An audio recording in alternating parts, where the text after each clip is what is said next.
Prologue. Everyone has their own path.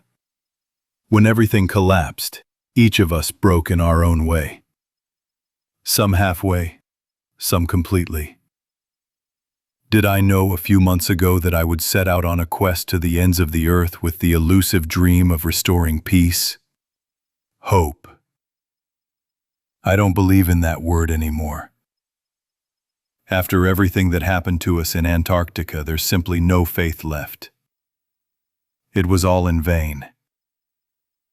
Even the new dream of opening the Doomsday Vault and seeding the war-torn planet turned into betrayal and a new catastrophe. We rushed off on another campaign, and again, all in vain. Humanity, or what remains of it, is damned for the rest of its days, of which there aren't many ahead.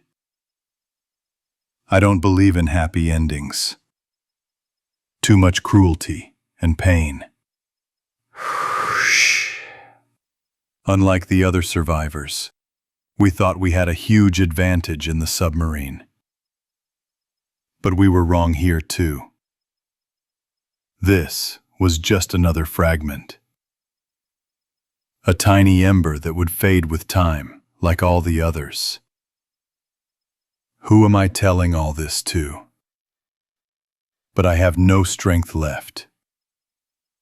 We discovered a colony of survivors on the Faroe Islands, proving once again that we're not alone. But so what? Just a handful of people clinging to life as best they can, albeit in a radiation-free sector. What to do now? I don't know. Kim Im-soo's trial for sabotaging the warehouse is coming up in a few days.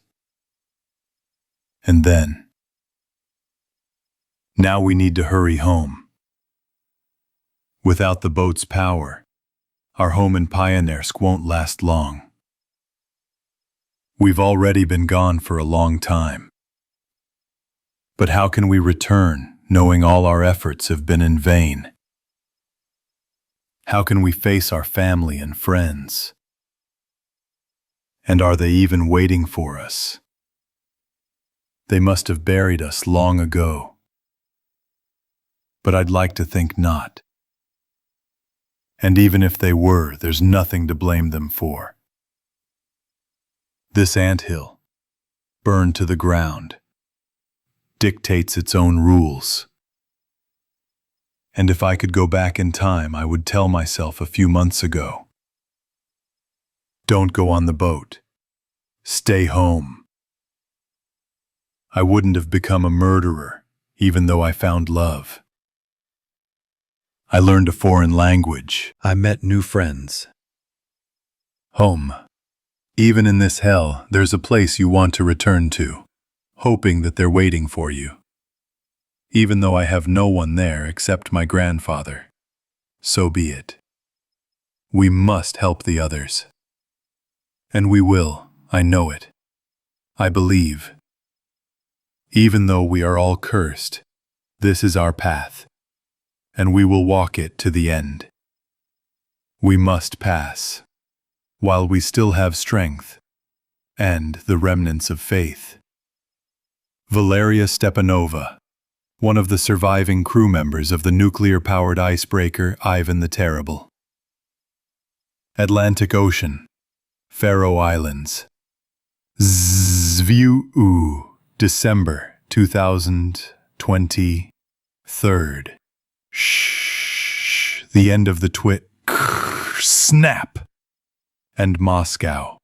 Shh, we were aiming. I repeat, this is Moscow. Can you hear me? The coordinates are 44 degrees 36 seconds north, 33 degrees 31 seconds east. We are in Sevastopol. Suffering survivors. I repeat, this is Moscow. This is the flagship of the Russian Black Sea Fleet, the anti-submarine cruiser Moscow. Do you copy? We are in distress. There are survivors. This is the repeater. Over. Shh. We are here. Is there anyone live? Part 1. The wind of change. The path of the righteous is difficult, for it is impeded by the selfish and tyrannical among evil men. Blessed is the shepherd who, in the name of mercy and kindness, leads the weak through the valley of darkness, for it is he who truly cares for his neighbor and brings back lost children. And I will exact great vengeance upon them with furious punishments, upon those who plot to poison and harm my brothers. And you will know that my name is the Lord, when my vengeance falls upon you. Ezekiel, chapter 25:17. Chapter 1. The Emperor's Son. Everyone had gathered in the Black Dragon's throne room. The ceiling was lost in absolute darkness, spreading like an inky blanket over the heads of those gathered. Intricate lamps and oil lamps were scattered everywhere on the floor, on stands and on censers suspended by chains, casting oblique shadows on the paintings and hand-woven canvases hanging on the walls, depicting animals and all manner of locales once visited by the giant ship. The representatives of the Faroe Islands, represented by the summoned elders under the leadership of the supreme ruler, Ulrich Semibrock, gazed with wide eyes at all sorts of vases on ornate stands, intricate tapestries, and many other ancient objects of time-worn luxury, bequeathed by long-departed ancestors, hidden from the light in dark corners. In the center of the assembly, before the throne of the great emperor, Kim Im-soo stood proudly, his head held high, his hands bound behind his back. The light from the many torches cast a strange reflection across his face. Frozen like a statue, the man stared straight ahead, somewhere between the last step leading to the throne and the soles of the great emperor's boots. His entire appearance projected complete detachment, seemingly indifferent to the tension surrounding him. The trial was moved to the main hall of the dragon, as the weather outside had become completely foul, and the emperor was unwilling to set foot on foreign shores just yet. The court participants, standing in a semicircle, divided into 3 groups.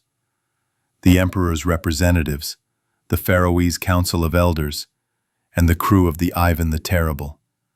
Each had something to present. "We demand the saboteurs surrender," Valgir Turnator thundered once again. Supporting his words, Semibrock slammed his staff down on the metal floor of the room.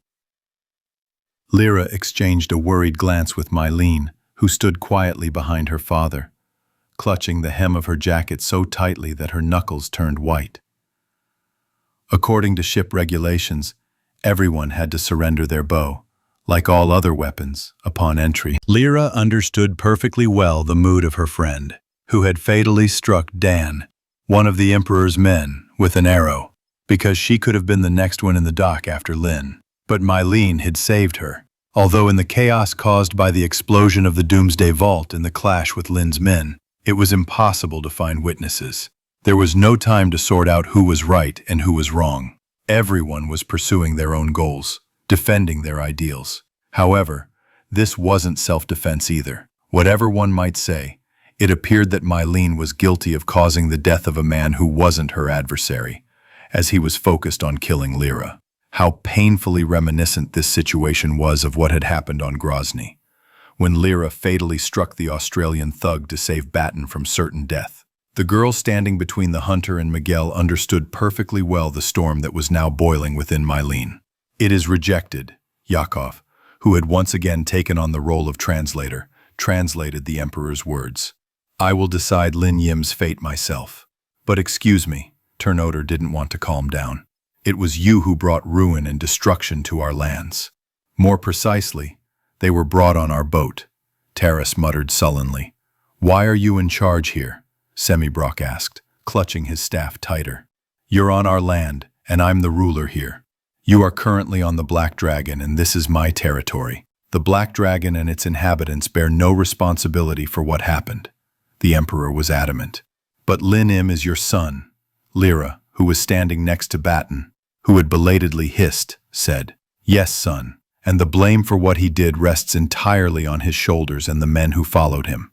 But I will decide their fate myself," the Emperor repeated. "If he's your son, then we can't deny your involvement in what happened," Ternoder persisted. "How do we know you weren't involved in the conspiracy?" "There was a mutiny on my ship," Terrace said sullenly. "Wasn't that part of your ultimate plans?" "No. My offer regarding your submarine and exploration of the ruined world still stands. And as for the conspiracy, my word will suffice." "That's not enough for us," Summybrock interjected. "With the vault's resources, even if they haven't been fully tapped, we at least had some chance of surviving. And now, what will happen to our land? Everything is destroyed. And what about the grain? What are we supposed to sow our fields with?" "You should have a reserve supply of seeds," Yakov reasonably noted. "We have supplies, but hunger is still inevitable. It's winter outside. As compensation for the damage caused, we will help the island survivors repair the damage caused by the explosion of the Doomsday Vault," the Emperor decided after a pause. "We will provide a supply of seeds and other grain crops, as well as fuel for their equipment. Our equipment runs on steam. We grow our own wood for it." "Are you thinking of buying your way out?" Ternoder persisted. "It's not that simple. We demand a trial." "Yes, court," one of the Faroese elders chimed in. "Drive him out into the woods to the wood goblins. Drive him out." "He is rightfully our prisoner," Terrace interjected. "We want to exchange him for the freedom of the boat." "Quiet!" The Emperor, unable to contain himself, slammed his fist on the armrest of his chair. "You also have the blood of one of my men on your hands." Lyra anxiously intercepted Lin Yima's vengeful glance thrown at Mylene.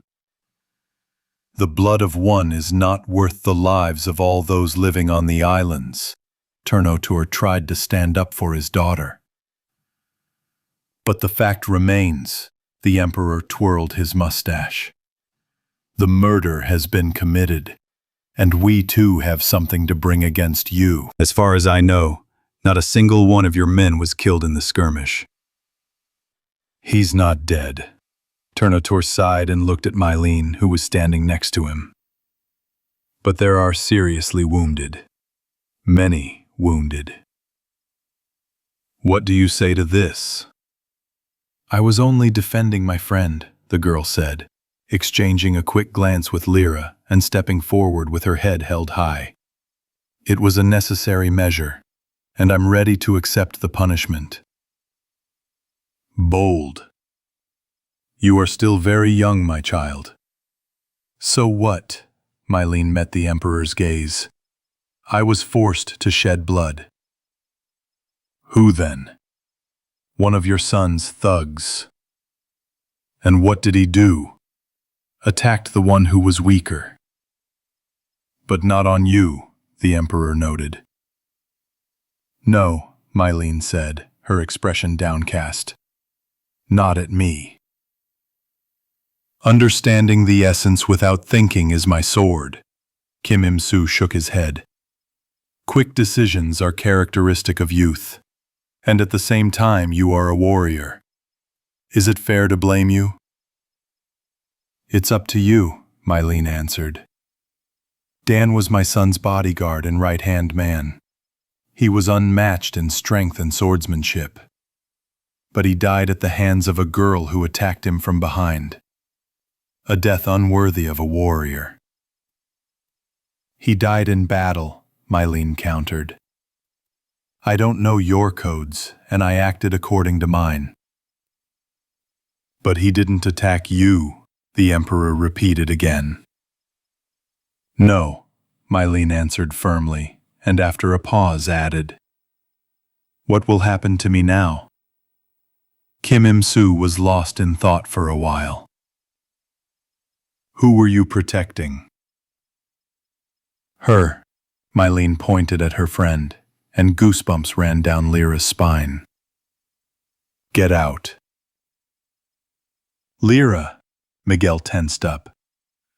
The girl obediently stepped forward from the group of nervous sailors. The Emperor studied her carefully for a moment. "Well, what do you think?" "About what?" The defendant was confused. "It's not her fault," Miguel interjected. "Silence. Your life in exchange for someone else's." Kim Im-soo narrowed his eyes and tugged at his mustache again. "Now you owe me an unpayable debt." "Yes." Lyra looked at Yakov. "I know." "Will you be able to pay for it?" "Don't know." "Do you understand how your savior feels?" The Emperor continued asking. Lyra, standing in front of the meeting, felt a choking lump rising in her throat. "Uncle Misha!" "Yes," she sighed, lowering her head. "I once shot a man to save someone I cared about." "And what is inside you now?" "Emptiness," Lyra whispered after hesitation. "Isn't this the most terrible punishment?" the Emperor remarked. "What else was I supposed to do?" Lyra snapped, feeling tears welling up in her eyes. "You don't know. You don't know anything." Kim Im-soo looked at her silently. "Here it is. The price," he finally said quietly. "The price for the death of another being will hang like a burden on you for the rest of your lives. I have said everything. The question of killing Dan is off the table. Take your seats." Lyra sobbed and returned to the sailors and stood between Miguel and Baton. "Why are the defendants still silent?" Semibrock spoke up again, wanting to steer the argument away from a dangerous direction. "Is it really true that after all they've done, they have nothing more to say?" "I'm not a defendant," Yakov exclaimed. "I was merely acting on the orders given to me by the Emperor." "Traitor!" Kim shouted. "No. I contributed to the general idea, nothing more. I didn't want to destroy the vault, so you're the one who's responsible for it." "Yes, let him speak." The assembly became increasingly agitated. "Come on, speak up." All eyes turned to the Korean standing in the center. The silence stretched on. Father and son glared at each other. "These people are waiting for your answer," Kim Im-soo interrupted the pause. The tied-up Im looked around the gathering with an arrogant expression. "Remember, son, if a warrior loses a battle and must lay down his life, he must proudly declare his name and die with a smile, without humiliating haste. It pains me to say this, but you will have to bear the punishment for what you have done." "I know, Father." "Speak. Why did you go against me and my beliefs?" "I acted for the good," Yim replied, shaking his head stubbornly. "Everything that happened on our planet was the fault of the white race. They started the war because of their greed and aggression. Look at them. They're dying out, but they still cherish the hope of a resurrected world." "But isn't that what we all want?" the Emperor asked in surprise. "You built the dragon to preserve the fragments of our people." Im wanted to gesture, but his wrists, bound behind his back, prevented him. "And look what it's become. A floating haven for all the scum you pick up from all over the world." The good of all humanity, Kim Im-soo snapped. Good, Lin Im nodded. Only by turning everything back will these people start new wars to subjugate the rest. You heard about Dan's death. Look at them. They're the same murderers they were 20 years ago. That's not true, Lyra objected hotly, but the Emperor stopped her with a gesture. When you learned about the vault, you should have contacted me immediately. Kim Im-soo raised his voice. It was the greatest discovery of the New World, our legacy, bequeathed by our ancestors. How many of them are left across the land? Now this diamond is lost. Lyra shuddered at these words, because the small container with the unknown contents she'd managed to take from the storage was still in her jacket pocket. It was a good thing they hadn't searched it. We recovered the necessary samples left by our people, Lin Im countered. The rest is forever sealed in the ground. No one can get there now. There were samples of the gene pool, Batten said. The human gene pool. So what? Lin Im shrugged. What would you do with them without specialized equipment and resources? They're just a phantom, a chimera of a bygone world. Empty hopes, nothing more. We, not just those here, but those huddled in shelters across the planet, are what's left of humanity. The dragon is unique, and on it a new race of people begins. It has no equal in this hellish world. Therefore we must suppress any attempts to oppose us. Am I not right, Father? The dragon was built for the good, the Emperor shook his head, for the good of all humanity, not for the imposition of a new regime and despotism. You have gone against that rule, and that means against me, son. What must I do? Your decision, Father. It's a difficult choice, but I cannot forgive you, the Emperor sighed. Even though you are my only son. I thought of one day handing over control of the dragon to you, but now I see you would use it for evil. Speaking of white despotism, you sound like a destroyer yourself. Can't you see that yourself? You're too carried away by your own ideas, Lin Im exclaimed. You're blind to the obvious.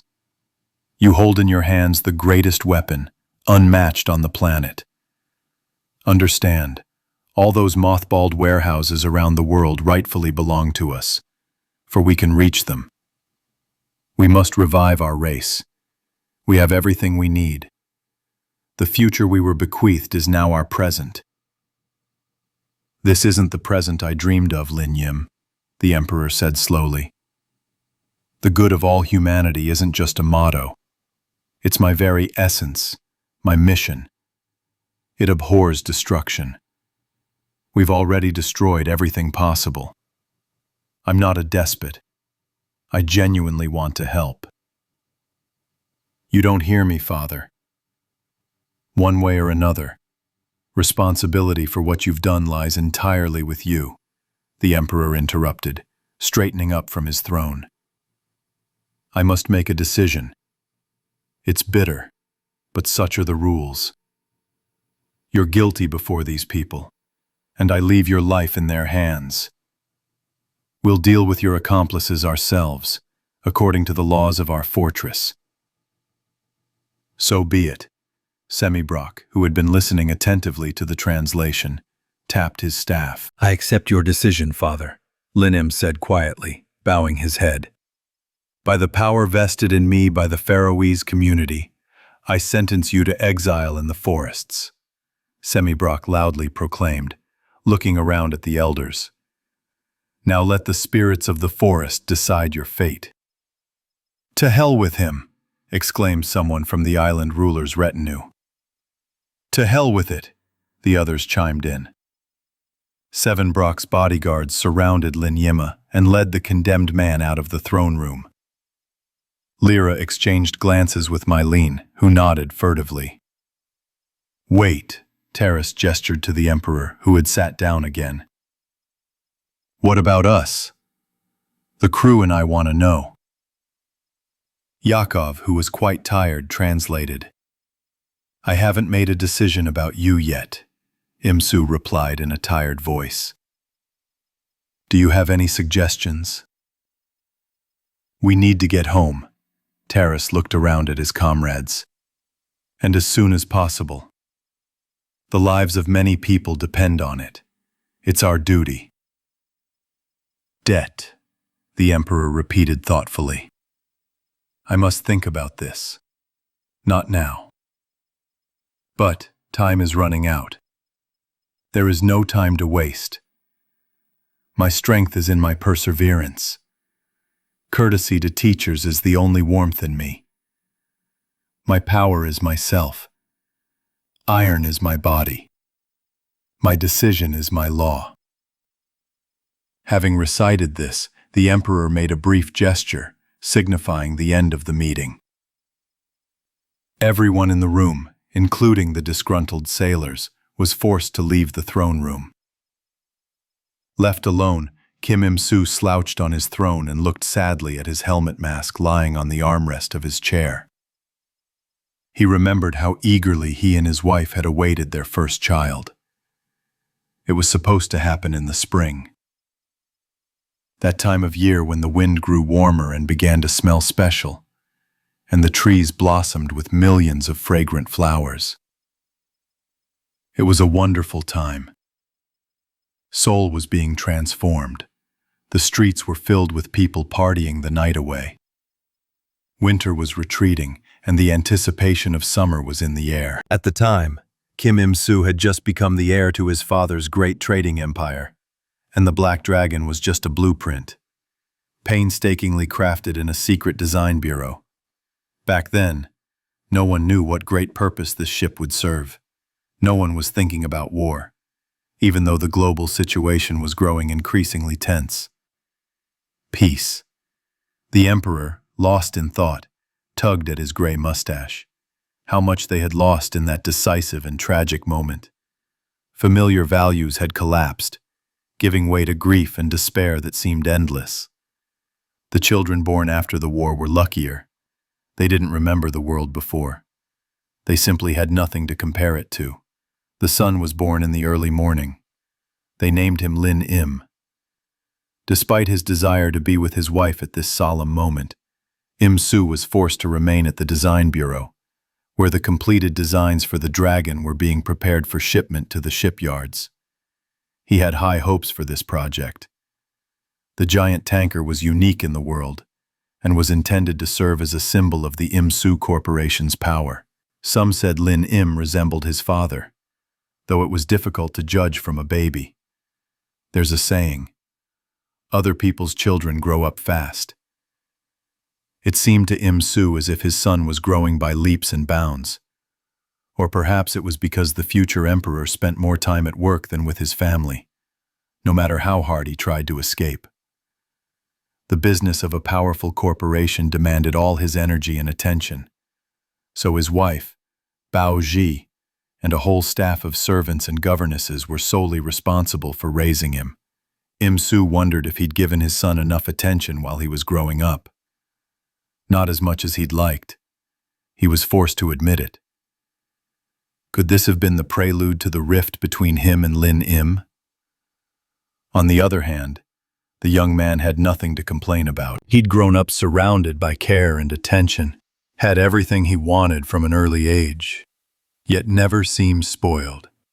He attended a prestigious school and, according to his teachers, was diligent and outgoing. At the moment when the nuclear Moloch engulfed the planet, Lin Im turned 10. On the eve of his birthday, another important event was looming. The Black Dragon was preparing to launch. To avoid letting his son down again, Im-soo decided to combine both celebrations and took the boy aboard the tanker preparing for its trial voyage. He never saw his wife, who remained ashore that day. The old world ended overnight. Caught at sea, the vessel was doomed to wander. The emperor contacted several ships from his trading empire that were nearby. They stripped the ships of all their cargo, dumped all their fuel, and by a stroke of luck they came across one of the dry cargo ships carrying humanitarian supplies to an African country under the auspices of the UN. It contained tents, food, medicine, generators, blankets. That was enough for a start. And then they learned to get food and everything they needed on their own. Yes, much water had flowed under the bridge. The emperor sighed. His son grew up under his father's watchful eye in a new world. In the harsh conditions of the new world, he mastered military literacy, learned to handle weapons, and soon became his father's right-hand man, who proclaimed the tanker a new, closed state with its own laws and regulations.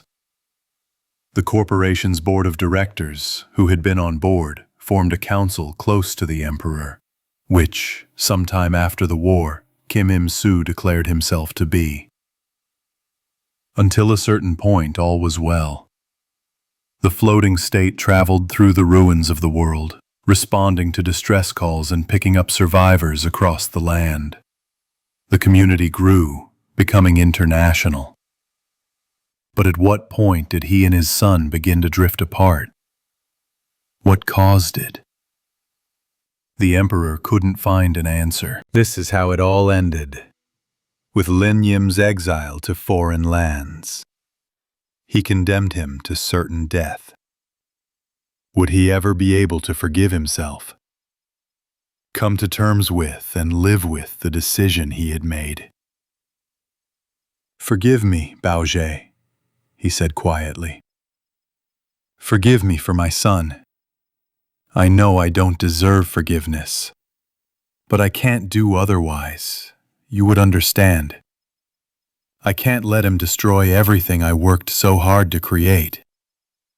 After all, our world hasn't been the same for a long time. Lin Yim chose his own fate. What are we now, if not ghosts?" No one saw how, in the semi-darkness of the hall, a tear rolled down the great emperor's cheek and dried. Lin Yima was exiled that same day.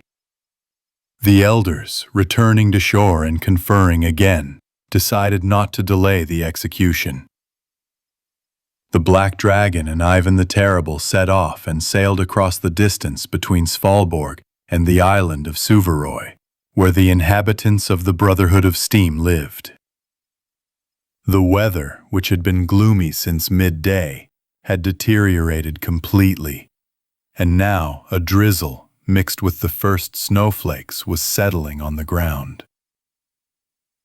Everyone had gathered near the planed fence, beyond which stretched a small field planted with partially harvested dead reeds. It was still guarded by a scarecrow, drooping on a pole, wearing a shabby padded jacket, a gas mask with broken lenses, and a straw hat pulled down over it. Beyond lay the forest, a dense wall towering over the village. "Bad luck for the kid," Codfish hissed. "The undead in these thickets will definitely get him. Mark my words, man." "Well, it's his own fault. That's a mild punishment for what he did." Pate, standing next to him, shuddered. "I'm definitely not setting foot in those thickets again." "But I did it," Lyra noted. "Skill," Tresca shrugged. "Baton spent years training you, and he is a soldier, so what? The torch will go out sooner or later. The weather is total crap. The fire can be maintained." "Listen, whose side are you on? Ours or his?" Pate was indignant. "And anyway, be quiet. Let me see." Lin Yimu, who had meanwhile been brought forward by Semibrock's bodyguards, had his hands untied and was given an unlit torch. "The floor is given to the ruler," Turnotur proclaimed loudly. The assembled crowd fell silent. Linim tried in vain to find a single face among the unfamiliar ones. The great emperor did not come, wishing to remain on the tanker. "For the damage caused to our people," Semibrock began loudly, "and the sabotage treacherously committed on our land in the Vault of Doomsday, according to the laws of the Brotherhood, you are sentenced to exile in the northern forests." Linim, half-turned, listened silently to the speaker. Yakov, constantly wiping the snow drifting from his face, translated. "You're an outsider, but our land has our rules. Your people have abandoned you." "What should I do?" Linim asked hoarsely, squinting from the wind. "Go," Semibrock raised his hand. "Go and don't come back. The Leshy will decide your fate." Linim raised his head and looked at the rustling treetops towering above him. "Give me the weapon." "Weapons?" Turnotur asked, surprised. "Yes, weapons," the Korean demanded, raising his voice and taking a step towards the people. "That's not allowed," Semibrock snapped, grabbing his staff belligerently and pointing at the Korean's black armored suit. "All we can do is leave you your clothes." "Well, at least something," the exile's voice wavered. "A pistol, an axe, a knife, finally." "No. You don't give me a single chance." "Just as you didn't give it to us," the ruler remarked reasonably. "Isn't that right?" "Light him a torch. As long as the fire burns, your life is safe, and perhaps by morning you'll be able to emerge from the forest on the other side. Although the likelihood of that is slim to none. No one will come to your aid in these parts." One of Semibrock's bodyguards approached and set fire to a rag wrapped around a stick. "Now go," said Turnotur. Intercepting the torch's shaft, Linim glanced once more at the people gathered in the clearing and, without looking back, walked toward the forest. Soon the light from the flickering flame at the end of the torch disappeared among the trees. "What if he comes back?"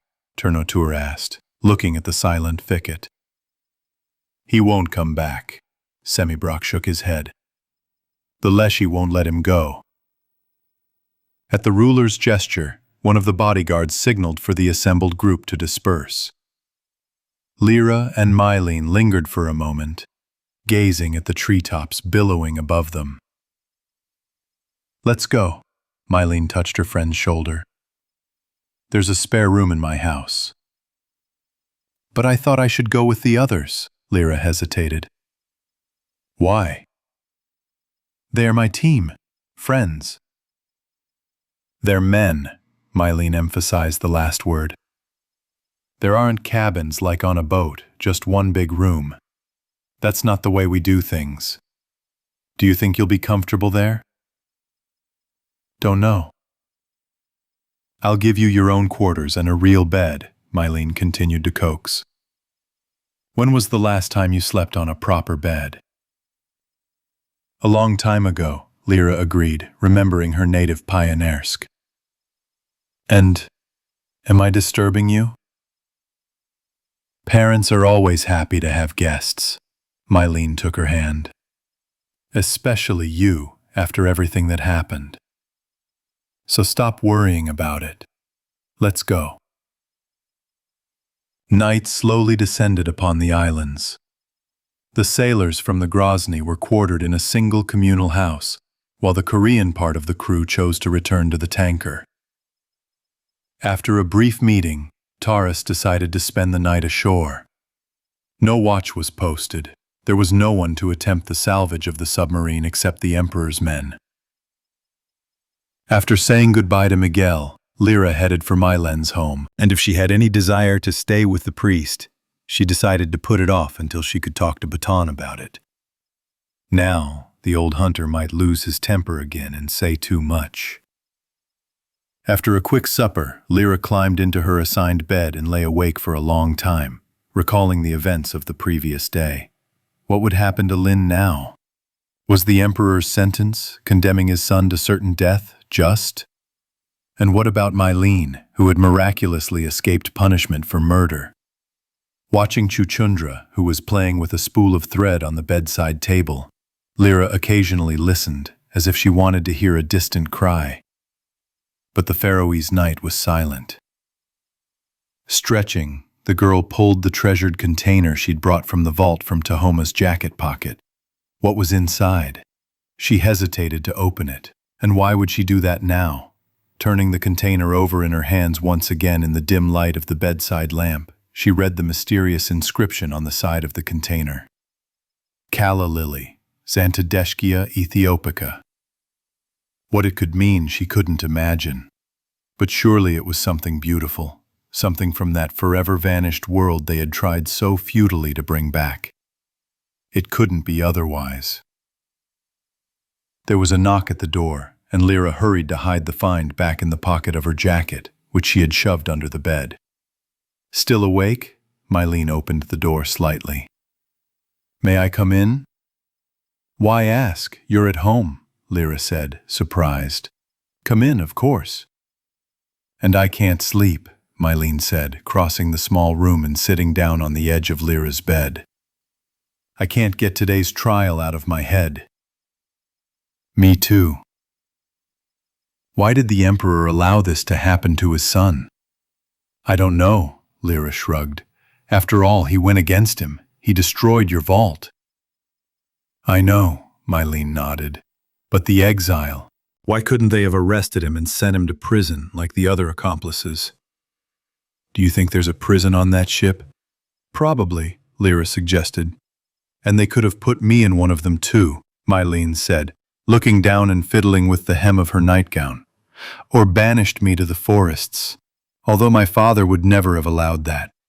But still, I did kill one of the Emperor's men." Only after these words did Lyra finally understand what was truly tormenting the girl. She had been through this herself, someone else's blood, but she couldn't help here in any way, only calm him down. "Listen," Lyra said, sitting up in bed and putting her arm around her friend's shoulders. "What's done is done. You acted according to the circumstances and saved my life. How can I repay such a debt now? I know what's on your mind, but you can't let it go, no matter how hard you try. No matter how hard it is. Believe me, I did this myself for someone close to me. Do I regret it now? I don't know anymore." Mylene lowered her head, causing a long strand of loose hair to cover her face, and quietly sobbed. "The Emperor said I've already been punished for what I did. How can I live with that?" "Hold on," Lyra continued to console. "This is our world with its cruel laws. And in reality, it's been every man for himself here for a long time now. Why did our ancestors destroy everything?" How many times had Lyra asked herself this question? And no one in this abandoned, ashen place, abandoned for all these years, could give her an answer. It was a futile, stupid, terrifying question. It evoked nothing but dull pain. "I don't know," she sighed. "I don't think they would have answered themselves." "And this won't happen again?" Mylene looked up at her friend with wet eyes. "Of course it won't happen again," Lyra replied quietly, stroking the girl's head. "For what purpose, if everything's already ruined? Isn't your boat a weapon?" "It's no use anymore," Lyra smiled. "We ran out of rockets a long time ago. The reactor is the only thing that's valuable. It helps sustain life in our vault." "You need to swim home." Mylen picked up the spool of paper that Chuchundra had thrown off the table from the floor. "Yes, it is necessary," Lyra agreed. Maybe you should stay, Milen asked hopefully. Stay with Miguel, what's not to love here? I would stay, Lyra admitted. But this isn't my home.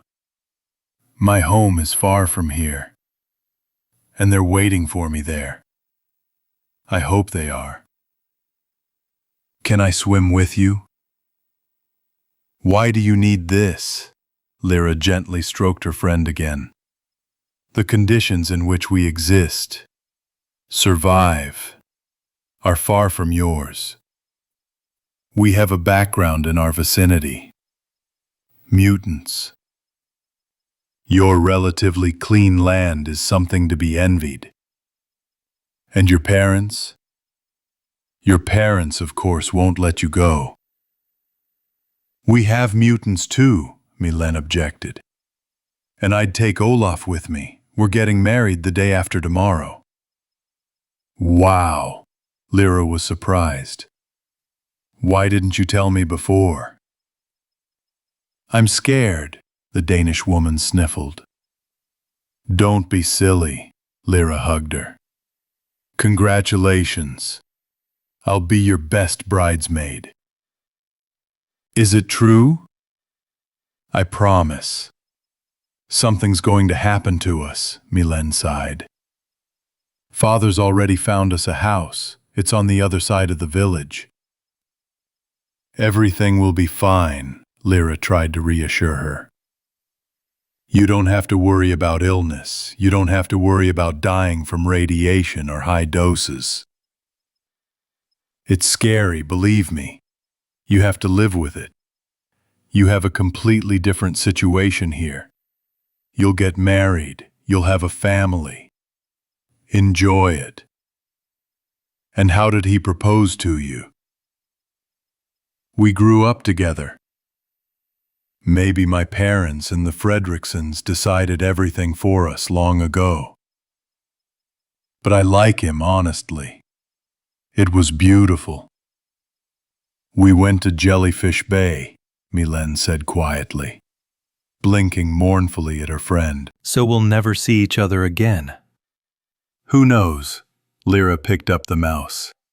As they say on board, the wind could still change. Anything can happen in this world. At least you won't be sailing away tomorrow, Mylene nodded confidently. Papa will invite you all to our celebration. You'll see an ancient ritual. It'll be interesting. We will definitely be there. As for sailing, it all depends on the Emperor. Lyra noted mentally that the title had begun to irritate her. We won't get there without his people. Will they stay and live in your shelter? Probably. In any case, the Emperor has a ship in his hands that could eventually reach us and pick up a crew. That's right.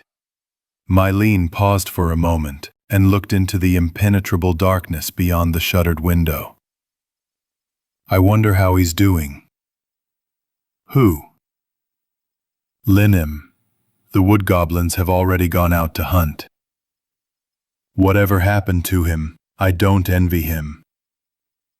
You can't survive in the forests without special skills. However, there was once a case where an exiled person managed to survive and make it to another island. What? Lyra asked in surprise. He escaped from the woods and stole a boat? No. Our archipelago has underground tunnels connecting villages. People used to travel through them in self-propelled vehicles, which my father calls automobiles. Lyra nodded. She had seen their remains on the streets of Pioneersk. There's one like that somewhere around here. Many of the tunnels have long been abandoned, but the exiles somehow managed to find one of them and escape. Although, according to the Brotherhood's laws, criminals aren't given a compass. He traveled 6 kilometers under the sea and came out the other side. Can you imagine? And what happened to him then? Nobody knows what it's like underground. But when the exile emerged from the other side, he was mad and whispering something in an incomprehensible language, Mylene said, lowering her voice. It's unknown what he encountered in the tunnel, but it drove him mad. There's another similar place in these parts, Mount Slatteritindur. They say whoever climbs it will never be the same again. What? What if Lynn finds this move? Hardly. It happened a long time ago, when I was very little. And nature changes more and more every year. I don't think he'll be as lucky. And can it really be considered luck? It's just a reprieve. Lin Yim is doomed, and personally, I think he got what he deserved. Sighing, Mylene resolutely rose from Lyra's bed.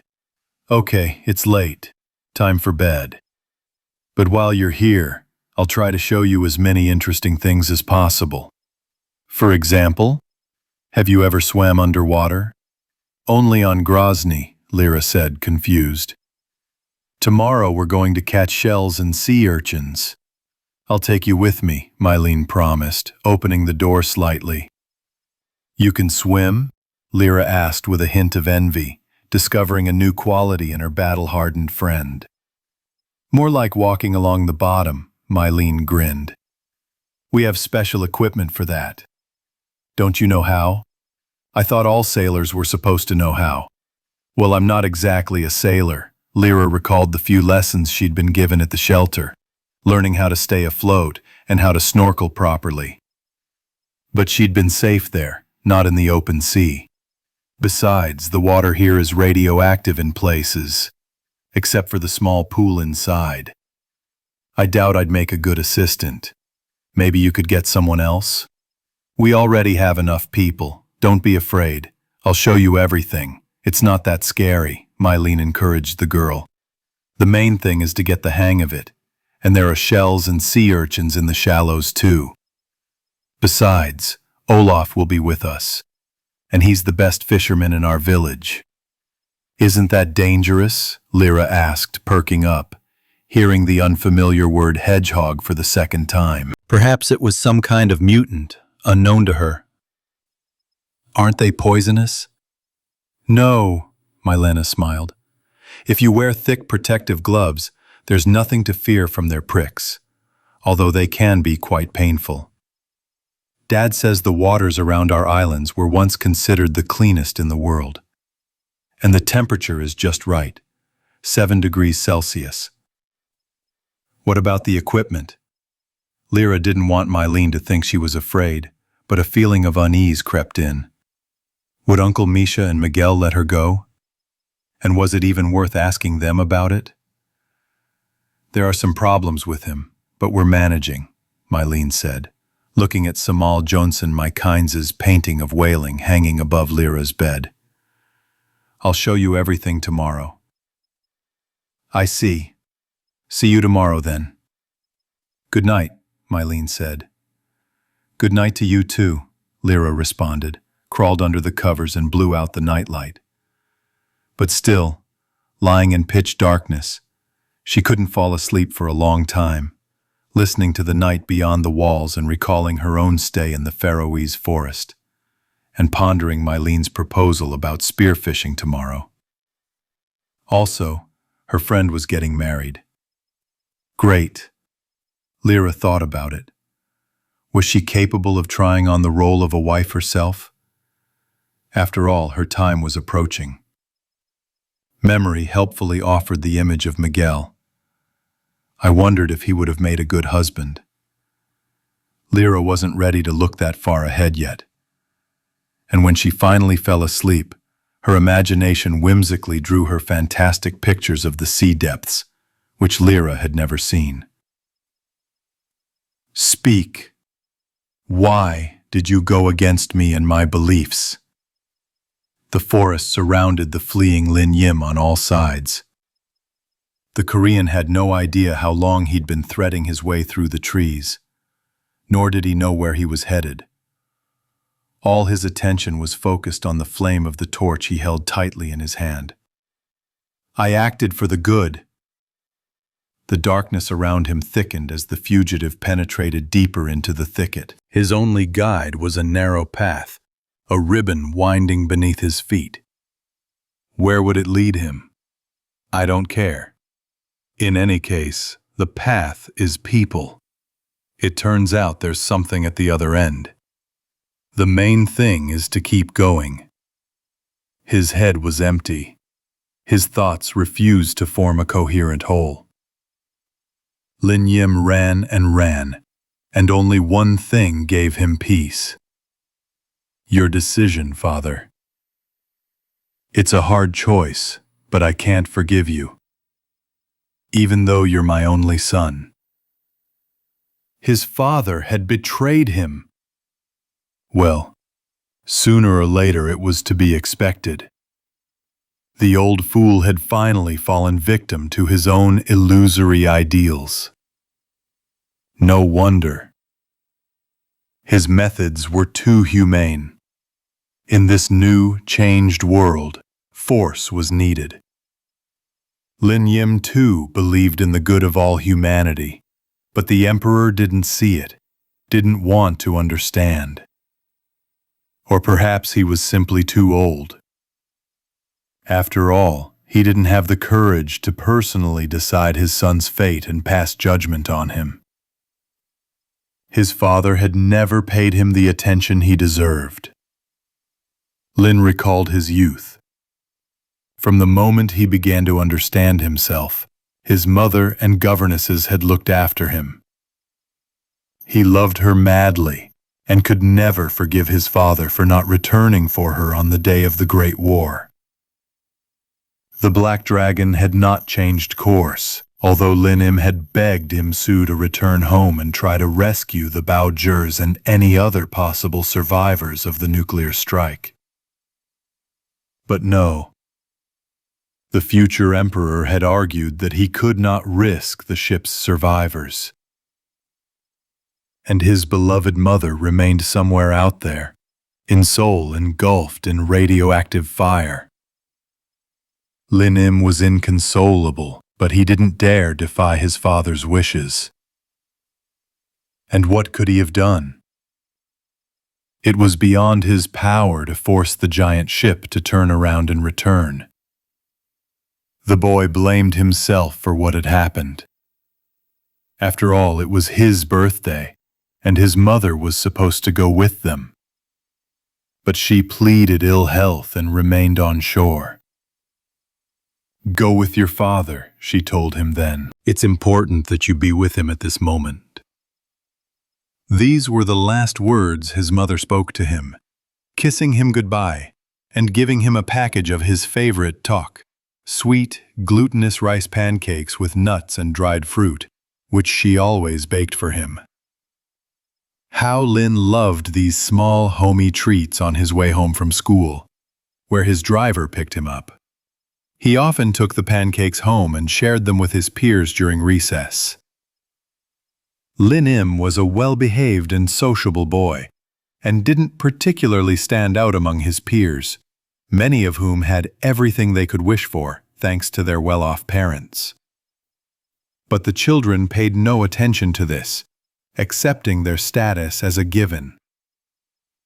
At their boarding school, the concepts of middle class and poverty were unknown. They learned about them only on television or from adult conversations. The main concerns were good grades and praise from teachers. The world was simple and clear. There was also a timid first love, which, as usual, you can't tell anyone about. But one day, everything changed. Lin lost his mother and his friends, finding himself cut off from land aboard a floating giant, surrounded mostly by adults. To somehow calm the pain raging within, Lin began training with one of his father's bodyguards, mastering the basics of martial arts, and soon achieved remarkable success in his endeavors. The breakdown that occurred during the disaster set a new direction for the boy's development. who began to blossom into a resilient and confident young man. Time passed. Im-soo proclaimed himself emperor, and Lin eagerly joined his rescue mission, searching for survivors huddled in the ashes of the planet.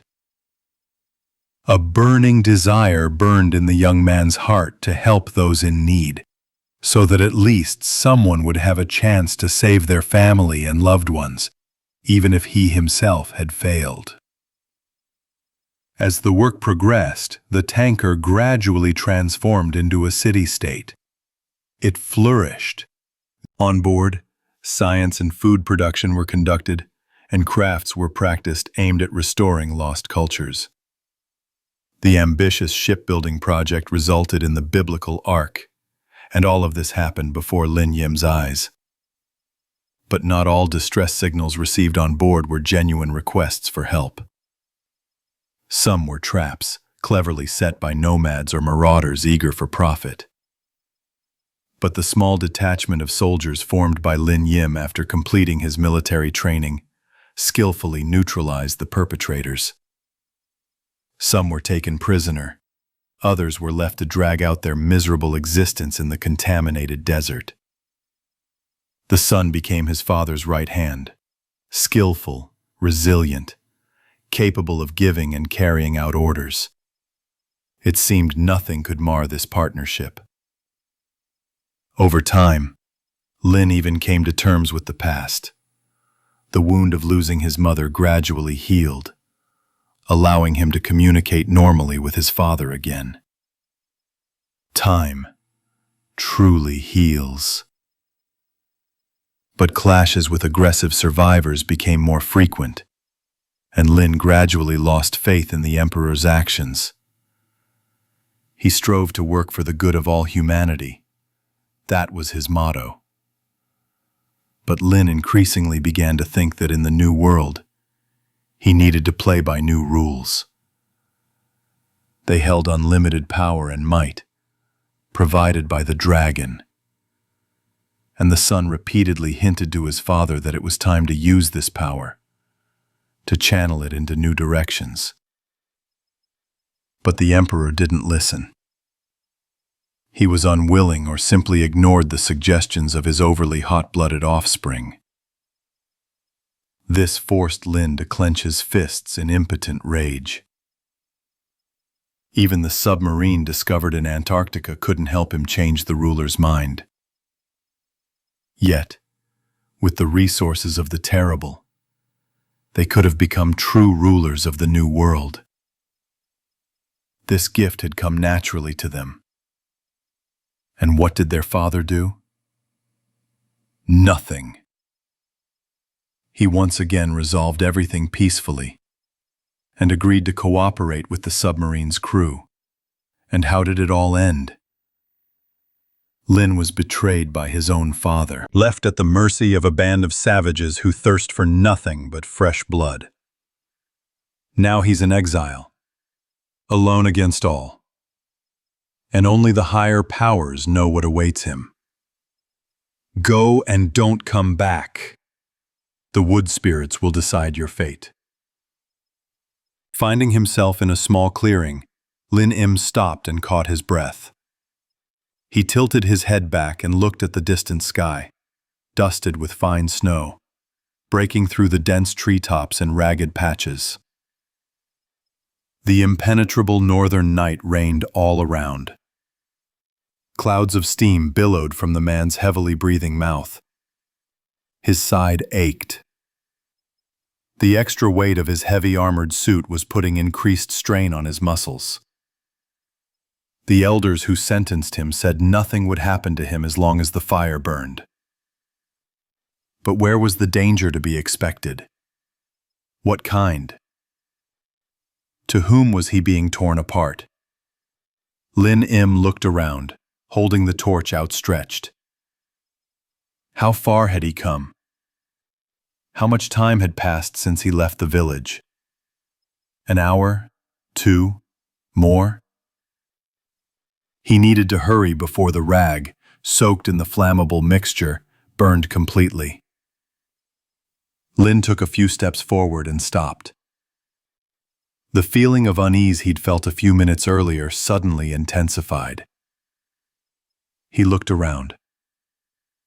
A massive rock, embedded in the ground and thickly covered in moss, jutted out of the darkness to one side. In a bald spot, strange, intertwined characters glimmered dimly. Or did the fugitive only imagine it for a moment? What the hell? Lin Im approached. In the bright torchlight, the glow grew paler.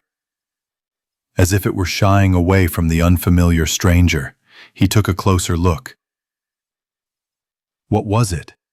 A signpost? Some kind of marker? He couldn't make anything out. Where was he being directed? What did the symbols carved into the stone mean? Lin paused, then reached out and touched the stone, feeling a chilling sensation. The glow dimmed for a moment, then flared up again. The Korean stepped back and looked around again, peering closely at the gnarled tree trunks that had gathered around the clearing. An oppressive silence reigned all around, but Lin Im-soo felt as if he were being watched.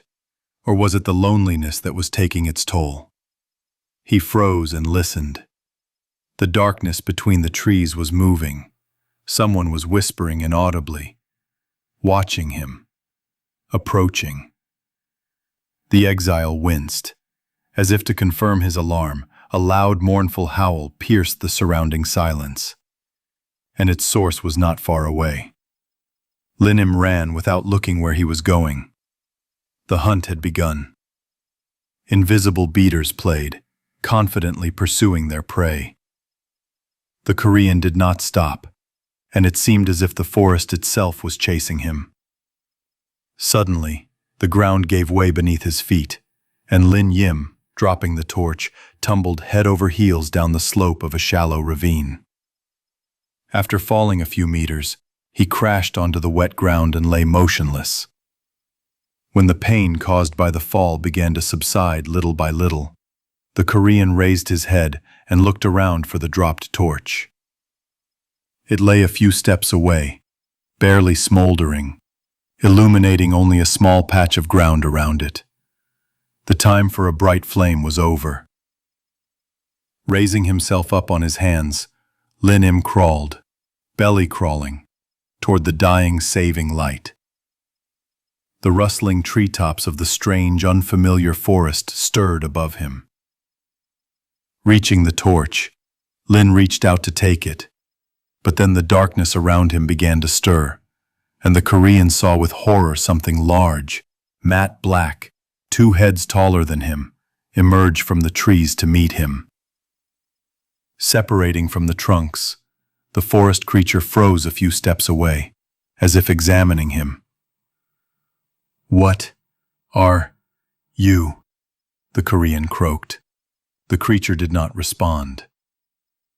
"I'm not afraid of you." Lin Im raised his voice, losing his composure from the icy terror gripping his insides, clutching the torch and holding it out in front of him. The flames flickered.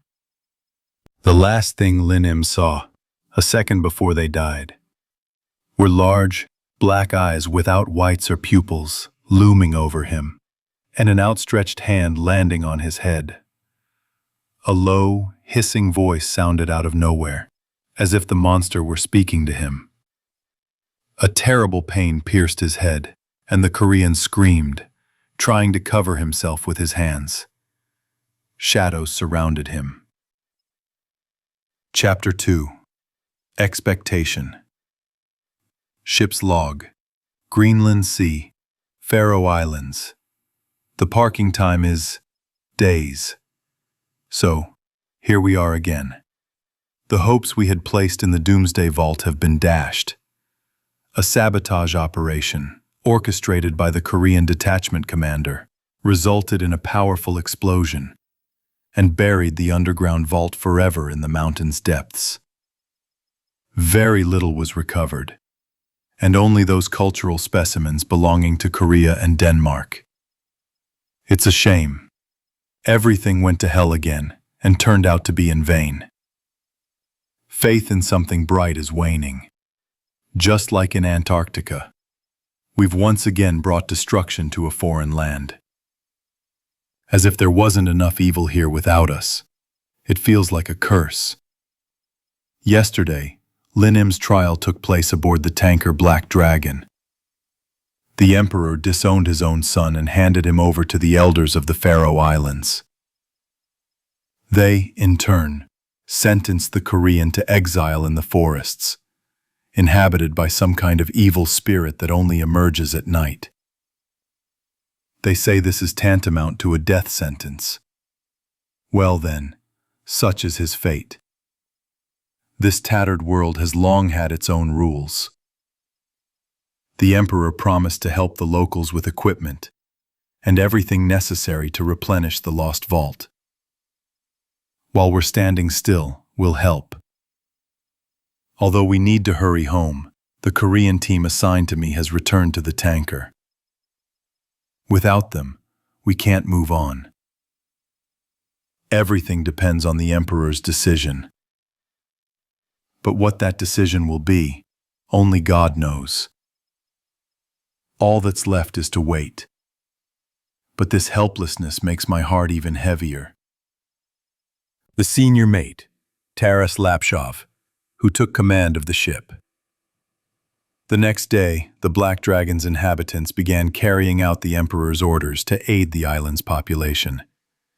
Windmills, power generators, fuel supplies, and tools, numerous boats, lined up in a line, scurried between the shore and the tanker for several hours.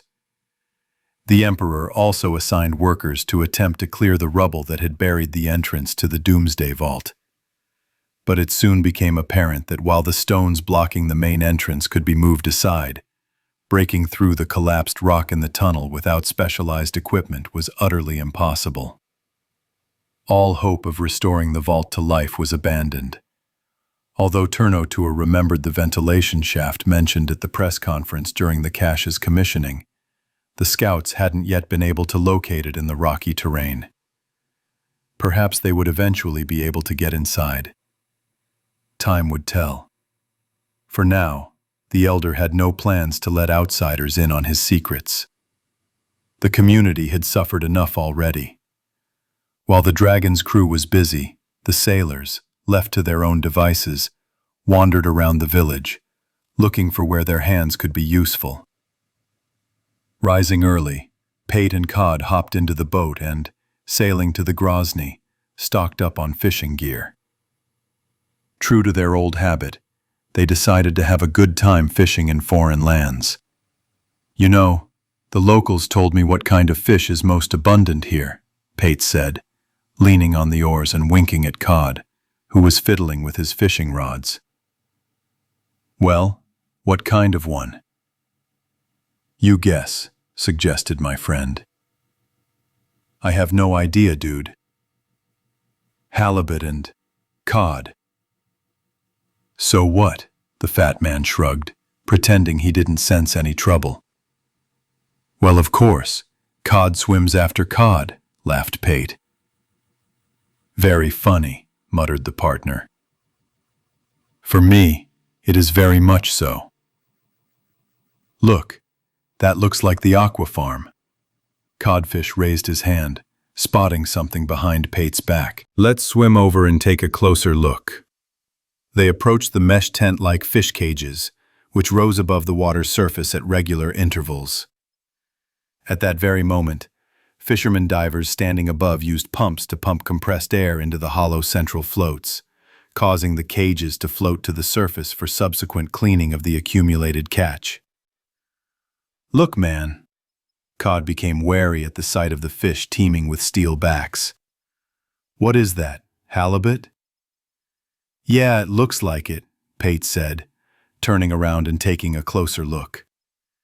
But we'll never catch anything like that here. Why is that? Look, they're breeding it artificially. Maybe we should try something similar here? Putting the oars aside, Pate pulled Patak's notebook out of his jacket and, carefully turning it to a clean page, armed himself with a pencil tied to the spine, and began sketching the structure of the farm. "Yes, we can," Tresca said happily. "But where are we going to put it?" "Maybe right at the entrance to the dock. There's enough radiation everywhere else." "I know," Pate nodded in agreement. "But mark my words, after we get back, we're unlikely to sail anywhere else anytime soon. We've had enough fun already." "Hey guys," Tresca shouted to one of the divers, cupping his hands like a megaphone. "Where can I get a fish like that around here, huh?" The diver standing on top of the float spread his arms and made a gesture to indicate that he did not understand the question. "Is there a lot of fish?"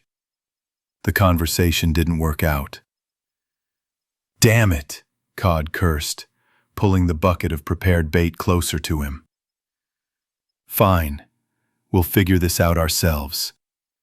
Come on, paddle. My hands are itching to feel the bottom here." The boat with the fishermen turned around and began to quickly move away from the aqua farm. Lyra also woke up before dawn. Having slept only a few hours, she was burning with anticipation of what Mylene had in store for her today. For a while, the thirst for new adventures overwhelmed the sad thoughts that had been tormenting her.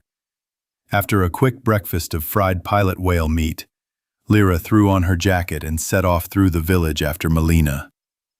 Baton and the other sailors were helping unload the boats shuttling between the shore and the tanker, and Lyra decided not to distract anyone. After all, it was her business what she did. Many years ago, before the war, Melina told her friend, on one of our islands there was a place where they kept equipment for underwater expeditions. It was called diving. Dad told me that people called tourists would come to visit us. "Tourists?" Lyra asked, hearing the unfamiliar word. "Yes, that's what they called people who traveled the world for pleasure," Melina explained. "They didn't have a specific goal." Lyra listened with interest. She couldn't understand how anyone could travel without a specific destination. Why? It was a waste of time and energy. Perhaps the bygone world really was as beautiful and interesting as she'd heard. And it was much easier to travel around it than it was now. Meanwhile, Melina continued. "So, these tourists, when they came to visit us, they put on special suits and went underwater to look at seals and shipwrecks," Melina said, seeing Olaf with a group of young men near a large barn on the outskirts of the village. Noticing them, he waved, and the girls waved back. The main thing in these suits was a special device, aqualung. "I know about scuba gear," Lyra nodded. "We have some like that on our boat." "Wow," Melina exclaimed in admiration. "You must have taken good care of them to have survived so long." But we ran into problems. Some parts wore out over time and we couldn't replace them properly. So we had to come up with something else. And here nature came to our aid. The girls approached the barn and Melina smiled at Olaf. "She'll come with us," she pointed at Lyra. "Okay." The guy glanced at the girl's figure. "I think we'll find you a suitable suit. We're lucky with the weather today. The water level is +7, and visibility is 10 to 15 meters. Let's go." They entered a barn divided into several rooms. The first was a small warehouse where the equipment needed for the dive was stored. The second room was a changing room which the girls entered first. Here, on a bench, were already stored the suits and several other obscure devices.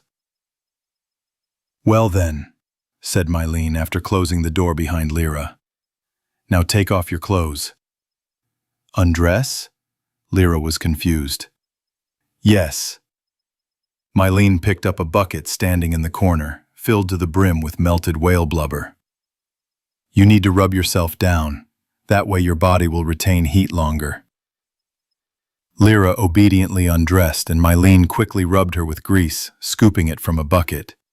Then, Lyra helped her friend rub herself down, and finally, it was time to don the rubberized suit, which came with thick boots with heavy metal soles, a weight belt, a regulator, a long knife, thick gloves, and an unusual helmet with a visor and a threaded opening near the mouth.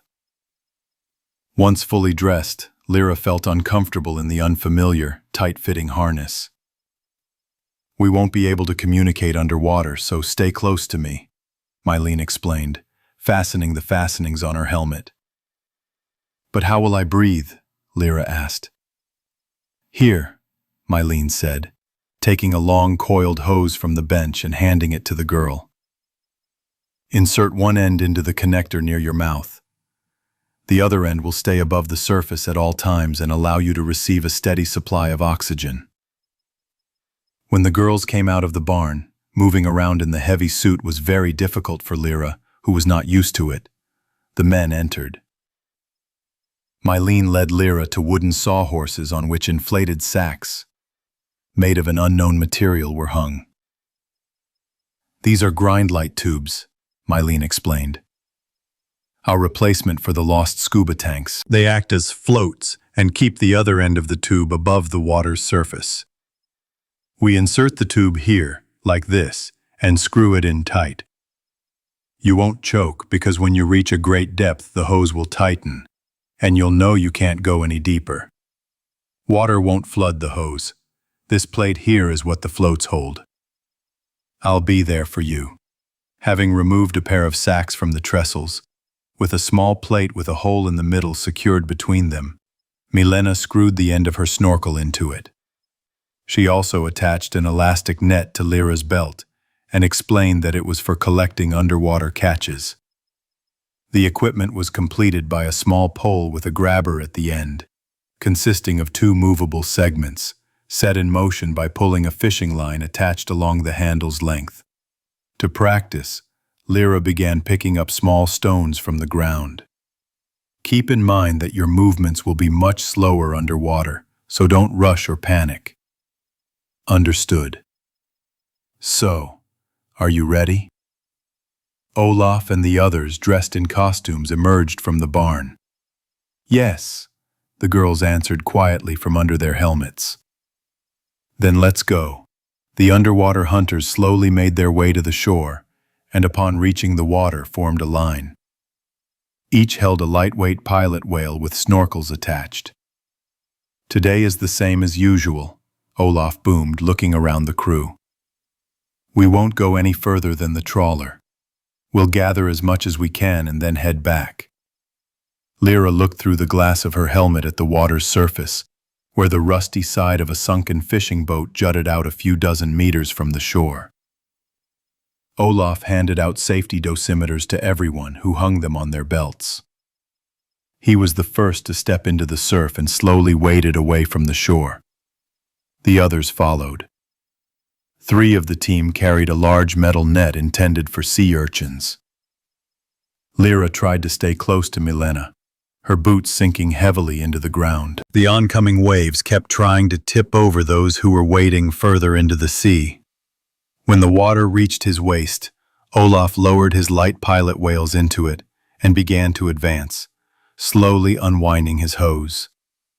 Everyone, including Lyra, followed his example. Lowering her floats, she clamped her teeth tightly around the snorkel mouthpiece and took a few test breaths. The system worked. Oxygen flowed smoothly into her lungs, though it tasted of fish and sea salt. The grease-smeared skin, in contact with the rubberized fabric of the suit, caused an unpleasant sensation, but Lyra endured it, feeling that, despite this measure, the cold water from outside still made its way under her clothes. When the waves began to reach her neck and flood the viewing window more and more often, the girl became alarmed and thought about turning back. But Mylene, who was walking next to her, took her hand, and Lyra calmed down a little. Finally, the pounding of the waves against the glass subsided, and the sea's depths closed noisily over the girl's head. Lyra was underwater. Visibility was indeed good, although from this distance, the bottom of the sunken ship wasn't yet visible. Maintaining their distance, the divers slowly advanced, descending ever lower along the gently sloping ground. Lyra noticed that her suit had become noticeably lighter and no longer restricted her movement. Realizing that nothing bad was happening and finally calming down, she began to study the seabed, turning her head with interest as far as her helmet allowed. All around were a multitude of rocks and seaweed, tangled and aimlessly floating here and there, carried by the steady movement of the surf. After a while, the rocky area ended, and soft clouds of sand began to rise beneath the spearfisher's feet. "It's so interesting here," Lyra thought as she walked next to Mylene. The seabed sloped gently from the shore to the depths. Soon, the gentle push of the surf finally died down. Olaf, who was leading the way, let go of his hose and took his fishing pole from his belt. Seeing this, Lyra followed his example, and indeed, all sorts of shells, large and small, were increasingly being encountered. The fishermen stopped, scooped up the mollusks with their poles, and placed them in their loin nets. Lyra also grabbed a few of the larger mother-of-pearl shells. Mylene gestured to her to pick up the best ones, and after several unsuccessful attempts, she finally managed to place them in her net. The thick water restricted her movement, and it took her some time to get used to the awkward gloves. The small group moved away from the shore, and soon the wreck of a trawler became visible, a dark mass looming ahead and serving as a reliable landmark. Sea urchins, abundant on the seabed near the sunken ship, also became visible. They turned out to be small, oval-shaped creatures with spines splayed out in all directions, reaching 25 to 30 centimeters in length. They didn't seem to pose any obvious danger, but Lyra nevertheless tightened her grip on her stick. Having reached the hedgehogs, Olaf and the others began deftly scooping them up with sticks and placing them in a large net placed on the bottom. Mylene, approaching Lyra, pointed to the hedgehog closest to her and demonstrated how to properly scoop it up, inserting the metal clips of her weapon right into the center of the cluster of sharp spines. "Come on." Lyra bent down, carefully scooped up a large echinoderm clinging to a rock, and placed it in the net, which already held several sea urchins.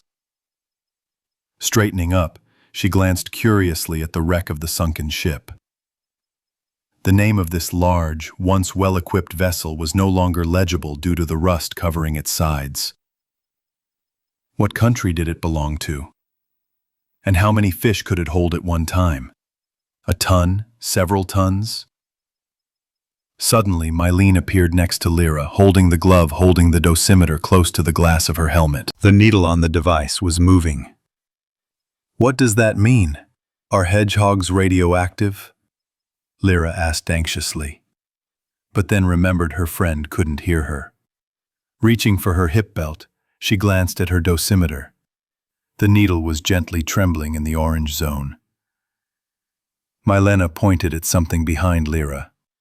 Turning, she peered into the water, searching for whatever had caught her friend's attention.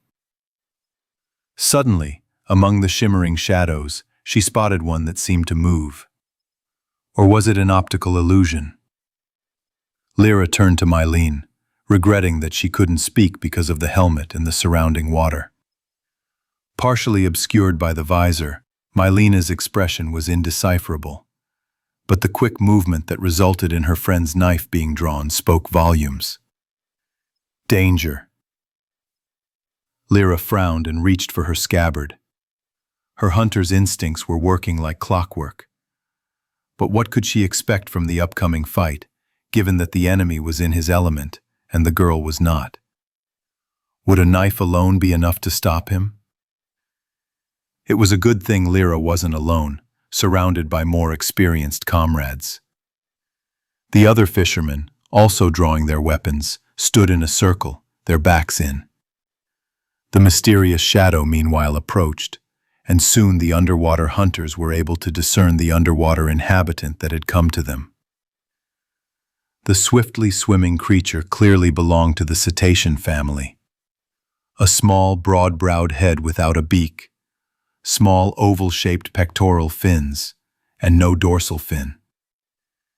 Its elongated, oblong body, at least 6 meters long, was completely white. A piercing screech filled the water, and the monster, its head swung from side to side, rushed at Mylene with its jaws open. Lyra jumped out of its way, gripping the handle of her knife tighter.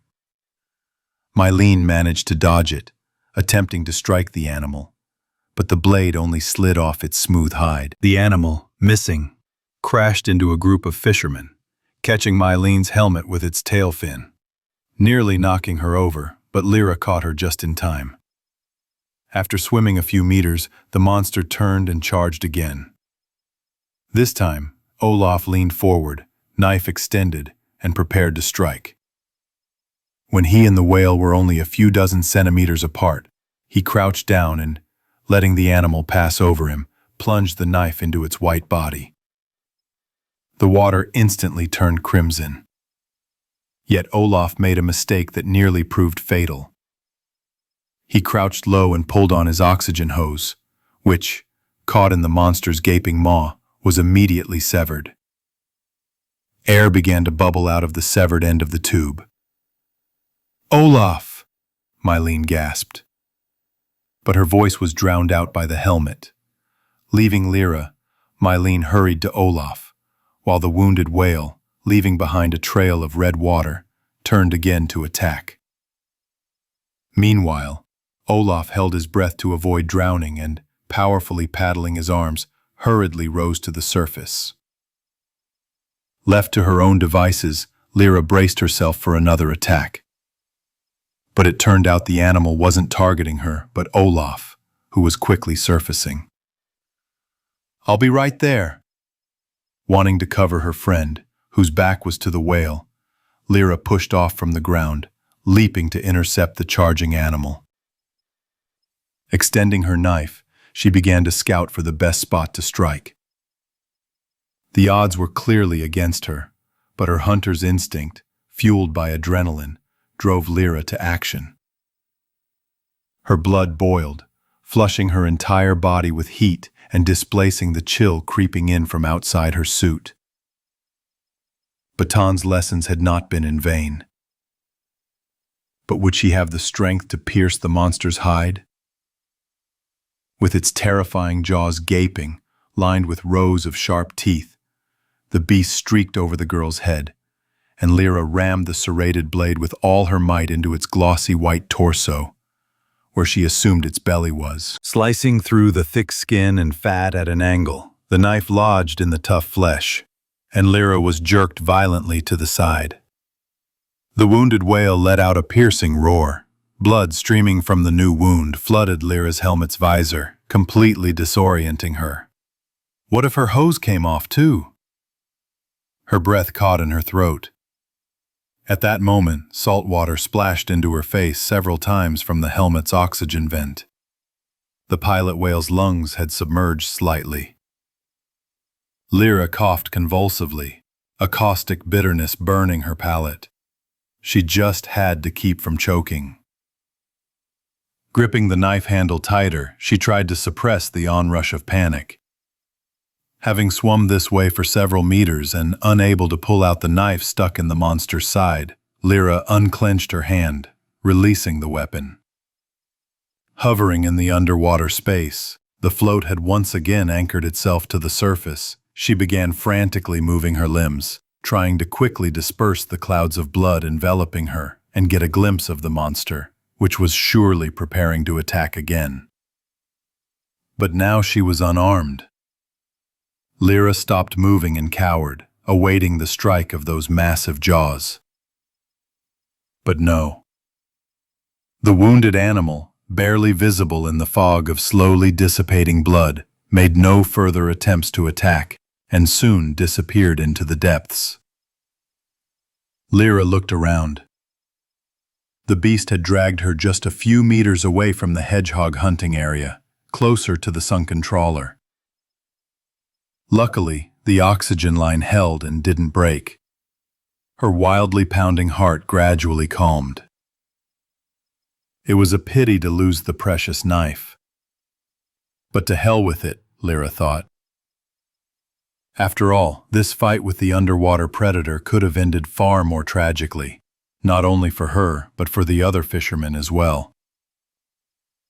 Lyra turned her head and looked up.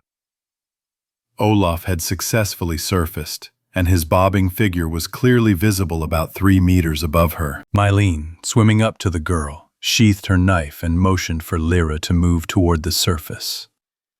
The remaining fishermen, scattered by the whale's attack, picked up their nets, filled with urchins and shellfish, and headed back in single file. Lyra, having collected her catch, followed the others.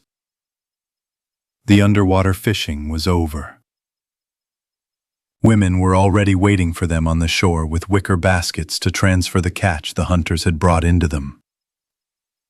"It's a beluga whale," Mylene said when everyone had climbed ashore, and, reaching the shed, removed their helmets and hung their light pilot whales on the trestles.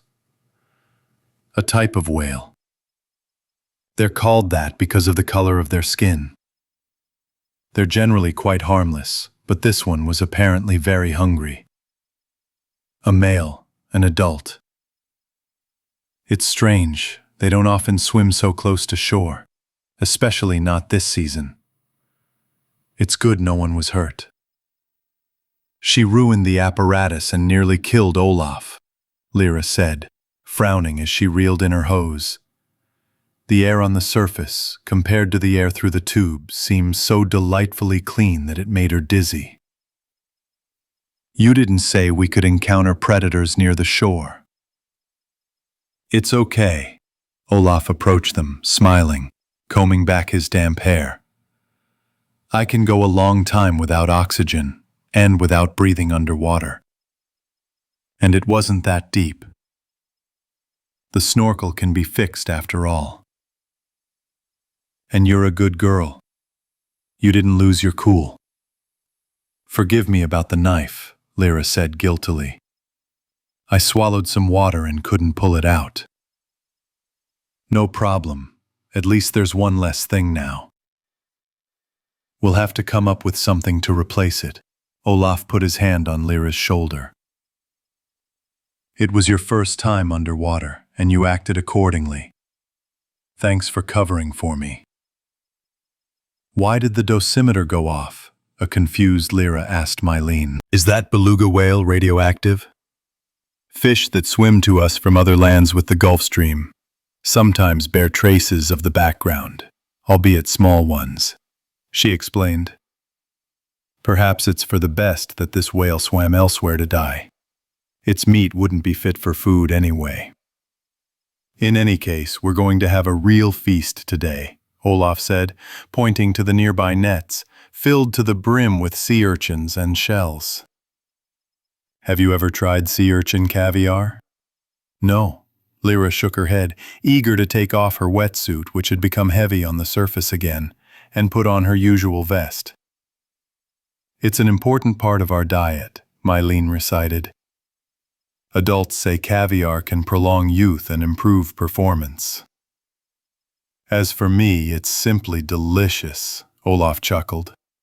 "Especially if you pickle it." "Glutton," Mylene shook her head with sly reproach. "All you want is food." "Okay, we'd better get changed first, or it looks like it's going to snow." After waiting for the girls to close the barn door, Olaf headed towards the other fishermen to untie their nets and transfer their catch into baskets. The snowfall that began around midday was light and didn't significantly hinder the Grozny crew and the Koreans in unloading equipment from the Black Dragon's compartments. The work progressed steadily, and this work helped the sailors more easily endure the forced wait for the inevitable departure for their homeland. Meanwhile, Mylene took Lyra to the bathhouse near her house to wash off the whale blubber that had soaked into her skin during the spearfishing. The structure consisted of a large pit with reinforced walls covered with planed logs and a frame overgrown with greenery. It had a small window covered with sheepskin.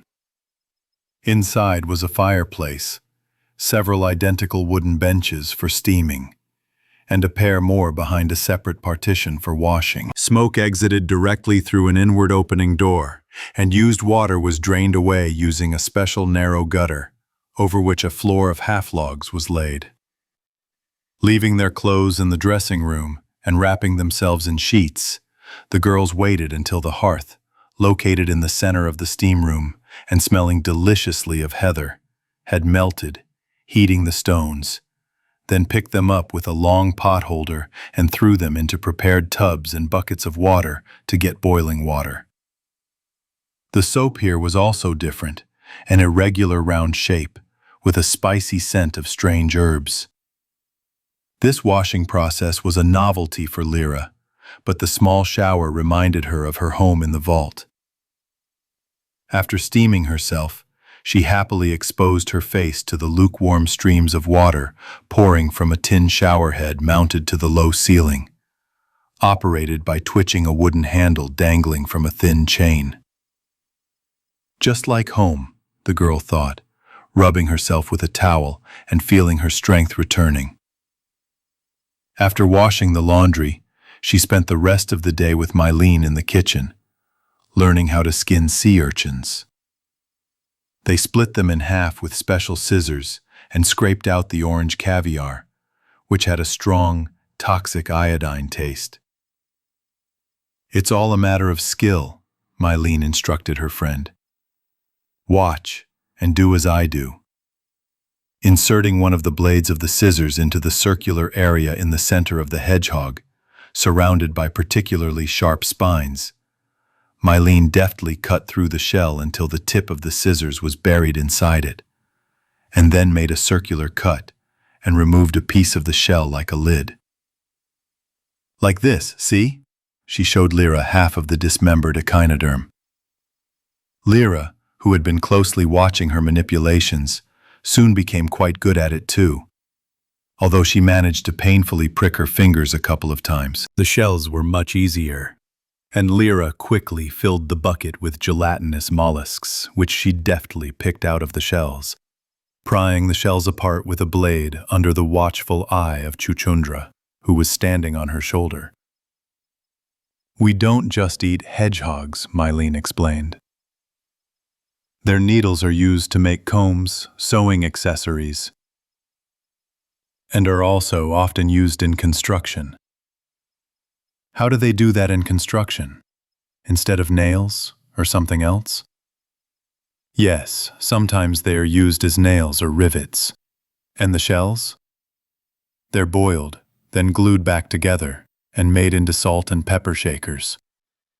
Girls often use them to decorate their rooms or dresses. One of our local artists even makes paintings out of them." As she worked, Lyra listened to all this with genuine interest. She still hadn't seen Miguel, who was helping the others on the shore. And yet she so wanted to tell him about today's spearfishing trip and share her first impressions of diving into the deep sea. She wondered what he would say about it. She wasn't afraid of Baton's opinion on the matter. Let him see that she wasn't sitting idle either. As evening approached, the snow stopped falling. Work on ferrying equipment ashore ceased, and the bulk of the Black Dragon, moored in the bay, was illuminated by dim strings of signal lights. Having pulled their boats ashore and stowed their tools, the weary sailors headed for dinner at the barn, where they had been greeted with feasting and hope just a few days earlier. How everything had changed in that time. The Korean part of the workers returned to the tanker. "Where have you been?" Baton asked when Lyra had settled herself into her accustomed position at the table, between him and Miguel, perched on a chair crafted from a whalebone. He wasn't very happy with the fact that she lived in a separate house, unable to keep a proper eye on her. What was she doing there in his absence? Even though Miguel was constantly in sight. I was out for a walk, the girl answered vaguely, ladling vegetables and sea urchin caviar onto her plate. For some reason, she didn't feel like talking about her day's adventures with the old hunter right now. She'd definitely tell Miguel everything, though. After all, he doesn't yet know that tonight's dinner was not without her help. They ate mostly in silence. Elder Turnatur, seated at the head of the table, was well aware of the general mood and made no attempt to distract them with conversation. But toward the end, he finally rose and, looking around the table, said, "Friends and guests, a special event is taking place in our family tomorrow. My daughter Millen is marrying Olaf Fredriksson, our fisherman and best hunter. Let's send the family boat off on a safe voyage. Everyone is invited." "Oh, a wedding," Savelyev perked up. "So there'll be some kind of local ceremony, I wonder." "And they'll need to feed their bellies," Cod grunted discontentedly. "That means they'll put us to work, too." "Don't be rude," Pate admonished his friend. "There's nothing much to do anyway. And fishing isn't like hauling iron off a tanker." Having finished their meal, everyone dispersed, leaving the local cooks to clear the dishes. As much as Miguel wanted to talk to Lyra, Taras gave him a clear signal, and he had to follow the other men. Having reached the house assigned to them, it had been decided to settle on the shore for the duration of the stay, at least temporarily exchanging the narrow cabins of the Grozny moored at the pier for a more spacious room. The crew closed the door tightly behind them and held a meeting. "How long is this going to go on?" Voroshilov said, looking around the assembled group impatiently in the light of the smoky lamps. "How much longer are we going to be stuck here?" "Yeah, we've been sitting around too long," Savelyev agreed with him for the first time. "What if we leave now?" suggested Treska. "We have to help the locals unload the equipment from the tanker," Taras objected. "And there's a wedding, you heard. It's kind of awkward." "And why on earth should we help them at all?" Voroshilov persisted. "The fact that we were well received, given shelter and food," Taras frowned. "And what happened to the warehouse is partly our fault. After all, we were the ones who brought the Koreans to the islands." "Fucking saboteurs," Baton muttered angrily. "Mother." "Who knew? Is this becoming the norm, huh?" Voroshilov remarked sarcastically. "Everywhere you sail, it ends up being a complete disaster. First, Novolazarevskaya, now here." "Shut up already, dude," Treska hissed, wincing. "I'm sick without you." "Well, let's say," Savelyev scratched his chin, thinking. "We finish this unloading. What then?" "We need to head home," Taras concluded decisively. "We don't have very far to sail from here. We should be able to handle it." "But how?" Pate, sitting next to Codfish, chimed in. "The Koreans returned to the tanker. What will we do without them?" "I don't know yet," the first mate shook his head. "But we can't sit here forever. We need to get moving before the shelter collapses." "So what are we waiting for?" Miguel looked at him. "Let's talk to the Emperor and then head back." "It's easy to say, talk to the Emperor," Taras said with a mirthless smile. "What kind of sympathy can you expect from a man who treated his own son like that?" "But he fixed our boat," Treska shrugged. "And the son got what he deserved.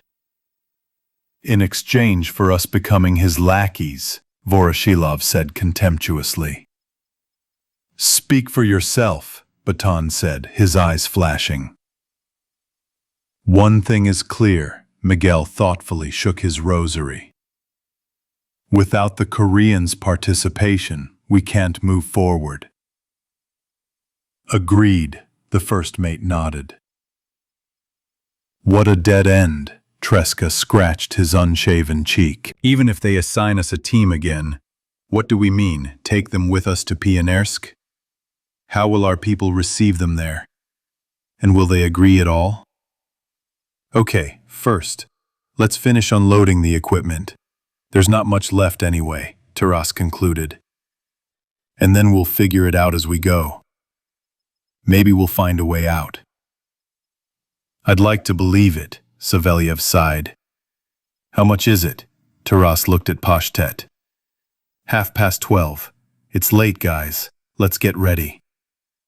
We have to get up at the crack of dawn tomorrow. Yeah, right, Cod stretched.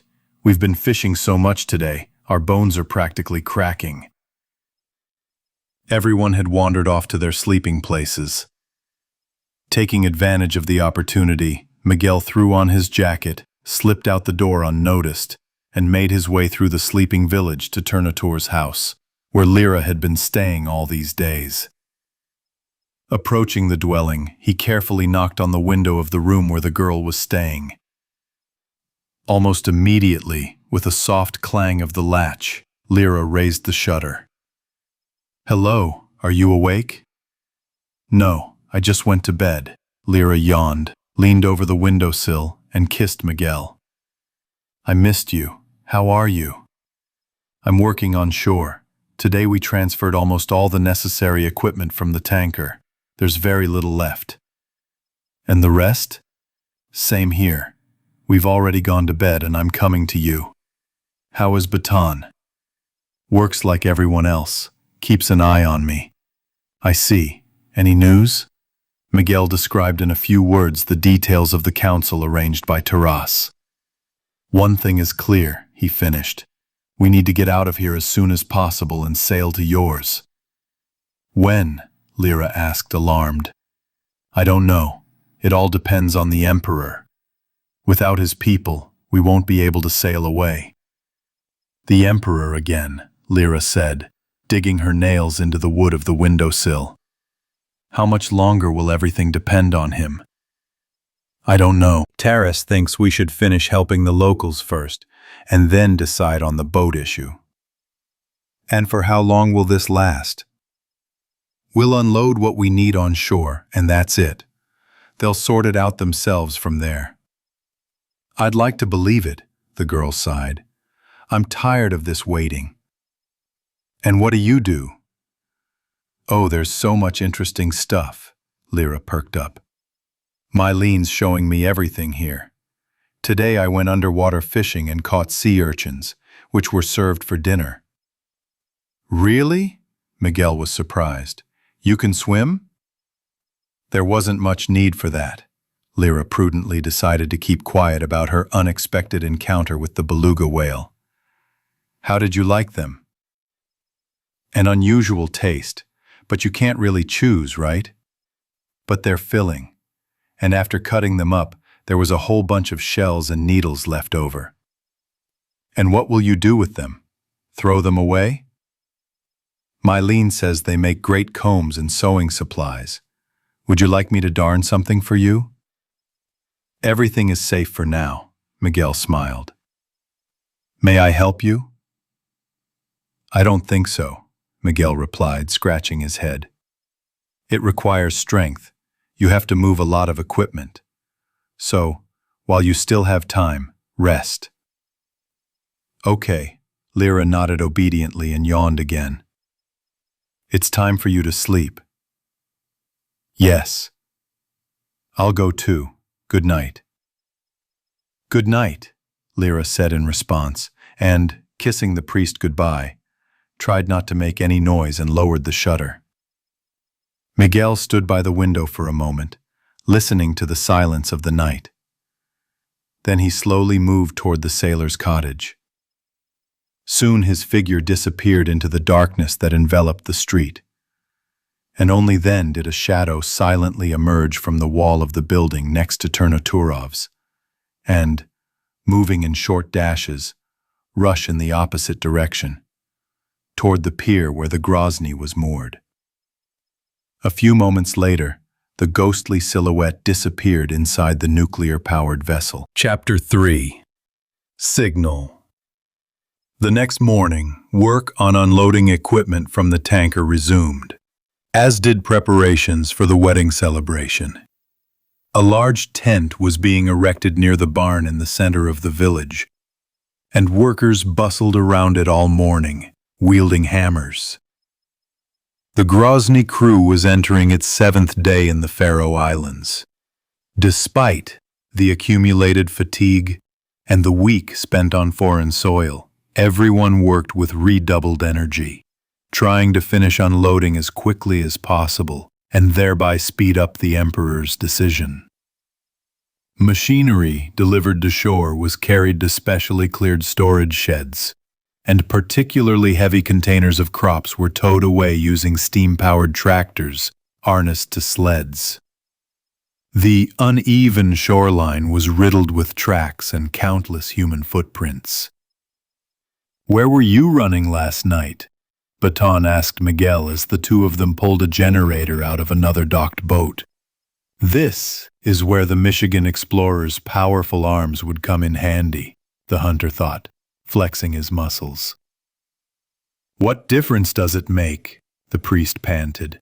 "What business is it of yours?" Baton ignored the fact that Miguel addressed him informally for the first time. He knew perfectly well who he'd been talking to the day before. He'd grown accustomed to Lyra always being at hand and obeying his every word.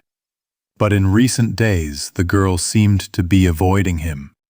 And the reason was now crystal clear. He had a rival. True, a slightly different kind. As he worked, Baton listened to himself. But wasn't this a natural inevitability? Lyra was already grown up. Sooner or later she was bound to have someone. But a priest. And from the other side of the world, no less. Clearly such a relationship, not only now but at any time, reeked of unbearable romance. However, the old hunter still couldn't come to terms with Lyra's choice. Or was he simply unwilling? "She's like a daughter to me, got it? If you lay a finger on her." "So what happens?" Miguel asked defiantly, backing toward the shore under the weight of the heavy load. "Win my neck? Is that what you're saying? Do you even know how to do anything other than hurl threats?" He was beginning to get quite fed up with Baton's behavior. And after what happened between him and Leroy on their first night on the islands, something inside Miguel changed dramatically. Now, no less than the old hunter, he wanted to take part in the girl's fate, to protect her, to be a man she could rely on, to be her man. But what happened had to remain a secret, at least for now. No, he wasn't afraid of Baton's reaction. He just needed time. Everything would work out on its own. "Nobody asked you to sail with us," the hunter muttered, tearing the priest out of his reverie. "Yes, it was my decision." "No, she's the one who brought you here," Baton insisted stubbornly. "You've got the girl's head all messed up. You still want a woman after all these years?" "Don't call her that. I didn't do anything. I was just there when she needed it," Miguel countered. "Unlike you, she made her own choice." "There's nothing to choose from here. You're an outsider, got it?" "Not anymore," Miguel replied, as they carried the generator toward the container-laden sled, a tractor puffing out its curved exhaust pipe ahead. "Not anymore." "We'll bet."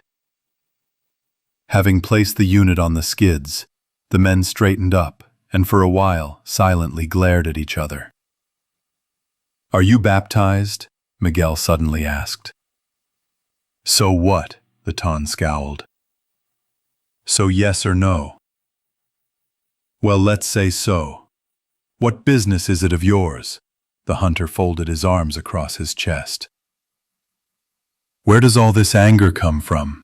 Miguel shook his head. Have you really only seen bad things in the world for the last 20 years?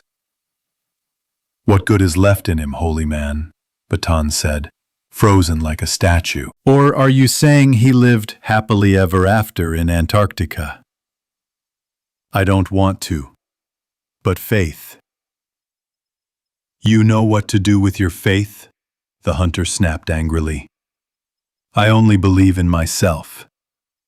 What do you know about radiation, contamination, quarantine, and epidemics?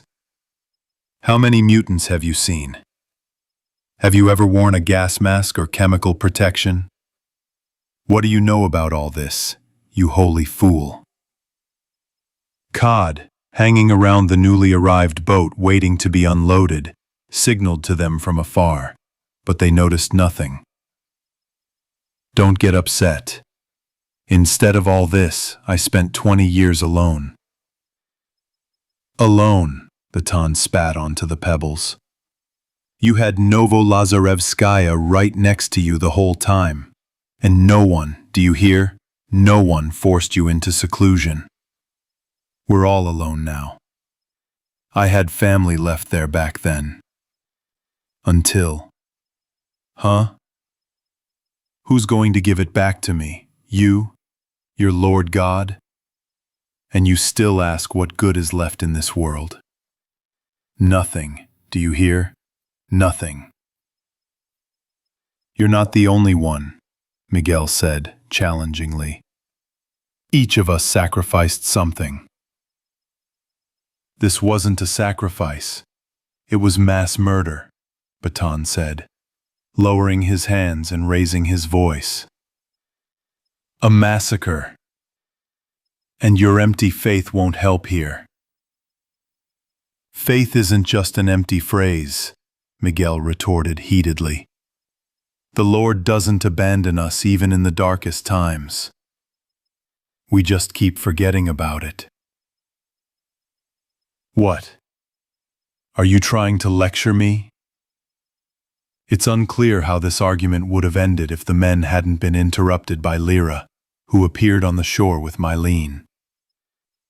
After a quick breakfast, the friends decided to take a morning walk, taking Chuchundra along. Today, it was Lyra's turn to figure out what to do. Are you arguing again? The girl shouted from afar. Miguel, don't pick on him. Where are you going? Baton snapped at Lyra. I want to show Mylene the terrible, the girl replied, approaching. We'll make it before the ceremony. Taras gave his permission. Taras gave permission, the hunter repeated mechanically. Okay, if he gave permission, then he gave permission. Just don't touch anything there. We won't. And you guys stop arguing. It's already sickening. Lyra snorted, and the girls continued along the shore toward the pier where the submarine was moored. It's not about you, understand? Baton muttered stubbornly, but without aggression, feeling a new pang of jealousy as Miguel watched Lyra's back. Let's get to work instead, the priest sighed. Go away.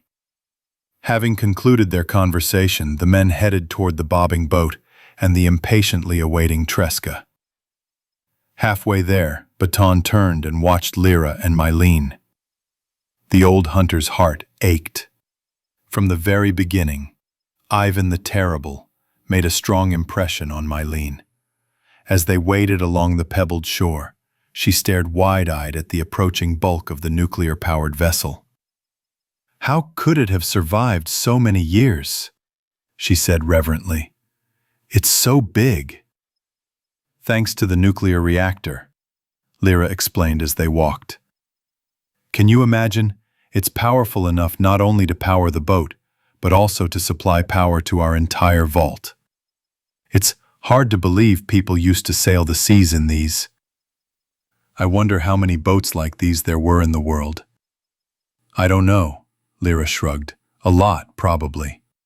Having stepped onto the pier, the girls went to the gangway. And they all took part in that war, Mylene sighed. Yes, Lyra agreed sadly. And ours too. But there's nothing we can do now. Let's go. After climbing the gangway, the girls found themselves inside the Grozny. The stagnant air smelled familiarly of wiring and rubber. A dead, unbroken silence reigned all around. Taking Chuchundra out of her jacket pocket, Lyra lowered the mouse onto the metal floor. Run. Go for a walk. The inspection began on the upper deck, gradually descending.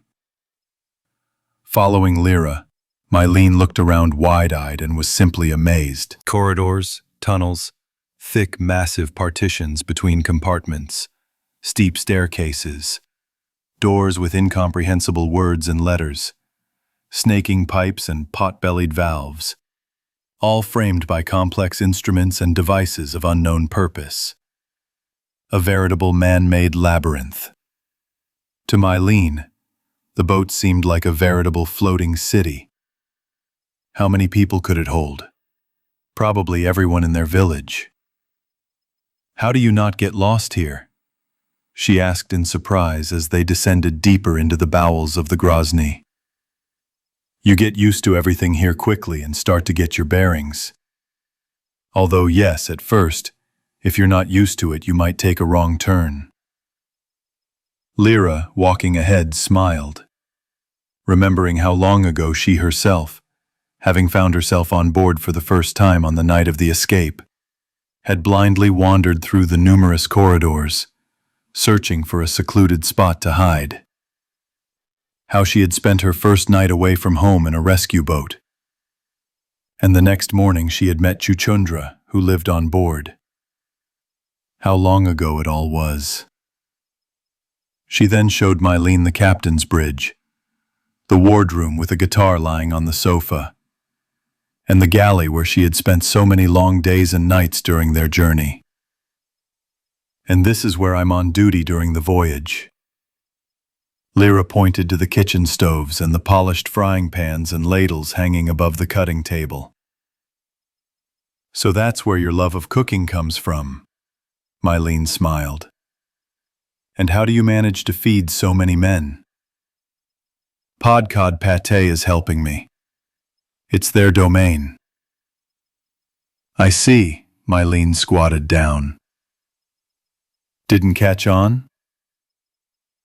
They don't want to. Lyra looked sadly at the potatoes. Either they're lacking some kind of fertilizer, or there's not enough light. The Danish woman looked with curiosity at the withered shoots sticking out of the sacks filled with earth, as well as at the bubbling moonshine still of pate and cod, busily producing mash from seaweed and mushrooms. And what is this? Booze, Lyra explained, wrinkling her nose in disgust at the memory of the perpetually drinking baton. Alcohol. That's an interesting method, Mylene said, touching the structure. Some of us distill it too, but we do it in wooden barrels for flavor. I wouldn't have seen him at all. One big headache. Let's move on.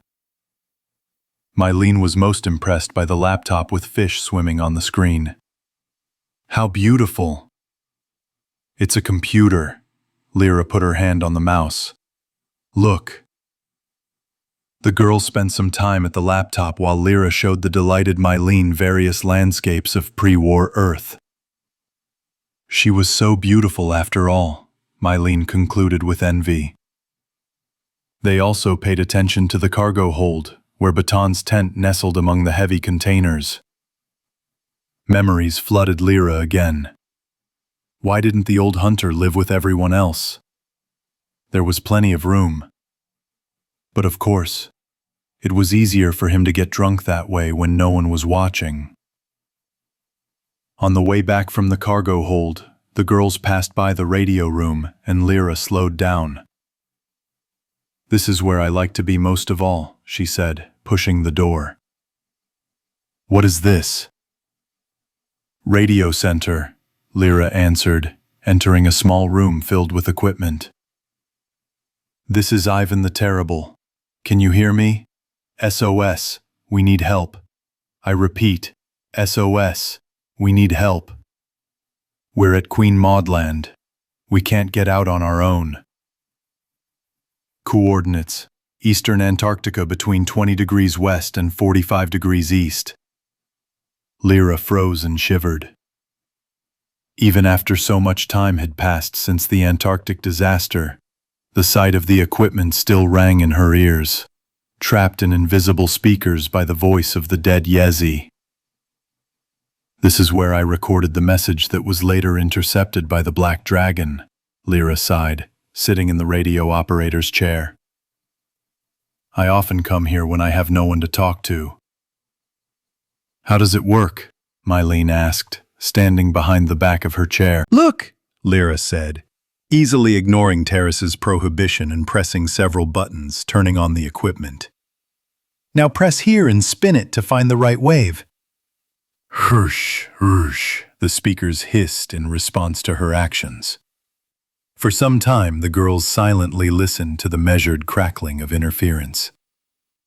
You see, no one, Lyra spoke first. And he's been silent for 20 years already, Mylene said quietly. Yes, but you can record the message yourself, loop it, and broadcast it for some time. Who will hear him? Mylene sighed. I don't know, Lyra said, removing her finger from the microphone's push-to-talk button. She continued to twist the wave knob, randomly scanning the airwaves, again and again. Why was she doing this? To show Mylene that she was just as skilled with complex technology as any man. Or, it's Moscow.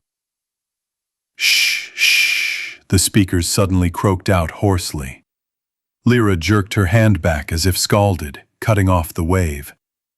A dead silence fell over the radio room, broken only by the crackling of the radio. What is this? Mylene whispered cautiously after a few seconds. Lyra froze, her hand hovering in the air. She must have imagined it. Some old recording or something. Who knows how many archives have accumulated here over time. But it's Moscow. It must be Speaks, the girl reasoned silently. Their ship was called Ivan the Terrible, not Moscow. So what is this? Someone's hideout? A city? What if... She felt goosebumps run up and down her spine. Lyra? Mylene exhaled. Licking her dry lips in an instant, Lyra reached out her hand again and, touching the wheel, smoothly moved it to the side. We're aiming. I repeat, this is Moscow. Do you hear me? A male voice demanded, echoing throughout the room. Releasing the wheel, as if afraid to scare it away, Lyra slowly turned her pale face towards the frozen Mylene. Signal, was all she could say. Coordinates 44 degrees, 36 minutes north latitude, 33 degrees, 31 minutes east longitude. We are in Sevastopol. Suffering. Fee. This can't be, the shocked Mylene barely moved her lips. Survivors. Her. Sevastopol. Both girls froze, completely absorbed in hearing. I repeat, this is Moscow. Flagship of the Russian Black Sea Fleet, anti-submarine cruiser Moscow. Do you copy? We are in distress. There are survivors. Signal on repeater. Over. Shh, shh, shh. We are here. Is anyone alive? We need to write this down. Lyra finally snapped out of her stupor and ran her fingers over the numerous buttons. The shock was too great. 20 years later, the sailors who survived the nuclear conflagration continued to monitor the airwaves on repeat on all available frequencies, searching for surviving compatriots or residents of countries within range. Still survivors. somewhere in their homelands. It was simply unbelievable. Lyra swallowed convulsively, trying to control the thoughts racing through her head. The Black Sea Fleet headquarters, which she'd heard about so many times from adults, had somehow managed to survive. But why did they learn about it now, while they were practically on the other side of the world? After checking that the recording had been made, she turned in her swivel chair to face Mylene. "We need to tell the others quickly." "Let's go then." Having run out of the radio room, the girls hurried to the stairs leading to the upper deck, when suddenly Lyra was attracted by some extraneous sound coming from the direction of the medical station. "Wait," she held Mylene's hand. "What's happened? Did you hear?" "So what?" my friend asked, confused. "Of course." Lyra listened again. "There shouldn't be anyone else on board right now except us. Hey, Uncle Taras, Uncle Misha, is that you?" There was no response. "Miguel? We're here. It's me, Lyra." Silence again. "Maybe it's Chuchundra," Mylene suggested. "No, she's too small to be making that much noise. And besides, she's sitting behind you. Let's go," Lyra said, decisively pulling Mylene toward the first aid station. "Wait, what about the signal?" "We need to check first." Lyra shook her head. Soon they found themselves at the slightly open door leading to the medical bay. Carefully pushing it open, the girls stepped inside and stood frozen in shock on the threshold. The floor was littered with open boxes of medicine, scissors, gutted blister packs, handfuls of pills, syringes, and bloody bandages. There was a lot of blood. Shoe prints and handprints were visible on the floor and walls. "What the?" Lyra gasped in surprise. Footsteps sounded behind the girls, but Lyra didn't have time to turn around. A powerful blow to the temple knocked her unconscious. She collapsed to the floor, losing consciousness, and the unknown man immediately lunged at the confused Mylene. He pushed her into a shelf, spilling trays of medicine, grabbed her by the back of her hair, and with his other hand pressed a flashing knife blade to her throat. The impact made her vision swim, but she managed to make out the face of the man who had fallen upon her. It was Kim Im. The Korean had changed dramatically during his absence. His face was scratched and haggard, and blue-black circles lay beneath his eyes, which glittered with insane anger and were strangely hazy. His armor was in tatters. His right forearm and left thigh were tightly wrapped in fresh bandages, though blood was still seeping through them. The Korean, holding the terrified Mylene tightly, was breathing spasmodically. "How did you survive?" The girl froze. Despite the elder's insistence, Kim Im-soo somehow managed to escape the forest, more or less unharmed. Muttering something hoarsely in Korean, he shook the girl, pressing the knife harder against her neck. "I don't understand," Mylene squeaked.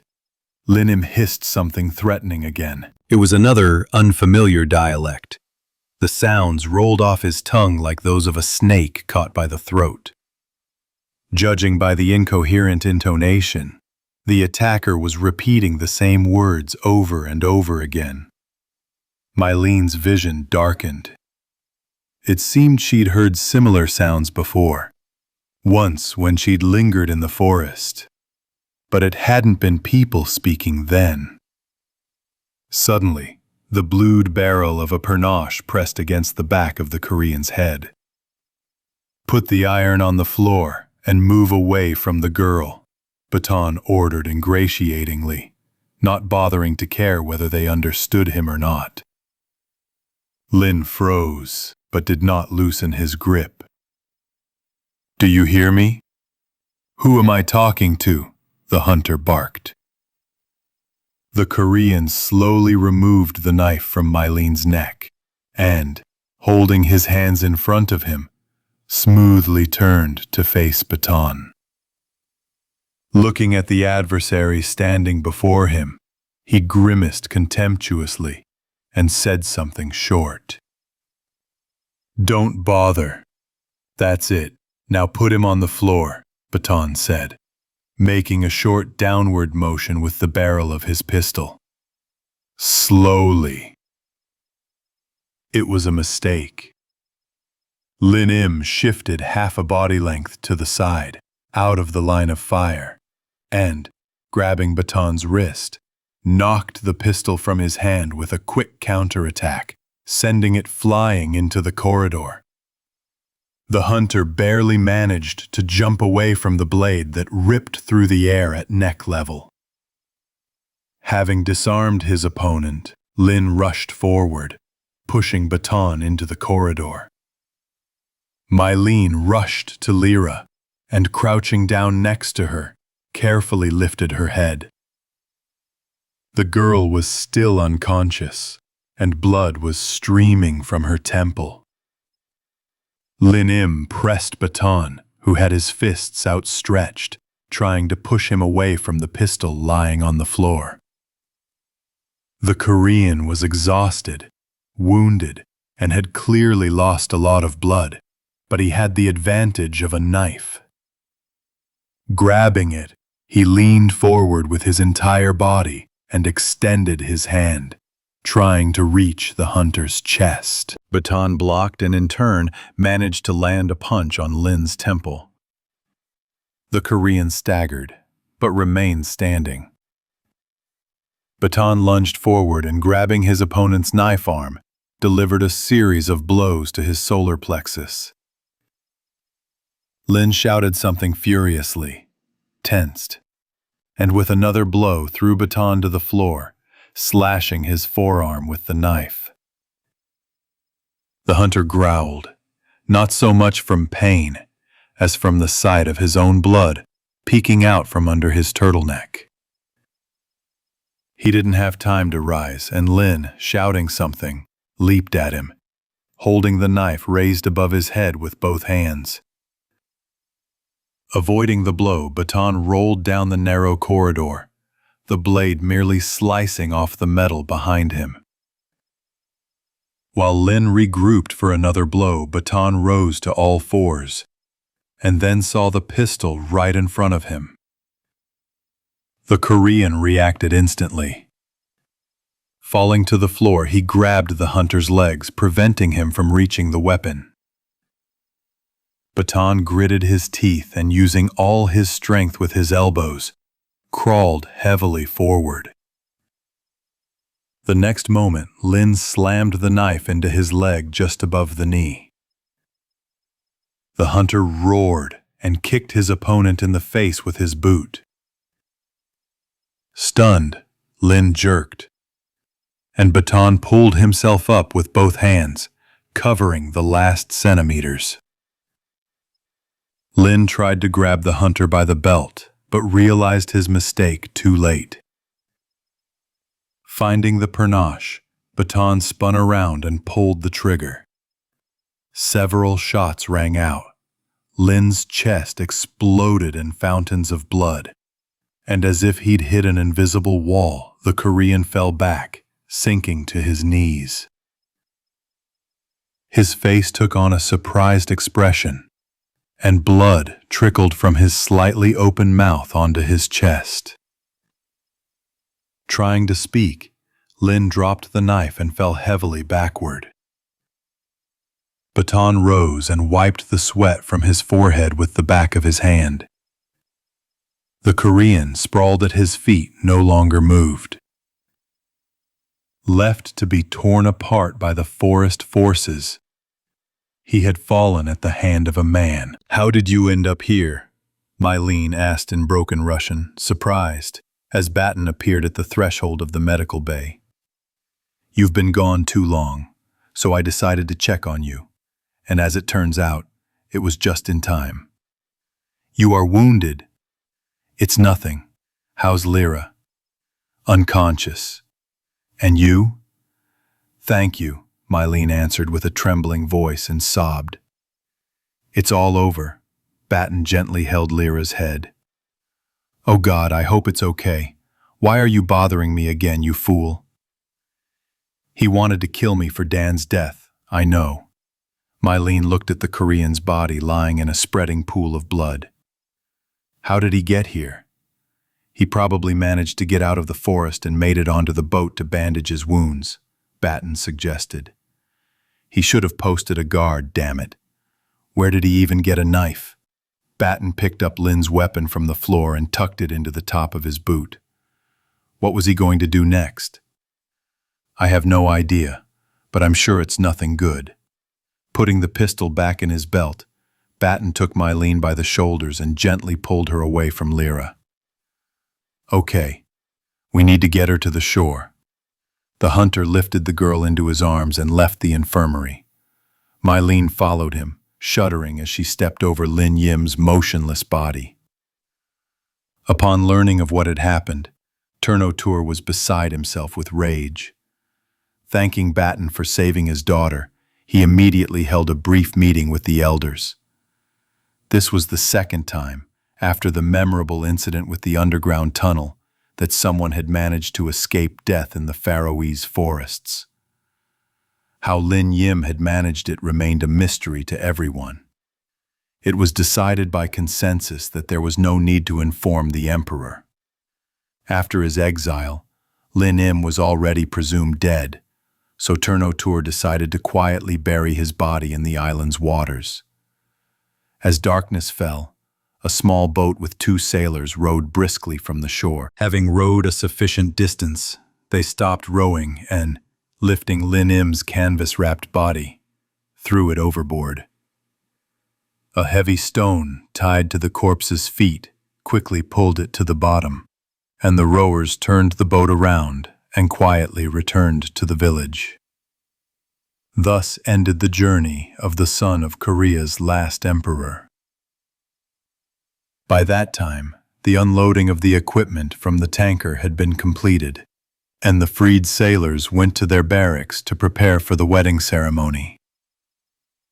After confirming that Leroy was all right, Baton left her in the care of Mylène and Madame Lambert and joined the crew, bringing Miguel with him, though he refused to allow him to approach his charge. After a while, Lyra came to her senses and stared blankly at Mylène, who was sitting next to her bed. The girl was holding Chuchundra in her arms. "What happened?" Lyra asked in a weak voice, looking around the room and realizing where she was. "We were attacked while we were on the boat," Mylène replied. "It was Lin Im. He knocked you out." "Lin Im? But how did he? And what happened next? I don't remember anything." "Then your mentor appeared. It was he who saved us." "And Lin Im?" "Dead." Lyra, who had half risen, sank back into the pillows. Despite the herbal compress, her head ached terribly. She felt pale and slightly nauseous. Suddenly, a new thought made her sit up in bed, wincing. "Signal!" "Yes, we received someone's signal, and you recorded it. We need to tell the others quickly." Lyra threw back the blanket and swung her legs over the side of the bed. "There's plenty of time." Her friend stopped her. "Lie down, you're terrified. Rest. The broth will be ready soon. Besides, I'm getting married, remember?" "No." Lyra resolutely took her vest off the back of a chair and began pulling it on. "We need to tell you as soon as possible. It's important. Where is everyone?" "They finished unloading the tanker." Mylène watched her actions disapprovingly. "They're preparing for the ceremony now. They're awaiting the Emperor's decision." "I have to go to them," Lyra stated firmly. "Mom said you need some rest." Please, we have everything ready. Don't deprive me of this celebration. Understand. We need to tell Taras about this as soon as possible, Lyra insisted, fumbling with her feet for her boots. If word gets out that I didn't share this information right away, things could only get worse. Okay, Mylene conceded, releasing the mouse onto the bedside table. But eat first, at least a couple of spoonfuls. Having quickly forced herself to swallow some rich broth made from some roots, Lyra, accompanied by Mylene, headed to the barracks where the Grozny crew was finishing preparations for the celebration. As soon as the girl appeared at the door, all eyes turned in her direction. News of the skirmish with Lin Yim aboard the Formidable and Batten's timely arrival quickly spread throughout the village. Everyone was worried about Lyra. "How are you?" asked Miguel, jumping up from his seat and approaching Lyra under the hunter's disapproving gaze. "If it weren't for Batten, fine, I'll live," the girl answered briefly. "I need to talk to Taras. Uncle Taras." "I see you can't live without adventure," the first mate said, fastening the top button of his dress jacket and frowning at Lyra. "Why aren't you in bed? What else? This is important." The girl sat down in the empty seat next to him. "Well, tell me if it's important." After waiting a bit for the pain in her head to subside, Lyra told Taras everything that had happened on board the boat. The first mate said, stroking his mustache after listening. "I told you exactly what.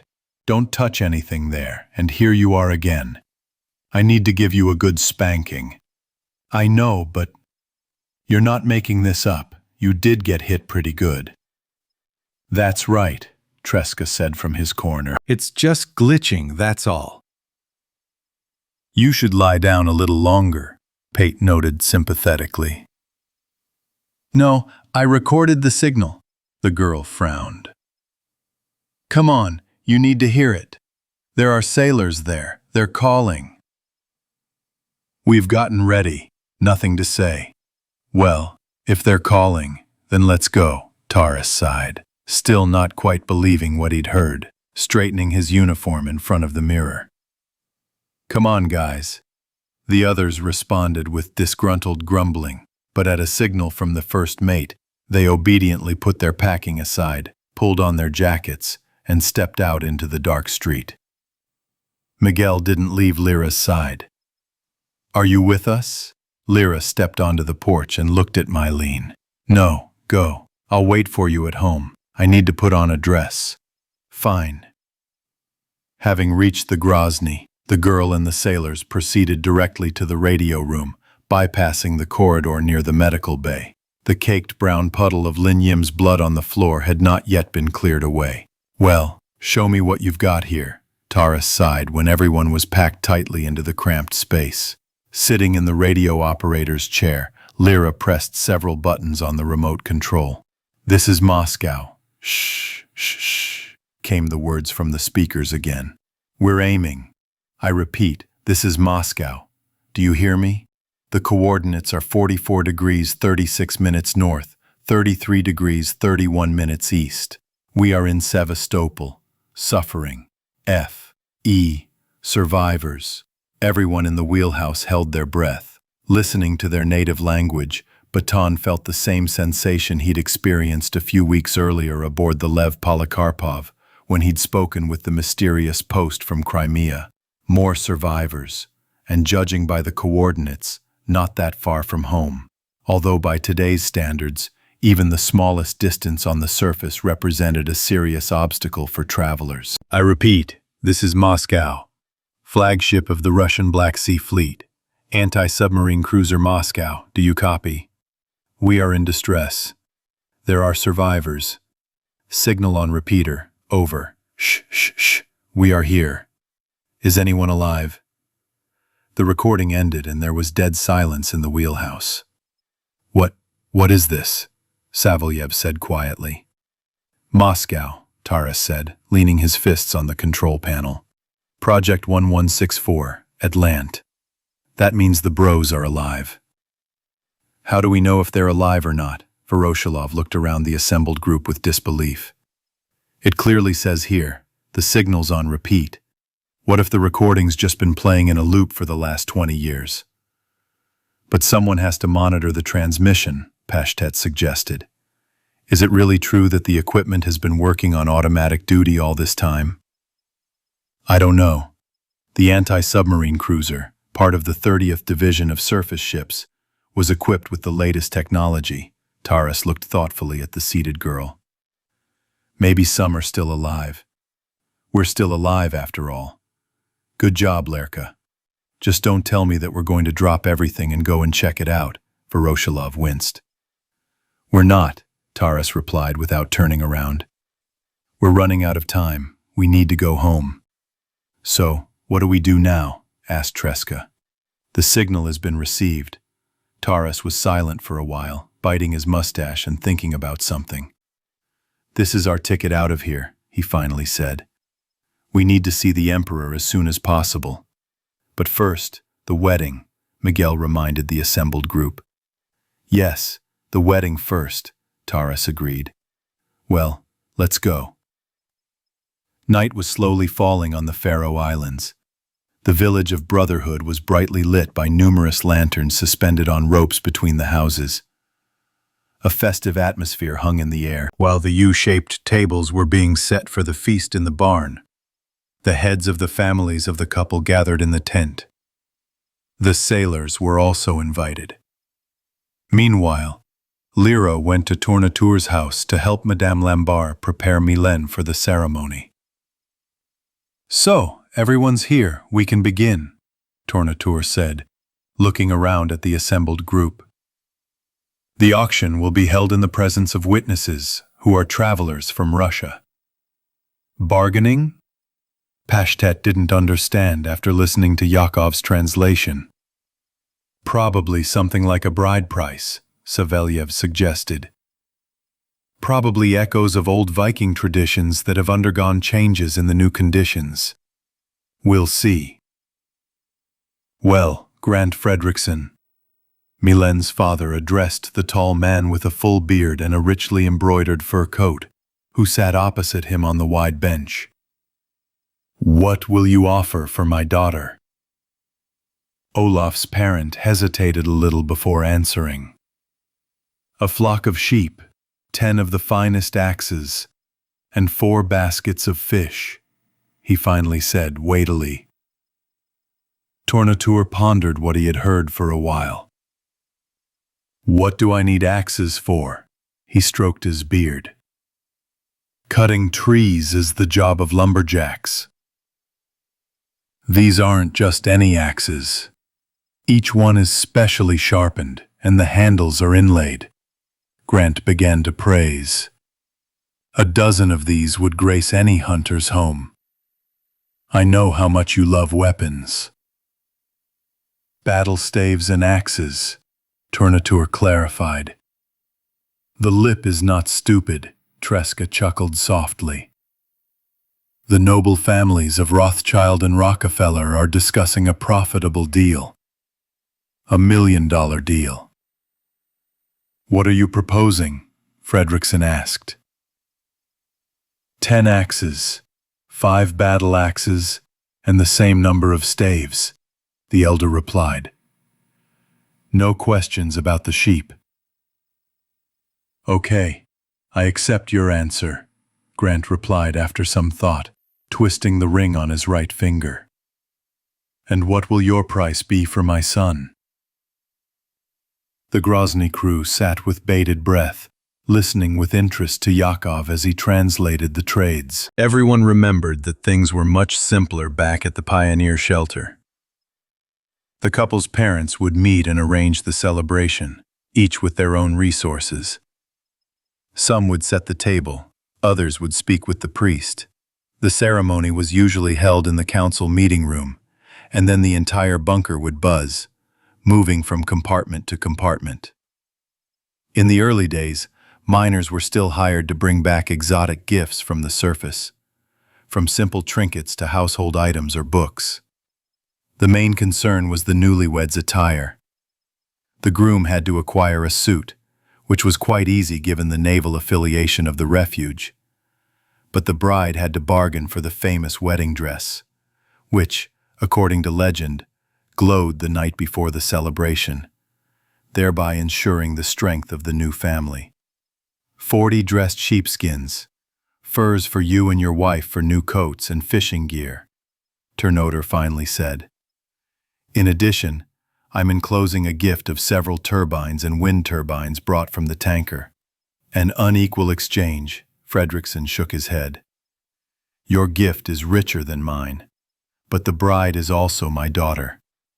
Then accept from me 2 power generators and a set of weapons received from the Emperor, Grant insisted.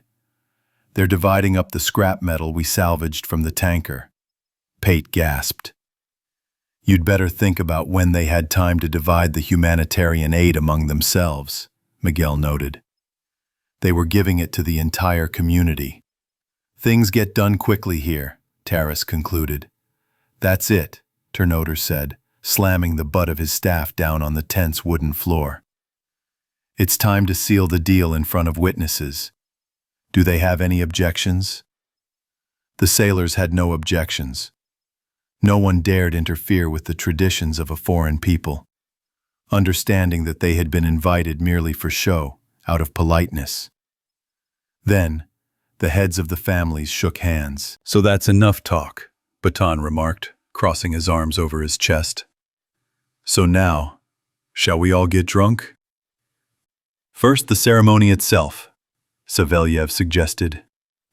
That's what I think. When you feel like it, cross yourself, the hunter responded good-naturedly, once again irritated by Lyra's absence. Why can't she ever sit still? Meanwhile, the girl helped dress Mylene. According to local tradition, the bride was expected to wear a specially made long, cream-colored cotton dress and a crown of dried flowers coated in a special balsamic mixture, which allowed them to retain their shape and not fall apart. The whole thing looked beautiful, and Lyra admired her friend. Finally, everything was ready. You're so beautiful, Lyra said, taking a few steps back and admiring her. Really? Mylene twirled in front of the mirror, examining herself critically. Do you think he'll like it? You'll love it, Lyra assured. Don't doubt it. She remembered standing in front of a mirror stitched together from countless shards in the vault just a few months ago, trying on a wedding dress. How long ago that had been. She wondered what had changed at home in that time. How quickly you've grown. Madame Lambert checked the thick whalebone lacing on her daughter's corset once again. And now you're a bride. I can't believe it myself. Mylene turned around and looked at her mother. Here, take it. She took a small box from the chest of drawers and handed it to the girl. Opening the chest, Mylene gasped, pulling out a necklace of large mother-of-pearl pearls. Put it on. You know it's a family heirloom, and every woman, long before the war, wore it when they got married. Now it's your turn. Take good care of it.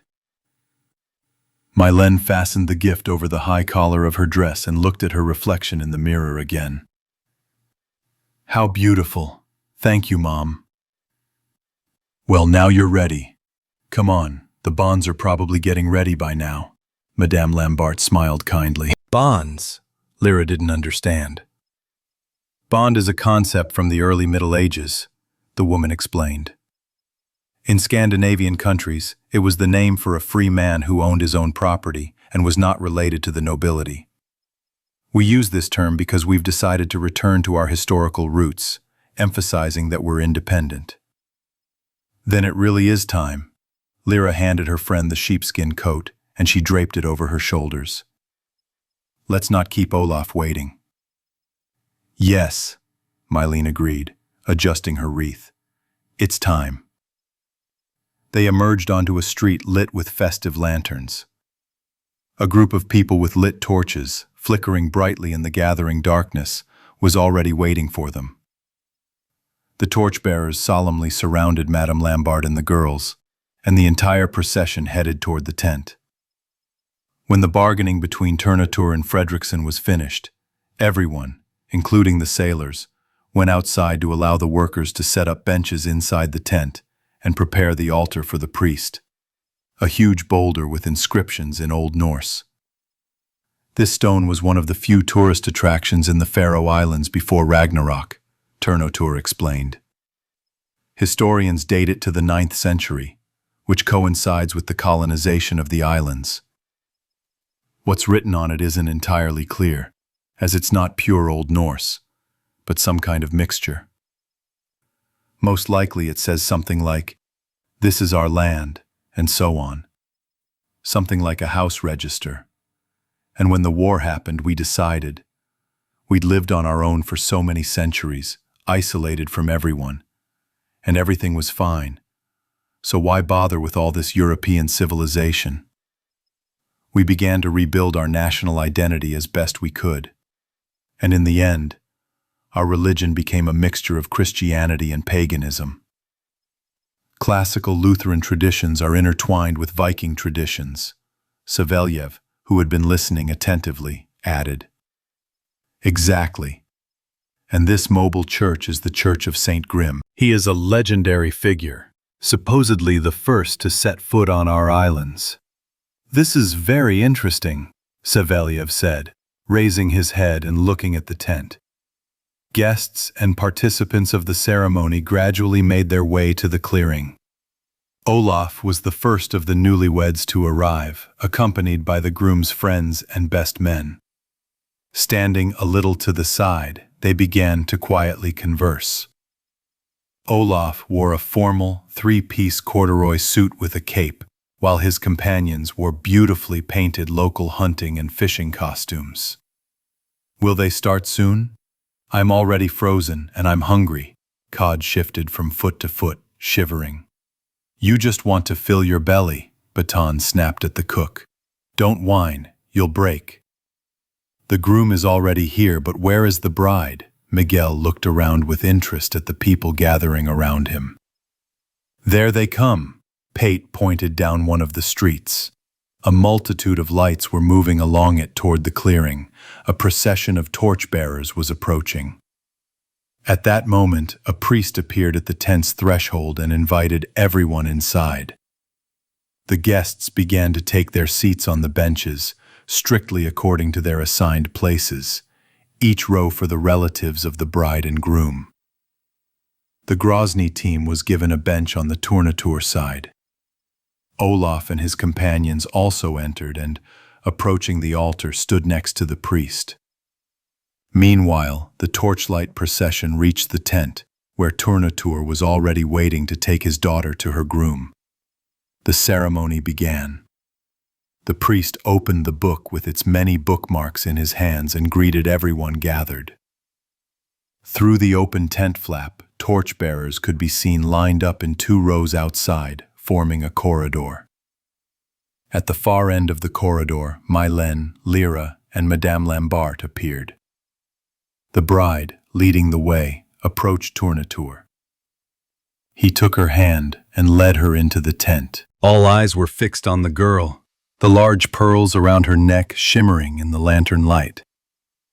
The father led his daughter to the altar and, leaving her, sat next to his wife on a pew in the front row. Lyra remained standing behind the bride. Mylène and Olaf turned to face each other, and the priest began his speech. My friends, we have gathered here on this solemn and bright moment to send these 2 children off on a new voyage in the family boat. May their journey be kind and their hearts and thoughts pure.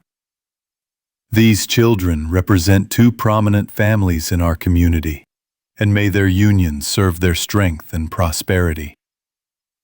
Olaf, the priest, looked at the groom, named after Saint Olaf, the first Christian missionary to the islands. Isn't that a good omen?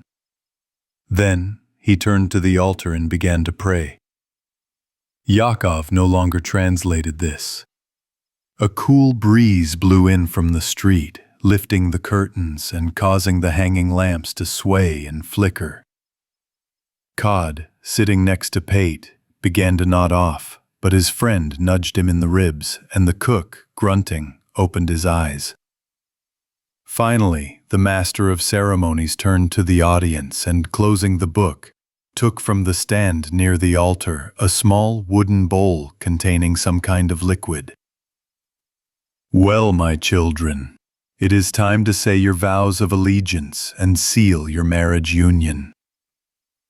The young people demonstrated with their whole appearance that they were ready.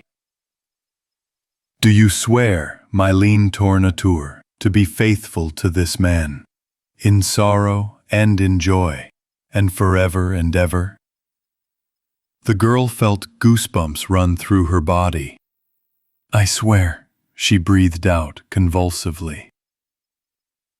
"Do you swear, Olaf Fredriksson, to be faithful to this woman, in sorrow and in joy, and forever and ever?" "I swear." The boy and the girl took turns drinking from the cup handed to them by the priest. "Now you can exchange rings." From where the sailors were sitting, it was impossible to see what the rings were made of. And no matter how much Savelyev craned his neck, he couldn't see anything. "By the power vested in me by the Brotherhood," the priest solemnly declared, holding the newlyweds' hands, "I pronounce you husband and wife. You may kiss each other." Olaf and Mylene kissed, and immediately everyone gathered burst into joyful shouts and applause. "Finally," Treska fidgeted impatiently. "Now, let's celebrate," shouted Tornatur, raising his arms and slamming his staff on the floor. Everyone filed out of the tent and into the barn, where tables were laid. There was everything there: meat of all kinds, braised and dried, lamb and whale, liqueurs and sauces, vegetables and marinades, foaming home brews, and hot, freshly baked bread slices, laid out in wicker baskets scattered about. The parents of the bride and groom had spared no expense, once again underscoring their status and social standing. Olaf and Mylene sat at the head of the tables accepting congratulations. Every now and then, someone would rise and offer a flowery toast to the newlyweds. Taras, as the foreman of his crew, offered a brief, military-style congratulations to the young couple. The assembled party quickly grew drunk, while Taras kept a close eye on his own, mindful of their meeting with the emperor, and looked for an opportune moment to leave the feast without offending anyone. This especially applied to the elders. But as it soon became clear, they weren't being paid much attention, and a convenient moment to escape presented itself when the main meal was over and the dancing began. The revelers formed a circle, and within it, the newlyweds began dancing merrily to the simple village music, played by a small orchestra of local musicians. "Maybe we should just forget it and crawl tomorrow," Treska suggested, shivering as he stepped out into the frosty night air, exhausted from the food and drink. "No, we can't delay," Taras frowned, exchanging glances with Leroy, who had emerged from the tent. "We need to tell them about the signal as soon as possible, so follow me," and the sailors crossed the lantern-lit clearing, heading along one of the streets towards the pier.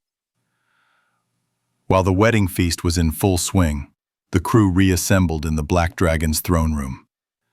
Taras ordered everyone to remain silent about Lin Yim's sudden appearance and his death at the hands of Loaf. This especially concerned the talkative Pate and Cod. Having reached the floating fortress, illuminated by a multitude of signal lights, the Dragon's Head, fixed to the bow of the ship, with beams of searchlights shooting from its eye sockets, looked even more mysterious in the twilight. The crew demanded an immediate audience with the Emperor.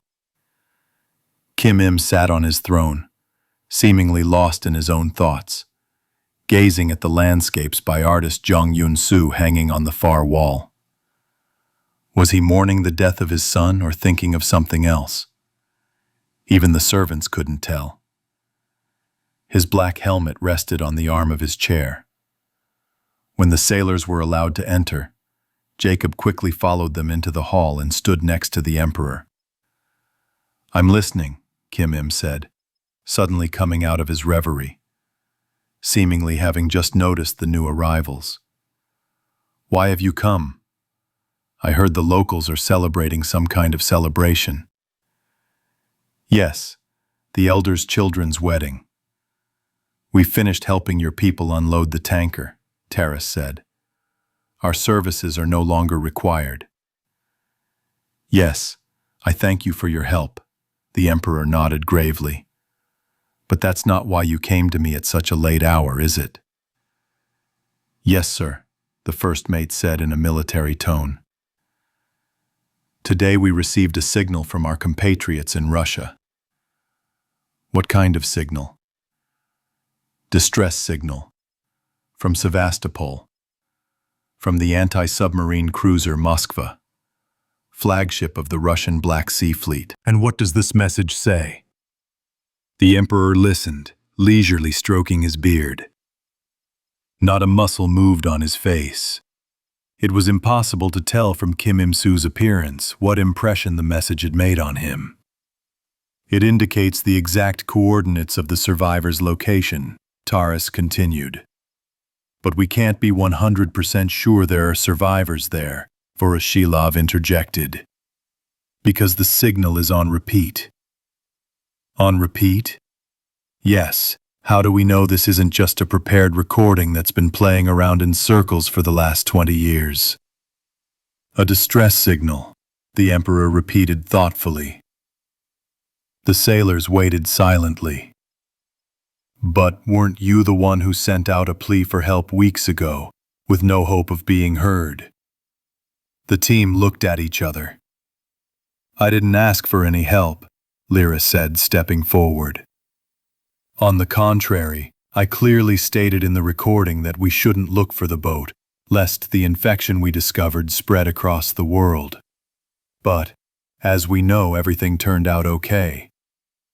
Didn't you? Are you hurt?"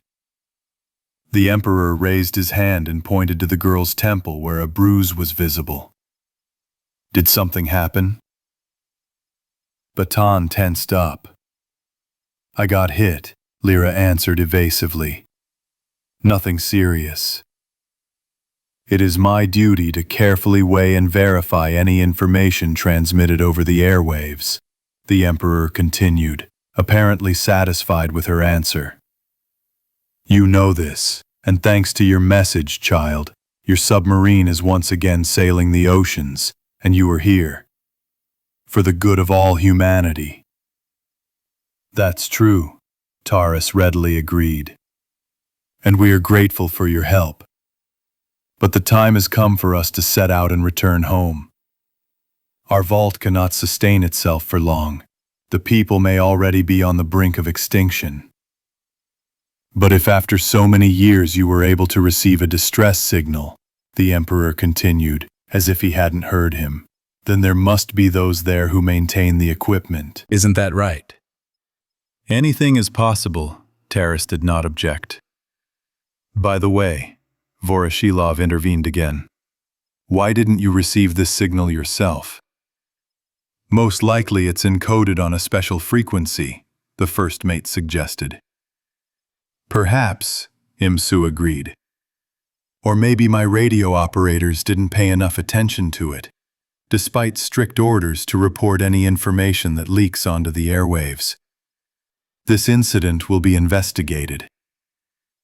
"We have a recording of the message," Lyra said quickly, forestalling Terrace's warning gesture. "We can pass it on to you." "Thank you very much. As soon as we're done here, I'll give the order to take off and set course for the coordinates indicated. A Russian warship could prove to be a very interesting find." "But without us," Taras firmly stated, looking gloomily at the girl. The Emperor looked thoughtfully at the people gathered before him for some time. "So what are you proposing? Explain," he finally asked. "Don't you really want to take part in the search for your compatriots?" You can handle this yourself, and we'll head back to Pionersk if you provide us with some people. Go on. It's our duty. We're switching the signal from Moscow to Grozny's freedom, Taras blurted out, exchanging glances with his comrades. But you're not a prisoner. Let's say I accept your offer, Im-soo replied after a brief pause. How will my people be received at your refuge? As if they were my own. I give you my word, the first mate assured. And will they remain on those shores forever? The emperor narrowed his eyes. Is there enough room in your shelter? We'll figure it out. That should be enough. You can sail over and pick them up anytime you like. And we also need Yakov, Taras added, looking at the translator. Without his knowledge, we won't be able to communicate. My linguist? Jacob tensed, realizing that his fate was now being decided. Yes, he is. Do you have someone to replace him? That's my problem, isn't it? Well, the Black Dragon's owner considered what he'd heard. So far, I see no obstacles to this deal. Send a signal, and tomorrow I'll assign you men. Yakov, as my observer, will go with you. Having voiced the last phrase to the Russians, the translator looked at the emperor in surprise, but did not argue with his decision. So we have an agreement, Taras nodded. Yes, the emperor confirmed. My decision is final. You may go. At this point, the audience concluded, and the team moved towards the exit of the hall. I hope this is our last meeting with this guy, Treska muttered quietly, so that only his own could hear him. You'll beat me, Pate answered in the same tone. The travelers returned to shore in high spirits. Taras, Baton, and Savliev immediately went to the Grozny to send the recording to the tanker. After bidding the others good night, Lyra headed to Turnatour's house. Well? Mylene asked impatiently when the front door closed behind her. She hadn't yet had time to change and was beautiful in her wedding dress, and with a wreath on her head. The Emperor has taken an interest in the signal, and tomorrow we'll be assigned more people to bolster our crew, Lyra announced joyfully. Now we can sail home. So you're leaving, Mylene sighed sadly. We'll have to say goodbye. Yes, the girl agreed sadly. It's a shame.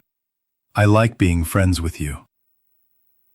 Me too, Lyra smiled. But it was bound to happen. Besides, you have Olaf now. Yes, there is. The girl glanced affectionately at her husband, who had approached her. But I didn't think you'd be heading back so soon. When exactly? As soon as everything's ready. I'm sure Uncle Taras won't be staying long. So, everything's already decided. Mylene bit her lip and, wanting to change the subject, suggested, Would you like to have dinner? No. I want to go to bed, Lyra answered tiredly. She really didn't feel like eating. It's been a long day. That's right, you got it today. And I almost died. It's all over. Olaf took Mylene's hand. There's nothing more to worry about. Hope. You know what we say. The morning is wiser than the evening. Lyra smiled at the newlyweds. What does it mean? That it's better to put off accumulated problems and unresolved matters until tomorrow. Everything will resolve itself. And yet you will leave. For now I'm here. And we still have some time to be together. And it's time for you to go to your new home. Yes, Mylene agreed. You're probably right. The girls hugged. The hour of parting was approaching. Chapter 4. To Native Shores. Ship's log. Greenland Sea, Faroe Islands. The parking time is days. 8th day on the islands. The tanker's unloading is complete. The Emperor has made his decision. The new crew is complete. And now we can finally set out on our return journey.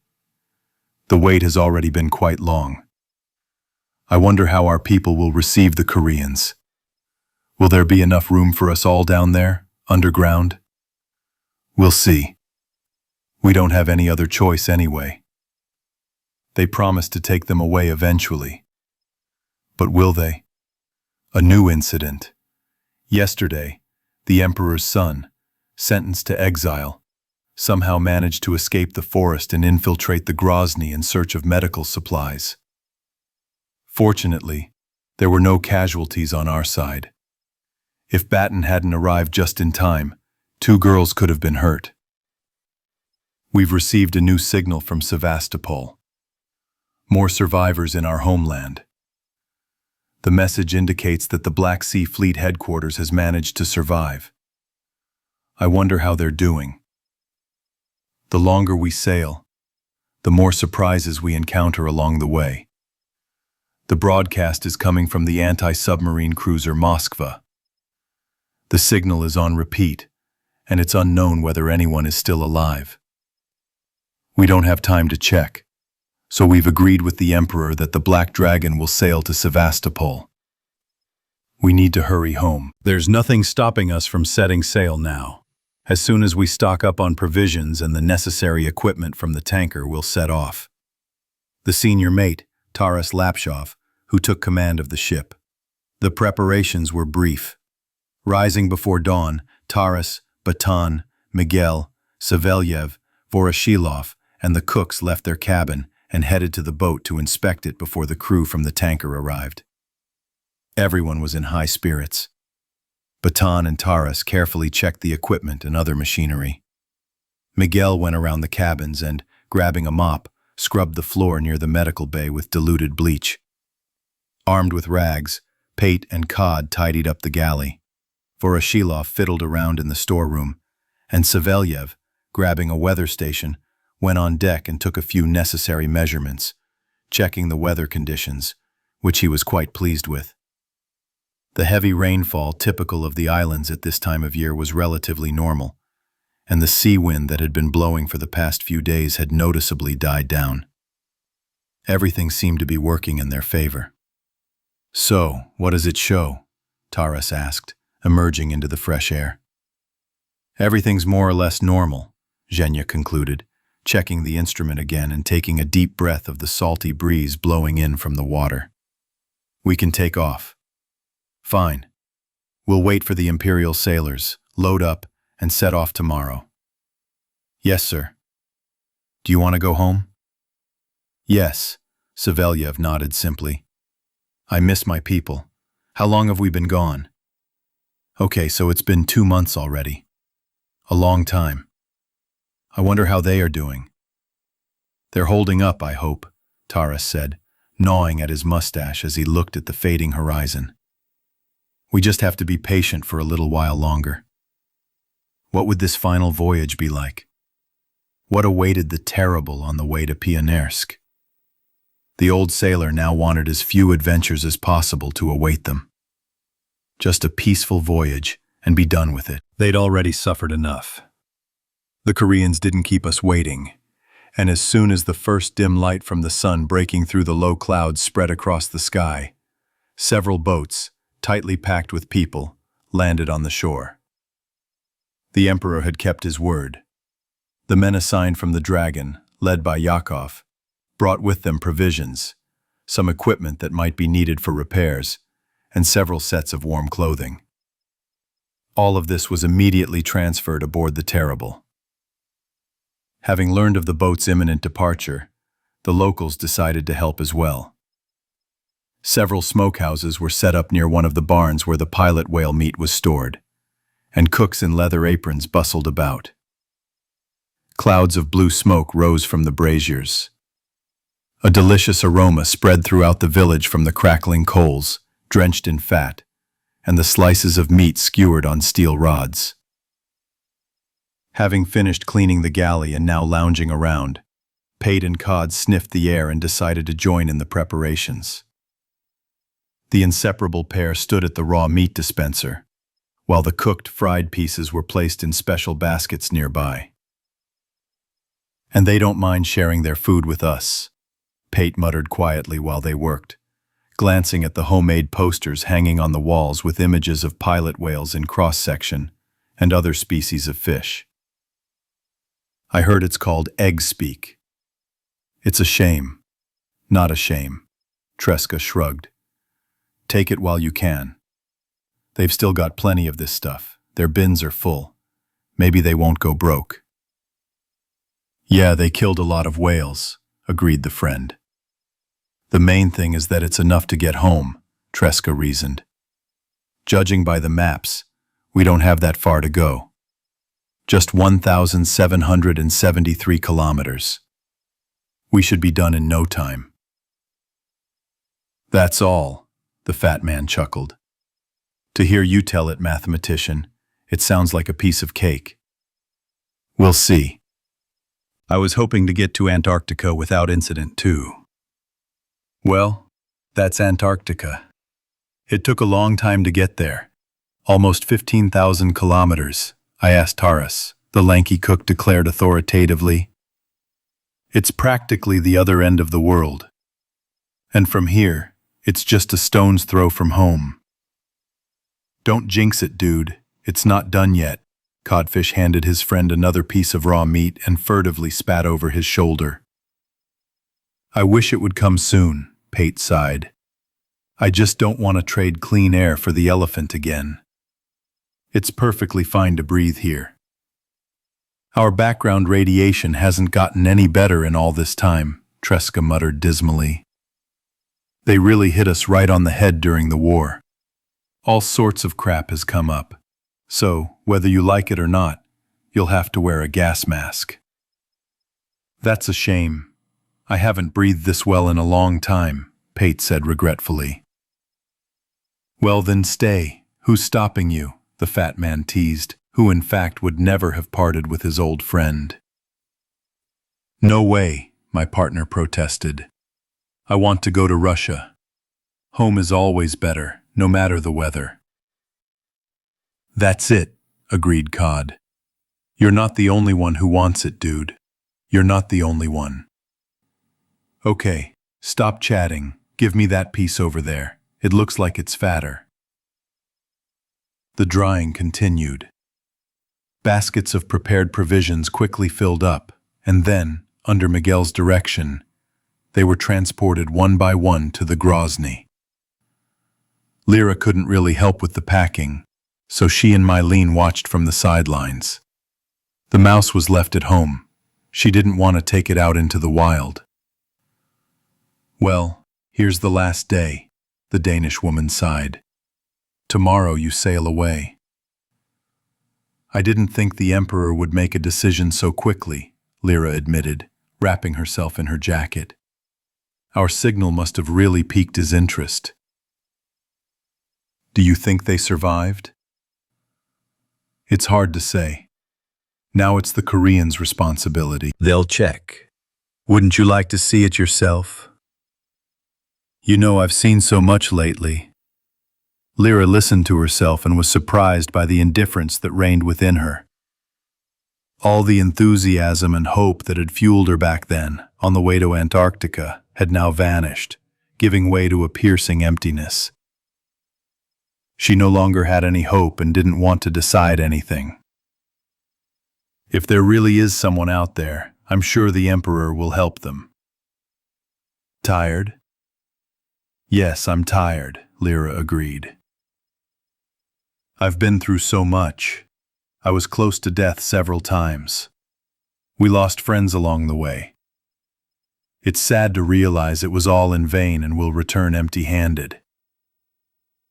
"But you've been to so many places," Mylene countered.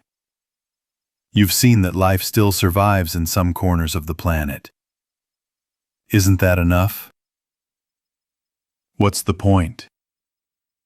"Somehow, people survived in Antarctica for 20 years, even though there was no radiation." They formed communities, learned foreign languages. You too survive. So what? We're just fragments of a once shattered whole now. And we'll never be able to put it back together. No matter how much we'd all like to. Don't say that, Mylene asked. What about hope? Hope, Lyra smiled sadly. Just a word, nothing more. The virus that we all so hoped for, capable of cleansing the earth of its infection, is irrevocably locked in the ice. You had a vault, and where is it now? Destroyed. I will return home and hide underground again. There is no more hope, Mylene. Waiting for our end, that's what's left for us all. That's our curse. She fell silent, watching as Pate and Codfish, arguing about something as usual, dragged a basket filled to the brim with dried meat along the shore towards the pier. But you still have the container from the vault, remember? At least you'll bring something home. Just a small piece of the past, Lyra replied bitterly. And what truly valuable can you hide in such a small box? Calla lily, Xantadeschia ethiopica. The girl recalled the mysterious label on the container in her jacket pocket. She wondered what it meant. An unusual plant or some useful vegetable? Fungal spores, seeds, preserved seedlings? And what country on their vast planet had they once belonged to? Lyra knew that she could come up with any answers to all these questions, but there was only one way out. Nothing would become clear until she opened the container. When was she going to do this? The girl didn't know yet. What do you think is there? Mylene asked, seeing her thoughtfulness. Whatever it is, I don't feel like opening it now.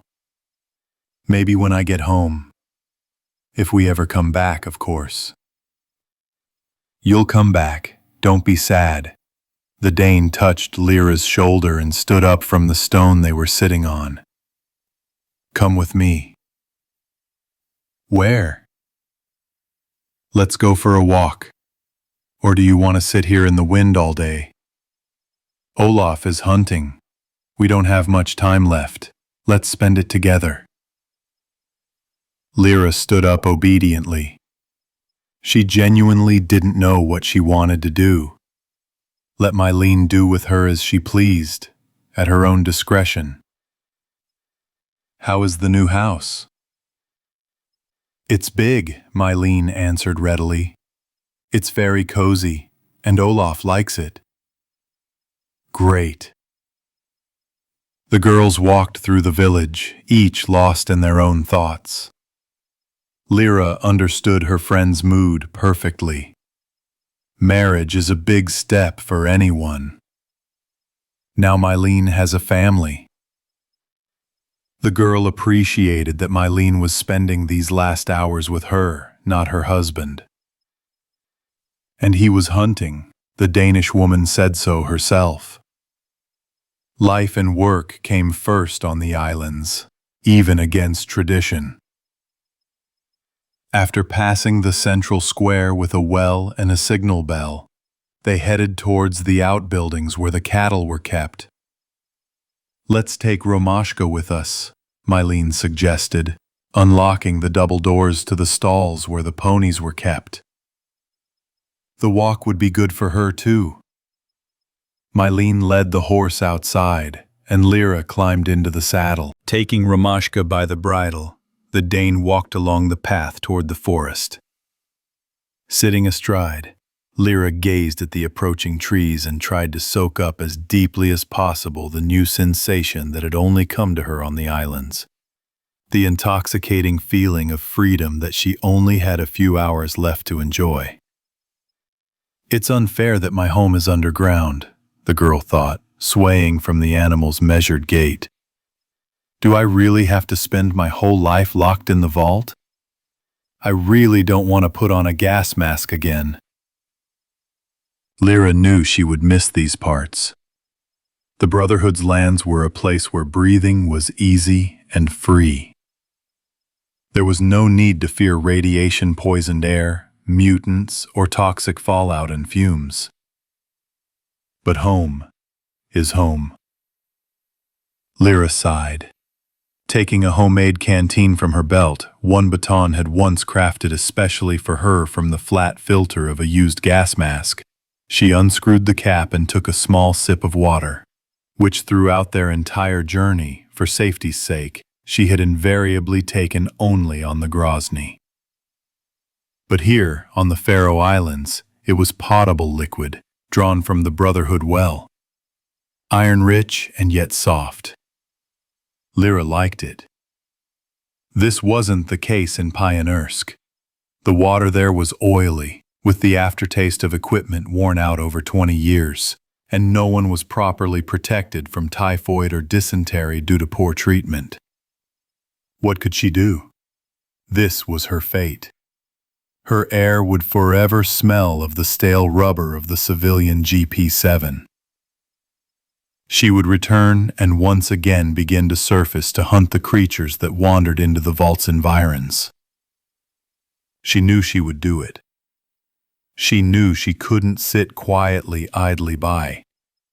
She needed, at least for a brief moment, to escape the four walls within which she was condemned to spend the rest of her life.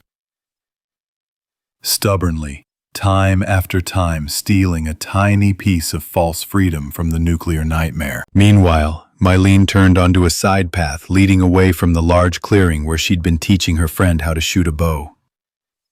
The deeper they went, the wetter the forest became.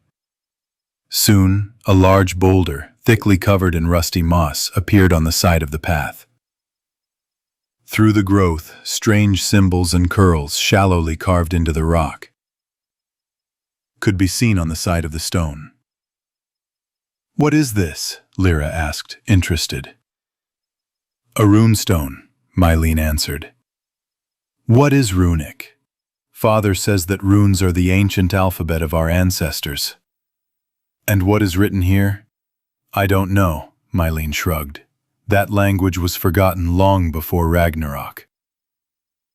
"Whom?" "The end of the world. That's what we call it. There are a lot of stones like that here on the islands. Sometimes at night the writing glows. I've seen it a couple of times. They flicker like fireflies. But I haven't gone close. Who knows what's going on there? Maybe it's the wood goblins who did it." Lyra glanced at the girl walking ahead, quietly whistling to herself. Did she envy her? Probably. The Danish girl had lived above ground in her own house since birth. She had never worn chemical protection. She had a family. But Lyra had neither. She would no longer even be able to visit her parents' graves, located halfway around the world. All this time, the only people close to her had been her grandfather and baton. The girl recalled her simple life with longing. Old toys, battered dolls, awkwardly winking with a broken eye, boxes of soldiers, brought to all the children of the vault by miners from the surface. Electric light pouring from the low concrete ceiling, forever replacing the sun, which shone brightly only in pictures and fading photographs. A meager diet of disgusting mushrooms and stunted, artificially grown vegetables, practically tasteless, seasoned on holidays with a powdered protein supplement to somehow pamper herself with calories. Vitamin D, in round, colorless capsules, which her caring grandfather had been forcing on her practically from the cradle, quickly became scarce after the war. How the medical block wasn't looted during the first and most terrible tuberculosis epidemic that struck in the first decade remained a mystery. Their naval training worked. They pulled themselves together. They didn't rat. Otherwise, they would have all died to hell. Taking advantage of his position on the council and occasionally adding an extra bit of rations to their food, Grandpa often chuckled, recalling a saying from a bygone era. You quickly get used to good things. Lyra, too, was initially happy about everything, but then the smile faded. In her life, it turned out to be the opposite. People got used to bad things even faster. There was simply no other choice. Lyra also remembered her own slow maturation. It's always like that in a never-changing environment. Time slips away and never shows up again. There's simply no reason for it to show up. She remembered the friends she'd grown up with since she was a baby.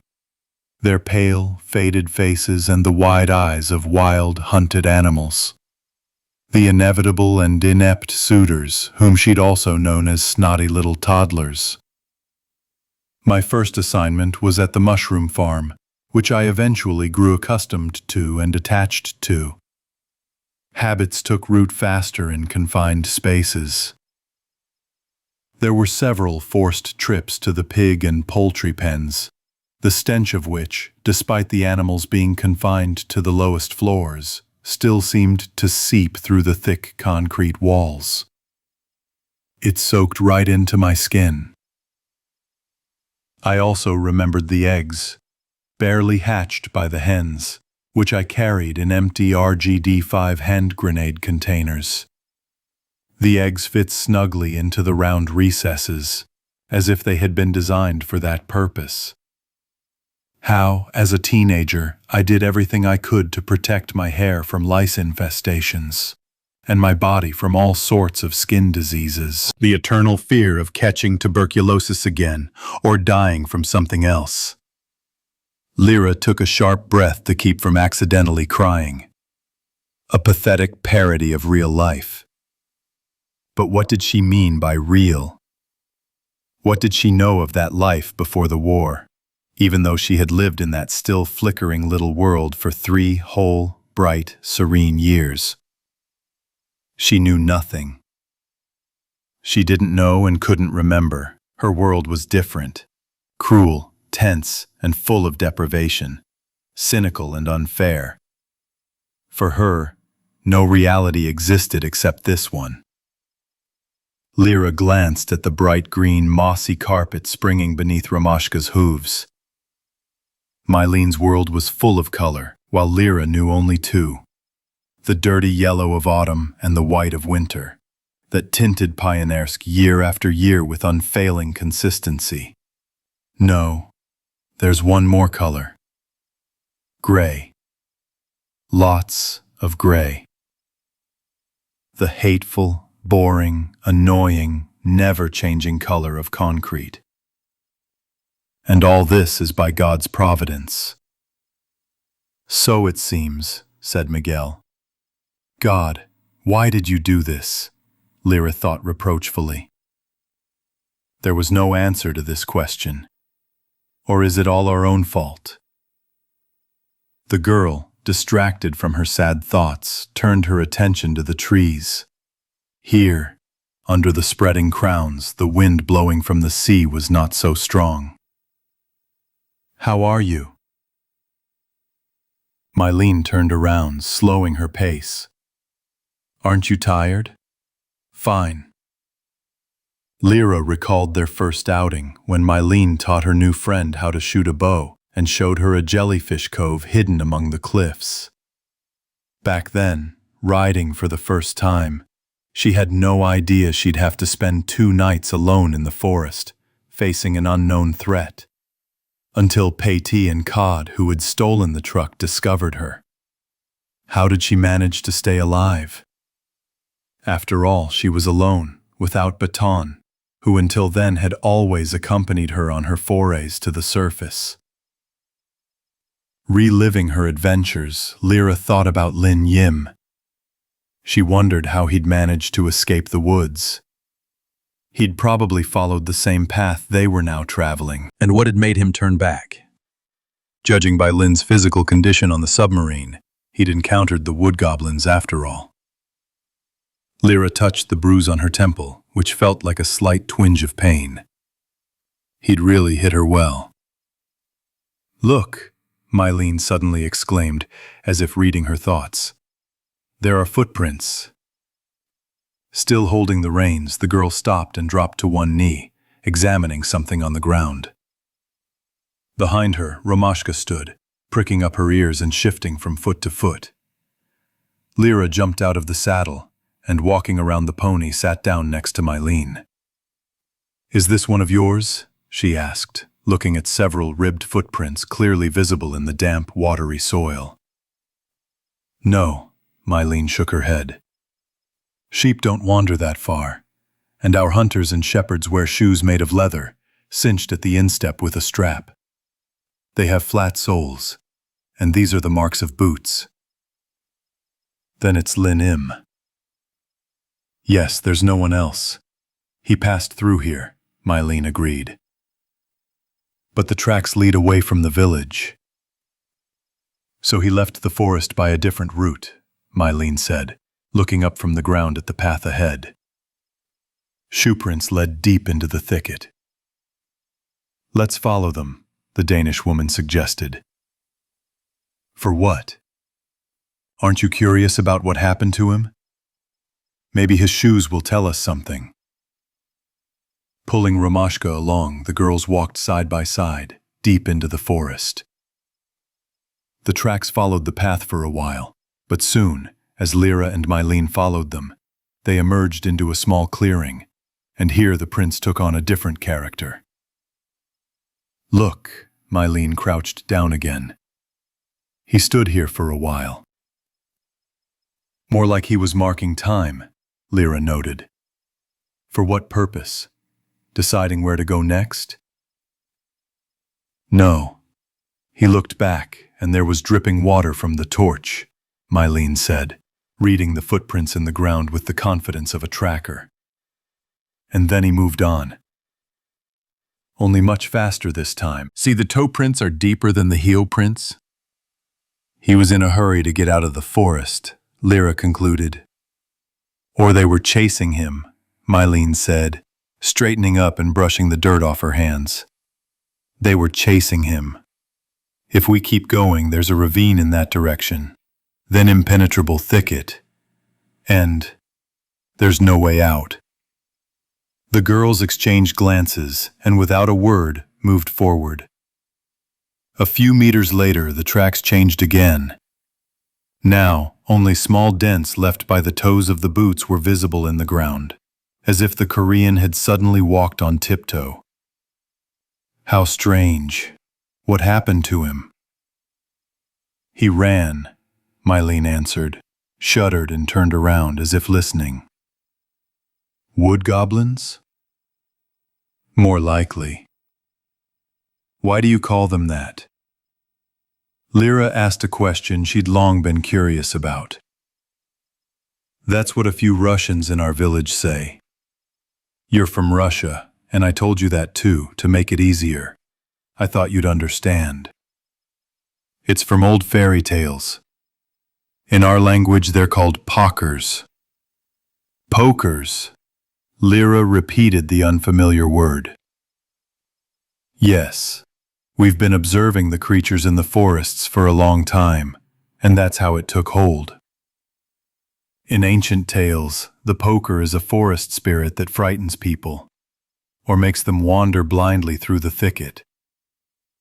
And the one who kills them," Lyra added, trying to recall one of the few bedtime stories her grandfather had once told her.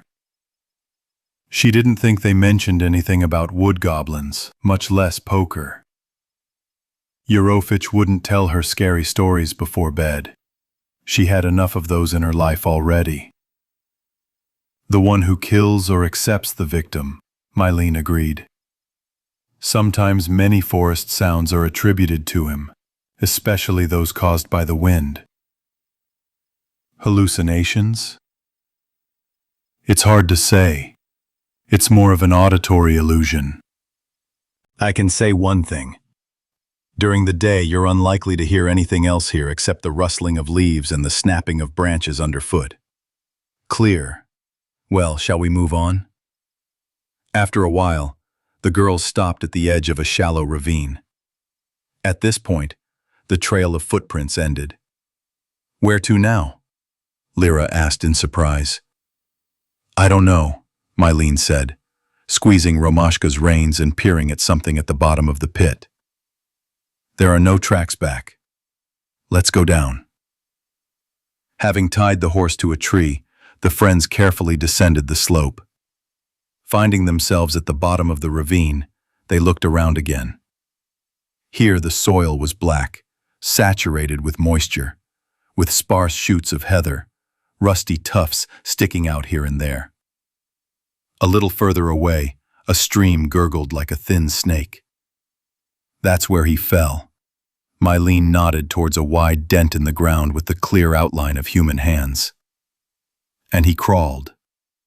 Lyra followed the direction with her gaze and pointed further. A few meters away lay a damp torch.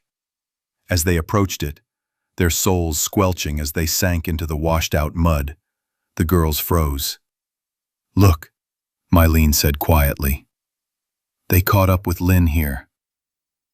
The ground within a 3-meter radius was covered with numerous stale footprints, enclosing the burnt stick in a circle.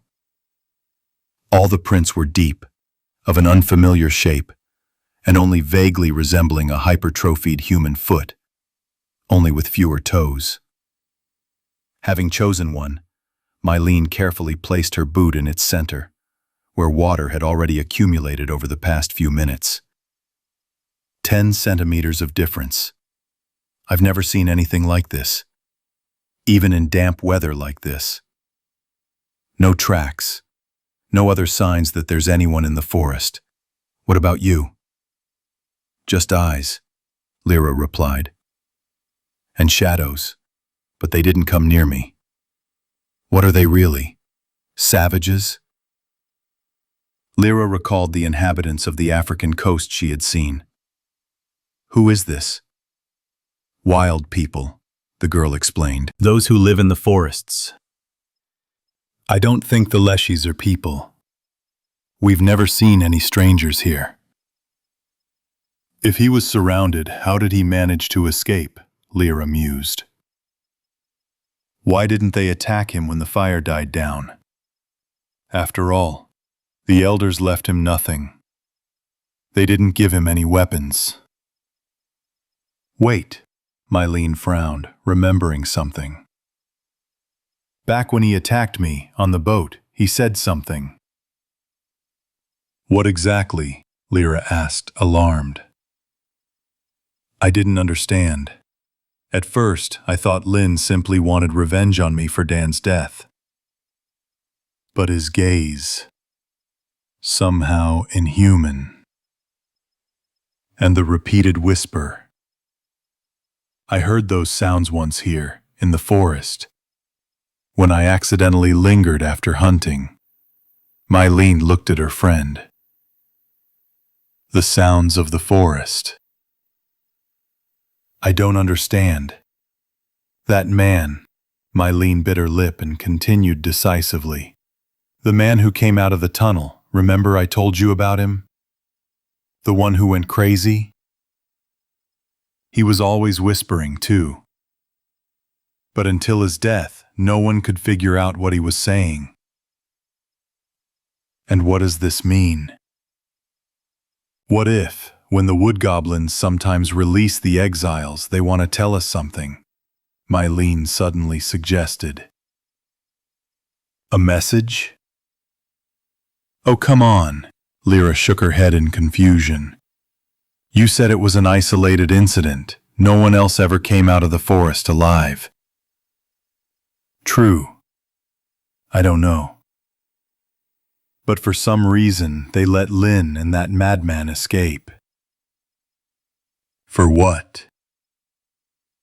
"Maybe they want us to stay out of here?" Mylene glanced at the rustling trees around them. "They want to make it clear that this is their territory. They never trespass themselves." "I never thought about that before." The girls remained silent for a while, listening to the nature around them. but it was in no hurry to reveal its secrets. From the depths of the thicket, swallowing up the mysterious tracks, a mist, creeping across the damp heather, began to slowly creep into the ravine. "If you're right," Lyra finally spoke in a low voice, "that means they have intelligence. So they're not animals?" "Something more," Mylene answered and added firmly, "Now I'm absolutely sure. They want to tell us something." "I wonder what exactly." "We won't know until we learn to listen," the Danish woman concluded after some thought. At that moment, the distant, echoing sound of bells reached the ravine. Romashka quietly neighed in response. "Did something happen?" Lyra asked worriedly. "It's from the village," Mylene waved a reassuring wave. "They're calling you to dinner. The elders are seeing you off today, so it's time for us to return." "What about the tracks?" "We've already seen enough. The forest won't reveal anything more. Let's go." Having emerged from the ravine, the girls untied Romashka and set out on their return journey. They were silent along the way, each lost in their own thoughts. By the time they reached the palisade surrounding the village, it was already dark, and the Brotherhood of Steam settlement was illuminated by lights. Sitting with everyone else in the general meeting barn, Lyra listened with half an ear to Turnotur's long pre-meal introductory speech, which outlined their departure the following day and the events surrounding their arrival. After it was over, she began to dine with everyone else. Seeing Lyra's pensive state, Miguel decided to leave her alone and wait until she confided in him. And the girl, slowly chewing the pilot whale meat, still remained internally in the forest. It seemed the wood spirits wanted to establish contact with humans. Interesting. This was the first time Lyra had encountered such a thing. But how could they have come to an agreement if some fell asleep in their protected homes at nightfall, while others emerged from their invisible hiding places under the shadowy treetops? And what could this meeting ultimately lead to? The discovery of new allies, or a bloody massacre? After all, as we know, human cruelty has never known limits. And what threat, in essence, did the wood spirits themselves pose? Did they really eat their victims? Were they afraid of daylight? Who were they, after all? What message did they really want to convey to the people living next door?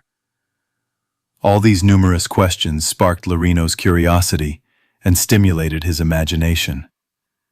And truly, who were these unknown creatures? Beasts, endowed with intelligence due to their altered nature, or on the contrary, subhumans? Or perhaps genuine ghostly spirits of the forest? But what about the footprints? Lyra saw them with her own eyes, and judging by their size, the owners of the prints were much taller than adults. And what about the runestones? What were they really? Monuments from a bygone era, or special beacons marking the boundaries of foreign lands? Another warning message? Ah, what a pity she's sailing away, and won't get to see how it all ends for both sides. Will the elders stop sending those exiled from the Brotherhood into the forests? And will the Leshy continue to deal with the uninvited guests? Will they establish contact with them? Will the Faroese forests eventually reveal their mystery? Who knows? She'll never see it again. That's the locals' business. But she was so sad to part with Mylene and her family.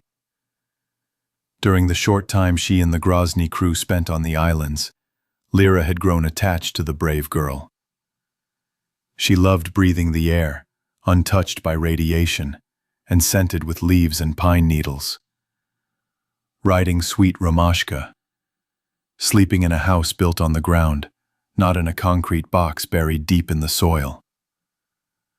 Well, everything comes to an end. And that was the saddest thing of all. This was what Lyra thought even after dinner. lying in her bed at Mylene's house. She hadn't had a chance to talk to Miguel. After eating, the men had gone straight to their barracks. Despite the late hour, she couldn't fall asleep. A multitude of thoughts, each more bizarre than the last, continued to swirl in her head. Sometimes, she listened to the silence that reigned in the room, and it seemed to her that she could hear the rustle of trampled moss and the crackling of branches under the feet of creatures walking among the trees. Or perhaps it was Chuchundra rustling nearby, or a sheep that had wandered onto the roof, nibbling the grass, in no hurry to return to the pen. Finally, Lyra managed to calm down a little, and, turning over onto her other side, she soon fell asleep. These are the locals' concerns. That's right. Tomorrow they were going home. Opening her eyes, Lyra stretched, spreading her arms wide. She didn't want to get up. How good it was to just lie there and do nothing. Bliss. What time was it? There was no clock in the room. And who cared? Over the years, Lyra had gotten used to dividing the day simply into day and night, black and white. And in these parts, people had long since learned to navigate by nature. Her body was weighed down by a strange, yet pleasant heaviness. Lyra yawned and, running her fingers through her hair, scratched the top of her head. Everything she had experienced over the past few days floated vividly through her mind, as if summing it up.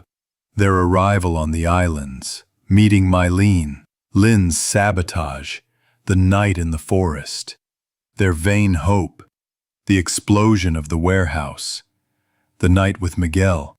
Memories flashed one after another, bizarrely intertwined into a colorful kaleidoscope.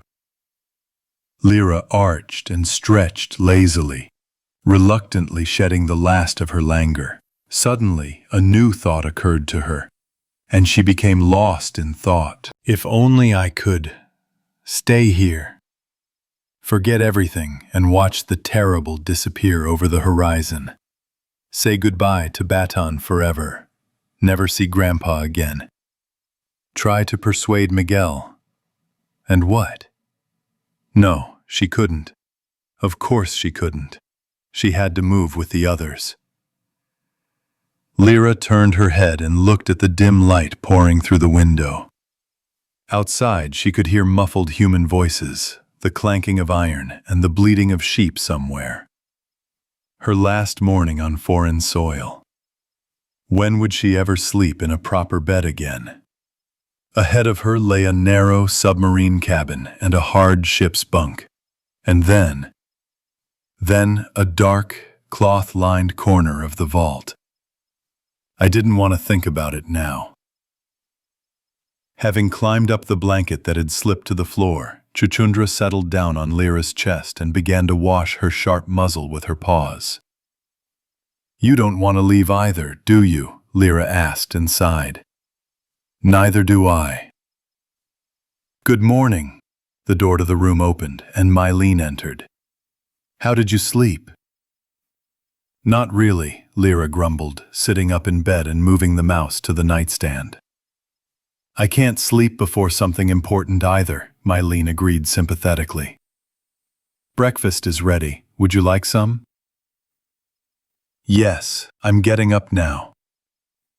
Of course, Lyra would have happily lingered a bit longer, but there was nothing else to do, and sleep was already elusive. Getting out of bed, she pulled off the nightgown Mylene had given her and began to dress. But she still did it slowly, wishing she could at least delay the inevitable moment of separation. She had to drop everything again and hit the road. How tired she was. The others have already gotten up, do you know? Yes, we went boating this morning, Mylene replied, while Lyra, no longer embarrassed in front of her friend after their shared bath, was removing her jeans from the back of a chair in just her panties. They're getting ready. It's strange that they didn't wake me up. They won't leave without you anyway, Mylene smiled sympathetically. Don't you want to leave? I don't want to, Lyra admitted honestly. What about home? Family? Lyra's heart skipped a beat again as she fiddled with her vest. I don't really have any family left. My parents died long ago, so the only people close to me are my grandfather and Baton. I've gotten used to being an orphan. It must be sad to have no one, Mylene said in a low voice, sitting on the edge of the bed. You have no idea how much, Lyra sighed, fastening her belt buckle. So seize the moment. And yet that is your homeland. Yes, I have no choice. But no one's stopping me from dreaming, right? Having finished dressing, Lyra looked at Mylene and decided to change the subject. So, what are we having for breakfast? Fish, sheep cheese, and potatoes. Sounds delicious. Okay, I'm ready. Then, let's go. Mom is waiting. The food, while simple, was indeed quite tasty. Saiti, as Mylene explained, was small cod, dried right in the kitchen, and very nutritious. The small white potatoes, seasoned with herbs, were surprisingly sweet, without the bitterness Lyra had become accustomed to over the years in the vault. But she still ate without much appetite, working her spoon mechanically, lost in her thoughts. The hour of departure was approaching. As the girls were finishing breakfast, there was a knock on the door of the house. Good morning and bon appetit, Miguel smiled from the doorway when Madame Lambert opened the door. Are you ready? Yes, almost, Lyra answered, finishing her herbal tea. I'll just take my backpack. And the boat is ready. Let's go. Everyone is already on shore. The morning dawned overcast. A cold northeasterly wind blew in from the sea, bringing with it, as Savelyev determined, a prickly dusting of snow. Low, gloomy clouds, like lumps of cotton wool stained with purple paint, trudged like a leisurely herd toward the horizon. From the dark clouds, the dense blurred lines of the last rains stretched out toward the sea, pouring like water from transparent wineskins pierced with needles. Winter was coming to the Faroe Islands. The farewell was brief. When the priest, Mylene, and Lyra, carrying a backpack on her back, approached the assembled group, Turnotur stepped forward. Some of the assembled group were sullen, while others looked at the Grozny with a mixture of impatience and curiosity, as if they were eager for the ship to sail away. Well, it's time for you to hit the road, Turnotur began his short speech, translated by Yakov. You were short-lived guests on our land, though you brought destruction upon it. Don't be angry, bros, Taras answered sullenly for all the sailors present. Who knew it would turn out like this? What's happened can't be undone, Valgir replied sternly. But the destruction of the vault has forced us to look at our lives anew. Winter is coming, and only the higher powers know whether we'll survive it or not. You can handle it, Lyra confidently whispered to her friend, squeezing Mylene's hand. The supplies and equipment from the tanker should be sufficient, Batten noted. Maybe so, Turnotur agreed. We were forced to accept help from the destroyers, but we still have to get everything in order. We need to set up the machinery, prepare the greenhouses. That will take time. You'll make it, Taras didn't know what else to say. Thank you for supplying us with provisions. That's all we can do for you. We'll also give you a few containers from the storage facility so you can bring some crop samples back to your land for cultivation. Farewell, and return home.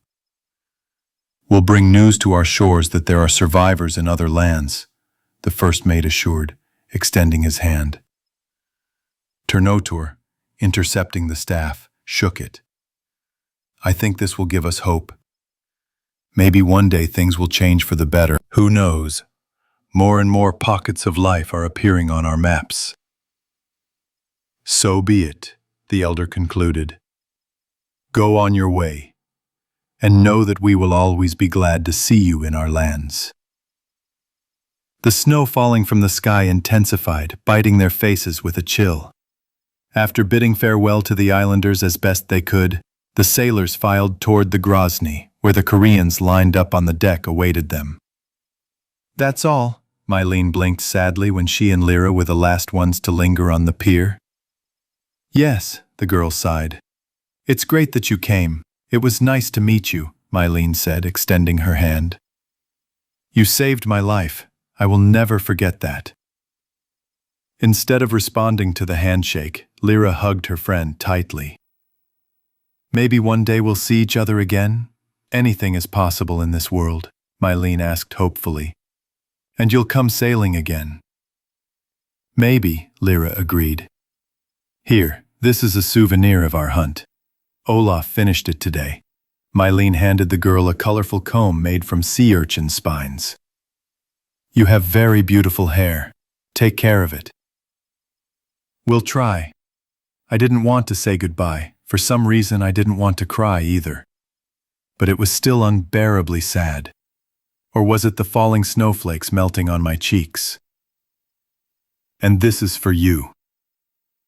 Lyra took her backpack off her shoulder, placed it on the damp boards, unlaced it, and rummaged around inside, pulling out a homemade lighter made from a 12-gauge shell casing. Thank you, Mylene uncapped the cap and struck a flint, looking at the bluish flame that had appeared.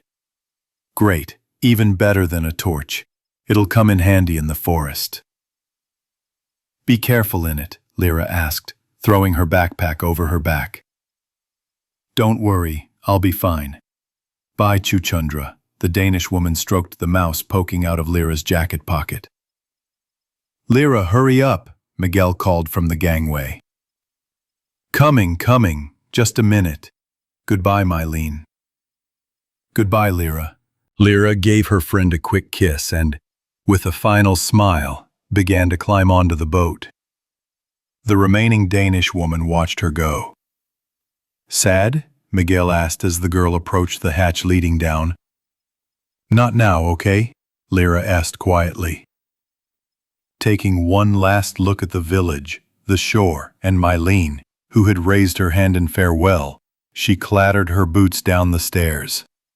The Ivan the Terrible, steadily gaining speed, departed the Faroe Islands.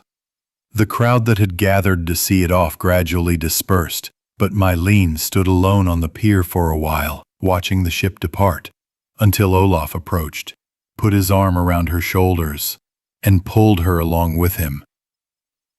So, what's the reading on the instruments, man? Treska, holding his fur Yushanka down over his fur, approached Saveliev, who was taking meteorological measurements. Normal. So, let's sail. Yes, brother, Zhenya responded with a smile. Home. Soon, the island of Suvaroy and the huge black dragon standing in its bay disappeared from view in the misty haze that shrouded the horizon. The air was filled with the echo of the farewell shot from the tanker's large-caliber cannon. Chapter 5. On the Way. Ship's log. Atlantic, Norwegian Sea, North Sea. Travel time is days. So, we've set off for home from the Faroe Islands. One last short dash remains. Surface speed 14 knots. I hope we won't be delayed. We're all tired and want to get back to Pioneersk as soon as possible. We can only hope they can wait for us. Now, looking back on our entire journey, I realize how long we lingered in foreign lands. All that tossing and turning, hoping and pinning our hopes on German chemical weapons as a panacea for all of humanity. How blind we were. Now, recalling everything we've been through. I feel nothing but fatigue. But we had to try, for the sake of others. Maybe our voyage will someday become an example for someone. But what? Not chasing illusory hopes and projects and continuing to cling to our corner, whatever that may be. Not trying to change anything and sitting still on our asses. But what will become of all of us if there is no more hope? Faith, albeit in an unrealizable, but still small piece of happiness, for each and every one. I don't know. Our work is now finished. All that remains is to swim. I'm eager to be moored in the dock, to see familiar faces, to feel the energy from the Grozny nuclear power plant coursing through the arteries of the vault once again. We can do that. At least there's something left within our power. We're running out of the 90 days allotted for our autonomous operation anyway, although that was the allotment before the war. Now, things have to be done in a completely different way. We're all working ourselves to the bone, along with the submarine. I wonder how the Koreans will be received by their fellow countrymen. I never really thought about it before. Now, it's getting closer. Where will they all be accommodated? How will they fit in? Will the Emperor ever come for them? More questions. We'll see. We'll soon pass near the Shetland Islands. Copenhagen is 1,171 kilometers away. And then there's the mainland and our native Baltic. We need to hurry. The provisions we've stocked up should be enough. We will overcome it. The senior mate, Taras Lapshov, who took command of the ship. The open sea lay before them once again. The Ivan the Terrible was making steady progress toward home. Taras spent almost all his time on the bridge, commanding the Korean sailors. Savelyev was studying the weather. The cooks were distributing dried whale meat in the galley. Miguel continued to avoid Baton, and Voroshilov was busy in the storeroom. In any case, everyone was busy with their usual chores. The mood was moderately cheerful. They were returning home. From the very beginning of the expedition, Lyra was tasked with cleaning up the mess in the medical bay, caused by Lin Yim's unexpected arrival on board. Armed with a broom and dustpan, she set to work, putting back the blisters of analgene tablets, syringes, and bottles scattered across the floor. She was able to quietly sort out her private thoughts without fear of being disturbed. She immediately let Chuchundra roam freely around the ship as soon as she arrived on board. The little creature was at home here, and the closer Lyra got to Pioneersk, the more she was tormented by just one thought. What to do with Miguel? Until this moment, the girl hadn't really found the time to sort out her own feelings. There was no time. Arriving in a new location, new experiences, a fight with Lin Yim, and an unexpected confession that led to spontaneous intimacy. Was this how it was all supposed to happen? How did this actually happen? Growing up in a confined space, the girl knew little about true love. It was often a matter of habit. Children grew up side by side, played, and with age, they formed couples. Well, how many new faces could you find in a shelter locked underground? And then her choice fell on a man from the other side of the world. A stranger, an unfamiliar one. And just like that. Was this genuine love?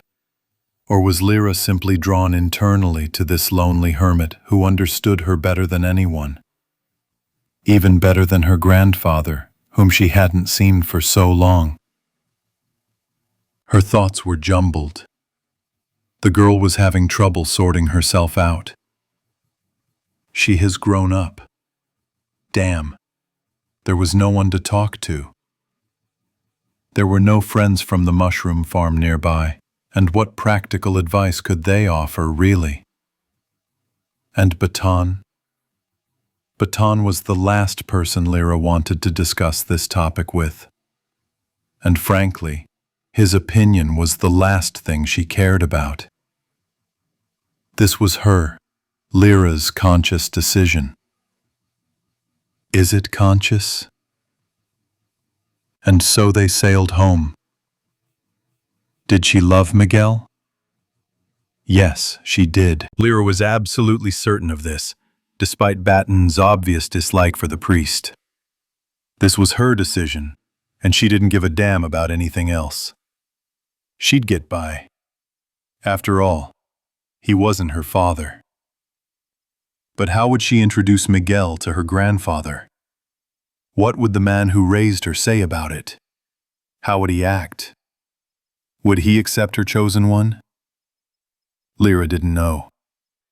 She didn't know how to act at that very moment, when she would have to decisively dot all the I's. Hi, Grandpa.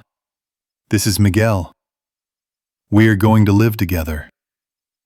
Again and again, Lyra imagined how she would begin the conversation with the old man upon arriving home, and each time she stumbled, unsure what to say next.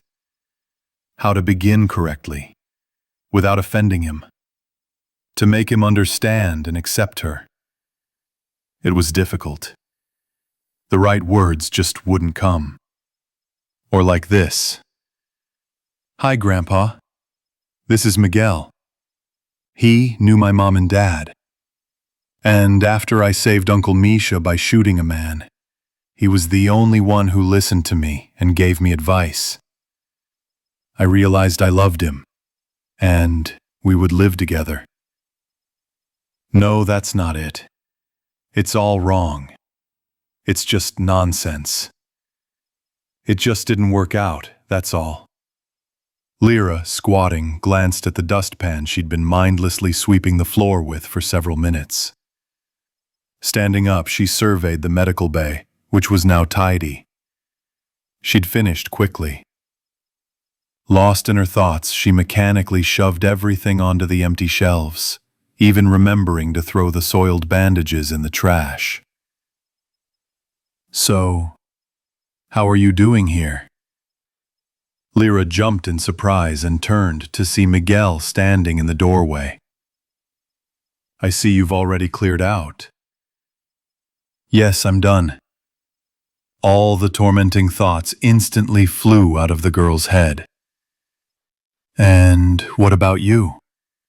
The guys from the galley were looking for you, asking for help with cooking. Okay, I'm on my way, Lyra responded, picking up the broom and dustpan. Wait.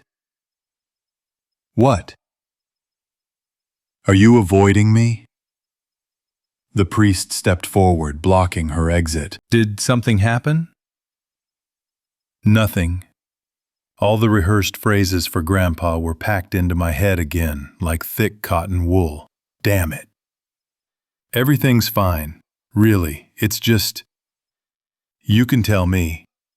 Is it because of Baton? No. What makes you think that? What does he have to do with it? I see how he looks at all this. He doesn't like me. It's not because of him. Then what's wrong with you? Listen, Lyra gave in, cornered. I met you, and you helped me so much. I had no one to talk to, that's true. Then everything happened. Well, between you and me. Do you regret it? No, the girl objected hotly. Of course not. Don't think anything of it. I truly love you. But now we're sailing home. And I don't know how they'll greet you there, you understand? I have no one left except my grandfather. What will I tell him? You're not a stranger anymore either. You've been by his side your whole life, and now you've suddenly broken free, and what's more, you're not alone. And what do you think? I don't know, Lyra admitted honestly. Then, Miguel said, approaching and gently taking her by the shoulders. If you've finally made up your mind, tell him the truth. That will be the best thing. Without pulling away, Lyra looked him in the eye, considering what he'd said. Maybe Miguel was right. Come what may. She couldn't lie to herself. Just don't do it while we're sailing, okay? We're all sitting here like we're in a tin can. Give me time to collect myself, to weigh things up, to think. This isn't easy for me, you understand? I understand, Miguel nodded. Do as you see fit. I won't touch you. I'm not driving you away, Lyra tried to explain. I know, Miguel reassured her with a smile. Everything will be fine. Now go. They're waiting for you in the galley. But Lyra was in no hurry. You knew my parents, didn't you? Yes, I knew, Miguel sighed. It's hard not to interact with people you see every day in such a small place. Alexander and Lyudmila. Alexander and Lyudmila, Lyra repeated quietly, as if listening to the words anew. They evoked a sense of familiarity and kinship, a long-lost tenderness. What were they like? They're good people, true scientists, true friends. It's not scary to find yourself in difficult circumstances with people like them. Great. It's true. You have your mother's eyes. Lyra smiled. She knew it couldn't be otherwise. Of course they were the most wonderful. Your mother often remembered you when she came to me for confession. She's been writing letters all these years, for me. Dubkov gave them to me at the station. She did, Miguel nodded. It helped her cope with the separation. Besides, she had no idea what had happened to you. None of us knew what was out there, across the ocean. Everyone thought we were alone on the planet. I didn't know either. Grandfather only told me that they sailed away on the eve of the war. I saw their ship. Yes, Polikarpov. What happened to him? Miguel shrugged. I don't know. They probably lost their course and ran aground. He'd just brought your parents home and was rushing back home when everything happened to the world. I was 3 years old then.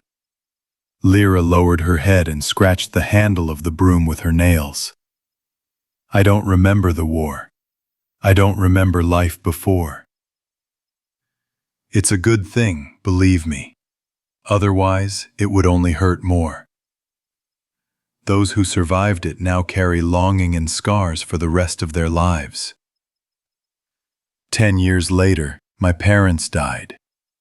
Lyra finally squeezed out what she had asked the first question for, even though back then in Antarctica, Dubkov had briefly told her how it had happened.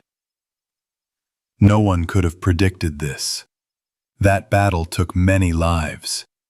The new elements showed no mercy. How did this happen? One day, we lost contact with the neighboring station. Your parents and the Australian Captain Wilson, Lyra shuddered at the mention of the bearded demon from her nightmares, went on a reconnaissance mission and came across penguins migrating from Cape Horn.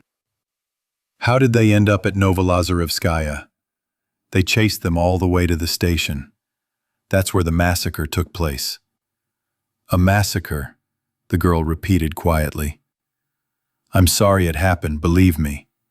Miguel put his hand on Lyra's shoulder. These are bitter memories.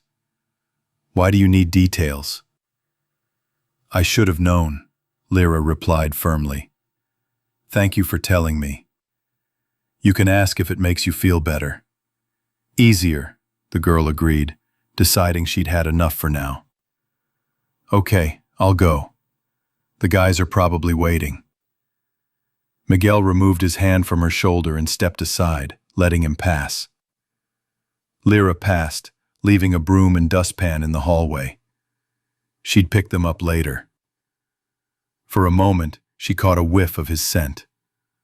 Pungent, masculine. The same one she'd smelled while sleeping with him. But still unfamiliar. And when would she have gotten used to it? She suddenly wanted to leave. She didn't understand why. Near Novolazarevskaya, the Indian station Maitri operated, just 1.5 kilometers away. Not a huge distance by local standards. We've established a daily 1-hour HF link with the station, primarily for monitoring and checking on the well-being of both bases. Lev Nikolaevich Dubkov, the Russian base commander, announced at an emergency meeting of the Oak. Today, ahead of the scheduled link-up, an SOS signal was received from there. Over time, it became a tradition to commemorate all important events together at Schirmacher Oasis. One of the most important aspects was medical assistance in unexpected emergencies. Early on in the missions, doctors from all stations agreed to conduct joint research on adaptation to low temperatures. And then, a distress signal at the crack of dawn. "What exactly are they transmitting?" asked Otto Wilson, a tall man with a thick graying beard, the captain of an Australian naval vessel that had become trapped in the ice a few miles from the Novolazarevskaya on the day of the Holocaust. The sailors kept to themselves, only occasionally turning to the United Coalition for help. It already existed by then, but not all stations had yet joined the Russians. Rumors of looting by the sailors were already circulating. They still denied it. But still, the others didn't trust them one bit.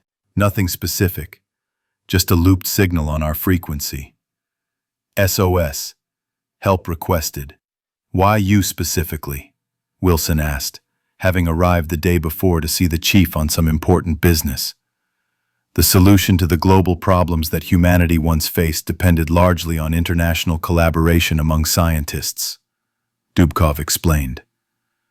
That's why an Indian electronics specialist from the Maitri station and our Russian magnetologist from Novolazarevskaya participated in the rheometry program, the study of cosmic noise.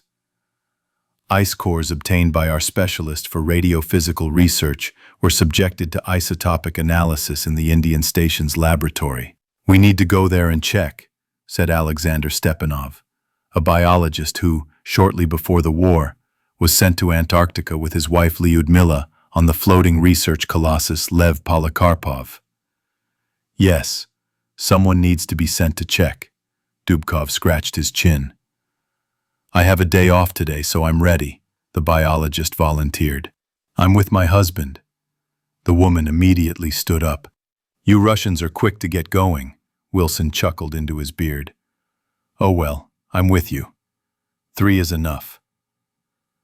No one objected, although many knew that the greedy captain simply could not miss an extra opportunity to find out where he could make more money. They decided to set out immediately. The weather was magnificent. Visibility, 1,000,000 to 1,000,000, as they used to say in those parts. They decided to travel by dog sled. Having quickly assembled a team, the 3 scouts set out. "Report back immediately once you've had your look around," Dubkov instructed the group. "Save your ammo. I hope you won't need your weapons at all." "Sure," Wilson replied, slinging his rifle over his back. "I don't think it's anything serious. Just some guys having fun out of boredom." "You don't joke about things like that." The station master shook his head. "Well, God bless you." They set off. The distance separating the stations was quickly covered. The sun was shining, snowdrifts towered all around, and the icy desert creaked beneath the runners and paws of the sled dogs hurrying forward. No snowfall was expected today, although everyone knew firsthand how fickle the weather in Antarctica can be. The smoke, rising in a black column into the white sky, was seen immediately. As they approached Maitri, they first slowed down and then stopped altogether. "Fire?"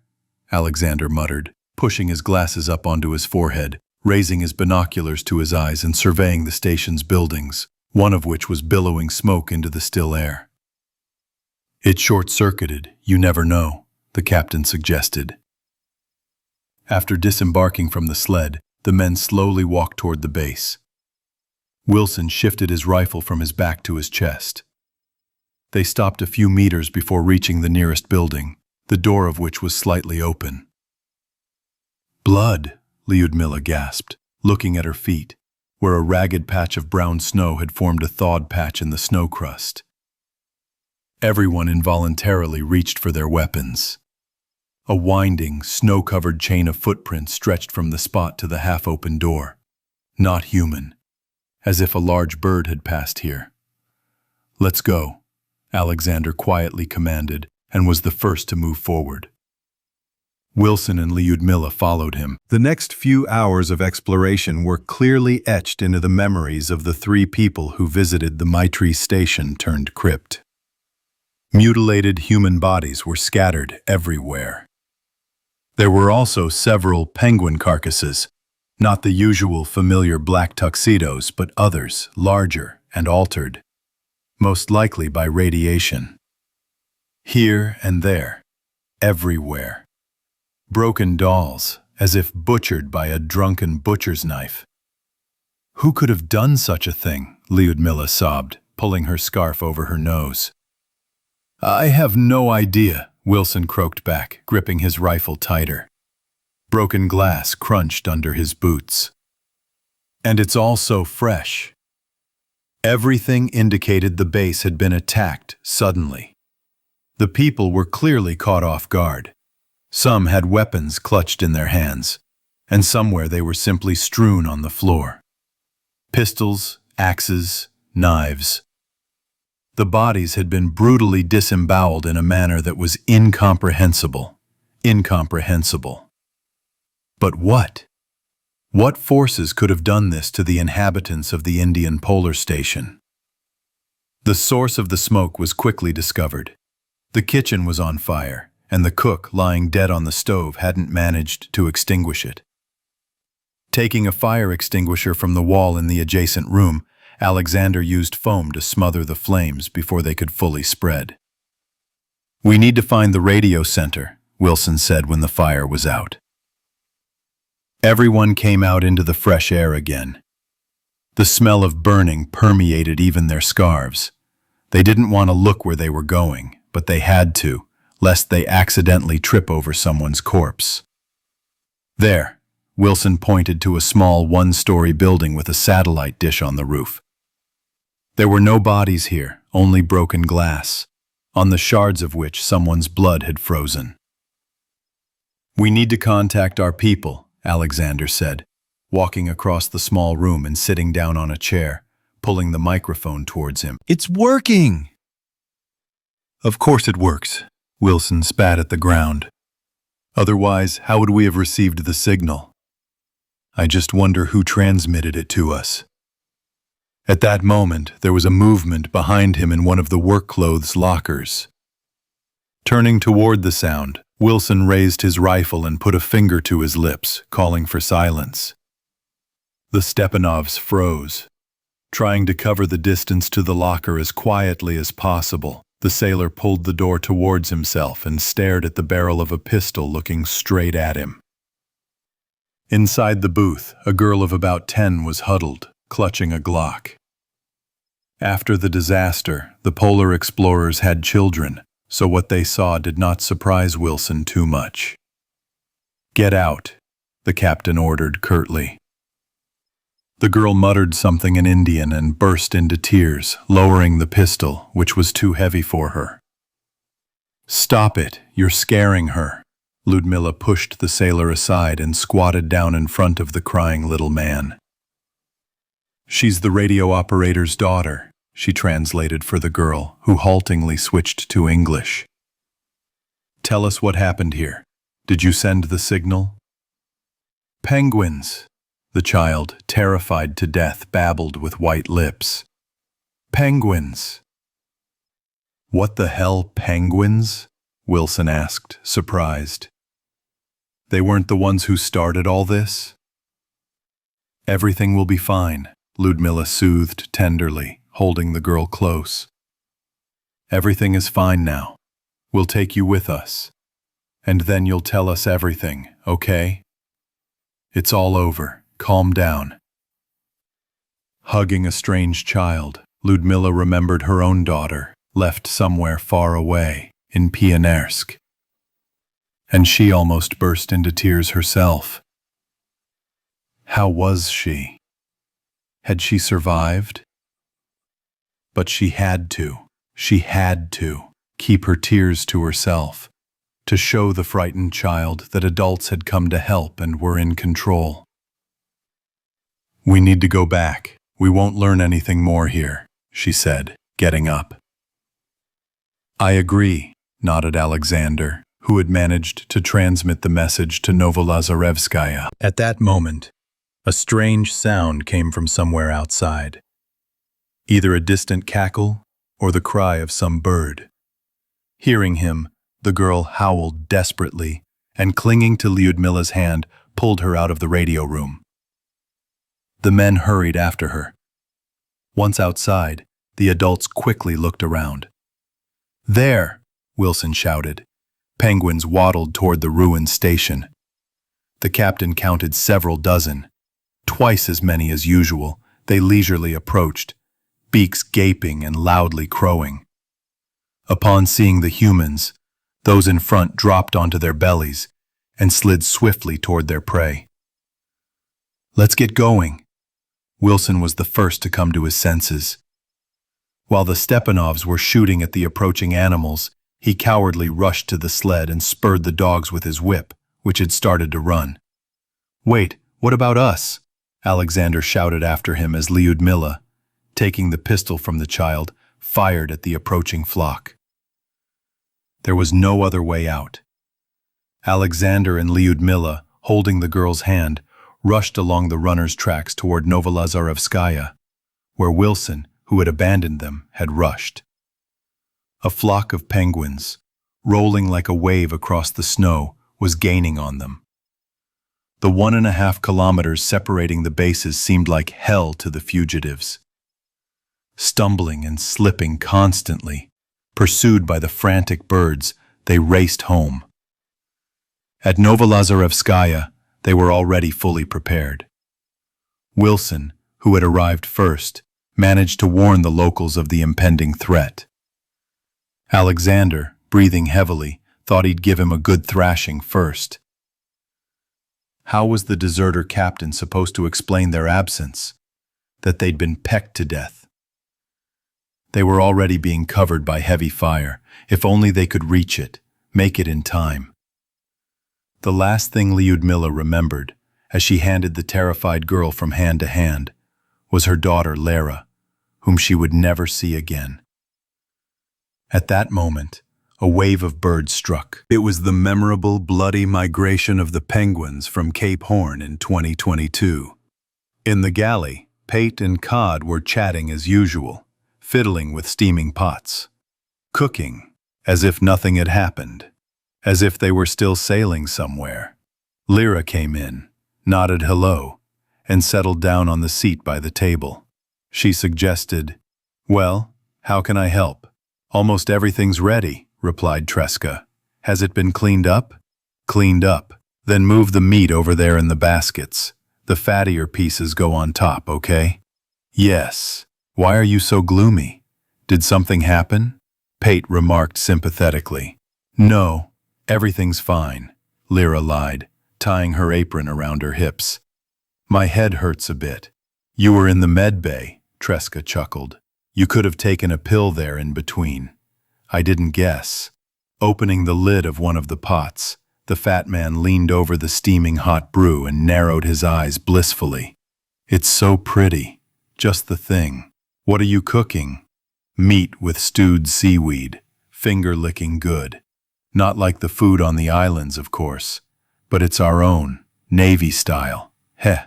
And yet I think there must have been someone left there, said Pate, apparently continuing the conversation that had begun. Well, where are they supposed to hide, huh? Judge for yourself, Cod grimaced, wielding a ladle. What are you talking about? Lyra asked, kneeling down next to the basket of meat. About Britain, Pate replied meaningfully. We'll soon be passing by it, just like we sailed there. So, I wonder if there are any survivors there. I wonder if they bombed UK. We treated Paris to Bulava, I know for a fact. Remember Lobachev telling me about the time the Squirrel winged it? Ours were in the English Channel on day X. 1,150 kilograms of solid propellant throw weight per unit. And you know how many of those little ones there were on board? We fed the frogs to the brim. It's all coals now, not France. Well, that's France. And this is a big island. It's not that big, grumbled Cod. There's water all around, just imagine. Where are they all supposed to hide? Well, where exactly? Pashtet reasoned. Like we do in bombers, or on the tube. Have you ever seen the London Underground? There.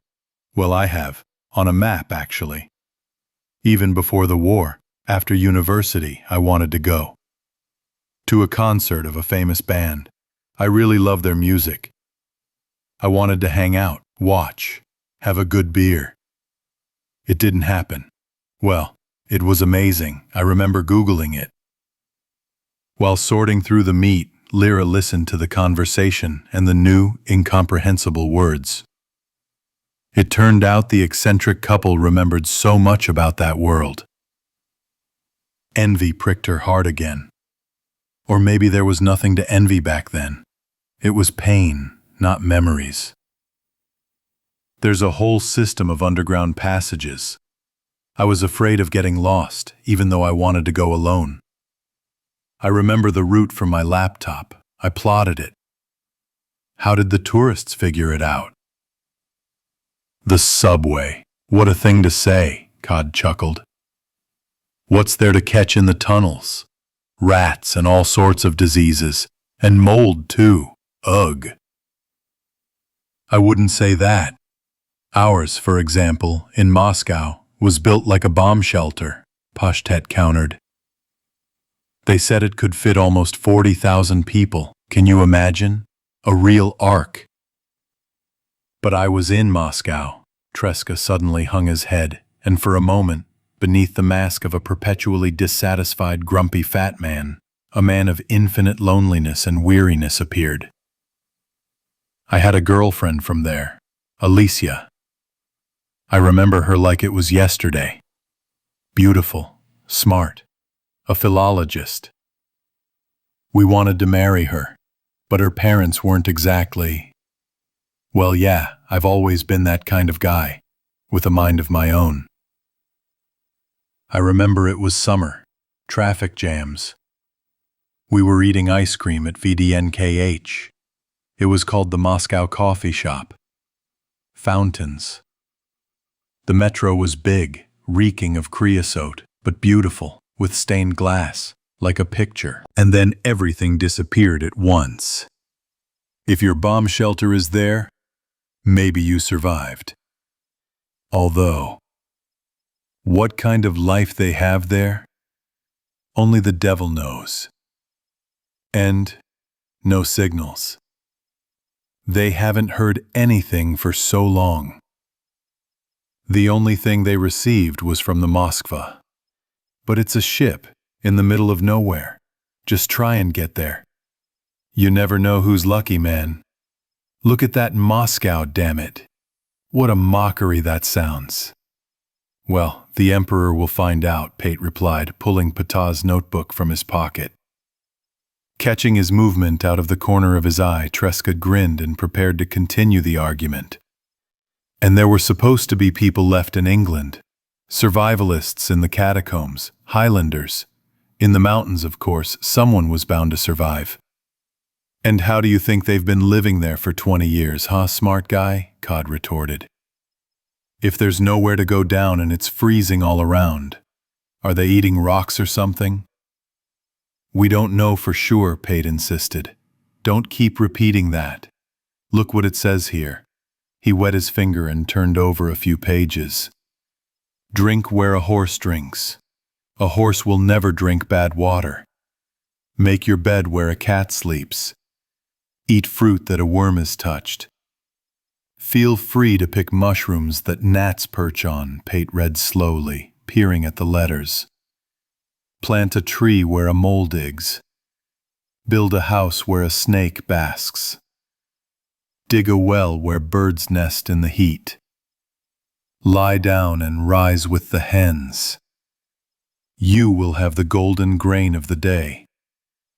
Eat more green. You will have strong legs and a resilient heart, like a beast. Swim more often. You will feel as at home on land as a fish in water. Look at the sky more often than at your feet, and your thoughts will be clear and light. Be silent more than you speak, and peace will settle in your soul, and your spirit will be peaceful and calm.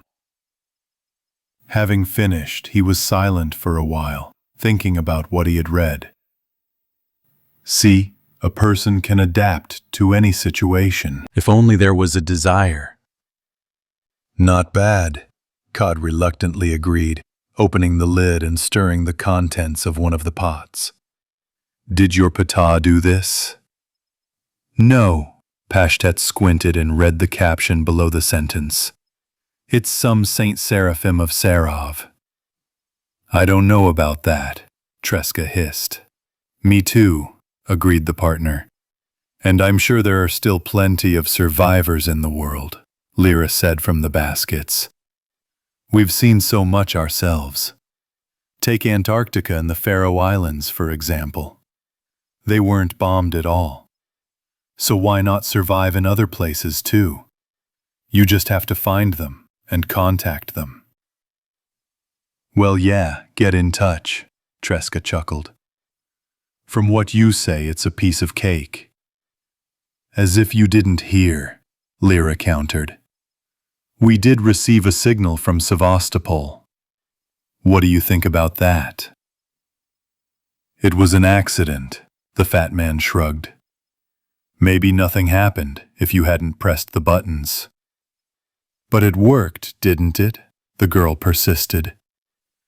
And now we know there's someone there. We don't know. The show's on repeat, the fat man insisted. It's been wandering around on its own, wasting all these 20 years. And there's only corpses there, probably for a long time now. Everything's been cursed here for a long time, guys. Cursed for sure.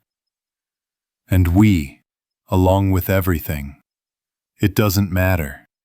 You just have to learn to listen, Lyra recalled Mylene's words in the forest. And believe. Did you finish there? Yes, I'm finished. Your meat has been transferred. Well, let's get to it, Codfish, with Pate's help, moved the pots from the stove to the table. The food's ready. In the wardroom, Miguel pointedly sat farther away from Lyra. He obeyed.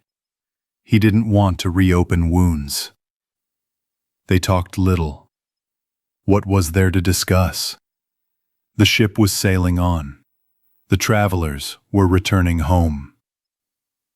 The food warmed their bellies pleasantly, and night had already fallen outside. After dinner, the crew dispersed throughout the bowels of the Grozny. Taking the weather station, Savelyev went out on deck.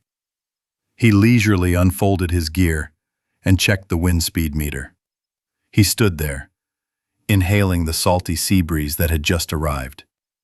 The night was almost cloudless. On the horizon, a black mass against the pale sky, someone's land was clearly visible. And overhead, stars. Endless stars. Can't sleep? Taras came out behind Savelyev. Nope, the meteorologist responded. Look, the ground. The first mate sniffed, rummaged through his officer's pea coat, and leisurely, businesslike, rolled a cigarette, determined not to contaminate the palladium-fueled cartridges on board. He took a puff. He inhaled the prickly smoke with pleasure, smoking into the atmosphere. These are the Shetland Islands, he finally answered, raising his binoculars. Through the focused eyepieces, the dark mass rising above the water became much closer. In the gloom, a curved coastline with deep gorges and plateaus was discernible. I wonder if there's anyone there. We won't stop. That's not what I meant, Savelyev said, turning the switched-off meter over in his hand. I just asked. Maybe there is. After everything we've seen, why not? The planet isn't completely extinct after all. And we thought, everyone's scattered. Some are still above ground. Some are underground. Don't you regret going back? What do you mean? Taras frowned, taking the binoculars away from his face. Well, how? We've been to so many places where people live on the surface, breathe normal air. And here we are, floating underground again, wearing gas masks again, X-rays. The infection hasn't gone away. Our loved ones and our home are there. Ultimately, we didn't choose this fate. But we have to bear this cross. Yes, of course you're right. And yet, it's somehow unfair, Savelyev sighed. Finishing his cigarette, the first mate began to look at the horizon again. Wait, what is this? Where? Over there, Taras said, holding out his hand without taking his binoculars from his eyes. Lights, see them? I see. Indeed, on the shore, visible from a distance of many kilometers, the air was clear. Several flickering lights appeared. Bonfires? Savelyev suggested cautiously. Or a fire? Who the hell knows? Maybe they're fires, or maybe they're powerful flashlights. It's hard to tell from here. There were no more than a dozen of the strange lights. They were arranged in a single line. Dim, cold, and distant. Are they honking? Savelyev suddenly suggested for some reason. Unlikely. From this distance we're probably invisible. At that moment the light sources began to move and smoothly rise upward, like a flock of frightened fireflies. What the hell? Taras looked in bewilderment as the lights circled around each other, sometimes forming a ring and whimsically spinning, as if in a round dance. Ball lightning? Are you talking to me? What the hell kind of thunderstorm is it if there's not a cloud in the sky? Then what is it? Savelyev said, lowering his voice. I don't know. But whatever it is, it's definitely not people. The sailors stood for a while watching the dance of the unknown fireflies. Suddenly, after circling a bit more, they faded smoothly one by one. The distant shore was once again enveloped in darkness. Well, it's not a hallucination, Savelyev muttered, confused. It's not an optical illusion. No. But we'll never know what it really is. Taras lowered the binoculars to his chest. And frankly, I don't want to find out. Okay, are you done? Time to pack. We still have a long way to go. Yes, let's go, Savelyev agreed, taking a last look at the Shetland archipelago shrouded in night.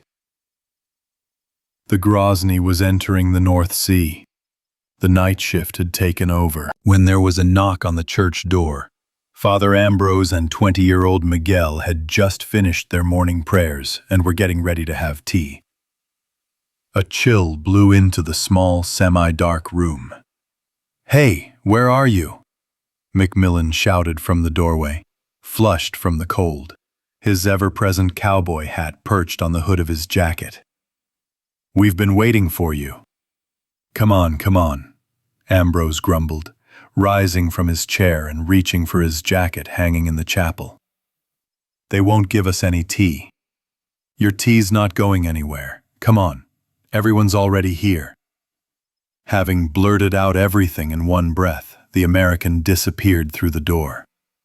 "Boy, childhood is playing in one place," the priest chuckled into his beard. Summer was in full swing at the South Pole, and the polar explorers, eager to shake off the 24/7 confinement of their tin can-like blocks, decided to indulge in a favorite pastime in the region: a football match between teams from neighboring stations. The Belgians were sitting closest, literally right next to them, and it was with them that the friendly match was to be played as a result of the draw. Initially, the match participants wanted Father Ambrose to referee the match, as a spiritual man and therefore not susceptible to the temptation of being too one-sided. The Belgians, it seemed, had no objections to this arrangement. But Father Ambrose himself flatly refused, no matter how much they tried to persuade him. After much wrangling and arguing, with each side trying to shove their own referee through, Lev Nikolaevich Dubkov, the station master at Novolazarevskaya, was chosen by a simple draw. This sparked a storm of indignation on the Belgian side. After all, everyone knew Dubkov's passion when it came to football. Everyone remembered well the summer of 2012, when, unshaven and angry, he brought a case of contraband whiskey to the Belgian station, thus significantly damaging Novolazarevskaya's reserves. The Novolazarevskaya residents, of course, expressed displeasure, but even treated it with some understanding. An argument is an argument. After all, Lev Nikolaevich had bet the day before with the Belgian station master that the Russian team would advance from the group stage. However, the final result of the game with Greece, 1-0 not in favor of the Russians, clearly indicated that they would have to part with Uncle Jack, whose last name was Daniels. After this, Dubkov walked around gloomy for a couple of months and constantly rhymed the word Walloons with the well-known rubber products. Now Dubkov's malicious grin didn't bode well for the Belgians. He probably reminded them of a chef, bent over a defenseless Brussels sprout with a huge knife. However, to Lev Nikolaevich's credit, as subsequent events showed, the Belgians' fears were unfounded. Every base had balls. They cleared the field with a grader, packed the snow, built makeshift goals from empty fuel barrels, and at the referee's whistle, they rushed into action. The Russians' goalkeeper was a burly black mechanic named Zef Michigan. Their opponents had the lanky meteorologist Hercule Bresson.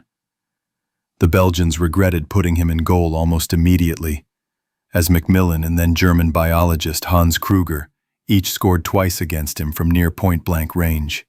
But the Belgians immediately responded with a brace from helicopter pilot Alex Fry, who, it was said, even showed some footballing promise in his youth.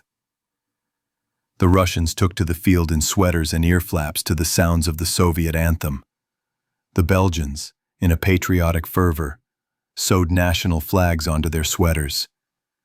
The colorful goalkeeper Lozhkin, a stern Siberian man, was actively involved in subversive activities, treating every opponent who came near his goal to a plastic cup of moonshine. However, the Belgian forwards didn't need to be offered a second chance. The makeshift stands roared and clapped with delight as Macmillan deftly mimicked the cheerleader dance after each successful pass. It wasn't even a football match, but some kind of show with a predetermined ending. It was a release, and the polar explorers, tired from work, had as much fun as they could. Passions ran high. The competitors jostled, knocked each other into the snow, and shamelessly grabbed each other's arms and legs. The field was a real seesaw of football, with one team taking the lead, then the other. The one who distinguished himself most was the one from whom it was least expected. Father Ambrose, sticking his fingers in his mouth, let out a whistle so loud that even Nightingale the robber, conscious of his own incompetence, would have confessed to the legendary heroes. He then deftly molded a snowball and launched it, gently but accurately, at the head of the inattentive De Jong, the opposing playmaker. The Belgian looked at the unexpected snowball thrower in bewilderment, but he merely put on a respectable face, crossed his arms, and stared at the sky, as if the proceedings on the field were of no interest to him. However, even this wasn't enough for the restless priest that day. Deafening the neighbors with his whistle again, he yelled at the top of his lungs, "Belgium is crap!" The Russian Tribune, in a single burst, recalled the universal sports chant, "Victory will be ours." The Russian fans needed no further instructions. The chant echoed over the surrounding area. Father Ambrose even briefly played conductor, and he did so with such an air of importance, as if he were directing Piatnitsky's choir. In response, the Belgians whistled offensively and shouted something incoherently in their own language. Probably something offensive, too. Dubkov, running up to the edge of the field and choking with laughter, asked, "Father, what are you doing?" Father Ambrose smiled slyly and, smoothing his beard, replied, "My son, in my foolish youth, I was a member of the Zenit fan movement. The serious and proper priest behaved this way on purpose. He understood that such behavior would amuse everyone, and it was precisely this proper attitude, out of a love for humanity, that prompted him to indulge in a touch of buffoonery. Well, it all ended as usual with a friendly 10-10 draw, followed by a heated exchange, a scuffle, and a group photo. Goalkeeper Loshkin decided to imitate the carcass of a defeated bear, slumping in the snow in the foreground. Several people happily placed their feet on the bear, embracing the roles of valiant hunters. To mark the end of this most important sporting event, and the enduring Russian-Belgian friendship, Dubkov proposed immediately establishing an Antarctic football federation, which sparked a storm of laughter. According to Lev Nikolaevich, this football federation did not fall under the affiliation of any continental association. Consequently, the Antarctic team was guaranteed a place in any World Cup without any qualifying tournament. The evening ended with an impromptu banquet and fireworks. They pulled out a few flare guns and headed off to shoot into the sky. Red, green, and blue flashes. People's faces were illuminated by the bright flashes, and everyone's hearts felt joyful and warm. But suddenly the sky changed. Yellow and red flashes began to appear against a backdrop of multicolored beads. At first, people thought they were fireworks, but very quickly joy turned to surprise, and surprise to fear. War! Russian radio engineer Yurka Nakapetov stumbled toward the field. War! What they initially mistook for celebratory volleys turned out to be nuclear space explosions. It was their last summer. July of the fateful year 2013. Miguel woke with a start. His heart was heavy. He hadn't dreamed of any memories in a long time, but recently, for some reason, there have been more and more of them. Of the Russian team, only Baton remained awake. Sitting in his tent, he hummed quietly and scraped his overgrown cheek with an army knife. Chuchundra was fussing at Baton's feet. "What, tailed one? Did Lerka give up on us, huh?" She did. Gave herself to God and incense. To a foreign priest. Exotic, mother. Oh well. We'll get by somehow, right? The mouse had settled down next to his boot, busily preening its muzzle. Baton paused in his shaving to take a quick swig from an open plastic bottle of moonshine, which he had drawn from the still in the galley without the cook's knowledge.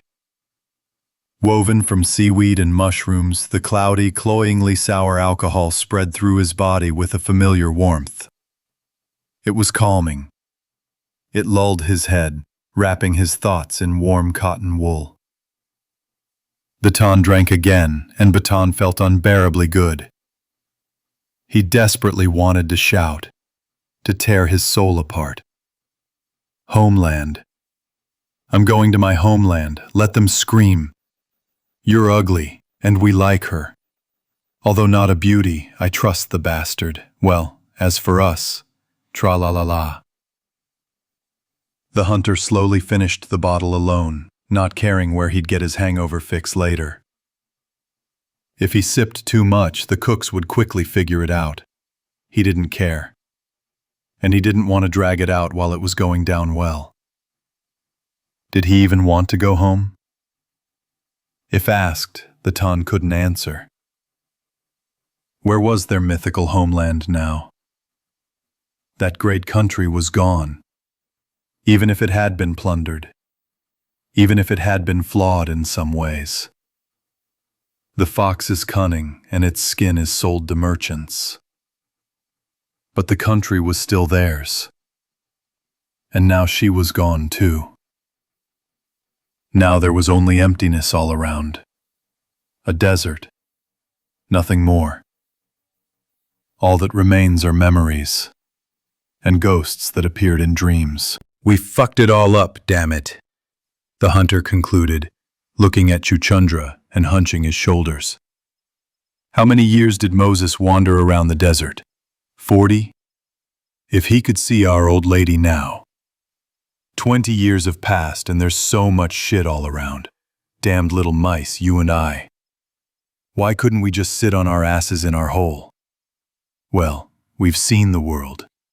We've shown ourselves. And what's the point? The animal was silent. That's exactly what I'm talking about. Baton took another sip. It burned. He looked at the bottle. There was enough of the stuff left for a couple of sips, with a sticky sediment at the bottom. Some little dots were floating around. Mixing. Well, that's enough then. He somehow scraped his cheek and put the knife away. Okay, little tail, time for bed. The morning is wiser than the evening. And you go sniff around. Go to your mistress. She's probably looking for you. Or she's been asleep for a long time. The mouse sat for a while longer while the hunter fussed about getting ready in the tent, and then ran out of the dim, diffused light of the lantern, briefly wagging its tail. Grozny continued on its way, steadily heading towards the southeastern coast of the Baltic Sea. The next day passed without any visible changes. So another day passed. Then another. We were swimming. Miguel paused in his prayer, wound his rosary beads around his wrist, and pulled from his bag an old, tattered notebook in which he'd long been accustomed to jotting down his thoughts and observations. A diary of sorts. There hadn't been many memories in recent years, nor were there any significant events, save perhaps the penguin attack in 1922 and the arrival of the Formidable in Antarctica, followed by the tragic end of the Baltic sailors' crusade. But there were other memories, too, transporting him back to the distant years of his youth, the years of his first, inexperienced, timid experiences and hopes, back in the days when he wasn't yet a priest, but a peacekeeping soldier. And sins lay like dark stains on his life. As he turned the pages, Miguel was once again drawn into the past. The Chilean authorities are not ruling out the possibility of withdrawing their troops from Haiti, who are in that country as part of the UN peacekeeping mission. The television droned in the corner of the cramped, low-ceilinged room, to which an old fan was attached, lazily grinding the stagnant, stifling air. "Turn that crap off," Juan lightly kicked Pablo, who was sitting cross-legged on the floor in front of the box. "Let me see," he muttered. "As if we haven't seen enough," Juan chuckled. "Earthquakes, cholera, the whole gamut, gentlemen. Now they want to impose sex barter in exchange for food, and all about our asses. They'll get us out, of course. Keep your pockets wide open. Fucking Haiti." "Calm down," Miguel said peacefully, sitting on the sofa. "Calm down, of course," his partner looked at him. "You're probably happy with everything here, aren't you?" "No, but we have orders, and we must follow them." Miguel stood up and slung his rifle over his shoulder. "Come on, we still have to check the street." It was getting dark. The streets of Belvedere, bordering the Dominican Republic where they'd been dropped off for the past few days, weren't particularly crowded. A few late-night passers-by, a couple of familiar drunks from a nearby bar, and children kicking a ball around the corner in a dusty courtyard. The trickle of tourists had dried up completely in recent months, and even those they did encounter were notorious thrill-seekers. No one in their right mind would willingly agree to visit this country. In fact, this only made the peacekeepers' job easier. A dangerous, daily job. The peacekeepers' main task was to protect food convoys and patrol the streets, as the local police and army had long been unable to cope with these functions. Moreover, it was sometimes very difficult to distinguish local police and military personnel from common bandits. And here, on the border with the Dominican Republic, the situation was at its most tense. Thousands of Haitians looked toward their neighbors with hope and undisguised envy. Just think, the same island, the same palm trees, the same Caribbean Sea, but what a difference between the two countries. One is a paradise that attracts tourists from all over the world, and the other is a country whose very name could scare off anyone. And it's no wonder that many Haitians dreamed of working on the sugar plantations of the Dominican Republic. For many, it was the ultimate dream, and getting a job somewhere in a hotel was pure fantasy, a lucky lottery ticket. And now, after the monstrous earthquake that struck near Port-au-Prince, the situation has only worsened. Then, it seemed to Miguel that this was real hell, and the very bottom of human decline. The business of smuggling people from Haiti to the Dominican Republic was booming. Numerous factions constantly clashed over control of this inexhaustible source of wealth. But they were all willing to unite for a time, whenever a third force appeared on the horizon. And that third force turned out to be the peacekeepers. They were supposed to maintain at least a semblance of order, which not everyone was happy with. Now Haiti most resembled Tortuga in its pirate heyday. Lawlessness and the rule of might. That was what reigned supreme. And it was no coincidence, apparently, that Tortuga was part of Haiti. There was some higher meaning to it. Chile was one of the first to respond to the international community's call for aid to the Haitian people. The composition of the peacekeepers could be interpreted as a geography of the Americas. But, among equals, there were those who considered themselves more equal than everyone else. While the Americans and Canadians dug in at their bases and gave bravura interviews about their own successes, the Chileans, Brazilians, and Argentines had to do all the dirty work. Attacks on peacekeepers grew more frequent with each passing day. But if at first everything had happened somewhat spontaneously, now it increasingly resembled a hunt. a hunt in which the main trophies were blue helmets. On a couple of occasions, peacekeepers were even taken hostage in the hope of a hefty ransom. But these conflicts were quickly resolved, either by goodwill or through tough and decisive action on the part of the peacekeepers. And they had every right to do so. This, of course, was not advertised, because soldiers wearing UN chevrons were always and everywhere expected to present themselves as knights, without fear or reproach, always ready to come to the aid of those who truly needed it. Miguel and his comrades were promised they would soon be relieved, but no one gave them a specific date. This uncertainty was even more draining than the constant patrols and oppressive atmosphere. Captain Wakaso, however, remained silent in response to all reasonable questions, refusing to comment on his superior's actions or promises. But it was clear he was just as worried about the situation as anyone else. Pablo was shoved behind the wheel of a roaring Humvee.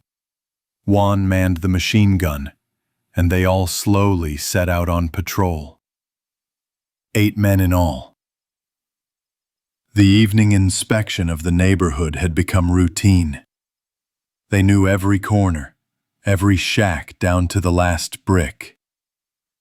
In such situations, attention fades, replaced by criminal indifference. The faces along the way were the same.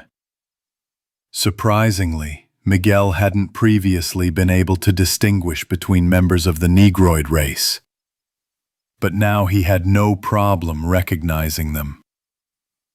Everyone looked as usual. Local housewives were hanging out their laundry. A fruit vendor was packing up his stall, and bedraggled children, their clothes hanging in colorful rags, were playing on the dusty road. Everyone looked as usual, except for one boy in a long robe who, after shouting something invitingly in Creole and waving his hand, rushed away from the army SUV around the corner of the nearest house. There was something about this teenager that made the patrolmen wary. And somehow the street emptied of its own accord, as if everyone had retreated to their huts on command. "What the hell?" Juan asked, looking around warily. "It's a dead end, boss," Pablo responded from behind the wheel. "Maybe he's just messing around, that's all." "I know, but I need to check." "Miguel, go ahead." At that moment, Miguel could have sworn he smelled a faint, burning scent. No, not the burning smell that permeated everything around him, but something entirely different, laced with the sense of danger and fear. The squad, as they had been taught, slowly turned the corner following Pastor, who, due to his physical abilities and experience, played the role of a breakthrough tank. There really was a dead end. Several ramshackle shacks formed an irregular U-shape with low awnings and lines of wet laundry strung between them. The boy was waiting for them at the end of the dead end, waving his hand invitingly and shouting something in Haitian Creole, a mixture of African dialects and flawed French. Although Miguel knew French, he understood Haitian Creole only in snatches, at the most rudimentary level. Of what the teenager was shouting, he understood only, "Over here," and "Help." "I can't make out a damn thing what he's saying," Juan cursed, looking around warily. "What do you have here?" Miguel asked, raising his rifle and readying it. Instead of an answer, the boy shouted loudly, and a grenade launcher blast immediately lashed out at the Humvee. Shadows darted across the roofs of the shacks. Juan was instantly overcome. A bloodied Pablo collapsed onto the steering wheel, and Miguel barely managed to jump away from the multi-ton vehicle as it rammed the wall of the dead-end street. Broken bricks rained down on Miguel's feet, and the dust that rose up made it impossible to see anything. But he still saw the boy pull a Kalashnikov from under his cloak. Get your weapons on the ground, Miguel yelled at the teenager, who looked him in the eye. The teenager had no intention of lowering his weapon. Miguel instinctively pulled the trigger. But at the very last moment, he raised the barrel of his rifle so that the burst passed over the young bandit's head, knocking dust and brick chips out of the wall. The teenager, his head down, shouted something in Creole again, pointing the rifle at Miguel. But the AK, always considered reliable, malfunctioned. A muffled click followed. Even from this distance, it was clear the rifle was in poor condition, and dirt and rust had taken their toll. A hail of gunfire rained down on the detachment from all sides, from the rooftops of the buildings. Deprived of cover, the soldiers scattered in all directions, fleeing the fire of the militants ensconced in their hiding places. The eternal bully, Pastor, with his back against the wall, skillfully returned fire in short bursts. The odds were clearly in his favor. 2 wounded natives were already lying on the ground across the street. They had been ambushed. Such things happened here often. But this was the first in the last seemingly calm month. The boy looked at Miguel and pulled the jammed bolt. "Drop your weapon," the peacekeeper repeated again, clearly understanding that he would not be able to shoot the child, even if he was armed. "Get out," the boy croaked. Another click was heard.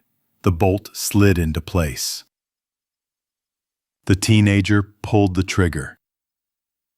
Surprisingly, amidst the cascade of gunfire and explosions, Miguel clearly heard the shot meant for him. Time seemed to stand still. It seemed to him that if he strained his vision just a little, he could see in detail how the powder gases clouded the barrel of the machine gun, following the entire flight of the bullet. But it was only a momentary illusion.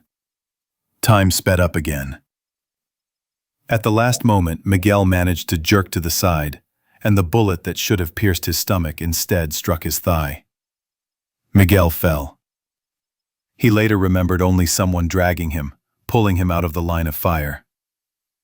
Could anyone have survived? Through the haze, he heard someone cursing in Spanish and the sound of an approaching helicopter. At a field hospital near the capital, Miguel learned of another attack on patrolmen. This time, the Brazilians were unlucky, but they dealt with the attackers relatively easily, having been prepared for such a turn of events. Furthermore, rumors later circulated that the Brazilians had treated the surviving attackers quite harshly. Liberal media around the world tried to make a scandal out of this, backed by eyewitness accounts, but the matter was quickly hushed up. After this, the border with the Dominican Republic became quieter for a while. Local gangsters rightly decided it was better not to mess with people who had grown up and lived in similar circumstances, who were accustomed to responding to a slap with a well-placed boxing hook. Miguel was visited by Pastor a couple of times, and escaped with only a few scratches. "You're a lucky son of a bitch," Miguel repeatedly told his fellow soldier, who only grinned smugly. But if Miguel asked about the other guys on patrol, Pastor would immediately change the subject and turn away, as if trying to catch a glimpse of something in the distance. "That's how it all was, Father," he later told the kind priest, Father Ambrose, the rector of the Arctic Church of the Holy Mother of God, to whom he requested a transfer immediately after the evacuation from Haiti. What was he seeking on this earth? What was he striving for? Miguel himself didn't know. That episode with the teenager was forever etched in his memory. The boy could have killed him, but he'd hit him in the thigh, and Miguel himself could have killed him with a shot. But something happened. God didn't allow it. The priest shook his head. "He showed you the way." "Am I going down this path?" Miguel whispered, closing his tattered notebook. He remembered his childhood well, spent in one of Santiago's poor neighborhoods. He remembered the smells, the colors, the impressions, all those things that fade with time and recede into the darkness of time, even though we try so hard to preserve them as we grow older. And these memories were all the more painful now. When the old world was irrevocably lost, Miguel's father was an electrician, his mother a music teacher who earned money by giving private lessons. The future peacemaker was a student like all other children, not particularly successful, but not particularly poor either. He loved playing computer games and kicking a ball around with the others on Sundays in the neighboring yard, but only after attending church with his mother. Miguel's mother was a devout Catholic and tried to instill in her son a proper understanding of the faith from the cradle. So, having barely reached the age of reason, Miguel already knew all the main prayers and official holidays. Good Friday, the day of Peter and Paul, the feast of the Assumption of the Virgin Mary, the day of the Immaculate Conception of the Virgin Mary, All Saints' Day, Christmas, and the National Day of the Evangelical Churches. At that time, Chile was tolerant of various religious beliefs among the population, and an Orthodox church was built on the street parallel to the one where Miguel's family lived. Due to his age and, especially, his upbringing, he wasn't particularly interested in foreign religions. Rather, he enthusiastically stole apples from the small orchard next to the church. True interest only came several years later, when Miguel, now an adult, finally decided to go inside. The interior of the Russian church was strikingly different from the typical Catholic interiors Miguel was accustomed to. There were no pews, except for a few placed near the walls at the very back. No moldings, and the ceilings were not as high, while the small square windows lacked colorful stained glass. The Orthodox Church was shrouded in a mysterious semi-darkness, illuminated only by the dim light of candles arranged in long candlesticks. The familiar and unfamiliar faces of saints gazed down upon him from the painted icons hanging on the walls, and the pungent, stagnant air carried the pungent scent of incense and melted wax. It had its own unique atmosphere. At first, Miguel would peek in when the church was almost deserted. But then he would drop in a couple of times during services and stand among the other parishioners, listening intently to the prayers recited in an unfamiliar language. At the time, he himself could not have explained his sudden interest in a foreign religion. Unsurprisingly, after some time, he found himself in possession of a book in Spanish, describing the lives and deeds of Orthodox saints. Miguel read it fairly quickly, but less as religious literature than as educational and entertaining reading. As time went on, Miguel visited church more and more often, eventually even beginning to converse with the local priest on various religious topics that interested him. He grew increasingly fond of orthodoxy, especially since at first glance it didn't seem much different from Catholicism. Miguel only changed his mind about this many years later. After school, Miguel helped his father for a while, then enlisted in the army. After completing his compulsory military service, Miguel remained on a contract basis, believing the army would help him advance his career. It was through this contract that he joined the peacekeeping force and was sent to Haiti, where he had a memorable encounter with an armed child that would profoundly impact his life. Miguel returned a completely different man. He received a long leave due to his injury and a sizable monetary compensation, so for a while his future was secured. One day, while walking around the area, he decided to go into an Orthodox church out of habit. To Miguel's surprise, the priest recognized him as the same boy who had once visited the church, as if it were a museum. They began to talk.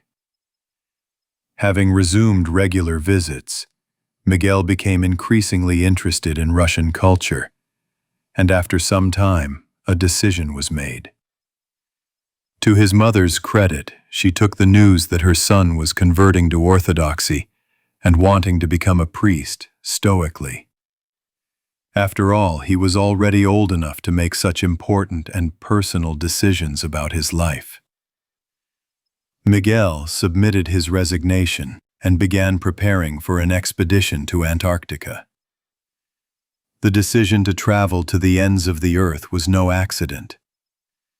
Too much pain and human anger had pent up within him, increasingly turning into an incomprehensible and overwhelming longing for something unknown at night. And there, thousands of kilometers away, amidst the ice and snow, there were people he could help. As it later turned out, this decision saved his life. But to what fate? Miguel couldn't figure himself out for a long time. For 20 years after the war, which divided the life of every survivor into before and after, he lived in the Church of the Holy Trinity side by side with the inhabitants of the Novolazarevskaya station, and managed to get used to his existence, believing that the Lord had deliberately allowed him to undergo such a trial. And so, after so many years, a Russian submarine arrived at the icy continent, bringing new hope to the handful of glacier survivors, and with it, destruction and death. And once again, Miguel survived. For what purpose did Providence protect him? What did the future hold for the priest? These questions now visited Miguel more and more often in moments of solitary reflection. Only time could answer them. The priest had to wait. Emerging from his memories and putting his notebook on the table, Miguel stretched out on the bed and tried to fall asleep. And when Lyra fell asleep, she increasingly dreamed of the subway. Not the mysterious underground tunnels beneath the Faroe Islands that Milena had talked about, but something else, the very one her grandfather had once talked about, and Pate and Codfish had argued about. Large, bright, and clean. Elegant. Filled with lively, smiling people hurrying somewhere. For some reason, she felt like everyone there was supposed to be smiling. To be happy. At least for a minute. At least a little bit. The girl had never seen the subway, because she couldn't. But her mind helpfully transformed the fragmentary stories of strangers into a vibrant, almost realistic, colorful canvas. The smell of creosote, familiar to Lyra from the ventilation tunnels in the shelter, tickled her nostrils. Here's the station. The ceiling there must be high, rounded, with some kind of patterns, and bright, like the clear sky above.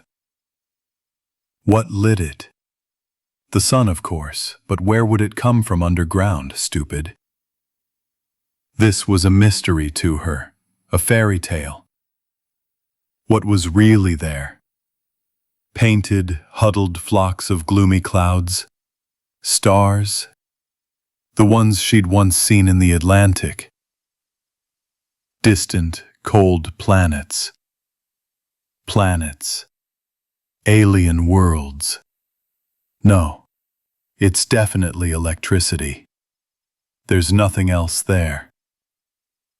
But then, from somewhere out of the darkness, from the gaping womb of the tunnel, a train appears, flashing a short beam, long, freshly painted, with many covered carriages, to room to room, to room to room. The movement slows, and the doors open, slowly sliding apart, like the Herma in their vault. Lyra gets into one of these and goes. Travels, rushes somewhere endlessly. To the next stop, And, listening to the measured clatter of the wheels, she imagines how vast the city above must be. So many people lived there that they felt so cramped that they decided to travel underground. So cramped, in fact, that one day they drove themselves underground. Lyra drove, and every time she felt like she was late for something, missing something crucial. But what?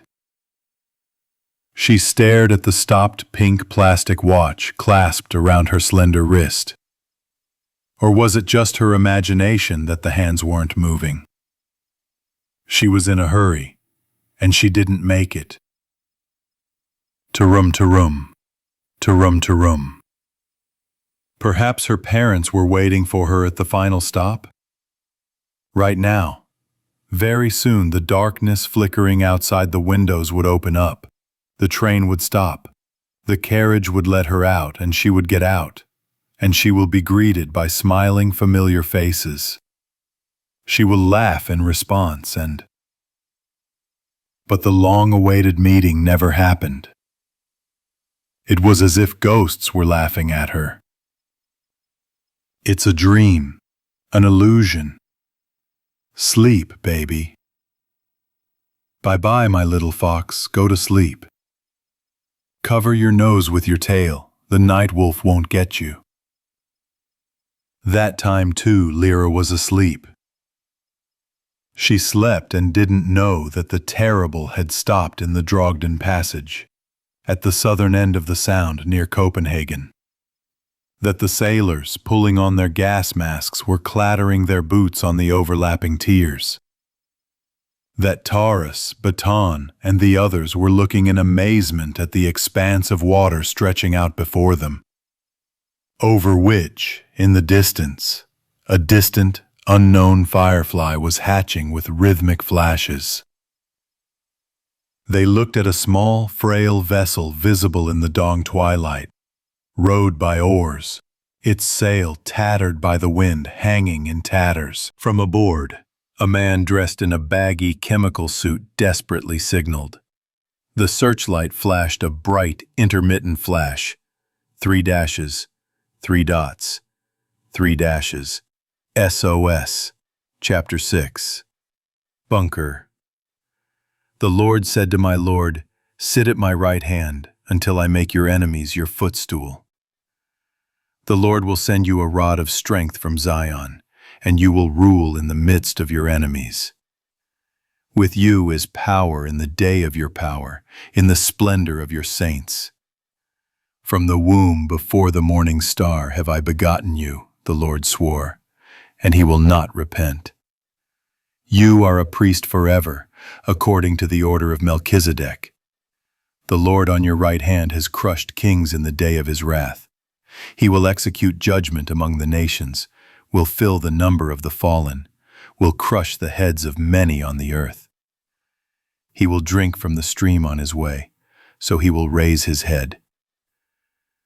Psalm of David, 109. Name? Pushkarev Oleg Viktorovich, or Pushkar. Ha! What a rattle, Pate chuckled. Well, I say, Russian? Apparently it was a mistake to drag Yakov, who was sleepily nodding off, out of bed. A translator wasn't needed today. Yes, sir, replied the uninvited guest. You've been thrown a long way, bro. Taras shook his head in surprise as everyone settled into the mess hall, and the unexpected guest was served a mug of hot tea. I'm Taras Lapshov, captain of the Bori-class nuclear-powered icebreaker Ivan the Terrible of the Russian Navy. Then he introduced everyone present in turn. Nice to meet you guys. The stranger nodded briskly at the nicknames and names he was quickly calling out. What wind brought you to these parts, may I ask? Thank you. Thank you for stopping, smiled the one named Oleg Pushkar, looking around at the assembled group. You didn't just pass by. It's a miracle. We have all our hope in you now. There's no one else. He looked to be in his early 50s. His short hair was noticeably gray. His face was rumpled. his cheeks sunken and covered in a wisp of stubble, and his gray eyes were intense. His patched NATO-issue chemical protection gear, which had been replaced with a fresh set of clean clothing after mandatory disinfection, was clearly well used. His weapons included a pistol and a well-made Madsen LAR M/62 rifle, chambered in 7.62 by 39 mm with spare magazines. And at the same time, he seemed all shrunken and battered. The hands holding the mug were shaking slightly. He rode for too long, then, hoping to stop the terrible, signaled with the army searchlight he'd left in the boat. "So where are you from?" Taras asked again. "From Copenhagen. In the summer of 2013, I had shore leave from the patrol ship Tiki, which had come to Denmark on a friendly visit," Pushkarev began, taking a sip of tea. "There was a patrol ship called the Tiki," Taras confirmed, listening attentively. "We even had one stationed in Baltisk for a while. So, right around the time of the attack," Oleg smiled sadly, "the four of us rented a car and headed much further than the port of Nyhavn. We settled in a little place there and, so to speak, celebrated our brief freedom. I was a young lieutenant captain then, still a bit of a nervous wreck. So we went drinking, even though we were strictly forbidden to do so. And when the attack started, we rushed back to the ship. But we didn't make it. And so it turned out that I was the only one on the crew who managed to get into the bunker." "Bunker?" Taras frowned. "A bunker schmunker," muttered Treska, squeezing into the wardroom, holding a plate of heated meat. "Or maybe he's some kind of saboteur, a spy. Look how well he lays out his ways. And the shores here are foreign and contaminated. Not ours, mate, eh? You should give his Tarantika another good pat-down. See if there's anything interesting lying around. And you should search him yourself, too." "What do you mean?" Rushilov asked, alarmed. "And what was he wearing under his clothes, who knows?" Treska pointed a finger at the alien. "Maybe he's covered in explosives up to his neck under his gear. A fucking assassin." "Did you fall over or something?" The stranger glared at the cook. "But I changed." "Come on, cool down, Vitya," Taras shouted. "Why have we all suddenly become so trusting?" Treska persisted. "You might as well look in my ass," Pushkarev retorted good-naturedly, taking another sip. "I have nothing. I'm in peace. I'm asking for help." "Stop it," the first mate snapped at the perpetually grumpy cook. "Do as you're asked." "Please, sit down and eat," the cook invited sullenly, plopping a steaming plate down on the table in front of his guest. Then he sat down next to Voroshilov across the table and crossed his arms, making it clear he didn't trust the newcomer one bit. "By the way, what's that little lamp you've got there?" "At first, I tried installing a few aftermarket headlight kits on the roof rails," Oleg replied, gorging himself on the whale meat with the greed of someone who hadn't eaten in a while. "That was delicious. But I couldn't see a thing, and the glass kept cracking from water ingress and overheating. And I found you with a powerful focused beam headlight finder. I was prepared. I was hoping you'd swim back. And it worked." "And how did you see me? Or was it the radar?" "By bearing." "Continue," Taras nodded. "So, I found myself in a bunker. Civilian or military?" "Military. In peacetime it was used for the needs of the national economy. But when things got tough they put it on special alert within 12 hours. Whose is it? Local, of course. Everyone seemed to sense something. They were tense. At the time of the strike, in addition to a few Russians, there was also part of the Danish Army's Special Operations Unit, the Jaeger Corps. They were scattered throughout Copenhagen, about 20 men in all. part of the Marine Corps, and part of the Sirius unit. A couple dozen Arctic commandos who had been waiting to be deployed to Greenland the day before. It's just like a Rambo party. Ha! Cod snorted. That comes out to a little over 50 souls, Terrace calculated. And the rest? Children, women, and they are there. From those who happen to be nearby in time. Not many, of course, but over time, they settled in, got used to it. They brought in some animals from what they managed to bring from the surface, before the background radiation finally settled in. In the first days after the bombing, they went on a big trip to the zoo, before the others came to their senses and started coveting them. They managed to get a few goats, pigs, some poultry. We acted quickly so the animals wouldn't run away. That's how we got meat and the necessary protein. Mushrooms, too. And after a while, the little ones started coming. Somehow, we lived for a while. Now there are about 300 people. Is this the standard capacity of the bunker? No. The standard is 600. Some of the space is set aside for mycelium farms, some for animals, and some for storage. But there's still plenty of space for equipment and utilities. That, besides the resources, is probably what attracts outsiders. As far as I heard, Baton said, the Jaeger Corps was responsible for anti-terrorist activities. Yes, Oleg nodded. It was created for guerrilla warfare, special reconnaissance, and various counter-terrorism operations.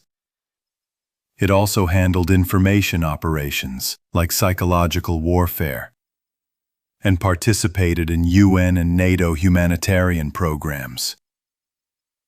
Basically, we were incredibly lucky with clothing and provisions for the first few days. Okay, I see. Taras drummed his fingers on the table. Let's say we've sorted that out, but why the hell did you go to sea? Alone and on such a small vessel? To intercept you. Explain. Listen, Pushkarev wiped his lips. Your boat was picked up by our shelter's radar several months ago. The sailors pondered what they had heard for some time. So you spotted us when we were just starting our journey to Antarctica. Savelyev was the first to express surprise. Why didn't you contact us? Why didn't you signal? They chalked it up to a possible technical glitch, Oleg sighed regretfully. You just walked past without stopping. Just like that. The readings weren't repeated. But now it's happening again. How long did you spend on the surface? Taras asked again. Do you have a strong background radiation? More or less bearable, if you don't show off for a long time, Pushkarev replied, a little evasively. And I swam for about an hour. And before that, I did a quick run along the surface. So, give or take. He's completely irradiated, Cod gasped. He brought us some kind of infection. Calm down, the first mate snapped at the cook again.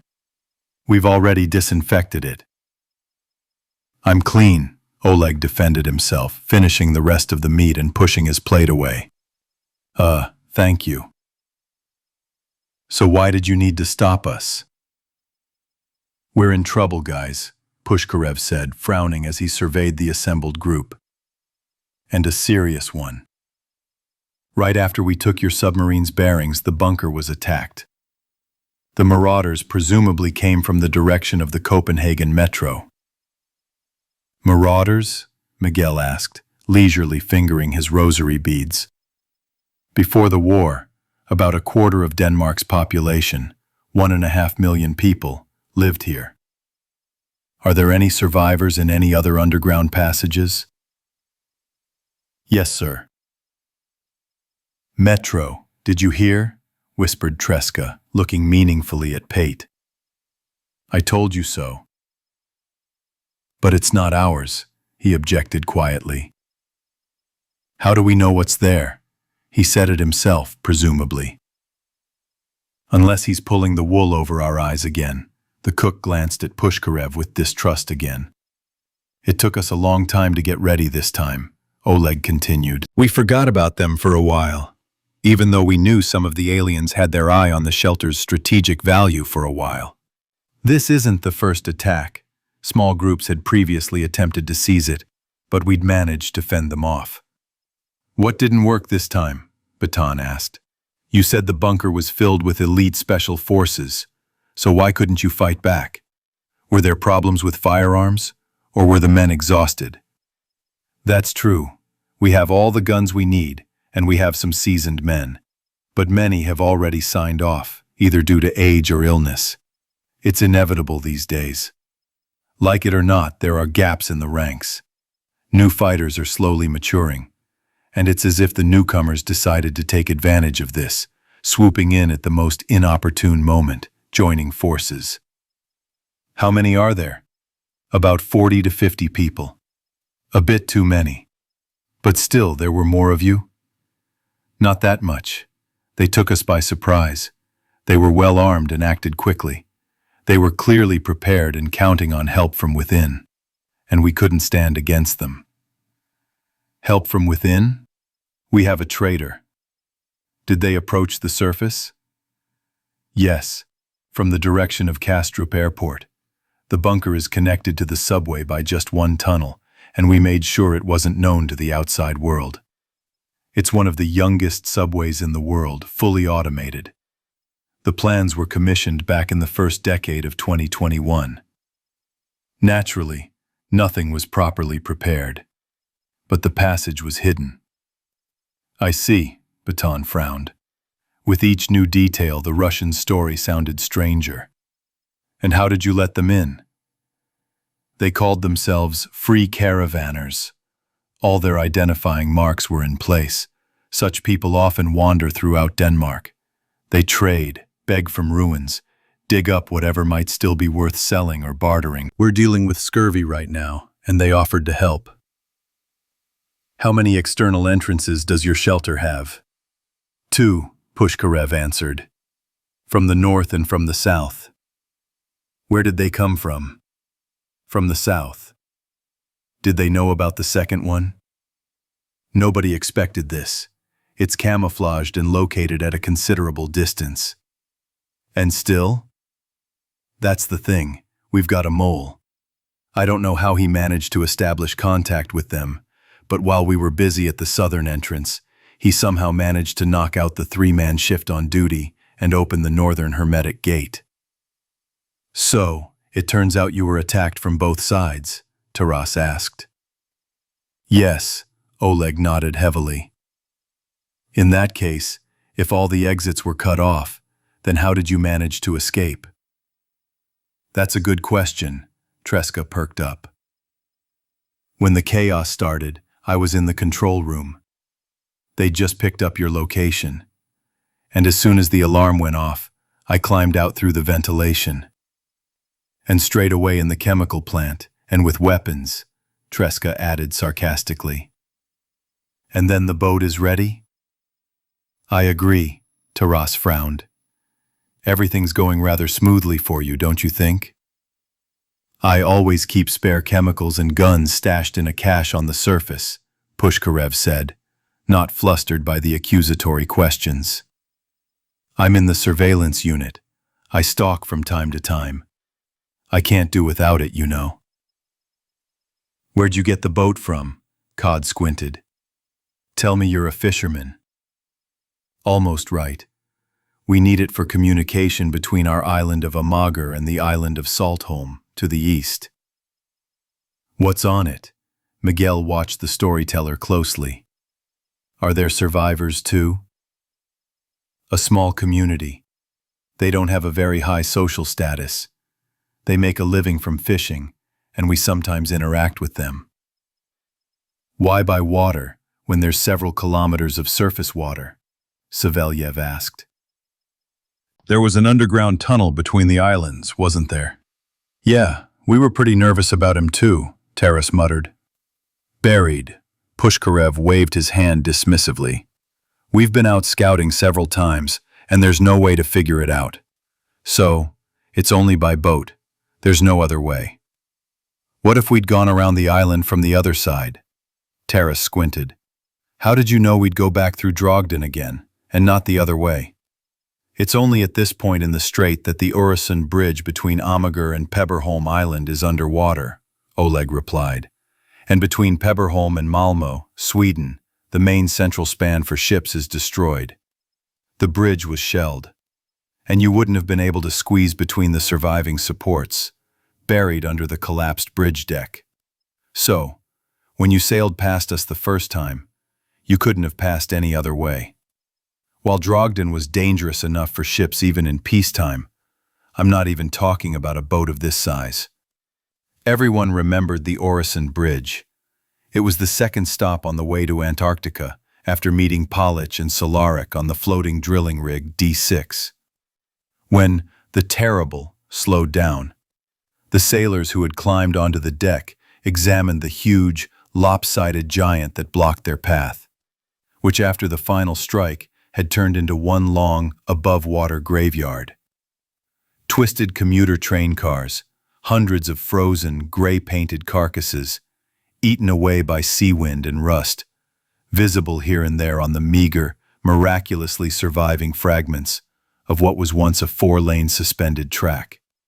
Both approaches to the 3 140-meter cable-stayed sections were destroyed, and the supporting pylons were also destroyed. A dead, frozen landscape. That's true, Taras agreed. I had to turn back. But how the hell did you know about the bridge?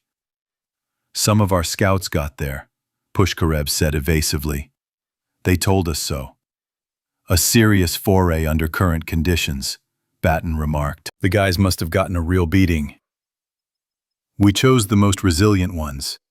We had to make sure everything was safe there, Oleg shrugged. And that's what it turned out to be. Just 8 kilometers to the Swedes, and nothing. Some came back, but many, for some unknown reason, lost their minds. Maybe from an overdose, or something else.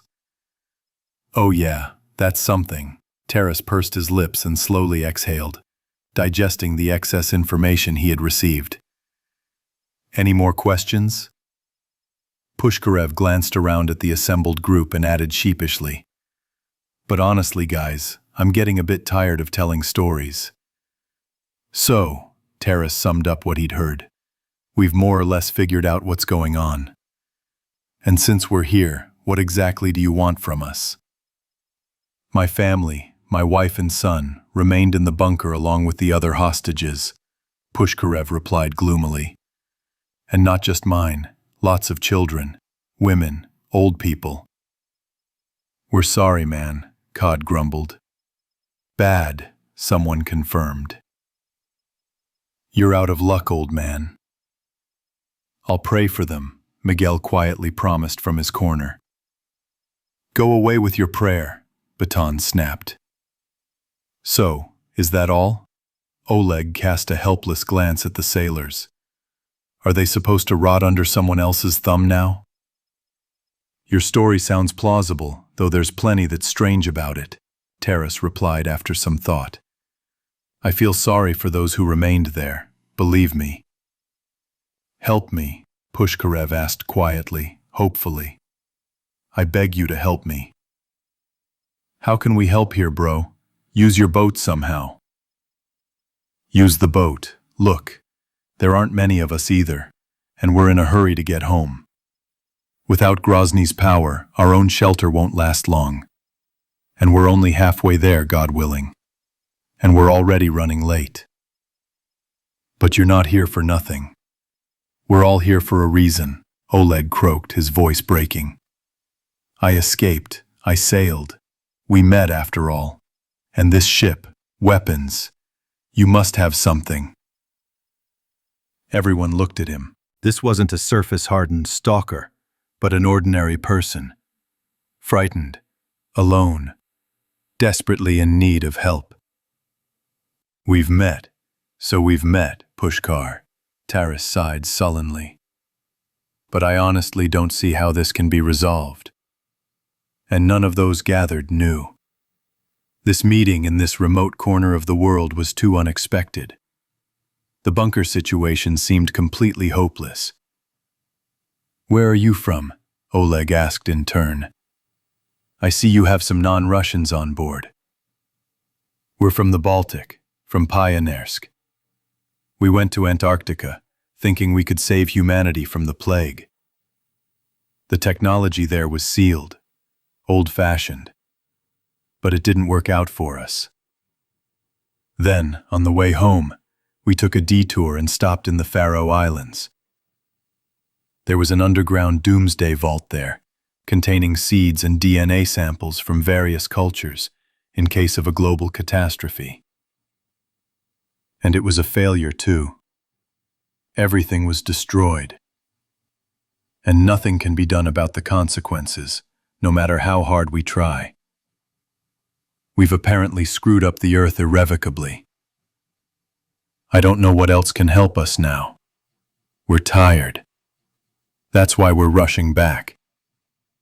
At least we can support our remaining compatriots." "To Antarctica," the stalker drawled, surprised. "Wow, and you saw a lot? What's up there? Are there any more survivors?" "Yes, there are, in different places. Africa, polar explorers, the Faroe Islands.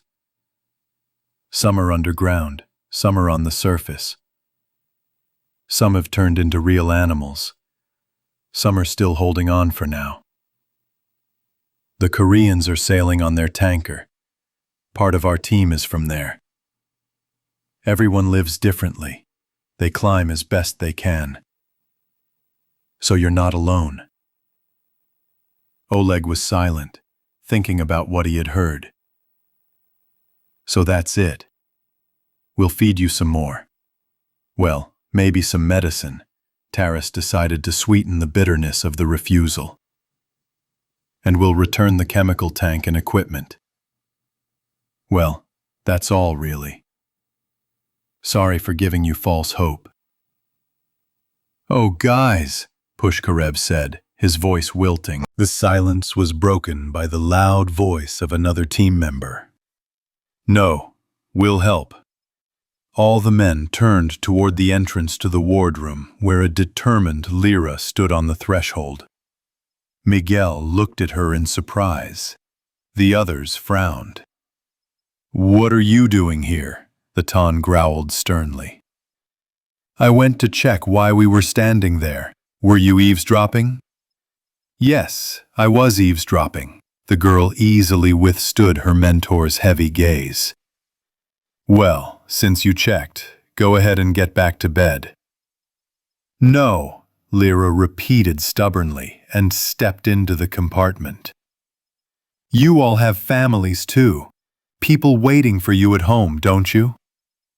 "Not me," the Ton, though his expression had darkened, still held his nerve. Miguel tensed. "Go home, I'm telling you." "Look, this is our compatriot, a Russian, here, on foreign soil, after so many years. Don't you understand? And all those women and children. What did you think of them? Children. This is the future, whatever it may be. We have to help them. Or should we just put him back down and sail on by?" Lyra's eyes blazed.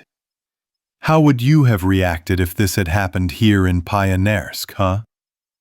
You'd have asked the first strong man you came across for help. You'd have clutched at any straw. Yes, you would have, with all your might. That's why we have to help them.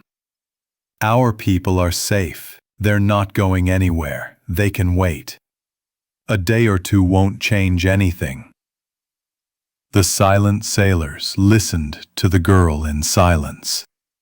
None of them had seen Lyra like this in a long time, and she spoke in a clear voice. "We've sailed so far. We've seen so much on this planet.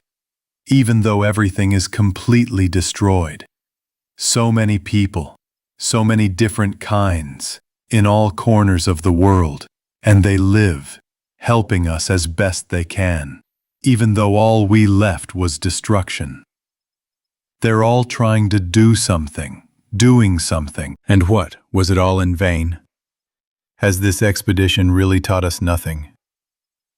The whole old world collapsed only because it was filled with malice and indifference. No one cared about anything, and now we must stick together, help, strangle the mutts together, isn't that right? What will happen to us if we stop helping others? Will we just rot in our own miserable holes? Well, war is our common curse, all of us, all over the world. Why are we all sitting around? Will we just rot, I ask? In the silence that followed, the soft clicking of Miguel's rosary beads could be heard. Thank you. Pushkarov was the first to break the silence, clearly surprised to see a girl on board the ship. You, Lyra. Lyra. Your mouth should be sewn up, Treska stated sadly from his place. They didn't ask you, the girl snapped. You're just no match for me, Lerka. Tara shook his head gloomily. It looks like they didn't give you enough of a spanking. There were no reasons, she said, lifting her chin defiantly. Well, what do you propose then, since you're so noble? The Ton asked sarcastically. What's your plan? I don't have any plan, Lyra answered simply. Come up with one yourself. And why on earth should we try and help him? Treska protested. Maybe this is all a bluff, and they're luring us into a trap to steal the boat. We know that already. We've been there. I believe him, the girl snapped and looked at Pushkarev. Swear it's all true. I swear, Pushkarev said heatedly. My family is there. And that's enough for you? The cook chuckled. Personally, it's not for me. It's on his conscience. And you just decided everything for everyone at once, the cook persisted. You're a quick thinker, no doubt about it. Stop it, both of you, Taras interjected, raising his voice. Phew, well, let's say we try something. Where do we start? The enemy is armed, outnumbered, in a fortified building, and we don't even know the terrain we'll be operating in. That won't be a problem, Pushkarev said, his strength visibly returning, and he eagerly jumped up from the table. I have the map with me, in my pouch. I'll get it right away. With these words, he hurried out of the room. The men in the wardroom exchanged glances, and then, as one, looked at Lyra. What were they getting themselves into again? So, here we are, Pushkarev returned, spreading a map of Copenhagen, covered with all sorts of pencil marks on the table. Near Kastrup Airport, these are the borders of Amager Island, and this is the municipality of Tarnby. The team gathered around him. Lyra was allowed to stay. Where's the bunker? Baton asked. Right here, near the former park. Oleg pointed to a mark circled in red on the map. 8 kilometers southeast of the city center. We've come a bit far, Taras assessed. Strategically, that's correct, Baton reasoned. Our vault is also quite a distance from Kaliningrad. Yes, Pate agreed. Even on the Samlin Peninsula, in a completely different city, I'd say. Okay, and what is this? The hunter pointed to a couple more markers, located closest to the circle. Behind him, Lyra tried to absorb as much new information as possible. The Kastrup and Femerin metro stations, Pushkarev explained. The 4th transport zone. What's remarkable is that both are above ground. Metro, the girl moved closer. They probably came from those parts. We found ourselves caught between 2 fires, in a vice. Yeah, it's not profitable. But if the stations are above ground, who could live there? Who knows? I knew the direction. There's water on the other side, so there's nowhere else to put it. Unless they came all the way from Copenhagen, and that's unlikely. You can count the number of people there who knew about us before the bombing on your fingers now. Although now who the hell knows? And they knew about both entrances. You were talking about a mole. That's right. Our explorers once thought these stations were abandoned, on the surface after all. But they didn't go far. Anything can happen. There's a hell of a lot of communications still intact. Basically, we don't go there at all. At least we tried. Things like that need to be checked right away, the hunter shook his head sadly. You never know who might be sitting right next to you. Well, who knew? It was always quiet there. Well, you said it yourself, you're a stalker. And since you called yourself a mushroom, okay, let's forget it. There used to be an IKEA center near Kastrup, Oleg continued, recounting the details. There's a mark here. It was a thrift store, until then. 2 drones crashed there. But it quickly became scary to walk around once the strangers got wind of it. I remember we played a game for a long time. Who could steal every last piece of hardware first, us or them? Sounds familiar, Baton chuckled. The strangers, are they caravanners? Not only, a rabble of sorts, the bolder ones. God only knows what kind of holes they crawled out of. But that was a long time ago. So, on with it. I swam to you from here, from the former Blue Planet Aquarium. It's here. And we're standing here. Taras checked his map, which he'd also placed on the table. You did it quickly, brother. I hurried as much as I could, agreed Pushkarev. I'll say right away that we won't be able to moor properly in this place. I understand, there's a catch here, guys. So what's the deal? Savliev sighed, examining the map. How are we going to get ashore? Only by boat? There's no other way, the first mate agreed after thinking for a bit. By the way, those who attacked the bunker could also use radar and locate us. Voroshilov joined the conversation. Or they could simply see us from the surface. What else can we do? Taras responded to the reasonable remark. Where are you going to hide such a fool here? What are you getting at? Baton frowned and looked at the speleologist.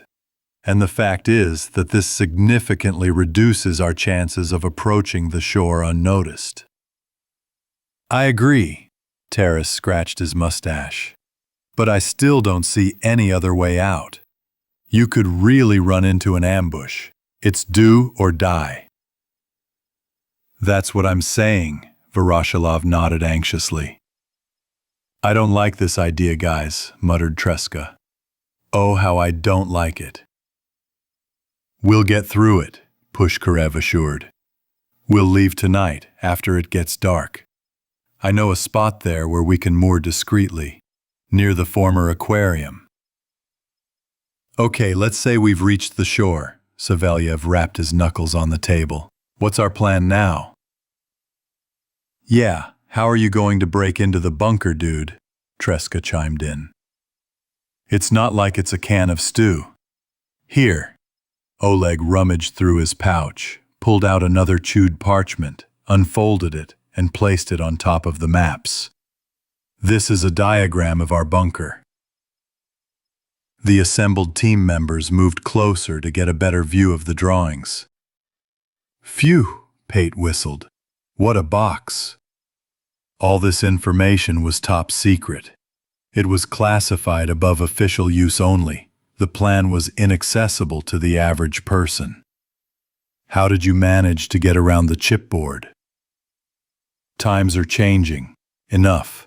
It doesn't matter now. Well, Baton chuckled. Look here. Here are entrances, 1 and 2, Oleg said, pointing to the plan with a pencil. The surface distance between them is 60 meters. Both are sealed.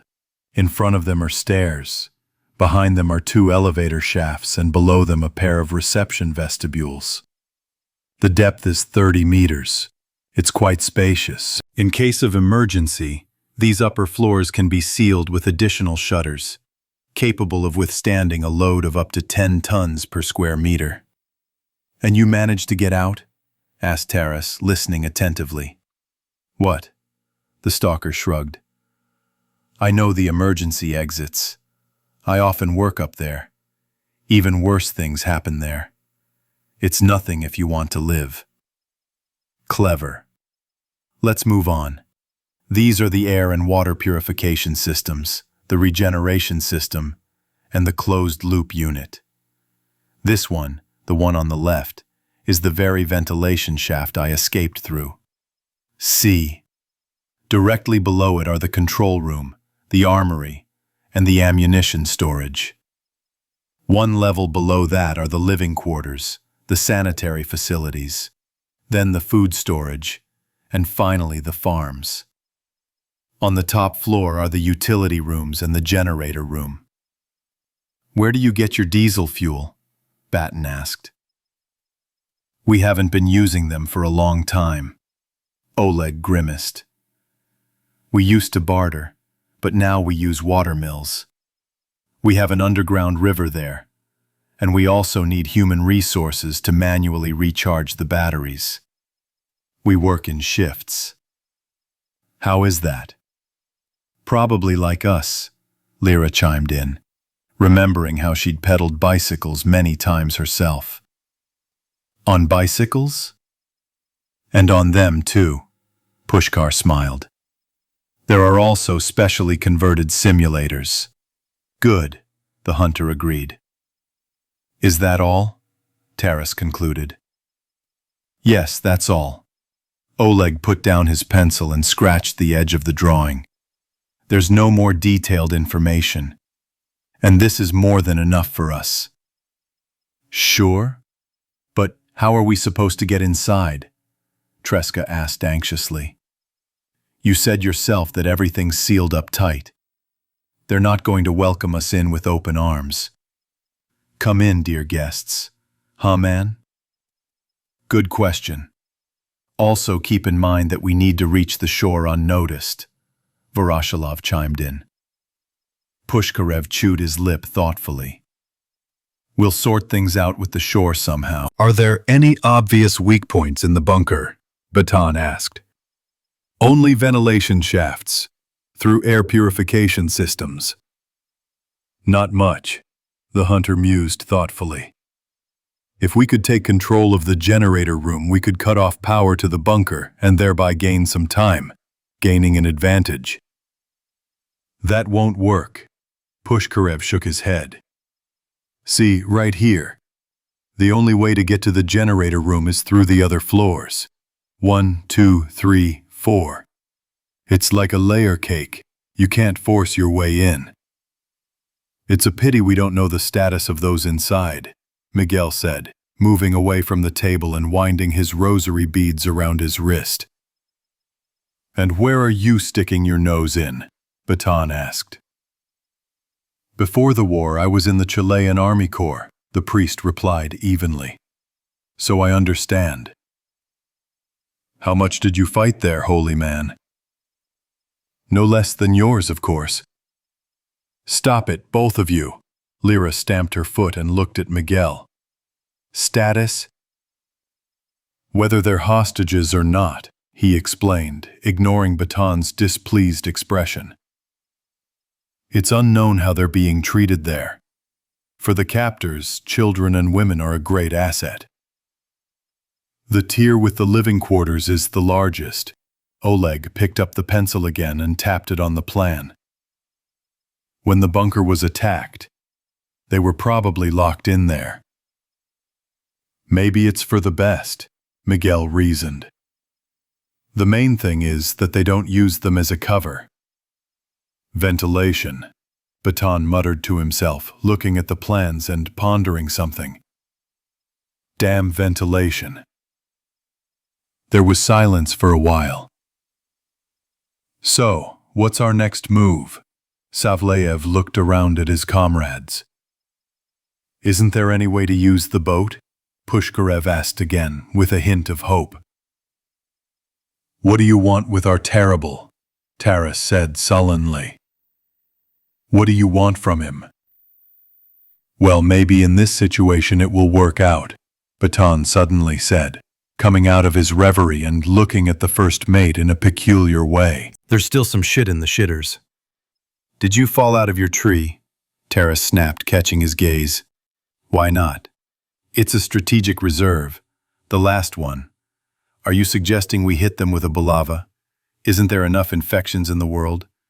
And how do you even imagine that? We'll bury them alive in there. Besides, the equipment has been sitting idle for the last 20 years. Who says we have to shoot at them? And why do we have to use balava? We can use Vodopad. We'll scare them off.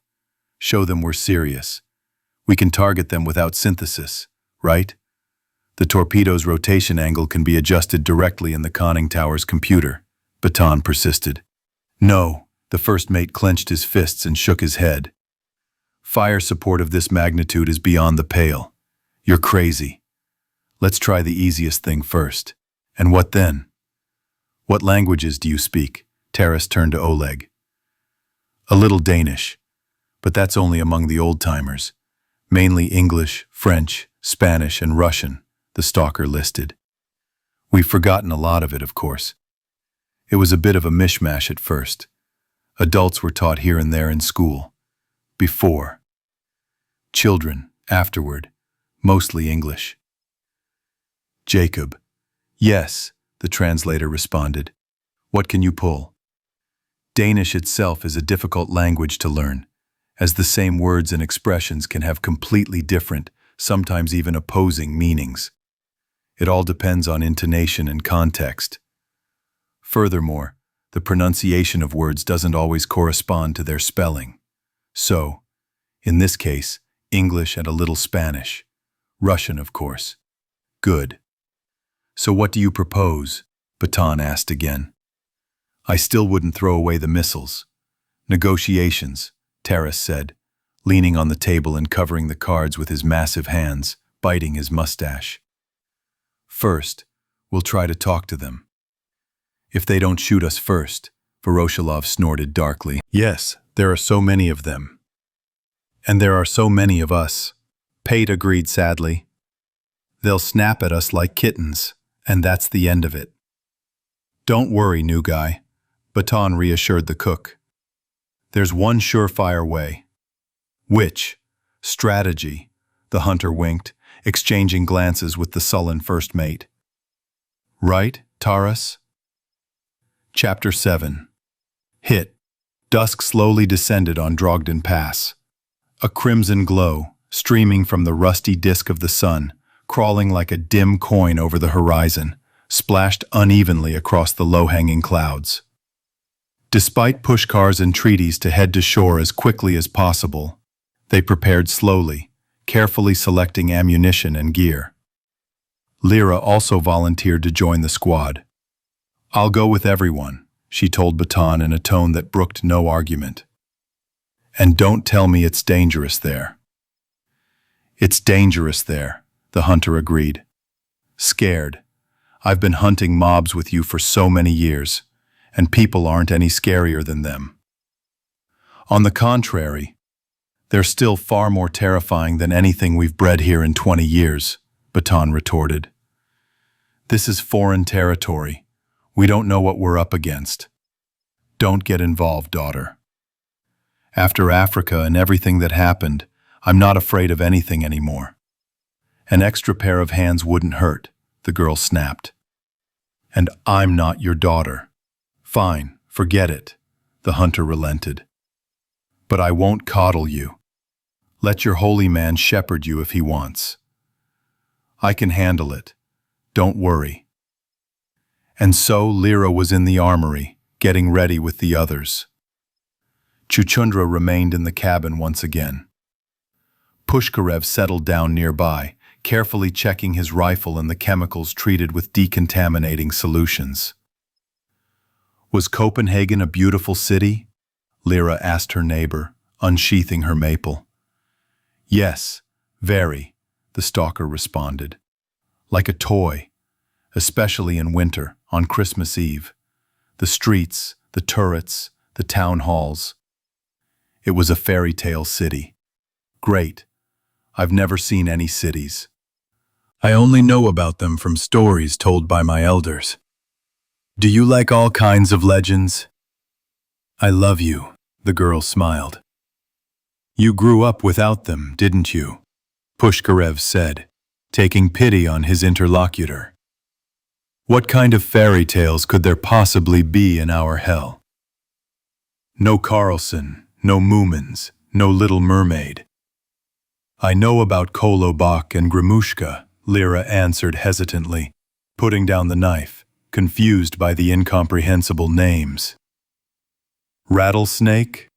Oleg was surprised in turn. Who is that? It's a brownie. He lives in the chimneys and only comes out at night when everyone's asleep. He protects the house from harm. He sits behind the walls and makes noise. Her grandfather had specifically invented this tale and told it to the little girl, so that she wouldn't be afraid of the noise outside the walls, when the vault's water supply systems were being cleaned. Lyra knew this, but even so, this imaginary creature, which hadn't even been properly described, often helped her sleep peacefully. Even after she became an adult, Yerofeyev knew that fairy tales could help him better understand his child, their experiences, desires, and dreams. Reading them brought the child and his parents closer, fostered a trusting relationship between them, and improved the fragile psychological climate in the family. After all, the old man who raised Lyra was initially the only person close to her in the rest of the world. Batten, however, came much later, and the children grew up quickly. A year underground passed in a few years. Nothing could be done about it. The tales and legends accumulated by humanity were steadily forgotten, erased, and faded from memory, supplanted by the cares and hardships of the new world. Some tiny fragments still lingered in ancient books brought back from the surface by miners, but their numbers dwindled with each passing year. The ruins abandoned by man quickly became impoverished. Over time, new heroes of the New World began to appear in the underground chambers and passages. Mysterious gnomes, denizens of deep caves, caring house elves, powerful sorcerers, wizards, and brave heroic miners, battling dragons on the surface. Deprived of its past, humanity rewrote lost stories in a new way, still experiencing a keen need for miracles. This is how apocalyptic tales were born. What kind of stories were there in Copenhagen? Lyra asked, fiddling with the chemical trap. Oh, all sorts. Kind and sad. Happy and not so happy.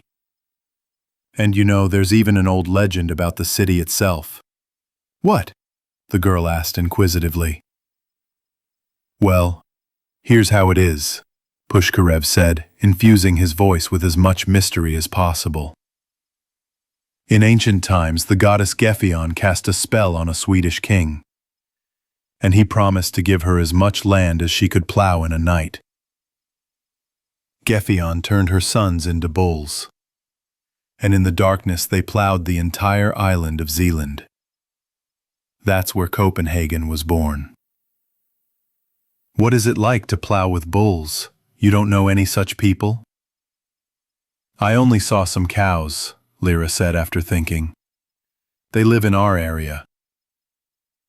Do you buy milk from them? Oleg asked curiously. And is there any radioactivity? No, they have acid instead of milk. XL Moxel. And do you have a lot of such creatures there? There used to be a livestock farm nearby, so there were a lot of them. Baton and I used to hunt them often. So you grew up on the streets, the stalker concluded. You could say that. But before, this expression had a completely different meaning. Pushkarev smiled sadly. Which? It signified trouble. It referred to children and teenagers from troubled families. The kids were left to their own devices and did whatever they wanted. They drank, smoked, shot up. Free love. Often it all ended in prison or jail. Or worse. What, could it be even worse? Lyra raised her eyebrows in surprise. Death. Nothing else but that. I grew up without parents. I can tell, Oleg laughed, putting the magazines back in his pouch. You're tough, independent, a bit of a brat, even though you're not a teenager anymore. Although that's become the norm these days. They used to say that kids grow up fast, and now it's even faster. As soon as they're out of diapers and have milk on their lips, they're grabbing for a gun. They're begging to get to the surface. Lyra mentally agreed with him. She remembered her childhood friend Yura, who had remained far away in the vault. A cheerful and cunning young man. How would she see him when she returned? An independent, mature provider, boldly striding across the surface. Or still the same sweet, shy boy. Once hiding behind youthful bravado so as not to blush or be embarrassed. He had given her a powder compact for her birthday, which had become a talisman. The last fragment of home. And where had he gotten it? Surely he hadn't stolen it. In the pioneer community, such tricks weren't allowed, and didn't go unpunished. He'd probably asked his mother or bartered with someone. She wondered what small sacrifice he had to make for this. Lyra had never thought about it before. Before our trip, I was different. And then I saw so much that it's time to tell the story itself. What happened to your parents? They died, a long time ago, in Antarctica. Yeah, right, far away. They were explorers, biologists. They sailed there on the eve of the war to study something. How did you get on the boat? I ran away from home to avoid marrying some idiot. You seem to be really stressed out, huh? That's not the word, Lyra responded sullenly, starting to get a little nervous that the conversation was going in an unpleasant direction for her. It's probably hard with men. I'm used to it. The girl, having almost pulled herself together and checked the bison, decided to change the subject. And how old is your son? 9, Pushkar sighed. What's your name? Thomas. An unusual name. This is from the Bible, Oleg explained, and after a pause recited. Now Thomas, one of the 12, called Didymus, was not with them when Jesus came. The other disciples said to him, We have seen the Lord. But he said to them, Unless I see in his hands the print of the nails, and put my finger into the print of the nails, and thrust my hand into his side, I will not believe. After 8 days, his disciples were again inside, and Thomas with them. Jesus came, the doors being shut, and stood in the midst of them and said, Peace be with you. Then he said to Thomas, Reach here your finger and see my hands. Reach here your hand and thrust it into my side. And do not be faithless, but believing. Thomas answered and said to him, My Lord and my God. Jesus said to him, Because you have seen me, you have believed. Blessed are those who have not seen, and yet have believed. You know the Bible by heart? Lyra asked, raising her eyebrows in surprise as she fastened the surviving SIG RM-1208 she'd found in the armory the day before onto her wrist. The precious batteries had been preserved thanks to the charger. And so the watch was still running, thanks to the fine Swiss mechanism and the attention to detail of Pate. In fragments. I have it too. I know there aren't many books like it left in the world, so I'm saving it. But I haven't read about this yet. Someone in our refuge said similar things. His name was Ptah, and they called him blessed. We have our own saint in the bunker too. That's what we call him.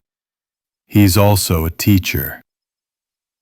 People like that are needed everywhere, Lyra remarked, packing a small box of AI-2 first aid kit with Promedol and Terran into her pouch. Just in case. Maybe they won't be needed, she hoped. Agreed. You have a priest on board too. Is he from your vault? No. He joined us later in Antarctica. He's Chilean. Wow, he speaks Russian well. He had a teacher. Why did you name your son that? I wanted him to believe. To believe that there was still room for kindness and miracles in our world. Despite everything. I believed. And I once believed. And now? Now I know that nothing will change. All we can do is survive. It's all sad, don't you think? What can we do? It's all our own fault. No one asked our ancestors to start that war. But it all happened the way it did. As it happened, Oleg echoed. You named your son well. Let him have hope, Lyra smiled, attaching a laser sight to the bison and checking the bolt. Okay, I'm ready. Me too. Look, I vouched for you to the others, the girl warned. And if this turns out to be a trap. Having said this, she for some reason thought of Chuchundra, who remained in the cabin. She didn't dare take the little creature with her on the upcoming important expedition. There was no time for that. Better for him to sit there, not scurry around the boat. There is no trap there, Pushkar frowned. But Voroshilov is right, too. There could be an ambush on the shore, and then what? I know a secluded spot there. We'll try to land unnoticed and get around them by land. Let's hope so. I've already been up there. From the shore, we're clearly visible. The fog should lift soon.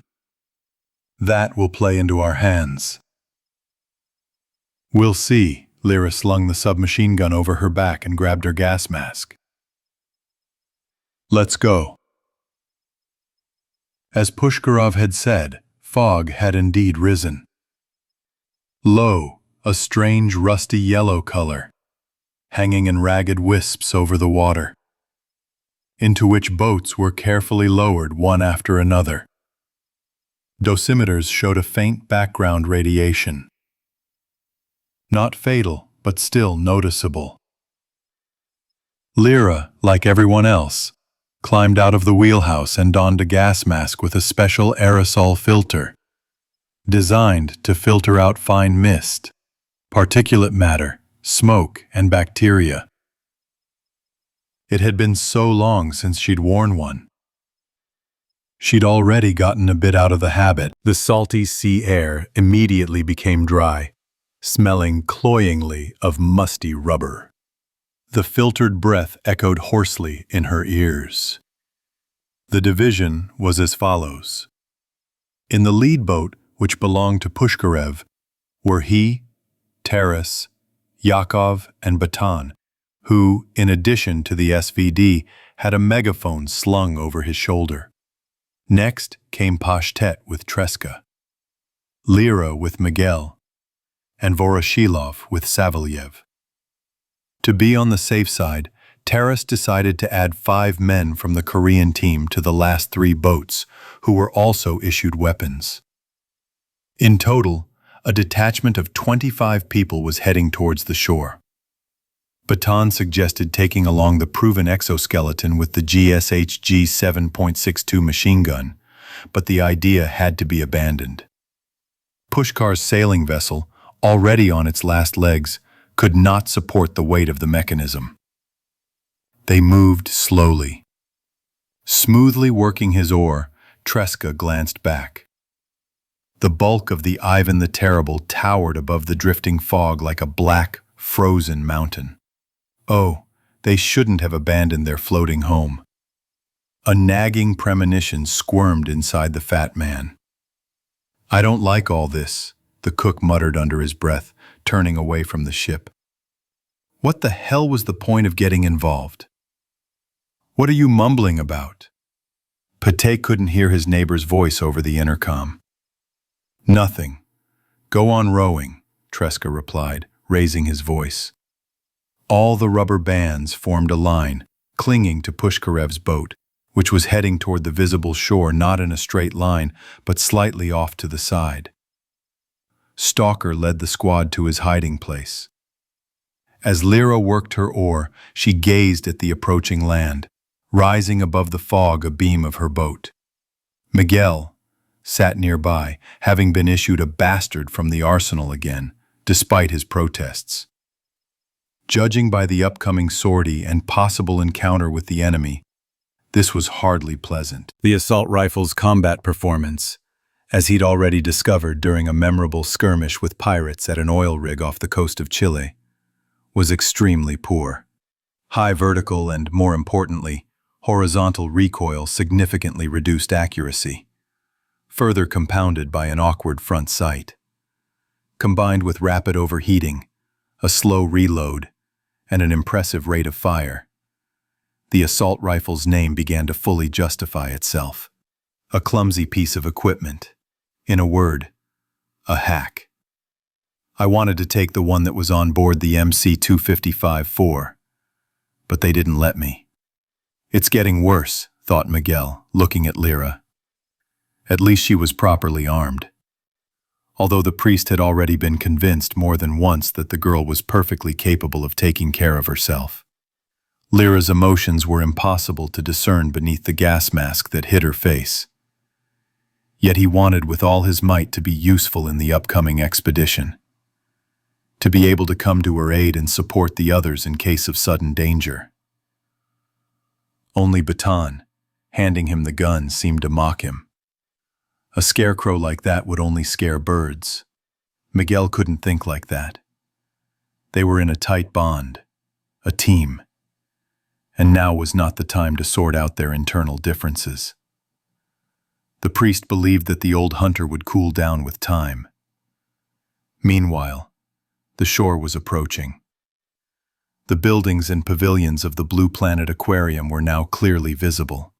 Pushkar confidently led the squad there. The creators once wanted to immerse visitors in a magical underwater world by recreating a whirlpool in concrete and steel. The building, outlined in the fog, created a striking impression with its smooth lines, reminiscent of frozen ocean waves. The aquarium's location was very convenient for water supply, Pushkar explained in the first boat. Seawater was pumped into the life support system through a 1.5-kilometer-long water intake. In March 2013, just a few months before the war, 3,000 animals were transferred from the old aquarium in Charlottenland Park here to the new one. It was the largest aquarium in Northern Europe. And what happened to all the living creatures afterwards? Baton asked with professional interest. I don't know, Oleg shrugged. 53 aquariums held 7 million liters of water. Imagine that. 20,000 inhabitants of 450 species. Where did all that fish go? They probably pooped in the sea. Everything's broken down there. I climbed in a couple of times. The pavilions are collapsed. It's quiet, but it's scary even on your own. It's like there's something still there, hiding and waiting. I can imagine, Baton agreed understandingly, looking around at the growing structure. A perfect place for a surprise ambush. Okay, guys, get ready, the stalker interrupted. It's here. With these words, Pushkarev's boat moored to a small, dilapidated pier that emerged from the fog stretching from the shore. It's clean for now, let's go. The others followed, trying to make as little noise as possible. Absolute silence reigned all around, broken only occasionally by the measured lapping of the waves. Taking turns tying the boats to one another, the crew members carefully made their way ashore and, as soon as they reached solid ground, raised their weapons. This was where the presumed enemy's territory began. Since Rabinovich and I went on a mission, Rabinovich wanted a drink. Why shouldn't a poor Jew have a drink, if he has no urgent business? Treska grumbled sullenly into his filters, stepping onto the rotten boards which creaked pitifully under his soles. Having moored, we followed Pushkar along the pier to a partially crumbling concrete ramp that had been part of the aquarium's foundation. Up close, the once beautiful building looked dismal. Covered in rust, half collapsed, more reminiscent of a gnarled starfish dried out in the sun. In order to drink and eat tsimus, we went into a shabby buffet. There sat Circa, under her skirt, a pistol loaded with shotgun pellets. You're getting on my nerves, Pashtet, who was walking ahead, snapped at his friend. What's holding you back? I'm scared, man, Treska admitted, clutching the pistol tightly. That's why I'm singing. It's more fun. We're in for a bad deal, I can feel it. Watch out. Don't shoot something out of your gun when you're scared. I won't do any smoking. Better watch your step. Following Oleg, the squad began to circle the aquarium. The men's boots squished softly under the melting snow, a nasty, dirty grayish hue. There was a lot of snow everywhere. Apparently winter had been here for several weeks already. At least it wasn't white. The team didn't have the appropriate camouflage, otherwise they would have been visible from several dozen meters away. There was also no moonlight reflecting off the surface. The sky was still covered by low, shaggy clouds. The night played into the saboteurs' hands. No ambush had been discovered yet. Contrary to Pushkarev's fears, the invaders hadn't made it to the pier. Or at least they weren't showing it. At least for now. Everything was calm. Lyra breathed evenly, having gotten used to the gas mask during the transfer to the shore. The lessons Baton had taught her were taking their toll. Raising her head, she looked through the viewing windows at the jutting wing of the building they were rounding. It hung heavy and low. The girl had never seen tall buildings on the surface before. In Pionersk, she and Baton usually didn't venture further than the lighthouse that marked the boundary of their hunting grounds. And in the regions Lyra had visited, such buildings simply didn't exist. The former aquarium building was weighing on the girl. She kept feeling like it would crack under the weight of time, sag, and collapse. She felt goosebumps running like tiny needles under the chemical protection in her vest. Thank God. Miguel was walking behind her, and they quickly passed that section. But as soon as they turned the next corner, Lyra stopped dead in her tracks, not daring to take her eyes off the giant lying in the middle of the abandoned parking lot. Pushkarev, Taras, Yakov, and Batten, who were walking in front, also stood up. Your mother, Taras cursed quietly. You didn't mention him. This is jet time, Lyra heard Pushkarev's voice as she approached. A Boeing 737-300, passenger, Local. Charter flights within Europe. We missed landing by a few meters. The enormous plane lay on its side. One wing, mere twisted, disorganized shreds, was smeared across the ground. The other was tilted skyward. The windows, running the length of the elongated fuselage, stared out at the occupants like black holes, like the gills of a suffocated titanic fish washed ashore. Our walkers have long since stripped it down to the last screw, Oleg said. Only the shell remains. And the passengers? Taras asked, swallowing the lump in his throat. The crew? They buried them here, in the aquarium. As soon as they managed to crawl out, they took them down one by one. Otherwise, they wouldn't have been able to properly dismantle this idiot. That's almost 300 people. We weren't in any hurry, Pushkarev replied gloomily. Year after year, little by little. Bones don't weigh much, you know. So it turns out that this is... Taras turned to the ruins of the aquarium. Yes, Oleg nodded. A cemetery. What's a Boeing? Lyra asked quietly, barely understanding what she was saying. Miguel heard. It's an airplane, he explained.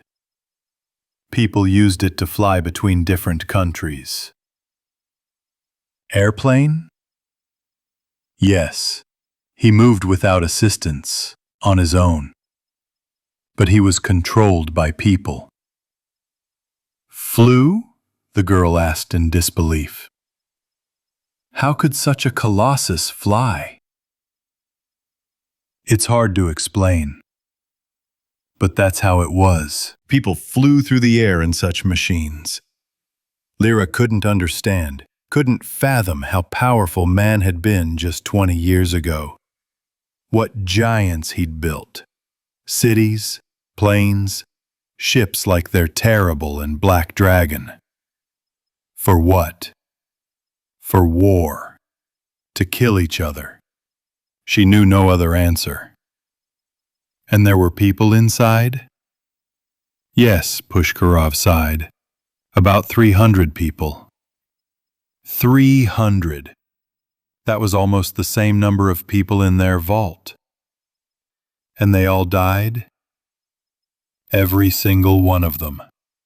We buried them here, in the former swimming pools and in the basement. Now it's a crypt, a mass grave. Why did they fall? Baton asked. Who knows? There are no signs of an attack on the hull, although there are 2 American MQ-9 Reaper drones lying nearby. I was talking about them, the Reapers. But that's not their job. Most likely the pilots were blinded by the flash from the nuclear blast and couldn't land properly. The electrical surge knocked out the electronics. Everything malfunctioned, and the plane crashed. Lyra was silent, looking at the steel bird that had collapsed many years ago, scattering the crumpled skeletons of cars around it. This was all that remained of people. Soulless boxes, decayed effigies of a former world, memories, spirits without flesh and blood. They have sentenced themselves. And Jesus said, would it not be better to take a branch from that burning fig tree? And the shepherd answered, no, it would not be better to let the fire that fell from heaven consume itself. Miguel muttered, okay, let's move, Pushkarov called. We won't be here much longer, the bunker's nearby. They moved on, forming a single file, one behind the other. But they didn't get far from the plane. Oleg froze, raised his hand with a clenched fist, signaling to the others to stop. What's there? Baton asked, wary, grabbing the SVD. "Wait here."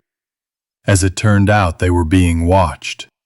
A group of 8 people, at least that's how many Pushkarev counted, peering out from behind the wreck of a rotting jeep as he climbed forward, while the others hid behind the aquarium wall.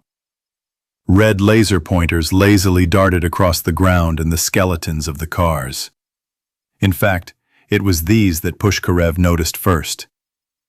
The aliens stood at the opposite end of the building, on the side with a clear view of the strait and the frozen hulk of the Terrible in it. They were clearly waiting for the landing. 8, Oleg reported, returning to the others. At least the ones in sight. "That's a bit small, don't you think?" Yakov asked, wary. "They're not fools enough to think there are only a couple of people on board." "Phew," Baton chuckled. "There are 25 of us. We'll get through this." "They have our bunker equipment on them," Pushkar said thoughtfully. "So what?" Taras replied. "You're not saying it was your people who came to meet us, are you?" "No," the stalker agreed. "But it feels strange somehow." "Who are they? Parliamentarians?" asked Pate. "Or is it yours?" The cook looked at Oleg. "Maybe for me too. Although it's unlikely anyone noticed when I left. So, most likely this is for you guys." "Let me see." Baton peeled himself off the wall and darted behind the jeep. In addition to the chemical weapons, each of the unknown individuals was wearing heavy body armor, helmets over their gas masks, and assault rifles. Night vision devices were mounted on the helmets. "They're packed like tanks," the hunter assessed upon returning. "We can't get anywhere here without a sniper rifle, and we only have one." "So what are we going to do?" Treska asked. "Maybe we'll get a tongue." "How do you imagine this? There's a whole bunch of them on duty, and they'll talk a lot. Besides, what new information can they add to the information we already have? Well, let's find out what's going on inside. What are we waiting for there?" "Nothing good," Baton snorted. "So, what's our next move?" Taras looked at Pushkarev. "If we raise hell here, won't help come running from the bunker?" Treska asked, his usual timidity mingling with caution. "That makes sense," the hunter nodded. "Oleg, what are your suggestions?" "There's no way around them. The southern entrance is right behind them. If we go behind them, we'd have to take a big detour, and that's not an option." "Well, you were thinking about how we would get inside? The same way I got out, through the ventilation." "What did you want, through the main entrance?" "Someone I remember wanted to negotiate." The Ton exchanged glances with Taras. "Yes, I'm still for it," the first mate stated firmly. "You gave the orders about the rocket as I asked, didn't you?" "I gave the order," Taras replied reluctantly. "We'll contact you by radio, but I'm telling you this is a last resort." "The usual preventative measures," the hunter chuckled. "Will the radio work underground?" Yakov asked doubtfully. "It must be," Baton said. "Otherwise, this will be a very short operation." "So that's it. It looks like we won't be able to do it without fireworks, so we'll just have to act according to the situation." "The equipment, your own from the bunker, you say. So what?" Oleg didn't understand. "I've got an idea. How we'll scam the people inside. The main thing is to aim more accurately so as not to mess up the camouflage too much." "Don't compare our guns to yours," Treska reminded him, showing Baton the pistol. "What distance would you have to shoot from to not miss? Should we go into close combat?" "Look around. There are so many cars piled up here. We'll get closer." Listening to Baton, Miguel again regretted that he'd gotten the wrong weapon. Close combat, for which a crossbow would have been useful, was likely out of the question. Lyra, standing nearby, strained not to miss a single word from her elders. She was about to find herself in conflict with other people again. Just like in Antarctica. Just like at the Doomsday Vault. Everything repeated itself, as if in a circle. The twisted world once again needed human blood. But the negotiations, the first mate tried to object. "You're talking too much with those guns," Baton chuckled. "And they're not here for conversation. It's obvious we'll have to break through. There are 8 of them, 25 of us. Funny, don't you think?" He looked around at the people gathered under the wall of the aquarium. "Don't worry, people. We'll get through this." The militants approached the group from 2 sides. Taking a position behind an overturned van near a jeep, Baton raised his SVD. "Well, guys, let's see who's in charge here," the hunter muttered, taking off his gas mask and peering into the optical sight. His shot was meant to serve as a signal to the others, but finding the leader among the unsuspecting strangers proved difficult. All the camouflaged men looked exactly the same, and the darkness of the night made matters worse. Baton peered through the sight for a while, moving the barrel from one target to another, hoping, at least by external appearance, to identify the leader, whose death should discourage the enemy for a while. "Well, come on, show yourself." The hunter's quiet call seemed to have been heard. A strange sound echoed off to the side, something like the clanking of metal or the crumbling of ancient concrete. One of the fighters turned toward the sound and, listening, raised his hand, signaling to the others. The laser pointers clustered together, indicating the direction of the sound. That decided everything. A shot rang out. The supposed leader dropped his rifle and fell to the ground like a sack, out of sight. A hail of bullets followed, raining down on the remaining 7 men. 2 more fell almost immediately. The remaining 5 scattered and, shouting faintly, hid behind cars, looking for the source of the shots. Bright flashes lit up the night here and there. The shelling continued. From somewhere off to the side, a smoke bomb arced and hissed as it fell toward the aliens. "Holy shit!"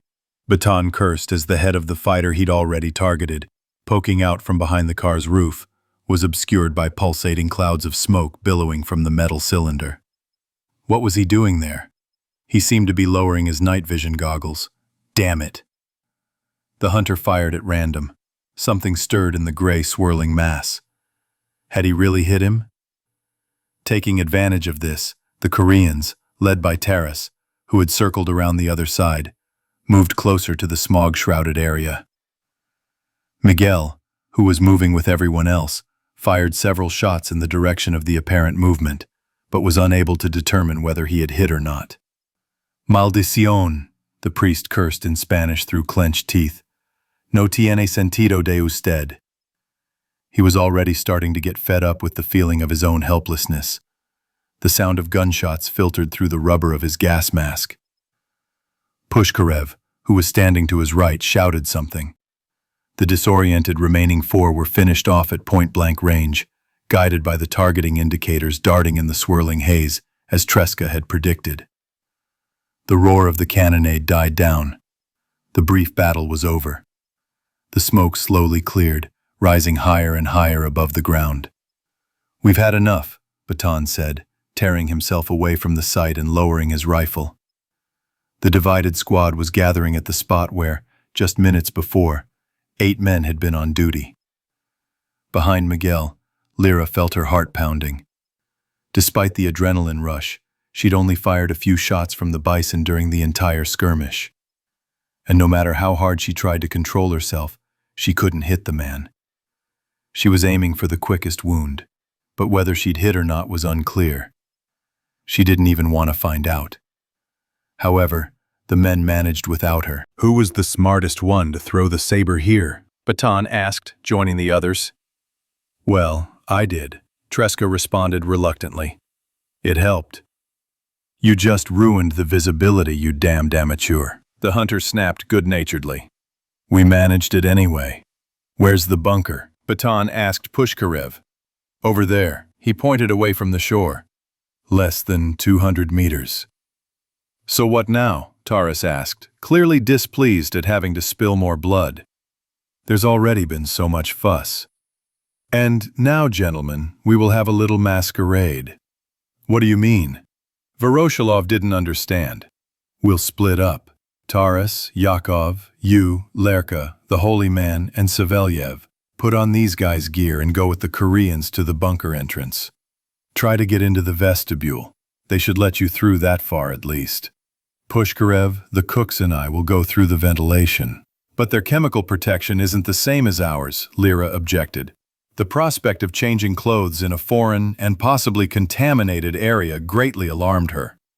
Get yours dirty. There's so much shit underfoot here you could shovel it out. The background noise isn't that strong. Are there cameras in the vestibule? Yes, Oleg confirmed. Get your clothes dirty, Baton repeated. That'll be enough to fool the dispatcher. Say you got into a fight with the aliens. And once they let you in, act accordingly and conduct your negotiations as you wanted. He turned to Taurus. Try to take a hostage. Maybe we'll get lucky. And the guys and I will try to come in from the rear. Can't you do without us? Treska responded dejectedly, clearly not relishing the prospect of having to go anywhere again. Maybe we want kosher clothes too. No. Of all the people there are, you two are the most suitable. Just obey, okay? I see, the cooks said, without enthusiasm in their voices, like children who had been scolded. Then let's get going faster. It's unknown when they left the bunker. Maybe they're already waiting there. I hope they don't miss us too soon. The squad members scattered to search for the dead. Only Lyra hesitated. The prospect of looting corpses was the last thing she wanted. It wouldn't have happened with her compatriots. The surface survival course instilled by Baton and the memorized scavenger code even dictated that if a partner died or a body was discovered, the scavengers were to use their weapons or equipment if they had any. This was a survival rule. The body was to be disposed of as one saw fit, but more often than not they were buried as circumstances permitted. And here, wasn't it looting? They attacked, killed, robbed, but they were the enemy, and the Grozny crew was on a rescue mission. War is war. That's what Baton often said. Here, Miguel's voice, approaching, brought Lyra out of her thoughts. In his hands, the priest held a helmet and body armor he'd taken from one of the dead men. I can see this makes you uneasy.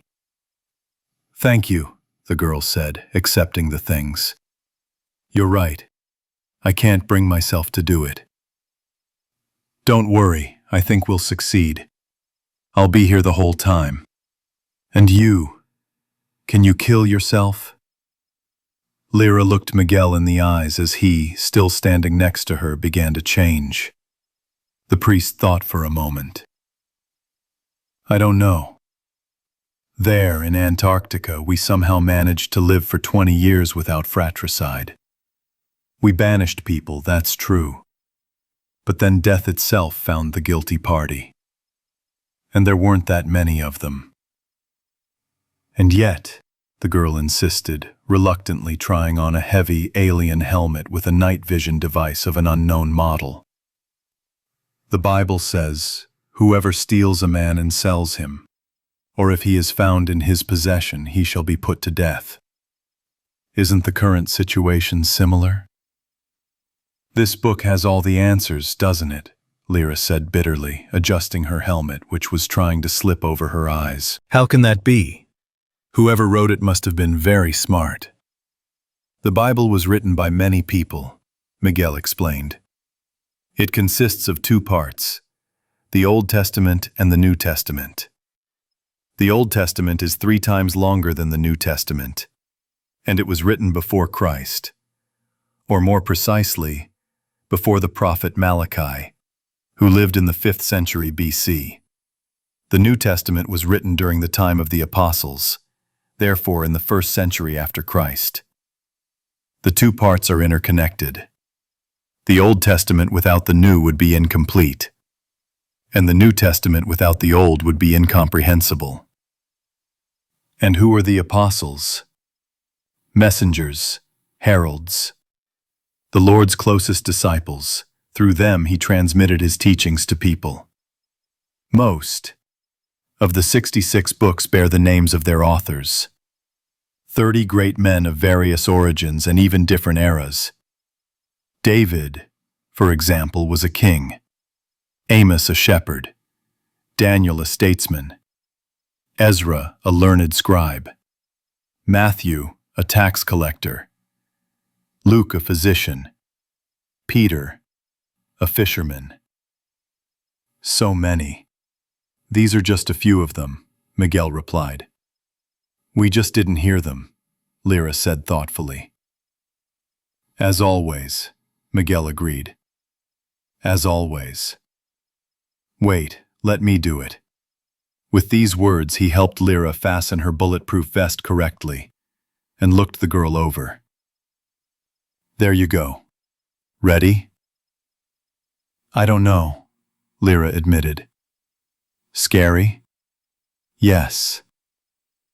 I'm with you. Never used one of these before? Miguel turned off the laser sight and handed Lyra the rifle. No. It's not that difficult, really.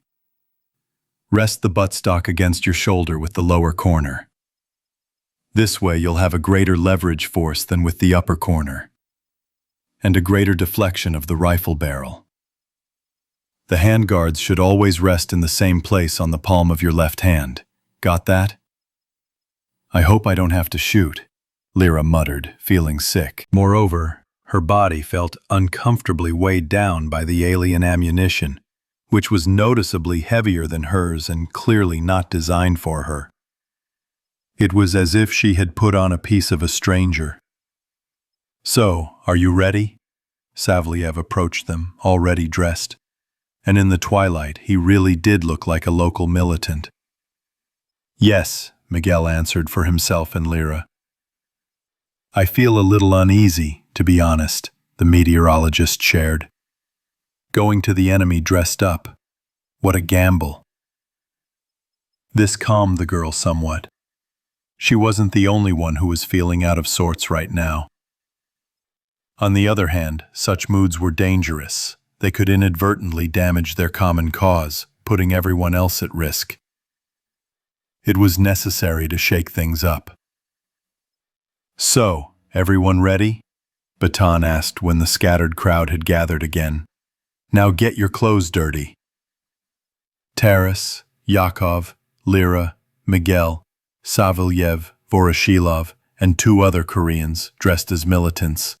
One of them had a gas mask with a bullet hole in the single pane glass, obediently began to rub themselves in the dirt they were walking on, scooping it up from the cracked asphalt with their gloves. Lyra was becoming less and less pleased with what was happening. She was already regretting dragging the others into it, but there was no turning back. When they were done, the hunter looked critically at the newcomers. That'll do, he assessed, checking the radio headset that only he and Taras had. Let's begin. You go to the entrance, and we'll go through the shaft. Meet me down there. Good luck. I really hope so, muttered Treska. What about some kind of call sign or distinguishing mark so they can open the door for us? Voroshilov asked. Have you thought about that? I told you we should have taken the tongue, the cook grumbled again. No, Oleg shrugged.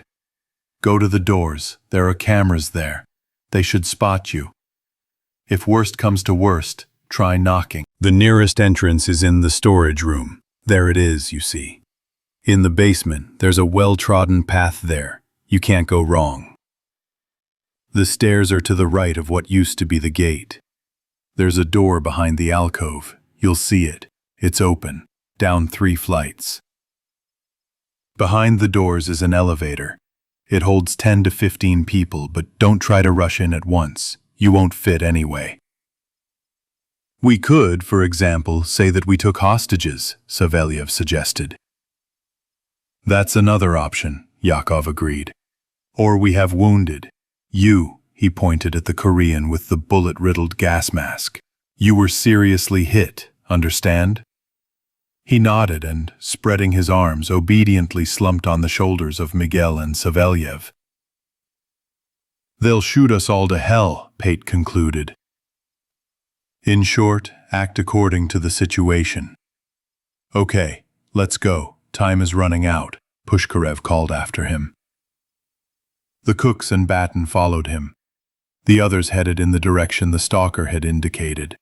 They crossed the 200 meters separating the scene of the skirmish and the bunker doors without issue. The abandoned area was quiet at night. No extraneous sounds except the wind creaking through rusty metal. The ramshackle buildings, once used to service the aquarium, stared at the squad with their broken windows. The road was illuminated by underbarrel flashlights. There was indeed a path, worn over many years by the souls of scouts climbing to the surface. The clouds parted a little, and a pale shard of moon appeared in the low sky. The warehouse entrance stood out against the twilight, a jagged, inky hole with its gates twisted inside out. They stopped 10 meters away. "Okay," Taras looked around at the team huddled around him. "This isn't a good spot for a surprise attack. We'll have to move in single file. All the disguised ones, plus 3 more, go ahead with me. The rest follow and act on command. Only on my signal, understand?" Yakov translated. The senior Korean in the group, equipped with a radio, nodded. There were no objections. One by one, they cautiously entered the warehouse and began descending the stairs Oleg had indicated, located behind a slightly open rusty door in a specially fenced-off alcove. The laser designators were deactivated. Walking behind Miguel, Lyra felt the tension building within her. What if this was a trap after all? A cleverly laid trap to catch the travelers hurrying home. And if that were the case, she alone would be to blame. After all, it was Lyra who had vouched for Pushkarev and persuaded the others to help him. However, if this was an ambush, how can one explain the deaths of the 8 militants they killed? Isn't that too many casualties? They climbed another flight of stairs where most of the Koreans remained. On the last few steps before entering the bunker, Lyra barely breathed. Her heart pounded, constantly racing. Finally, they arrived. There was no light here either, so the lanterns were left on. The area was small, but it could accommodate 8 people in disguise and 3 pretending to be prisoners. Opposite the last step stood a sealed, airtight gate. Everyone gathered around it, and then a hitch occurred. There were no visible buttons, levers, or similar devices, only a bare wall and a massive, tightly locked double door. It turned out that if there was a mechanism capable of opening the herm, it was clearly located inside. So what now? Voroshilov was the first to break the silence. Any suggestions? Taras croaked into the filters, question after question. "I don't see anything, do you?" "Camera." Miguel pointed the barrel of his rifle at a small round recess above the hermetic gate, where a lens glinted dully in the beams of the flashlights. Everyone looked up. Lyra couldn't help but think of the trap again. Everyone felt uneasy, feeling like they were being closely watched. "We're right there in the open," Yakov muttered with annoyance. "Shh, the main thing is that there are no microphones," the priest warned quietly. "We need to play our parts now." "Don't get carried away," Lyra looked at him. The delay dragged on. "Maybe I should really knock," Savelyev suggested. "Stop," Miguel hissed, moving closer to him. "What if they have some kind of special sign or signal? You could give everyone away with a knock." The meteorologist didn't have time to object. At that moment, something clanked softly under the floor, and the doors of the airtight doors began to slide heavily to the sides. They opened the door for them. The squad tensed up. Lyra felt sweat soaking unpleasantly through her vest under the chemical protection. Behind the sliding doors was a lattice partition, folding like an accordion, like the old pre-war elevators. After a brief pause and clanking it aside, Taras was the first to enter the softly red-lit cabin. The others followed. When the last Korean was inside and closed the grate behind him, the hermetic doors connected to the elevator doors began to slide towards each other again, cutting people off from the outside world. Everyone fit. Turning around, Lyra watched as the strip of dark space slowly narrowed, leaving behind a landing and stairs. "Don't be afraid," Miguel said, as if reading her thoughts. "So far, so good." "Bye," the girl thought tensely. And how long will this bye last? There was a camera in the elevator, too. The doors slid shut with a soft thud. The squad, trapped in a steel box, looked around. "What next?" Savelyev asked quietly. "There are buttons here." Lyra noticed a small panel next to her with 2 round buttons, next to which were arrows. "Let's go down," Taras commanded. Lyra obediently pressed the bottom button, and a few seconds later the cabin began to move with a gentle jolt. They were descending. The frosted eye of the camera looming over them drew everyone's attention, but the squad members stubbornly kept their heads down. They peered at each other through the lenses of their gas masks. Each of them had the uneasy, sticky feeling of being closely watched. Everyone understood that they had to be on guard now. The elevator moved slowly, with effort, and it seemed as if the 30 meters stretched out for kilometers. "Don't you think it's all a bit too simple?" Yakov looked at Taras. "What's supposed to happen?" Miguel answered quietly. "If nothing's happened yet, that means the disguise is working. I'm more concerned about Pushkarev and our guys." Taras's voice was clearly tense. "We're here at the main entrance with all the amenities, while they have to walk through the catacombs." "They'll manage," Miguel reassured. "Oleg knows the bunker's systems, which means they have the advantage of surprise. There are only 4 of them. It's too late to retreat. They'll succeed," the priest repeated firmly.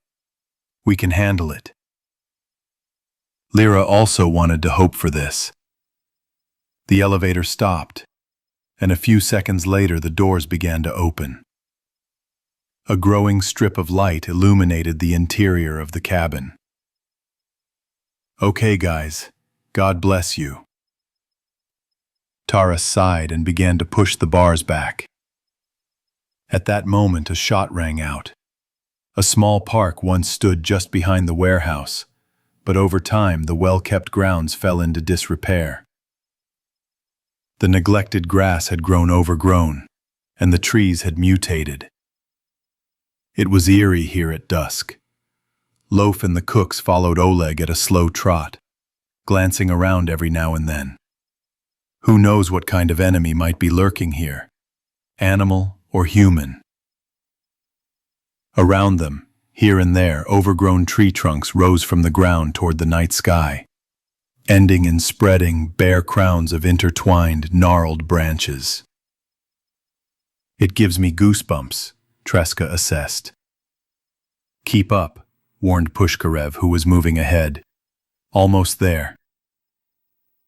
The square wasn't particularly large, but even Batten felt they'd already ventured a considerable distance from where they'd parted ways with the others. There wasn't a soul around, and even the occasional breeze made no sound due to the lack of foliage. "What if it's an ambush after all, damn it," Baton thought, looking at Oleg's looming back.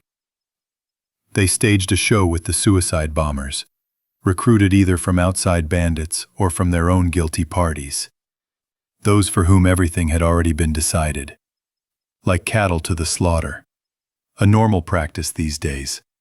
Then they forced them to split up. After all, they had no idea where Pushkarov, whom they had only known for a few hours, was leading them. All around them was foreign, unfamiliar territory. where any enemy could hide. A gamble. A pure gamble, damn it. And it's all because of Lerka. She can't keep her mouth shut. Damn it. The girl's impetuosity could now cost them all not only the boat, but their lives. The stalker's voice brought the hunter out of his thoughts. That's it. It's here. Oleg stopped, threw the rifle over his shoulder, parted the wide bushes and stepped into the thicket. Well, what are you standing there for? Baton looked at the hesitant Pate and Cod. What if they stuff olives down our necks? The fat man mumbled uncertainly. The hunter felt another lurch in his heart. He'd long since learned to trust his instincts, but there was nothing he could do. They'd already signed up. It was too late to back out. And maybe it would all work out in the end. The stalker could be telling the truth after all. Hey, are you coming? Oleg called from the bushes. The cooks and the hunter stepped into the overgrown branches. There, in the thickest of the undergrowth, sat a small, rain-battered concrete slab, fenced in on all four sides with bars, and a hatch visible next to it. Pushkarov waited beside it. As the others approached, the stalker squatted down and with great effort pushed back the lid, revealing a round hole with a ladder underneath. I don't like all this, Pate concluded, shining his flashlight into the hole. He really didn't want to descend into the black unknown beneath his feet. It felt like someone's gaping mouth. It's too late, man. Treska, who was fidgeting nearby, sighed dejectedly. Once we've signed up, what can we do now? Don't worry, you're with me, Baton encouraged the couple, slinging his SVD over his shoulder. In the confined space of the bunker, the rifle was useless, but the hunter still had a couple of Stechkin rifles, and he couldn't leave his precious sniper rifle on the surface. I'll go first, Pushkarev said, securing the flashlight to his shoulder strap and, sitting on the edge of the hatch, immersed himself waist-deep in it. Whoever's last will close the lid. Okay, I'll do it. Go ahead. Baton waved to the cooks, and they obediently approached the hatch. You go ahead, Pate hesitated. No way, dude. The fat man shook his head. Really? Someone has to cover your ass, Treska argued, after a moment's thought, not quite confidently. In fact, it suddenly seemed to him that, due to his obesity, he simply wouldn't be able to squeeze through the narrow opening. Well, what are you moping about? The hunter urged. Rock and scissors, suggested Pate. Let's. The couple shook their fists hastily, hissing into their filters. Rock, paper, scissors. 1, 2, 3. Pate got it, and with a sigh, he stepped onto the ladder. Cod followed. Once his head was buried underground, Baton quickly descended a few steps and, grasping the hatch with both hands, slid it back into place. Somewhere below, the echoing footsteps of the others could be heard. The hunter shone his light down on his feet. A black ventilation shaft stretched there, extending 30 meters underground. And below, the unknown awaited. Holding tightly to the clamps, Baton followed the others. The elevator doors opened, and a hail of fire rained down on the squad inside. The alarm buzzers blared mournfully. One of the Koreans flinched but was unable to fall because of the people supporting him from all sides. Quick, go! Taras shouted, raising his rifle and spilling out into the low-ceilinged, fluorescent-lit vestibule. A group of several armed men was already waiting for them. They were hiding behind 2 tanks in the center of the small room, Behind them was a wide panoramic window that took up half the wall, with more people visible on the other side, and an open airlock door nearby. Those waiting had unshaven, wrinkled, tense faces. They wore camouflage uniforms, body armor, and held rifles with laser sights, familiar from action films. The team fired back. The defenders had a clear advantage in cover, while Taras and the others loomed like targets at a shooting gallery, trying to dodge the darting red laser beams. The squad tried to spread out along the line of fire. Yakov and Voroshilov, along with the remaining Korean, collapsed to the floor. Frightened by the unexpectedly warm welcome, Lyra felt the alien gas mask begin to sting her skin. Firing at the hiding enemy, she cowered behind Miguel, who had disposed of the Korean pretending to be wounded. A single thought pounded in her head like a loud alarm. What if this is the end? They'll just die here, that's all. And she'll be the only one to blame. Lyra shook her head and tried to push away the unwanted thoughts. No, with Miguel everything would work out. How did they manage to figure us out? Savelyev shouted. Tell me you were hoping for a warm welcome, Voroshilov responded. The gunfire blaring from the low ceiling continued unabated. Finally, one of the militants, grazed by bullets, fell to the floor like a sack, and Savelyev managed to grab the second one when he leaned out from behind the tank and dragged his comrade by the legs to cover. A smoke bomb, launched by Yakov, flew over the meteorologist and hit the enemy with a sharp hiss. A sharp command in English was heard through the billowing smoke, and the attacked militants began retreating one by one toward the airlock opening. 3 remained sprawled on the floor. The team somehow magically lost only one person. We mustn't let them close the door, Miguel shouted, realizing the enemy's tactics and tearing his gas mask from his face. They'll cut us off. Fuck, Taras cursed, and fired several bursts at the people in the adjacent room. They didn't move. The glass was impenetrable, the bullets leaving only spiderwebs of cracks spreading across the transparent surface like snowflakes. No, stop, Lyra screamed, choking on the air chewed up by the filters, as the priest, having waited until the last person firing back had disappeared behind the door, rushed towards the shutter as it began to lower.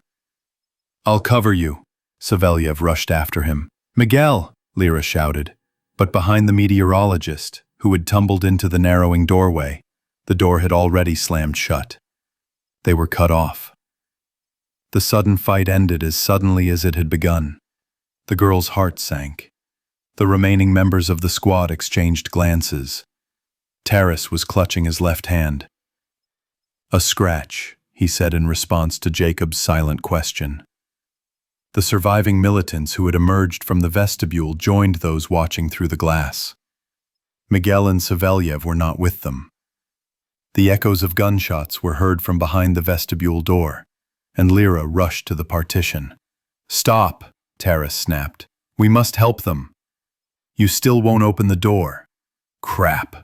Realizing the truth of the first mate's words, the girl slammed her fist into the armored door in impotent rage. The wailing alarm buzzers suddenly fell silent, and a voice from invisible speakers pierced the deafening silence. Enough. Neither you nor we need any more killing. A tall man with a strong face, a short wiry beard and a scarred face spoke into a boom microphone attached to a thin rod. Yakov translated. Exactly, Taras replied, not lowering his weapon.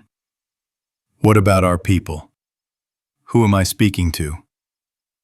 The opponents, located on opposite sides of the armored glass, carefully examined each other through the clouds of smoke spreading across the vestibule. I'm in charge here. My name is Klesh.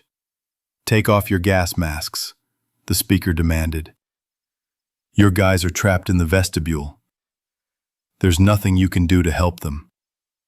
The team looked at each other. Let's go, Taras decided, and was the first to pull the rotten rubber from his face.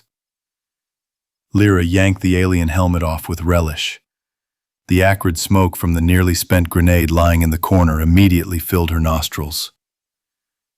"Oh, there's a girl with you, so young." Klesh seemed genuinely surprised.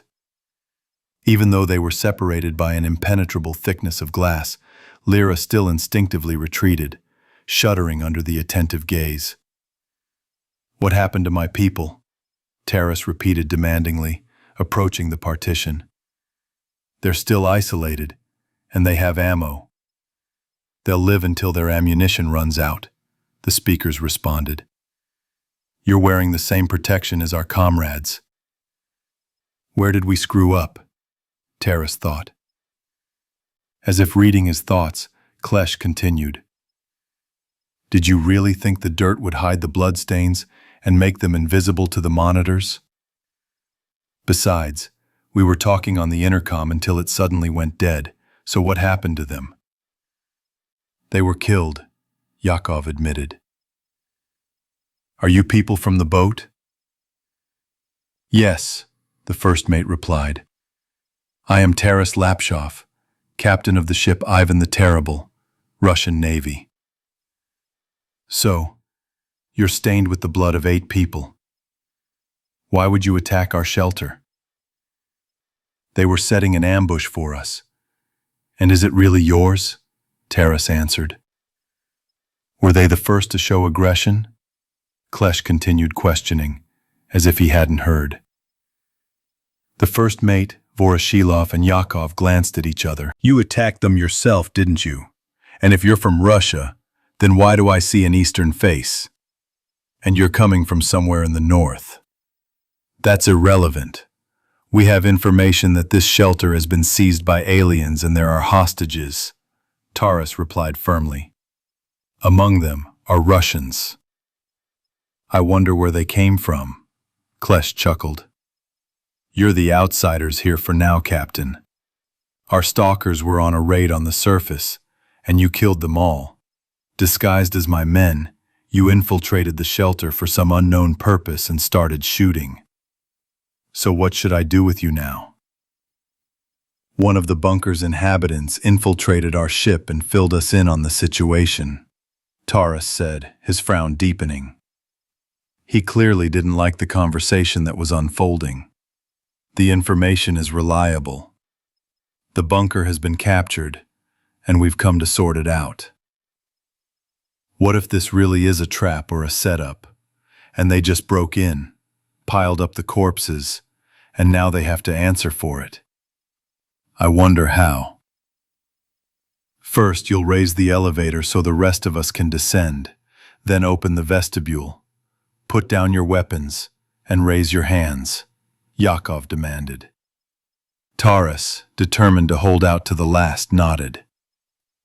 "For what reason?" Klesh's stern face took on a look of genuine surprise. "And with this," Taras folded his arms over his chest, "that on my signal will easily comb your hair with an RPK-6M Vodopad missile launched from our ship." The men on the other side of the glass exchanged glances. "You're crazy," Klesh finally said. But his voice no longer held the same confidence. "This is nonsense. A lie. The bunker's underground. 30 meters. This is just a teaser," Yakov said, looking at the Korean, who eagerly pulled a radio from his dead comrade's vest. "As a demonstration. It'll get worse. The satellites have been silent for 20 years, Klesh grinned wryly. "You won't be able to target them. We have the coordinates of the bunker. That's enough." "And you think I should believe that?" Klesh objected. "It's your business. Bluff." "Well then, show them." Taras nodded to Yakov, who translated for the Korean. The Korean raised the transmitter to his mouth, but he didn't have time to say anything, because somewhere behind the walls there was a dull boom, and the buzzers began to roar again. Baton blinked. Sweat clouded his vision under the rubber of his gas mask, making it difficult to navigate the already dark shaft. Suddenly, from somewhere outside, the scouts heard the wail of an emergency alarm. The feeling in the surrounding cramped darkness was oppressive, as if the earth itself were groaning, unwilling to accept strangers. "Yours are in place," Pushkarev explained anxiously. They listened in silence for a while. Soon the sirens died down. After waiting, they continued descending. After a few meters, the vertical corridor finally ended. "Stop! You'll break your head," Treska squeaked from below, and Batan, placing his foot on another step, stopped. "Okay, guys, we're here," Pushkar panted somewhere below. "The control room is right below us, and next to it is the armory and ammunition depot." "What's the deal?" Batan asked. "There's bound to be someone there." "We're sitting here like worms in a gut," grumbled Pate, squeezed between them. "We'll check right now," the stalker replied to Batan. "Stay here. I'll take a look." "Don't worry, we won't shit," Treska, drenched in sweat, snorted darkly. There was a sound of movement from below, followed by the faint scraping of shifting metal. Carefully pushing aside the side grill, Pushkar stuck his head out into the low corridor, clutching a pistol with a silencer screwed on. "Clear! Quickly, come out!" The saboteurs emerged from the shaft and removed their gas masks. Closed doors were visible on both sides of the corridor, several dozen meters away. "What next?" Batan asked, pulling his pistol from its holster. He really didn't like the fact that they hadn't discussed what they would do once they were inside. He had to improvise. "Yours caused quite a stir. I think everyone's there now." Oleg assessed the situation. "Behind that door," he pointed to the left, "is the control room." The hunter barely thought about Lerka. She shouldn't have gotten involved in this, let alone signed them. "How are they?" Judging by the hazard warning lights, the masquerade hadn't worked after all. "What should we do?" Treska nervously tightened his belt. "We are here like 4 poplars on Plyushchika." "3 poplars, dude," Pate corrected nervously. "I don't give a shit about the numbers," the cook snapped. "What are we supposed to do now?" "I suggest we move to the armory," Pushkar pointed in the direction. "Yeah, the one everyone rushed to first when the alarm was raised," Batten noted. "Then what?" "Judging by the alarm, our guys are stuck in the vestibule," the hunter estimated. "They probably raised the alarm for everyone else, and the leaders are already there." "That's a good point," Treska nodded. "And what are your suggestions?" "Strike from the rear," Batten said, looking around at the men standing before him. "We'll surround them, and then we'll see what Terrace's negotiations lead to." "If there's still someone to talk to," Pate noted. "Okay, stop hanging around here, we're just wasting time. Is it far to the vestibule from here?" "Not really," answered Pushkar. "Then lead the way." "Let's go." The stalker moved down the corridor, the others followed him. When they were already a few meters from the opposite control room door, it suddenly opened, and an armed man appeared in the opening. Reacting instantly, Pushkar raised his pistol and pulled the trigger several times. The gunman, without making a sound, collapsed against the wall and slid to the floor, leaving a scarlet trail behind him. "Follow me, follow me," the stalker urged the cooks and the hunter who were following him. They moved quickly. There was no time to look around. All 3 focused on Pushkarev's back, confidently running along the constantly turning corridors. Occasionally, they encountered staircases with dimly lit, narrow flights.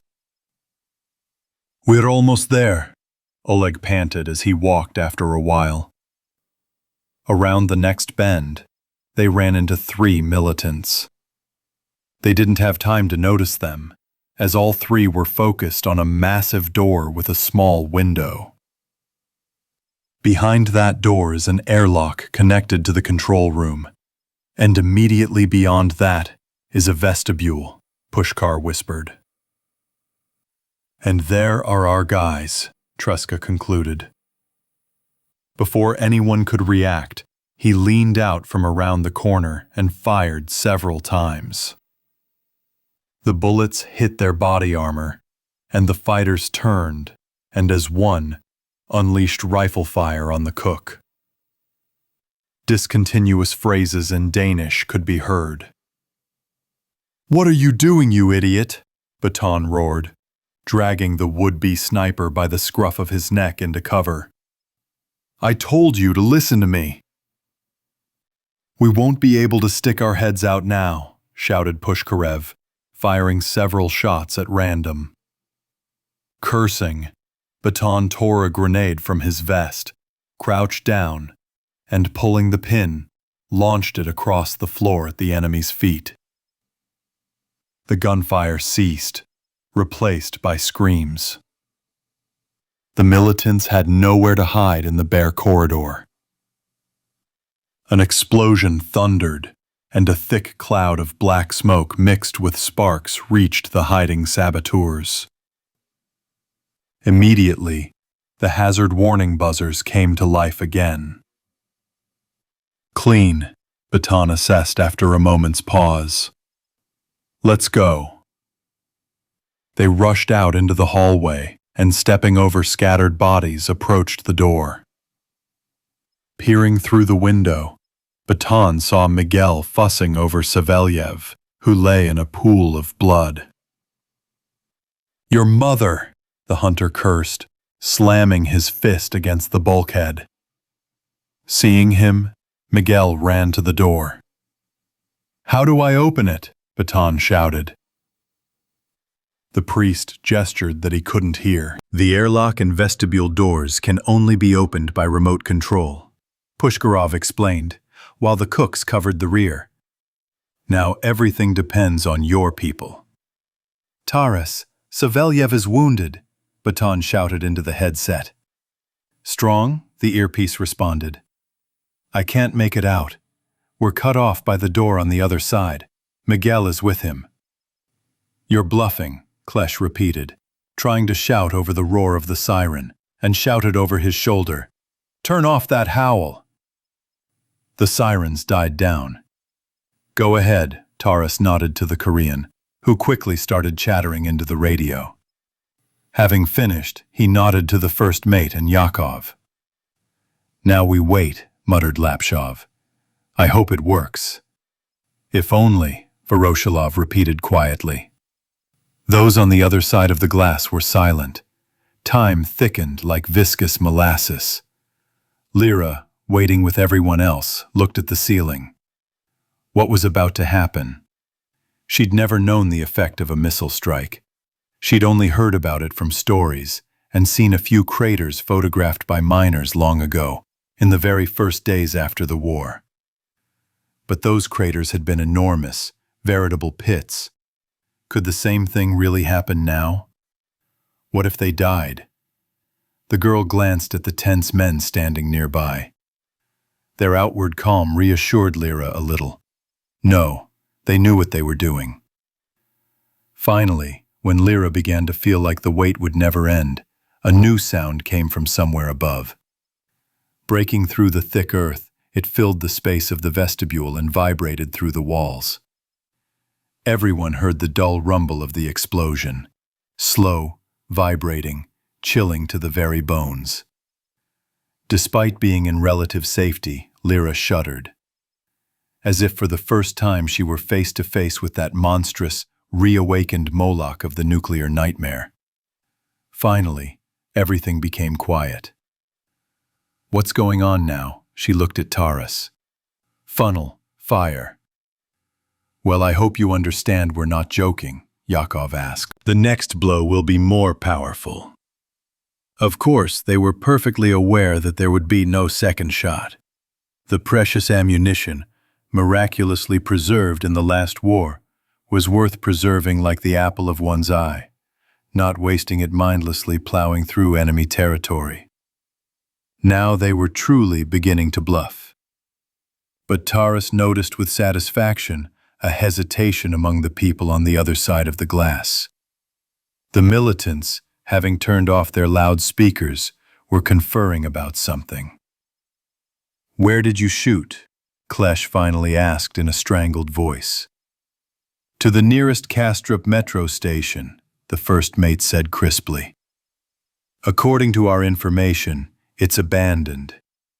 The next strike will be targeted, nuclear, and will cover all your layers. But then you yourself will die, the leader of the militants noted. Not at all, the first mate chuckled. Nothing's stopping us from getting outside unhindered, getting to the boat, and only then firing. Isn't that right? There are women and children here. I repeat, we won't be shooting at the bunker, but at the filthy holes you came from. We have maps, and our resources are sufficient to arrange a new atomic holocaust for you, so that not a single bastard will set foot above ground for another 20 years. Understand? Now open the vestibule with my men, send the elevator up, and hand over your weapons. At his signal, Lyra, Yakov, and the Koreans raised their rifles. Bluff. Damn bluff, Klesh muttered under his breath, his scarred face turning whiter than snow. Come on, Taras commanded, turning threateningly toward the Korean with the radio. The tension reached its peak. Lyra found it hard to breathe. If not for the gloves, the weapon would have long since slipped from her sweaty palms. Do what he says, Klesh finally ordered with poorly concealed anger. And I also want to speak with the real head of this bunker, Taras demanded. Immediately. The doors opened, and Lyra rushed toward Miguel. Batten, the cooks, and Pushkarev were already hurrying from the other side of the airlock. Hunter and the others immediately rushed to the control room to disarm Klesh and his accomplices, who had raised their hands. Zhenya, what's wrong? Lyra gasped, frozen, almost stepping into the brown puddle that had leaked out from under the meteorologist. He had been shot in the left arm, and the entire chemical protection suit above his body armor, between it and his neck, was soaked with blood. We managed to catch him before the door closed, Miguel explained bitterly. So that's how it is. A strange feeling. And you, Lyra, what are you doing here? Don't look, Savelyev whispered, choking on the blood rushing to his lungs. The girl felt her eyes sting treacherously. Hold on, old man, we'll get you out. Miguel leaned over him. I. The wounded man's voice grew weaker, a scarlet line running across his chin. What? What is it? Miguel moved closer. It smells like lilac, Savelyev said quietly and closed his eyes. Part 2. The Girl and Destiny.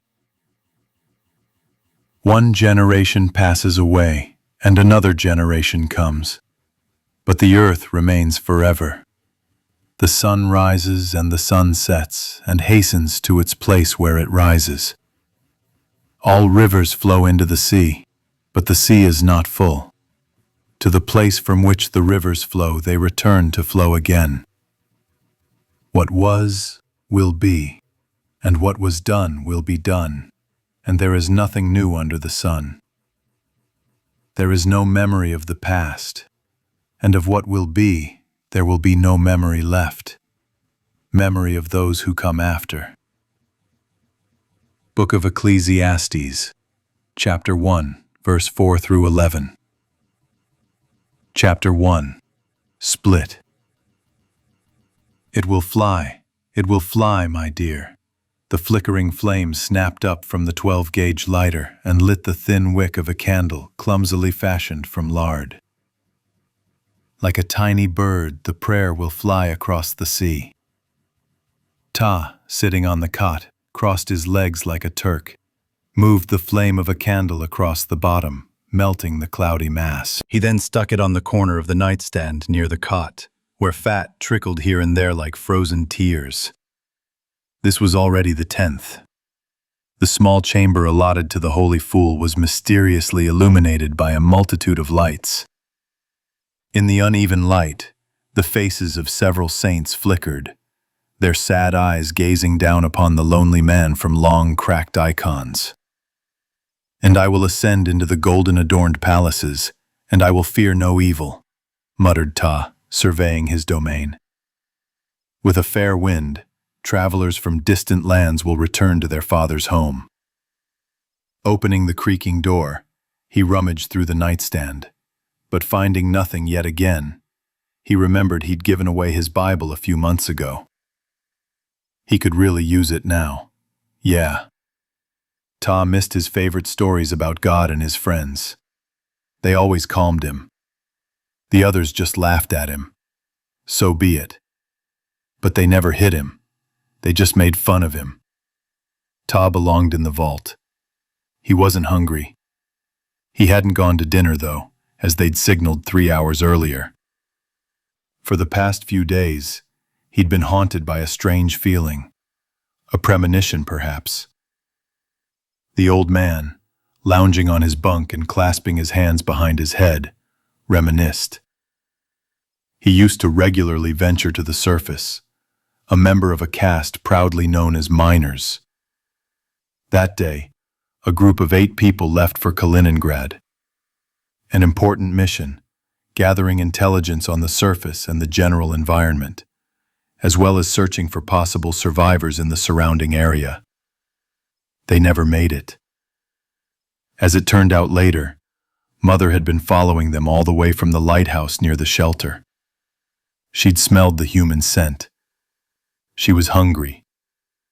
He'd been on duty that second night when it all happened. He returned alone. Almost a week later, in rags, with a blissful smile on his aged face. And no one had touched him during his entire time on the surface. Neither beast nor man. Something had happened to him. Something important. He simply suddenly realized with utter clarity that the world around him was not hostile. Or perhaps he had simply stumbled into some kind of anomaly. It happens to everyone. This is what Ptah sometimes thought in rare moments of lucidity, very rare. Although, on the contrary, he perceived his current state as the only true one. Someone from the brethren who met him jokingly called him a bird of God, and that's how it stuck. He showed no one the fang he'd torn from the mutant's jaws in a monstrous battle. He smuggled the trophy into the vault and hid it in his closet. It was his first shock in many years. His first encounter with an inhabitant of a new world, as if stepped straight out of ancient biblical prophecies. Then I stood on the sand of the sea and saw a beast coming up out of the sea, having 7 heads and 10 horns, and on his horns 10 diadems, and on his heads the names of blasphemy. The beast which I saw was like a leopard, his feet were like the feet of a bear, and his mouth like the mouth of a lion. And the dragon gave him his power, and his throne, and great authority.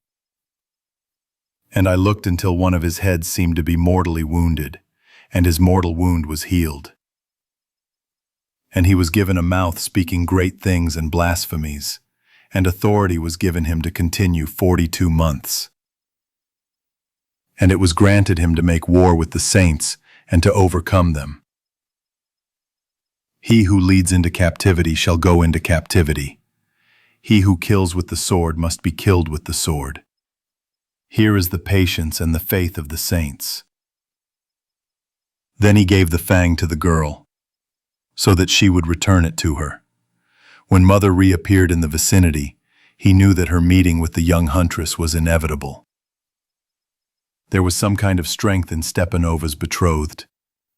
He knew that she and Batten would cope, and so it happened. The creature was defeated. And now something was about to happen again. Something very, very important. But Ptah couldn't quite figure out what it was.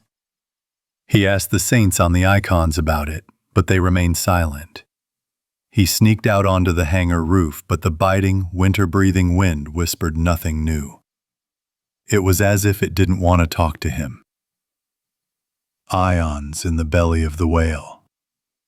Ions in the belly of the whale, he repeated, running charcoal over the crooked image of a submarine scribbled on the wall. Black streaks stretched from his fingers across the wall, as if the boat had sprouted legs. Rising, Ptah began blowing out the candles one by one, quietly muttering to himself. And I looked, and behold, Adam, and on him was a rider whose name was Death. And Hades followed him, and power was given to him over a fourth of the earth, to kill with sword, and hunger, and pestilence, and the beasts of the earth. And the hard waters will part, and white will become scarlet. Finally, the last candle went out, and the room was plunged into darkness. Jonah is in the belly of a whale. The turtle dove will return to its nest. Something will happen. No one had believed the submarine would return for a long time. At first, people were gossiping that they'd go a short distance and then come back. So what was there to look for? What the hell is Antarctica? You'd have to sail halfway around the world to get there. But a week passed, then another, then a month, and people began to whisper quietly. At first in small rooms and bedrooms, then openly. They began to grumble about the sailors' impetuosity and increasingly vilify the ill-fated Poles. Had they tricked us? And had the boat been stolen through cunning? They began turning to the council more and more often with questions about the shelter's energy resources. How long could we survive without Ivanushka? At first, they tried to calm us down and make excuses. But then they themselves became in no mood for jokes. It's clear that it won't last long. The vault's systems were powered by the submarine's nuclear power, and while the autonomous systems were designed to last a decent amount of time, they wouldn't last long on such an idle engine. In the second month, power outages began, and the vegetable and mushroom farms began to slowly wither. The bunker's corridors and rooms were increasingly illuminated by the flickering flickers of emergency lighting, which the people trapped underground gradually began to get used to. After all, the two-legged moles had little choice. By the beginning of the third month, the de-energized food farm and other infrastructure were on the verge of complete desolation. And then a revolution happened in the vault. The bunker's inhabitants were divided into two camps, those who believed in the submarine's return and those who didn't. The former, of course, outnumbered the latter. Harsh reality and the prospect of extinction were steadily taking their toll. And, soon, taking advantage of the unrest among the survivors, the opposition to the established Council of Elders seized power. The head of security, Yevgeny Vetrov, the embodiment of brute force and simple power, was easily won over by simply increasing his family's scarce rations. And indeed, everything happened somehow naturally, without fuss or gunfire. One power flowed into another, and that's all, really. In the middle of the night, there was a knock on Yerofeyev's door. "Get ready, Grandpa," they said. "There's a meeting of the new elders." "Yes, I'm coming. And at that meeting they overthrew Lyra's breadwinner, kicking him right under the cap like an old mushroom. The boat won't float back. They disappeared, drowned, or just ran off to the middle of nowhere. "But excuse me," Yerofeyev tried to object. "There's no information about them. Maybe everything will be all right. After all, they have a mission." "Exactly. No information," said Foma Borovikov, the father of Lyra's would-be fiancé, who had been the instigator from the start and had taken the position of leader of the opposition. "The mission could have been planned by saboteurs to steal our boat, couldn't it, comrades? And your little brat ran away from mine, among other things." The speaker glanced at his son, Victor, who was sitting nearby. Maybe you orchestrated the whole thing, huh? What did he set up? Yerofeev shrugged. We're all living under the same roof. Who knew? Exactly. And our primary task is to strengthen and improve the vault, as well as the lives of all its inhabitants. And if we continue to listen to these empty tales about someone returning from somewhere, we will bring our community to the brink of extinction. They'll come back, Yerofeev declared. You and I both know that. He understood perfectly well that his opinions were widely respected, and that the opposition considered him a powerful opponent. He searched the assembled crowd for faces he recognized from the old Soviet, but found none. So that's how it was. Coup. Change of power. Why do you keep saying, they'll come back, they'll come back? Maybe you should double your rations, or move them to a better compartment. You want to buy him, Yerofeev smiled into his beard, so he'll keep quiet and not bother the people unnecessarily. But I know you need all this for the government, to make their behinds softer, and to hell with the rest. But the people need hope. No, Foma, I don't need your handouts. People don't need empty tales and hopes. They need results. Result. Do you hear me? It would be nice if you and the rest, were all thrown up against the wall for leaving us without a boat, Borovikov growled. Cut us out root and branch and be done with it. Now, thanks to you, we have to start from scratch. So, you cut it out, but then what? Yerofeev retorted calmly. It won't help matters. Well then. Borovikov sighed with feigned regret. Everyone's a witness. I tried. Therefore, Alexander Petrovich Yerofeev is removed from his seat on the council, with no further voting rights. The decision is final and not subject to appeal. That's all for today, comrades. And the demoted grandfather sadly trudged to his kennel, comforting himself with the thought that, at least, his conscience before himself and before the others was clear. That day, as indeed had been the case for all the others in the last few months since the Grozny's departure, Yurik rose before dawn. After kissing his mother, he pulled on his baggy work overalls and, after a quick breakfast of mushroom porridge in the dining room, the water smelling of iron, headed down to the technical rooms below, to a compartment the workers nicknamed Track. There, in a spacious, low-ceilinged room, 24 bicycles and exercise machines stood in the semi-darkness, connected to batteries mounted along the opposite wall. The bicycles had cable ties wound around their rear wheels instead of tires. The air smelled sourly of ozone. Opposite each piece of equipment, a poster or faded photograph hung on the wall, depicting various images, sometimes landscapes or panoramas of cities long since vanished, sometimes beautiful women in seductive poses, frozen in time, like ghosts snatched from eternity. Choose what you like best. Sit down and pedal all shift, generating precious electricity. And Yurik would leave.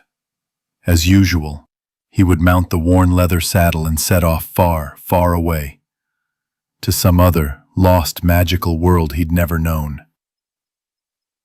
He had his own favorite picture, although he would occasionally glance furtively at other, less dressed girls. On a small sheet of paper, no larger than a reproduction, as my mother called it, torn from a magazine, was a girl in an old-fashioned dress holding a basket of fruit. She sat on the steps of a majestic building, the steps leading down to a canal filled with painted boats, filled with gentlemen and ladies, sheltering from the bright sun under open parasols. Pedaling, Yurik rode off to see this girl every day. He came up with different names for her, imagining himself tasting all these unfamiliar fruits. They must have an incredible, delicious taste. When he entered the picture, Yurik mentally waved to the people in the boats and was ready at any moment to protect the beautiful young lady from unknown villains, like the brave Don Quixote, a book about whom his mother had given him for his last birthday. In such dreams, time passed unnoticed, and the boy often even worked overtime, unable to escape the sweet world of dreams. And returning with the other guys to his compartment after work and dinner, he thought of Lyra. Perhaps the girl in the reproduction resembled her? Or was it simply the play of light from the painted rays of sunlight in the stranger's hair, making it appear fiery red? I wonder how she is. How is their journey going? Surely Lerka and the others have already seen so many interesting things. Damn. And why didn't he jump with her then? But who would take care of his mother after all? He's the only one she has. No, it's all right. His place is by her side after all. He's the man, the provider. Well, at least the future one. The boy fervently hoped so and ran to greet practically every raid returning from the surface. How he longed to be like them. His ears burned with a treacherous surge of envy every time. All that gear, the body armor, the helmets, the night vision goggles, and the weapons. Yurik dreamed of himself in a squad exploring the surface. And he would definitely return. And one day he would finally see with his own eyes the mysterious clouds Lerka had told him about so many times. And every time he would bring his mother some wonder from the surface. You'll see. Just give him time. Lulled by such dreams, he fell asleep, only to rise early the next day with his mother, who worked in the sewing shop, and run to meet the rosy-cheeked chaperone, spending the required 8 hours daily with her. Yurik spared no effort, and, along with the remaining handful of people, continued to believe that one day the boat would return. I wish it would happen sooner. He often visited Lorino's secret place, the ventilation shaft, in hopes of hearing that mysterious melody. But the mysterious corner remained silent, as if toying with him, and in no hurry to reveal its secrets. Not a single sound came from the dense gloom, save for the rustling of air in the metal boxes. And each time, after sitting for a while on a piece of rusty rebar, like Lyra once did, the boy returned to his compartment, empty-handed. Yurik puzzled over what it was about the girl that wasn't about him, and yet he kept coming. What if, despite the hard times, life in the vault went on as usual? The children grew, the mushrooms on the farm more or less ripened, the meat-producing cattle barely multiplied. They scraped by.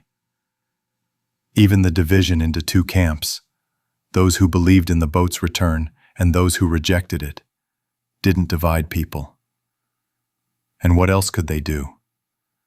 Everything was in plain sight, every day, anyway. And the change of power didn't seem like such a big deal. Even those who expected Erasny to return understood that the new Soviet was right, in its own way. They had to somehow survive the current situation, and that could only be done by uniting into a united front. That morning, a few hours before the shift change, all the inhabitants of the vault, who were finishing their last hours of sleep before work, were awakened by the screams of Ptah running through the corridors. "Wake up, people," the holy fool chanted excitedly, knocking on all the doors. "Ivanushka has returned." Here and there, from all sides, from behind the partitions, the dissatisfied hubbub of disturbed people could be heard more and more lively. "What are you going crazy about, Blessed One?" Chief Security Officer Vetrov leaned out, his face bruised, in response to the knock. "Let the people sleep. We've slept enough. The boat's back. Get up." Hearing the screams, Yurik jumped out of bed as if stung. The room was dark. His mother hadn't returned from her night shift yet. "They're back," the boy whispered, his heart pounding wildly. looking at the door Ta had just run through. Lyra's arrived.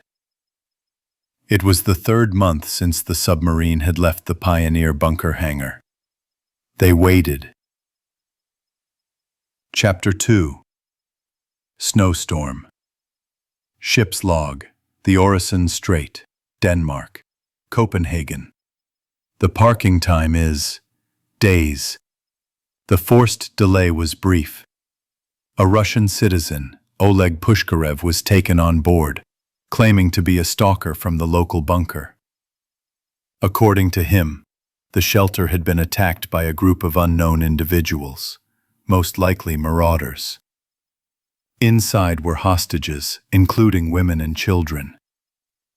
As a result of a planned operation, we managed to force the enemy out of the bunker through cunning, and also had to resort to a preemptive low-intensity missile strike. As it turned out, Grozny was still capable of proving its worth.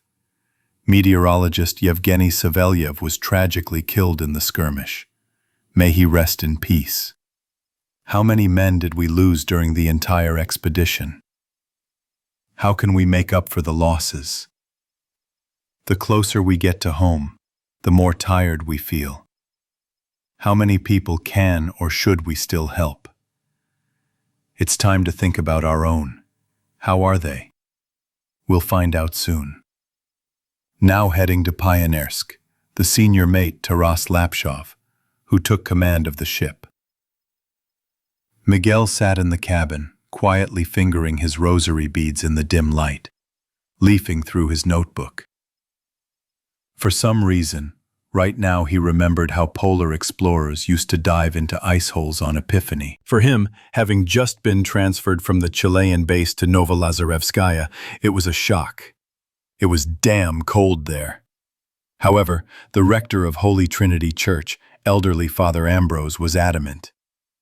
"Why are you cowering like a girl?" he admonished good-naturedly, as the other polar explorers, one after another, lowered themselves into the steaming, cross-shaped ice hole. "Are you crossing yourself or not? Now, march along with the rest." The polar explorers took turns diving into a hole carved out of a large ice floe. Almost every one of them emphasized their pleasure with a strong swear word. Even the cheerful Dagestani and simply great guy Garrick Karamov, who considered himself a practicing Muslim, took part in this event. He emphasized that he did it solely for the purpose of strengthening himself. But this didn't stop him from making good-natured, silly jokes about converting to another faith and drinking lard and alcohol. Extreme sports star Viktoria Ostrovskaya, who flew to Novolazarevskaya specifically for a promotional photo shoot under contract with a well-known sports brand, showed particular enthusiasm. This seemingly fragile blonde literally burst into the polar explorers' quiet lives like a whirlwind, so full of boundless energy. When she learned about the Epiphany bathing, she dramatically pouted and feigned universal annoyance at not being invited separately. But then she burst into laughter and rushed off to change in the cabin assigned to her. Dressed in a short wetsuit, the extreme sportswoman plunged into the water with a piercing squeal, splashing everyone around her. The photographer who arrived with Victoria, no fool, immediately grabbed his camera and began snapping photos with the fury of a maniac crawling around the ice hole. Of course, swimming in the hole wasn't part of the photo shoot plan, but it could have been useful. Especially since the girl happily posed, pretending to be a mermaid, and when asked to leave the water, she simply shook her head vigorously, even though her chattering teeth suggested otherwise. For this, she was jokingly given a rattle by a schizophrenic beluga whale. The Chilean hesitated for a long time, hesitating by the ice hole, afraid to enter the water, until one of the polar explorers gave him a magical kick from behind. The future priest, still wearing his pants, splashed into the water to general booze. As he read, Miguel smiled at the memory. "I believe in one God the Father Almighty, maker of heaven and earth, and of all things visible and invisible." Father Ambrose began reading the creed, holding a gilded cross in his hands. And in one Lord Jesus Christ, the Son of God, the only begotten, begotten of the Father before all ages, light of light, true God of true God, begotten, not made, consubstantial with the Father, through whom all things were made. Finding himself in the water, Miguel felt his lungs being pulled tight by straps, as if hundreds of icy needles were mercilessly piercing his body. Surfacing, the choking Miguel let out a heart-rending cry, and the straps seemed to break, as if he had thrown off a weight that had been weighing on his shoulders for so long. And in that moment, he realized he didn't feel the cold at all. At all. Miguel glanced absently at the polar explorers laughing on the ice floe. They all pointed at each other, as if pointing at the villain who had pushed them over. Father Ambrose, who was terse about his emotions, merely shook his head. Who came down from heaven for us men and for our salvation, and was incarnate of the Holy Spirit and the Virgin Mary, and became man, he continued in a chant. Who was crucified for us under Pontius Pilate, and suffered, and was buried, and rose again on the third day, according to the Scriptures, and ascended into heaven, and sits at the right hand of the Father, and will come again with glory to judge the living and the dead, whose kingdom will have no end. And in the Holy Spirit, the Lord, the giver of life, who proceeds from the Father, who with the Father and the Son is jointly worshipped and glorified, who spoke through the prophets. In one holy, Catholic, and Apostolic Church, I confess one baptism for the remission of sins. I look for the resurrection of the dead and the life of the age to come. Amen. Having finished his prayer, Father Ambrose looked at Miguel, who had climbed out of the ice hole. "Well, how is it?" "It's hot," Miguel admitted honestly, rising from all fours to his feet. Indeed, he felt as if hot coals were burning in his chest. Someone threw a warm blanket over Miguel and thrust a cup of steaming tea into his hand. The sun was shining brightly. "And you were afraid," the priest chuckled slyly. "Now you won't be wearing your cross for nothing." It was a long time ago. The cheerful priest, Father Ambrose, is long gone. Is it worth wearing it? Thought Miguel, and closed the notebook.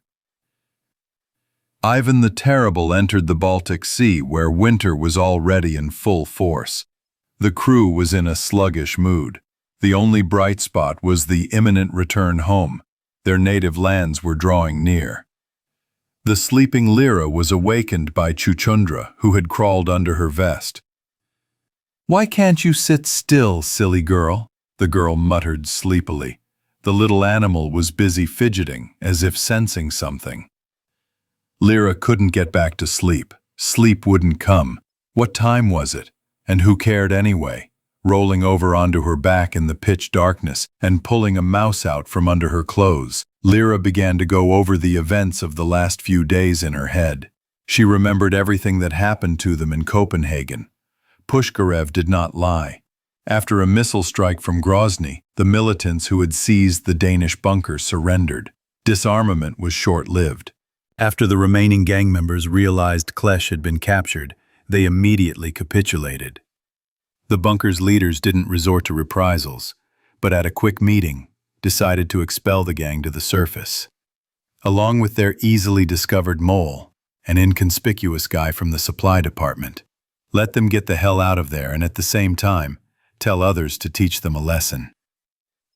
As punishment, the former captors were expelled above ground without chemical protection or weapons.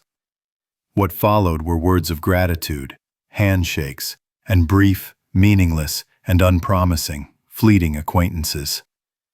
Strange faces, unfamiliar speech. Pushkarev hugging his wife and young son. The shelter's administrators offered him a special thank you. Lyra looked at it all as if through a clouded glass. She felt sick. Her nerves couldn't cope with the overwhelming tension. She avoided Batten, even though he immediately came over to ask how things were. She mumbled something incoherent, and Taras and the others were clearly feeling out of place. Someone else's joy once again reminded them of home, to which they longed to return as quickly as possible. The funeral proved the most difficult. The members of Klesh's gang killed in the skirmish were cremated with flamethrowers without equivocation, while one of the Koreans shot in the vestibule and Savilyev, contrary to naval tradition, were buried on the ground. Miguel performed the burial ceremony. According to bunker tradition, the bodies were taken to the aquarium, which had been converted into a cemetery. All team members, accompanied by local stalkers, headed to the surface.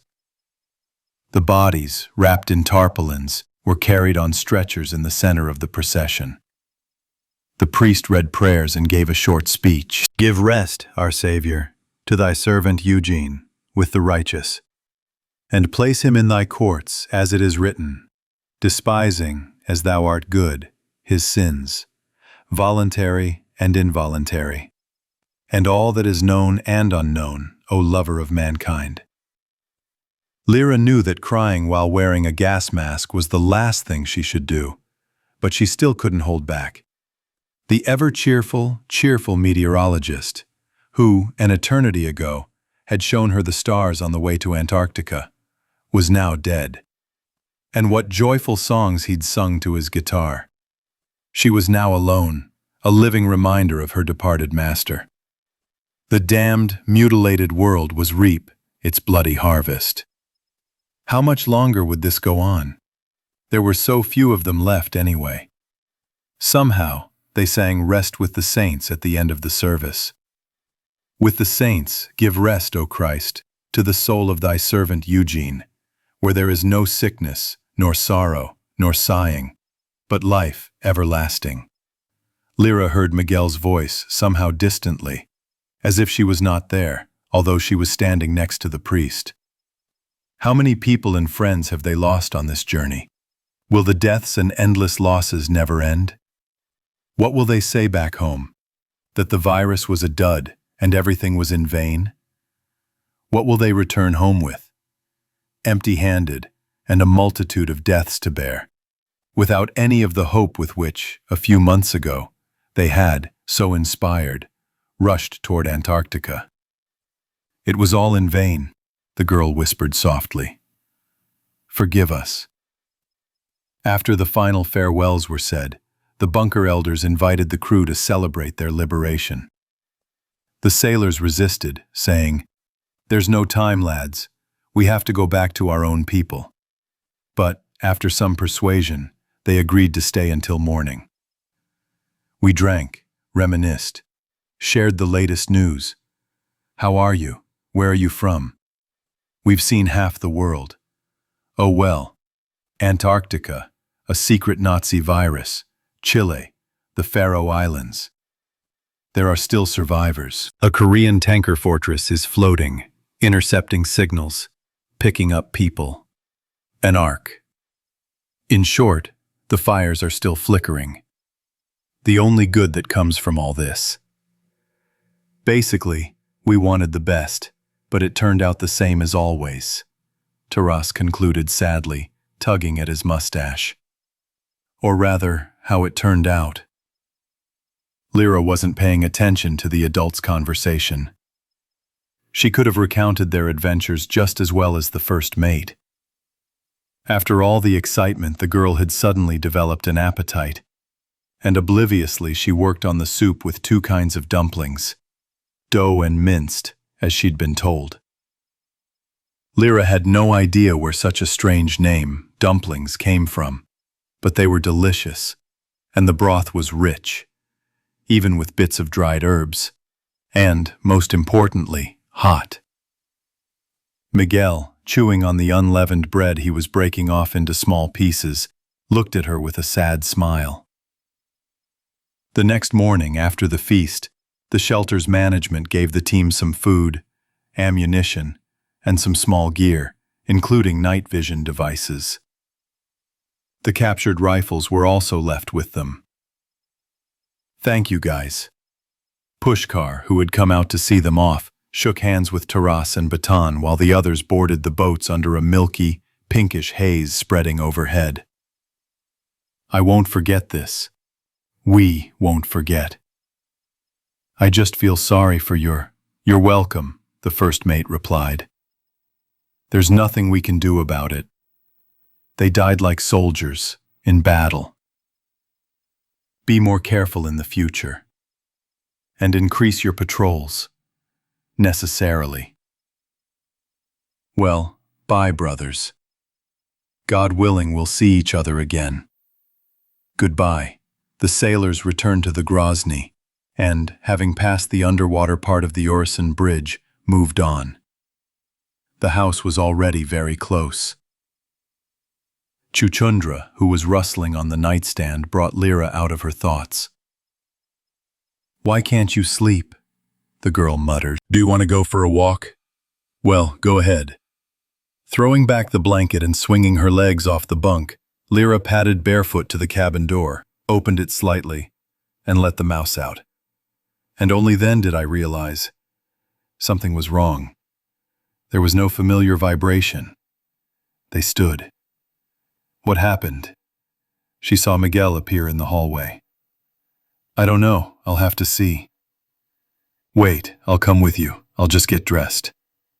It was early morning when Lyra, pulling on her hat and buttoning her jacket, followed the others onto the deck. Around the Grozny and ahead, as far as the eye could see, stretched an endless scattering of bobbing ice floes. For a moment, it even seemed to her that they were back on the shores of Antarctica. The Baltic Sea froze. "Well, well," grumbled Treska, squinting in the wind. "Fucking hell," Taras cursed. "What kind of news is this? This has never happened before." "An anomaly?" Miguel suggested.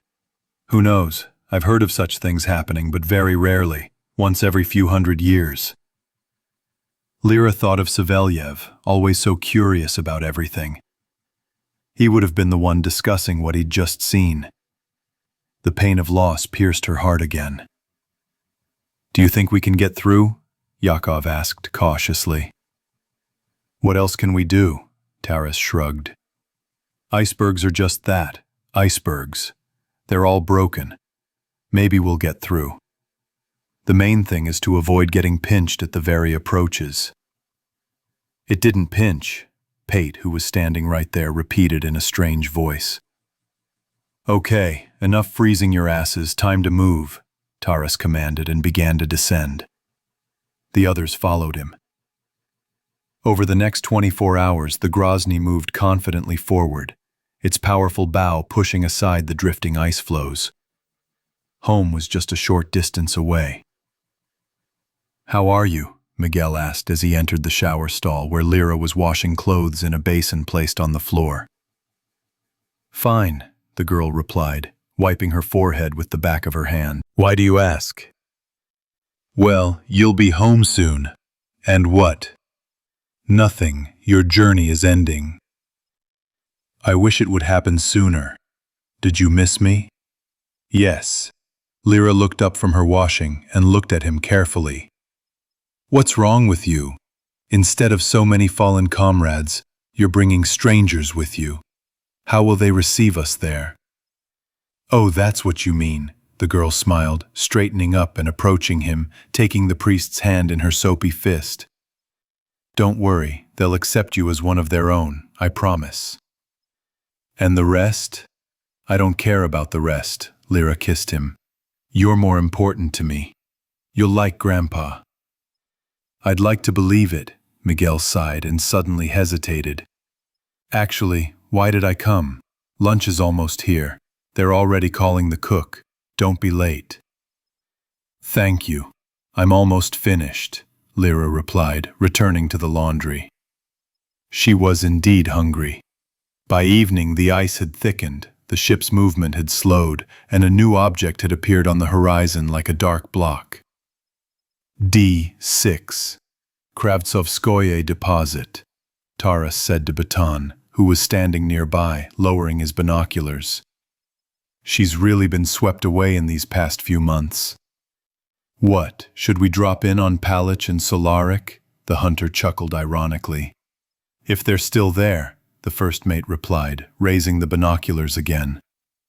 A distant flickering light, appearing and disappearing at regular intervals, was clearly visible in the eyepieces on the wreck of an abandoned drilling rig. It was used to signal in Morse code. I see you. Don't pass by. Danger. What other danger do they have there? Taurus frowned, chewing his mustache. The last thing they needed was more trouble. The closer the house seemed, the faster I wanted to put the ship in the dock. Slowing down, the Terrible slowly approached the tower. Soon its outline became more distinct. The signals were no longer visible. Apparently, the sender was convinced they had been spotted. After a while, a brown liquid smelling of damp fuel began to swirl rhythmically along the sides of the boat. In some places, small, elongated clumps of it leaped out, as if tiny dolphins were following the ship's course. Solaric greeted the guests. All that remained of the seal carcass, attached by ropes to the platform's base, were snow-dusted bones and half a tail. Yes, Taurus thought, it had been a while since Palich had sent his strange pet out for a new kill. Above, the tall, lanky figure of Palich was already looming, wearing his ever-present camouflage-padded jacket and ear flaps with a red star. "Oh boys, it's been a while since we've seen you." A voice, amplified by a loudspeaker, cut through the chilly evening air. "Come on board." "And you too," Taurus replied into the megaphone, while the others bustled about on deck, preparing the boats for launch. No one was afraid of the liquid mutant that had completely surrounded the Terrible anymore, except Voroshilov, who was glancing around anxiously. "Don't worry," Tresca reassured him authoritatively. "We're all yours." "What were you signaling to us about, huh?" Taurus continued. "What kind of danger?" "So come on up, I'll tell you everything," Palich chattered in Surge. "The storm's coming soon, so you can wait it out with me." The wind really did pick up, and a gloomy purple cloud appeared on the horizon, hanging heavily over the ground. We crossed quickly. "Okay," Taurus nodded, stepping onto the tower. "Looks like we haven't had enough adventures. We'll have to wait again." "It's okay," Palich fussed, helping to moor the first boat. "The weather here has been pure hell for the last few weeks. It's either ice or a damned blizzard. Solaris and all this nonsense have completely lost their minds." As if to confirm his words, the brown liquid gurgled softly. When everyone who had arrived had settled into the restroom, Palich, as the host, began to fuss about snacks. "I don't have much to treat you with, dear guests. Just dried seal." "That'll do," Cod chuckled, his stomach growling. "Besides, like in that joke about apples, we have everything with us. And you've been eating it like that all these months?" "I still occasionally make do with fish. There's plenty of that here. The rations aren't rich, but, as they say, for lack of anything better. Anyway, we live quietly. And maybe you have something." The rig's inhabitant licked his lips. "About something strong, eh?" "We have it." The cook nodded to Pashtet, and he handed Palich the flask he took from his belt. Oh, that's the thing." Palich perked up, unscrewed the lid, and took a hearty sip. Then he closed his eyes blissfully and smacked his lips, listening to the warmth spreading inside. "Ambrosia," he finally concluded. "You've really done me a favor. I haven't had any in ages. My own ran out long ago. I tried making vodka from seaweed, but that natural product just won't go down." In the far corner of the room, a small homemade fireplace crackled, its crooked chimney leading out through the wall. "Where do you get all that firewood?" Voroshilov marveled at the device. From the forest, of course, Palich chuckled, sitting down on a chair. I melt it with bird droppings and seaweed. Luckily, I've gotten used to the smell over the years. And the hood is good. I made it myself. And I see you've got new faces. Where are you guys from? They're from the Novolazarevskaya polar station, Taras answered for Miguel and Voroshilov. From Antarctica. So we've made it. The oil worker slapped his hands on his knees. So, what's it like on foreign shores? There are survivors, Taras began, but his expression turned sad, remembering that, because of them, the number of souls on the icy continent had noticeably diminished. There were survivors, Voroshilov added, to which Treska contemptuously clicked his teeth. What happened? Palich continued to inquire. At least tell me, because I don't have much news here, as you know. Where, what, and how? Yes, a lot of things happened. Sucking on the stringy seal meat, Lyra once again heard the recounting of their journey. And she realized that the closer she got to her home, the more she began to feel as if everything that had happened hadn't happened to her. It seemed too incredible, more like some kind of legend. Well, you guys really got yourself a gal, Palich concluded after listening to the rest of the story and taking another swig from the flask he hadn't been in a hurry to hand back to Pashtet. A virus capable of cleansing the world of radiation. Ha! Now that would be something. We had hoped so ourselves, Taras sighed. How many years will it take for the radiation to go away on its own? Lyra asked. Hundreds. Thousands, Miguel replied. It's definitely not enough to last us a lifetime. Thousands, Lyra repeated, trying to process what she'd heard. The number seemed simply implausible to her. For example, plutonium-239 has a half-life of 24,100 years, Miguel continued. And there's so much nasty stuff in the world right now. Take your pick.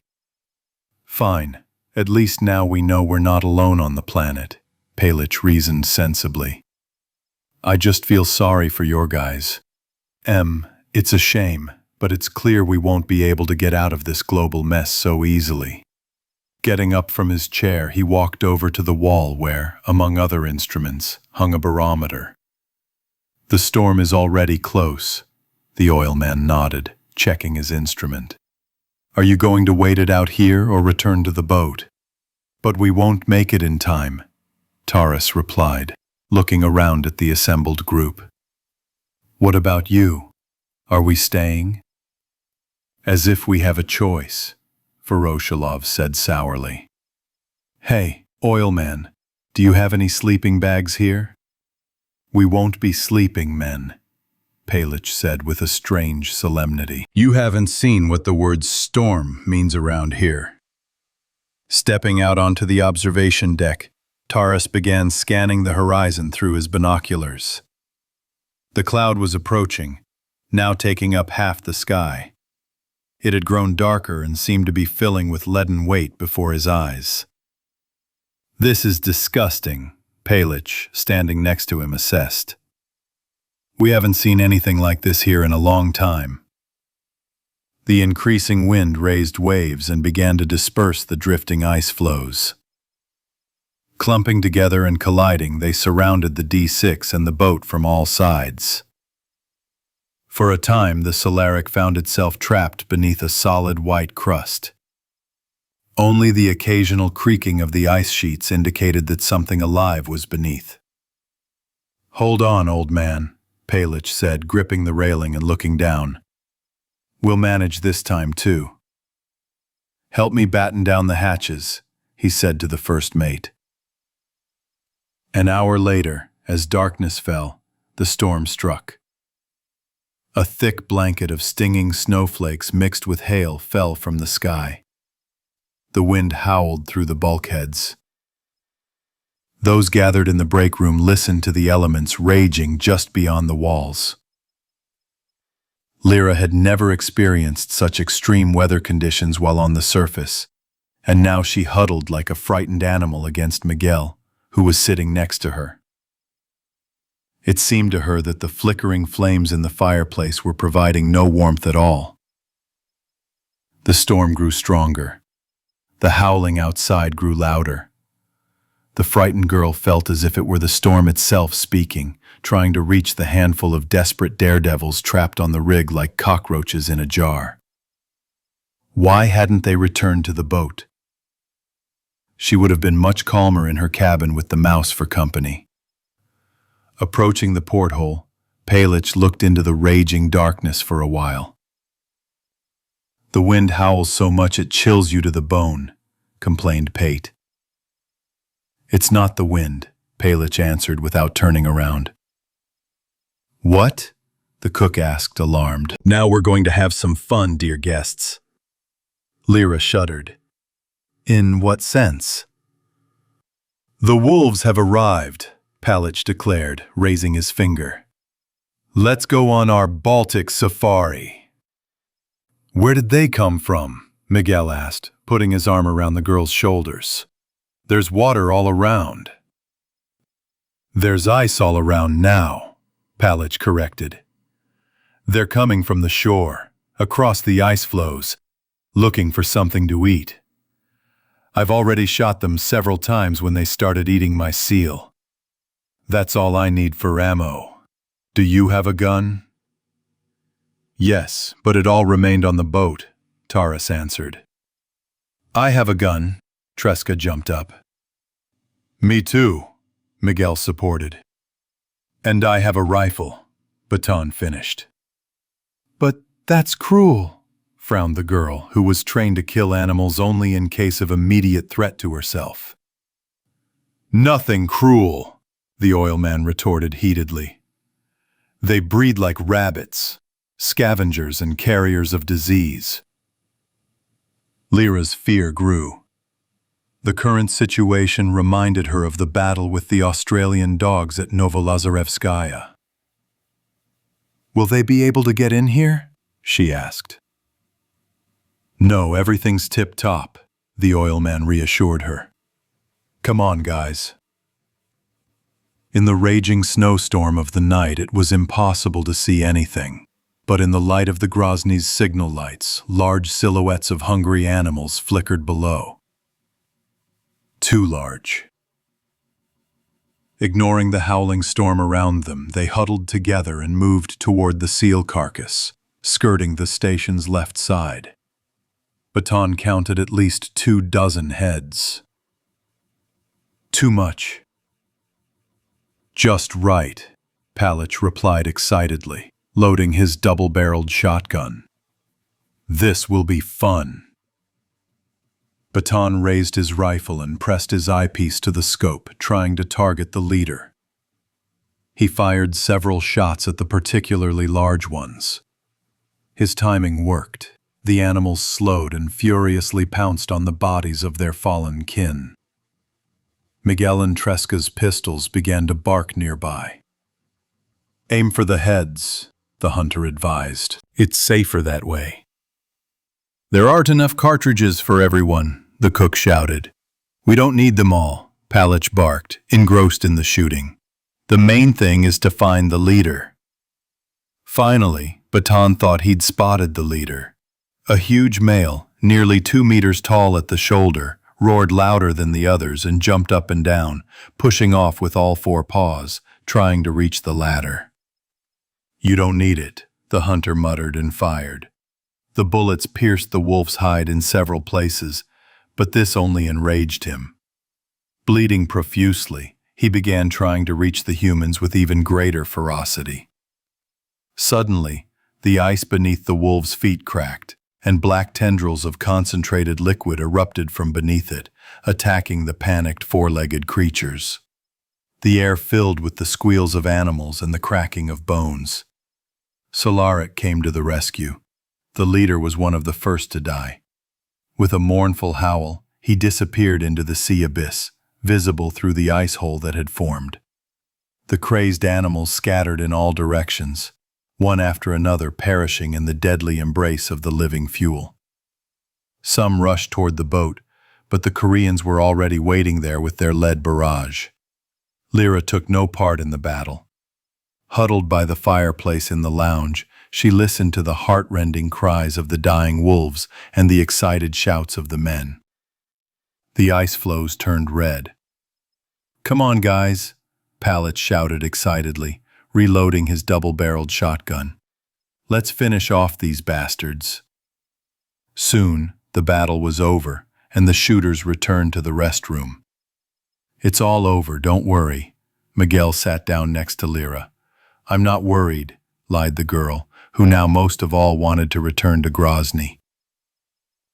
There were no more incidents until dawn. "How did you end up here?" Lyra asked, tucking her legs under her and leaning her back against the wall. The atmosphere in the room reminded the girl of her native Pioneersk. So close, yet still far away. "Yeah, I was working, of course. When it all started, there was no panic at Kravtsovsky. There was this, what was it called? Prostration. That's it. Everyone was wondering where to go, what to do.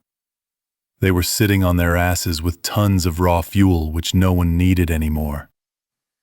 They were stuck at the station for several days, not leaving, trying to pick up signals.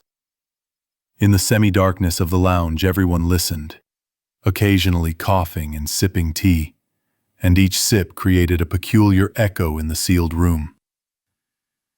We ran out of alcohol," Palich continued. "Both the one allocated for technical needs and the one in the medical unit. About a month later, the first expedition set out for shore. But they never returned. We waited and waited for them, all to no avail. Eventually, the authorities forbade us to continue dawdling." "And what about you?" the girl asked. Sure, that's how we lived." The oil man sipped from his mug. "The kids would go crazy. Some would try to sneak away. Sometimes they'd get caught." "And did they punish you?" Batten asked curiously. "Why?" Palich waved it off. "What can you expect from such a fool? Our local doctor, a real Aesculapius, did what he could. Performed miracles. And then the guys started squabbling among themselves. It was tough on us. Oh, it was tough. And about a year and a half later, when the number of guys had dwindled by a third, it appeared. A big slick."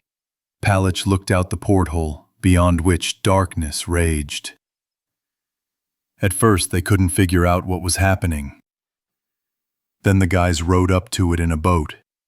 It foamed up and swallowed the boat. Just like that. Bam, that's it. Nothing left at all. Like a cow licked it up. Then the slick kept trying to attack the drilling rig along the piles. But we drove it off with flamethrowers. Several times the slick caught fire, but it died out in the sea, somehow sinking underwater. Several drillers died from it. Then the stain disappeared for a while, and we thought it was gone for good. But our guys kept dying, one after another. Some trying to get to shore, some committing suicide, some going crazy. In the end, only Mishka and I were left. Mikas, as I called him. Apparently, he was trying to fish. Or rather, how to fish. He was picking some shells off the piles. And then something nasty bit him. His leg swelled up, and he spent a week delirious. Anyway, I buried him, and I decided to deal with myself. I didn't waste any time and then jumped into the water. I started drowning, choking. But suddenly something caught me. something soft and enveloping. It lifted me to the lower platform. That's when I saw the stain return. Diesel, damn it. That's what I called it. Solaric spread out before me, transforming now into a dolphin, now a submarine, now a boat. And then I realized I wasn't alone anymore. And what Solaric had shown me proved there were still people out there. So we started living in a group. The old crest and the oil slick, Palich sadly concluded his confession. There was silence for a moment. A crest? Lyra asked incredulously and shyly. A coke-hole, Palich nodded. The same Russian, only a coke-hole. You know what they say? Same balls, just in profile? Everyone here called me a coke-hole, and I didn't take it personally. It was kind of me, my lads. I was from Poltava myself, but it just so happened that the whole family was near Belgorod. So we'd visit each other. No borders. There were notes of resentment in the old oil man's voice. That's how we lived. We lived well. You know, I even started to miss being called a coke-hole here. You see, my dear, Palich said to Lyra, it's kind of an offensive nickname, but my heart still yearns for it. Palich rubbed his supposedly itchy eye, but in reality, Lyra realized, he furtively brushed away a tear. Oh, come on, pour. The oilman handed Pate a mug. Come on, Uncle Coke-hole, Lyra answered barely audibly. Well, maybe you should come with us after all, Taras suggested once again. Nah, guys, Palich waved his hand with a smile. I've been here my whole life, at the drilling rig. Solaric and I will make it somehow. Besides, we're right next to you here, neighbors, so to speak. I'll run there if my ass really starts to burn. As you wish. Taras shook the oilman's hand.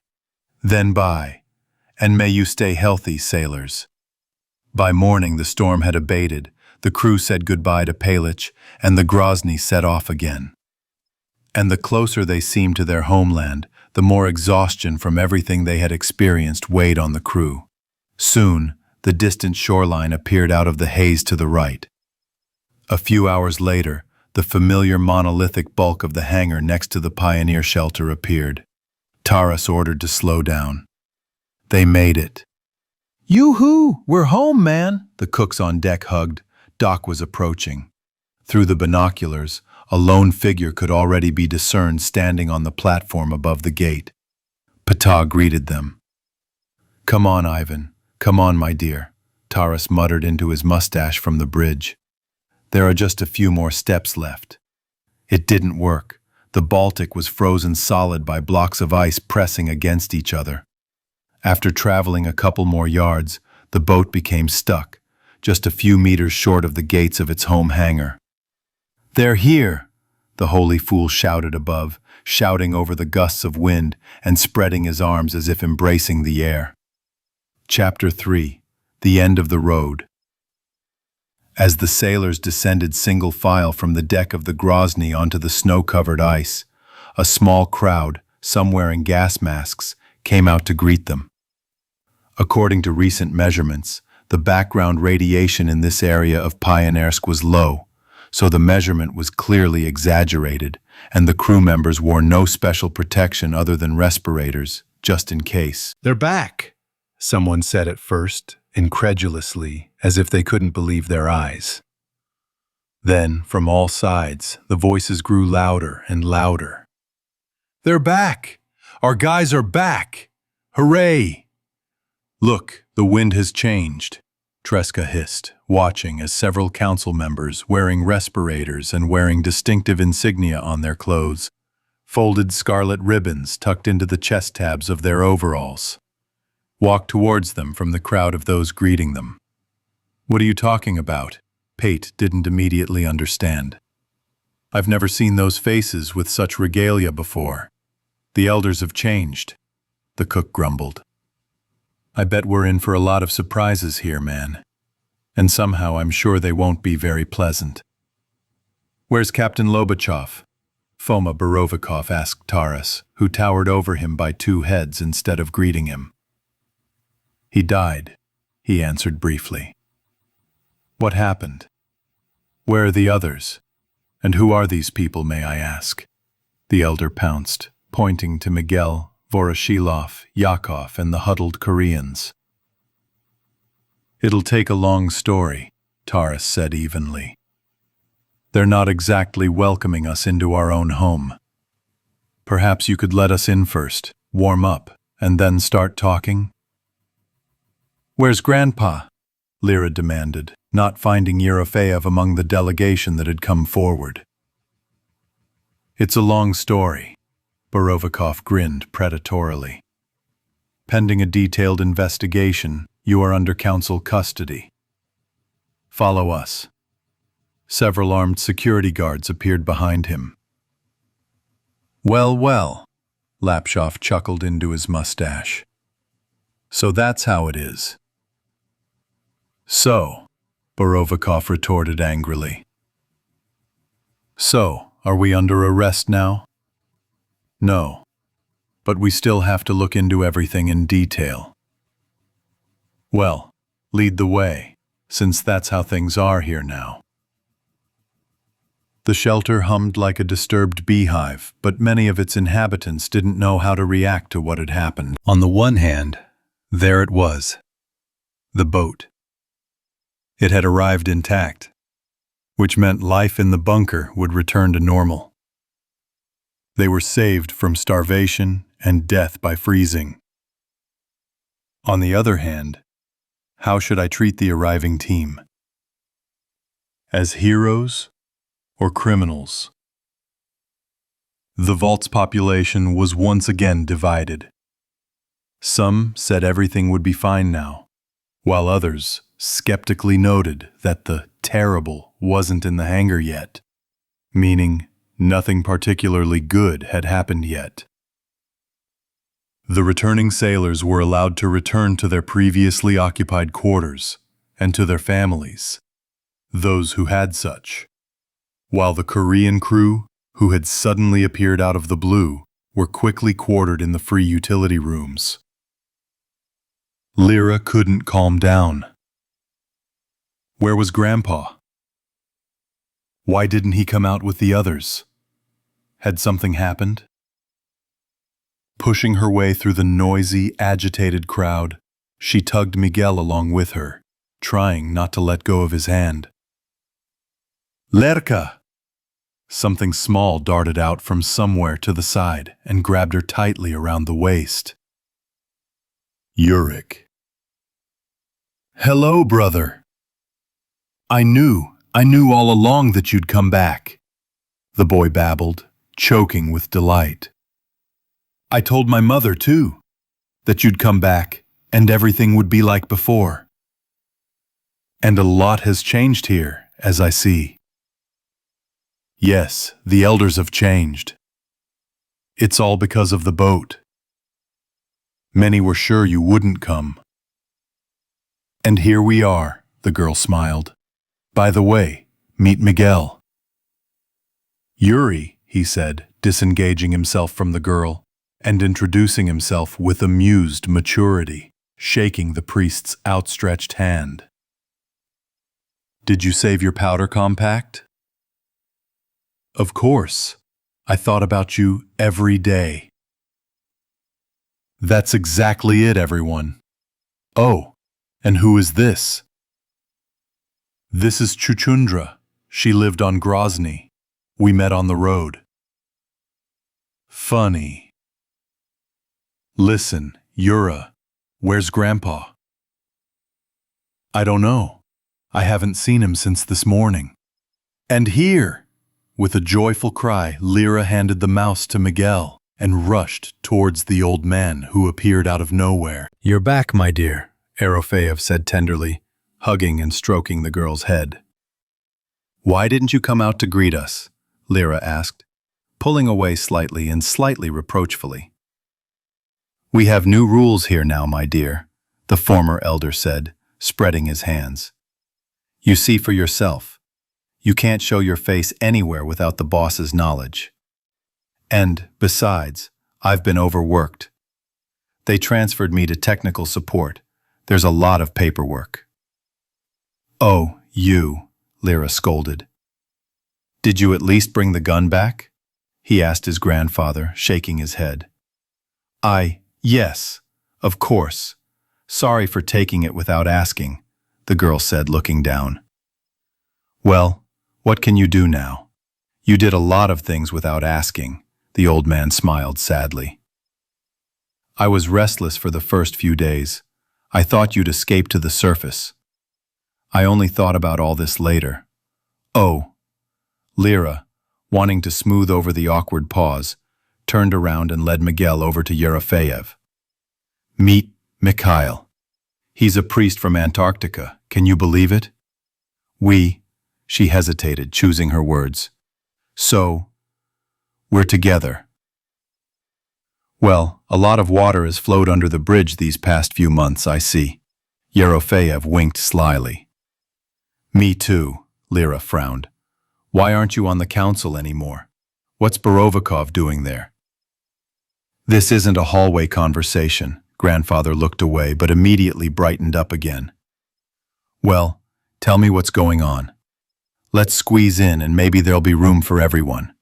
We'll be acquainted, Alexander Petrovich." "Mikhail," the priest introduced himself. "Actually, I'm Miguel Sanchez."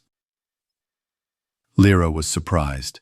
She hadn't really thought about her chosen one's last name before. Well, it's not one of ours then." The grandfather was taken aback. "One of ours," Lyra smiled. "He's from Chile, but he was an Orthodox priest at Novolazarevskaya station." The former elder and Miguel shook hands firmly. "Yes, a real overseas treat. There's nothing to say. A true father, it seems. And what's more, nothing special." Erofeev looked them over. "You look good, don't you, Yura?" "Uh-huh," the boy muttered with a hint of jealousy. "Where is your guardian angel?" "Who?" Lyra didn't understand. "Mentor. Baton. Who else?" "I don't know." The girl looked around. "He was around here somewhere. We haven't been in touch with him much lately," she said, gesturing at the priest. "Look at that. Okay, why are we hanging around here in the passage? Let's go home." "See you again," Lyra promised a frowning Yurik. "I'll tell you so much." Agreed. Taking her grandfather and Miguel by the hands, she walked with them towards her native compartment. "Hey!" Lyra turned around. "I'm glad you're back." Yurik put 2 fingers to his temple. "Me too," Lyra answered, repeating the gesture. The tired sailors slowly wandered back to their quarters. There were only a handful of them left after all. Many of the pioneer sailors wept for those who hadn't returned from the expedition. But what could they do? What had happened couldn't be undone. Taras knew it was inevitable, and he internally reproached himself for every lost soul he hadn't brought home. But they did it anyway. They came back against all odds.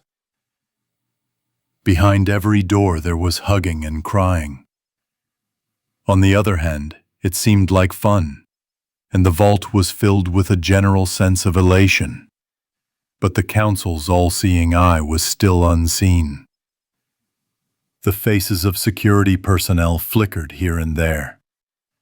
They irritated Baton more than anything, carrying an army bag with a folded tent on his back. First of all, he'd get thoroughly drunk when he got back to the kennel. And then, well, what then? They danced their asses off. He was back in his place. And then, whatever happens, damn it, he'd go back to chasing the mudas around the neighborhood, ripping them to shreds. Throwing open the door to his little room, the hunter dropped his duffel bag on the floor and, looking around the tiny space, froze in the threshold as if struck by lightning. For some reason, there was another bed here. And on his own bunk sat an unfamiliar, thin man of about 30, wearing glasses and an electrical engineer's uniform.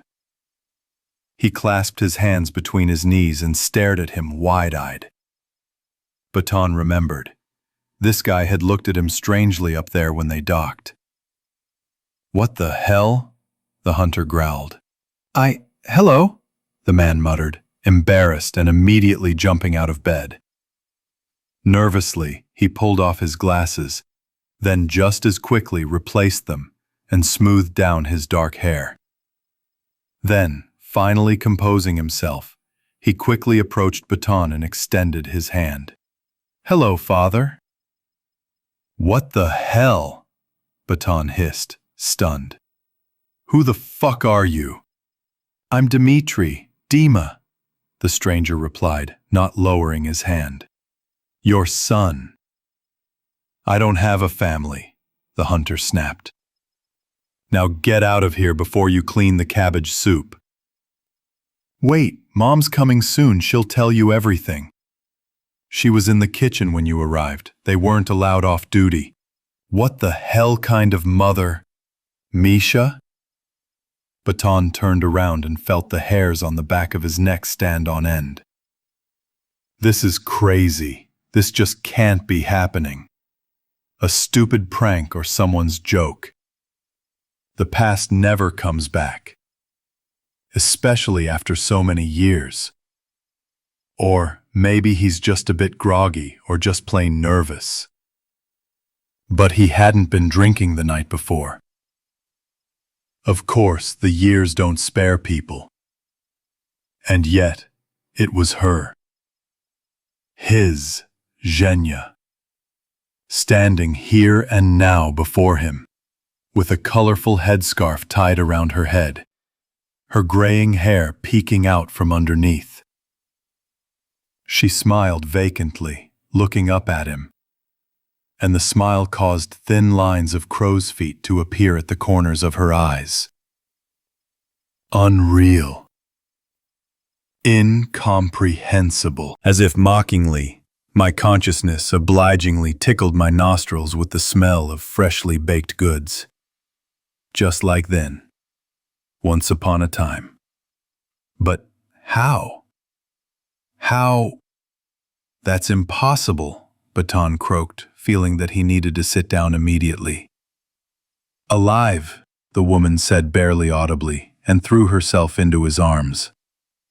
On the other side, the one who called himself the son stuck to him. "Remember the summer? The zoo?" Yevgenia asked, clinging to him. "The last summer?" "I called again."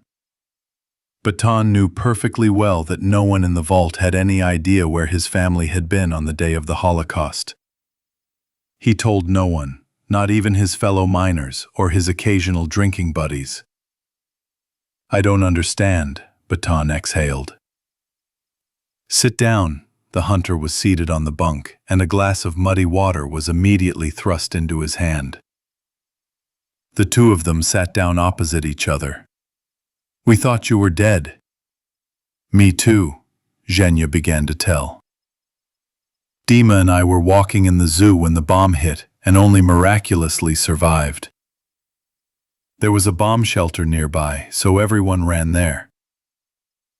Baton silently sipped the water, trying to comprehend what was happening. "We thought you were dead for a while, too. We made forays into your parking lot, but found no one there, just wrecked cars and a minibus at the door." And there's also blood at the newspaper kiosk nearby, Dima chimed in. Baton was once again struck by the memory of the saleswoman's pleas, to whom he'd never come to her aid.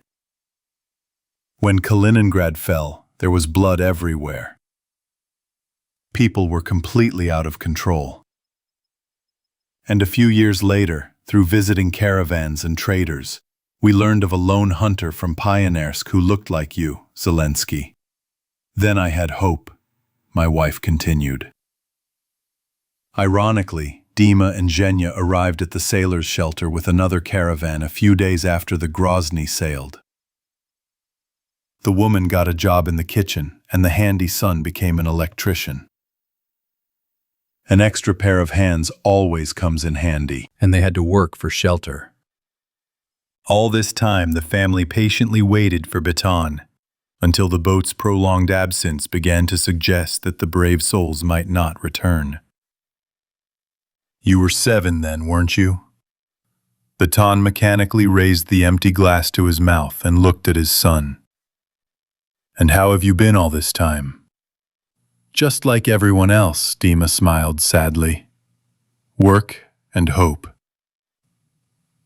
What have you become? Quite a man, and you?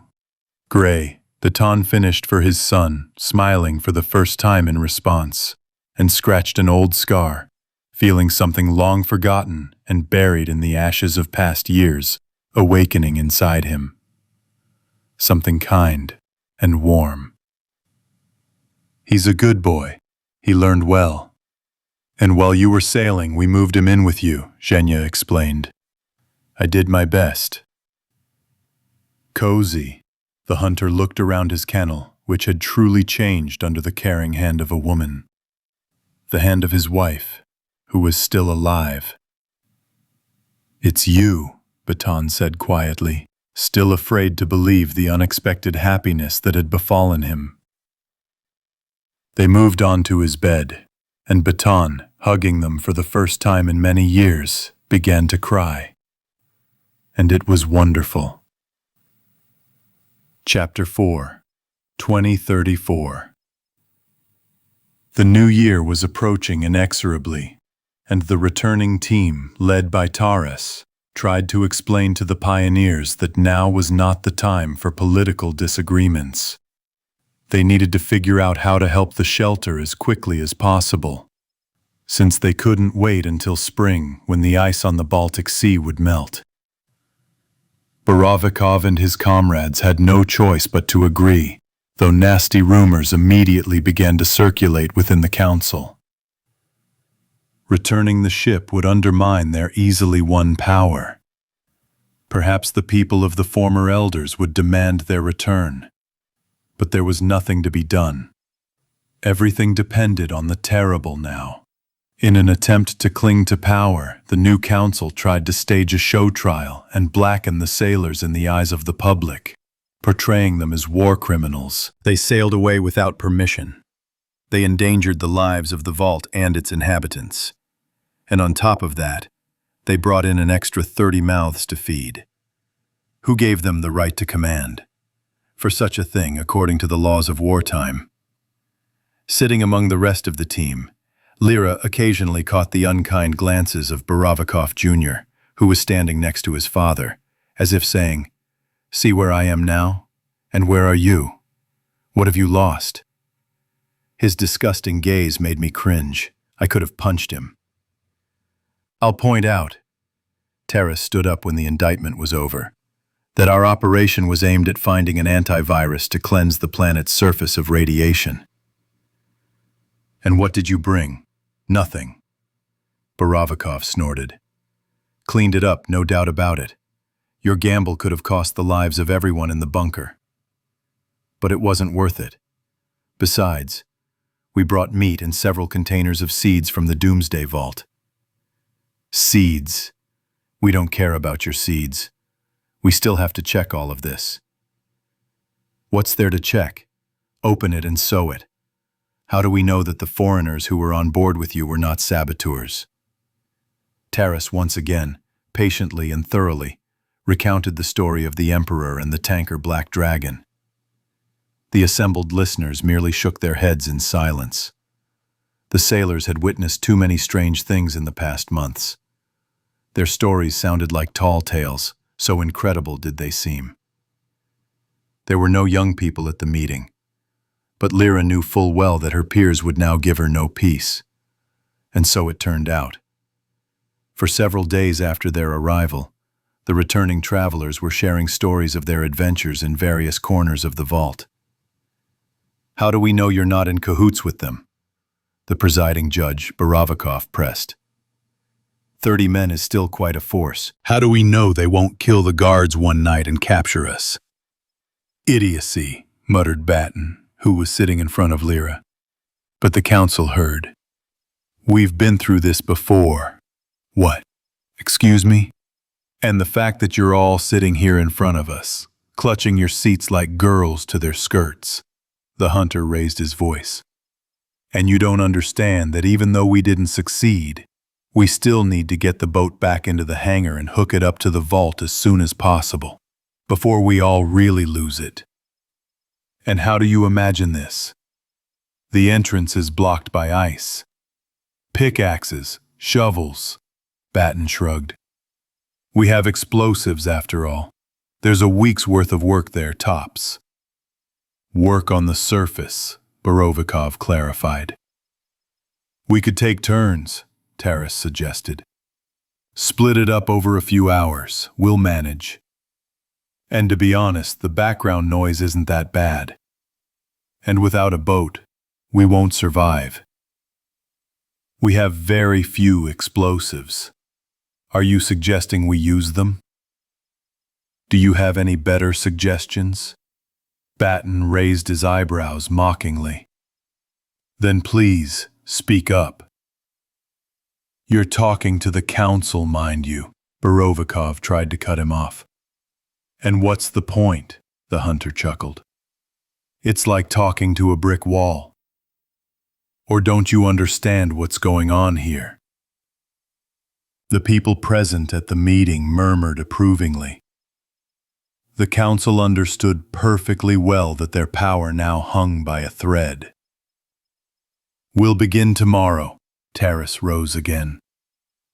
We'll select the most resilient among the people, and off we go. Arrange for the necessary equipment to be distributed. If you persist, we'll call a new vote and bring back the old council. Who's in favor, boys? A forest of hands went up in the small room. Borovikov swallowed nervously and glanced at his colleagues sitting on either side. And I also demand that Grandpa be returned to the council, Lyra said. For what reason? Vitek interjected. The fact that he was removed from office illegally. We returned, and he turned out to be right. Okay. Borovikov rapped his gavel and managed to silence those present. We'll discuss this at the next meeting. No, now. You're talking nonsense, Stepanova. Right now, Lyra scowled stubbornly, exchanging glances with a sullen Taras. Oh, she'll get into trouble after the meeting. But who cares? Or you'll have to get the ship to the dock yourself no matter what you do. Have it your way. The chairman reluctantly agreed. The people might indeed begin to grumble. There are already dissenting voices. Alexander Yerofeyev is reinstated as a council member. We will also arrange for the necessary equipment to be issued. But until the submarine is in the hangar, you will all be under 24-hour surveillance. Is that clear? Just watch as much as you can, Baton waved off.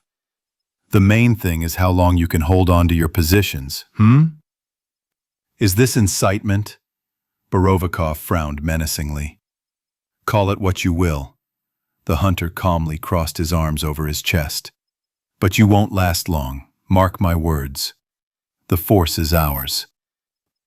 The boat is the power, Taras agreed, standing up. And that's not all. During our stay in the Faroe Islands, we were able to see for ourselves that the conditions there are quite suitable for life on the surface. Residential buildings, livestock, forests, and nature are untouched by radiation. The climate, though changeable, is moderate. And, the council urged impatiently. I spoke with the local elders, Taras continued. A deathly silence now reigned in the room. They invite us to settle on their lands. Oops! When did you manage to work on Turno Tour? Baton was taken aback. It doesn't matter. The main thing is that we are being called to the islands. The meaning of what was said did not immediately reach those gathered. What do you mean, join? Borovikov didn't understand. Move to the Faroe Islands, the first mate snapped. With our entire vault, there's plenty of room on the Grozny, so we can do it in one go. We'll mothball the bunker, and while we're packing, we'll put the boat in the hangar, as planned. The meeting became agitated and buzzed. Do you realize what you're saying? Borovikov croaked, horrified. This is incitement. This is a chance, Taras barked. A chance for all of us. Just think about it, he said, looking around at the assembled group. Life without radiation and dosimeters, clean drinking water, unirradiated food, a normal existence on the surface, in normal houses. Or do you really want to rot here for the rest of your days? Well, what else are we supposed to wait for? A day off? Nothing will happen. It will only get worse. We get sick. We die prematurely. Our children don't see sunlight. We huddle like rats in holes. How much longer can we endure this? Live like moles? Personally, I'm tired of this. I've seen enough concrete holes. We need to seize this chance while the Grozny is still capable of something. Let's gather everything we can carry, prepare properly, and then set off. Is this possible? Someone from the audience asked incredulously. Yes, Taras replied. If we unite and don't drag it out. How do you prove you're telling the truth? Asked one of the old men. We brought seeds and samples of other pre-war crops. And there, they grow grain on the surface, in the fields, just like 20 years ago. Just like before the war, the meeting came to life. Silence! Borovikov screamed, grabbing the gavel, but no one listened. Everyone's gaze was fixed on the first mate. Hope burned in them. No, let him speak. There's a whole world waiting for us out there, beyond the sea. Taras waved his hand. Pure, untouched. There's enough room for us all in it. You, with your slender authority, don't decide anything anymore. You can arrest us, you can shoot us. Or rather, he chuckled, you can try. But the fact remains. We have the power to change everything and save these people. And whether you like it or not, we'll do everything we can to bring them back to the surface. After all, only we can control Grozny. Have you asked people if they want this? Borovikov asked. Is this what you want? Taras looked around. We want to, several people responded in dissonance. Thinking it was the right moment, Pate cupped his hands and shouted from his place. Down with the council! And then he was supported. The hall filled with the hubbub of many excited voices. The security guards became agitated. Yes, down with it. Get out. We've suffered enough already. Let's move. The power is with the boat, Taras proclaimed, raising his clenched fist above his head. The power is with the boat, the assembly responded in unison. But listen, Borovikov shouted in a shaky voice, hammering in vain and failing to achieve silence. But no one was listening to the council anymore. Everyone was looking at Taras.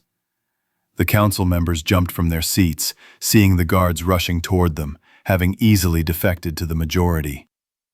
The self-proclaimed government had been overthrown. Well, here we go, Baton muttered from his seat, and the next moment the jubilant crowd picked him up. Lyra was walking with Miguel down the corridor when Vitka Borovikov finally caught up with them. Well, my dear, we finally met. You're probably happy that the council was removed? Get lost, the girl snapped back without stopping. So, victorious one, why did you run away then, and still turn up your nose? Aren't you afraid you've made an enemy? You? Don't be ridiculous. Go. Lisa's been waiting for you. Oh, you're jealous. How sweet. Lyra learned from her friends that her ex-fiancé had remarried almost immediately after her elopement. Oh well, there would be less of a stink and harassment now. Besides, she had Miguel now. He'd be able to stand up for her. I never even thought about it. There would have been something to do, and not with a piece of shit like you. Hamim, Valeria Alexandrovna? Be careful. I am the elder's son, after all. The former. Do you think your reign will last long? Vitya asked cheekily. Be careful not to get burned. Miguel, hit him. The priest, who had been silent throughout the conversation, stepped forward. Oh, that's it, Borovikov Jr. grinned, retreating placatingly and raising his hands. Hit me and you'll get another row. You don't want that, do you? Get lost, wherever you are going. I'm coming, but we'll meet again. Get lost, I said, Lyra hissed. Ciao.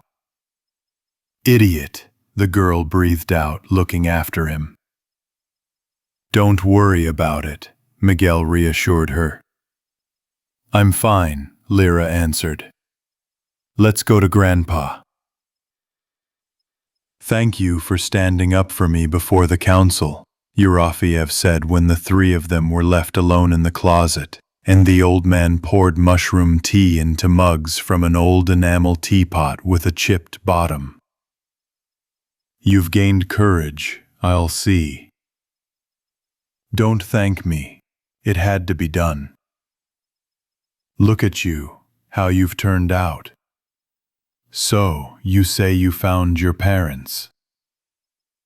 Yes, I found it, Lyra said, taking the mug in both hands and blowing on the boiling water. They're buried there, with the others.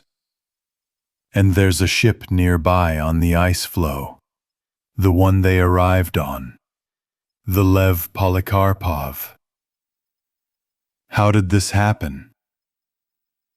During the penguin migration from Cape Horn in 22, Miguel replied. We had to fight them off periodically. Penguins, then, the grandfather sat down on a stool. Well, well, I remember those little animals as cute. It's better not to meet with those people, believe me. Yeah, these are some pretty crazy times. And Baton actually found a family, can you imagine? After all these years. I heard. At least there's some joy. Yes, the girl sighed, feeling her insides tightening inexorably once again. She wouldn't even be able to visit her parents' graves. It was unlikely they'd sail anywhere now. And would they even need to? They'd seen enough. Enough. And Baton now had a family, and she? What, too? Lyra still couldn't figure it out. Was she jealous of Uncle Misha's relatives, who had now taken her place? No, of course not. She had always been a stranger to him. Now Lyra understood this with complete clarity. And there was no resentment whatsoever. Time has put everything in its place. Have you seen a lot? Yes, quite a lot. Lyra once again briefly recounted all their adventures from the moment the boat left the dock. Smart fuel, that's something. Yerofeev stroked his beard after hearing about Solaric. It seemed this surprised him the most of everything he'd been told. And how do he and Palich get along? Not bad, the girl smiled. They're a match for each other. And isn't it scary for him to be there alone? They could have taken him with them. We offered, but he refused. He said he was more comfortable on the drilling rig, and what would we do with Solaric in that case? Whatever happens, he'll come running. And you really believe that we will be able to sail to these Faroe Islands and start living there again? We believe you, Lyra answered firmly. It really is nice there, Grandpa, you'll see. Okay then. Yerofeev put down his mug and slapped his knees, which were covered in loose sweatpants, in a homely manner. You've swum enough, you've seen enough. So what are you going to do now? What do you mean? Lyra didn't understand. Well, about getting married, you know, Grandpa winked at Miguel. Since we're in a relationship, it's time to make it official. Grandpa, the girl blushed. We haven't thought about that yet. Those are the young ones, he said, shaking his finger. And you should. You know what the rules are in the community. You can't just cohabitate. We'll resolve this issue, Miguel nodded. Do you have a priest? Yes, Ptah. Lyra snorted with a smile, poking her nose into her mug. She hadn't had a chance to see the holy fool yet, but she really should. She needs to return the Bible after all. Well, look at that, Ptah. The old man waved it off. He'll get you a lot of marriages. We have a priest here, quite old admittedly, but he can perform the ceremony. All the young people here, and some of the older ones, went through him. Well, that's good. Miguel looked at the girl finishing her tea. Then that's settled. You can't decide without me, Lyra shook her head. Are you against it? The priest asked anxiously. Well, the girl pouted demonstratively. You haven't proposed to me yet, have you? No, Miguel was confused. Just do it the right way. I'll think about it, and then we'll see. Lyra looked at him slyly from under her bangs. And how do you do it? The priest became even more confused. Well, you'll find out. Just look at her. Yerofeev clasped his hands. It's only been a few months, and she's already learned how to manipulate men. She's a real fox. Misha, keep your eyes peeled. She can do such things. Yes, I know, Miguel smiled. Okay, young people, time to hit the hay. We're going to dig up Grozny tomorrow, so you need to get some proper rest. And so they parted. Until they got another bed, they laid out a sleeping bag for Miguel on the floor. Lyra categorically opposed her grandfather's proposal to quarter the priest with the Koreans. Let him be close by, and who cares what the others say?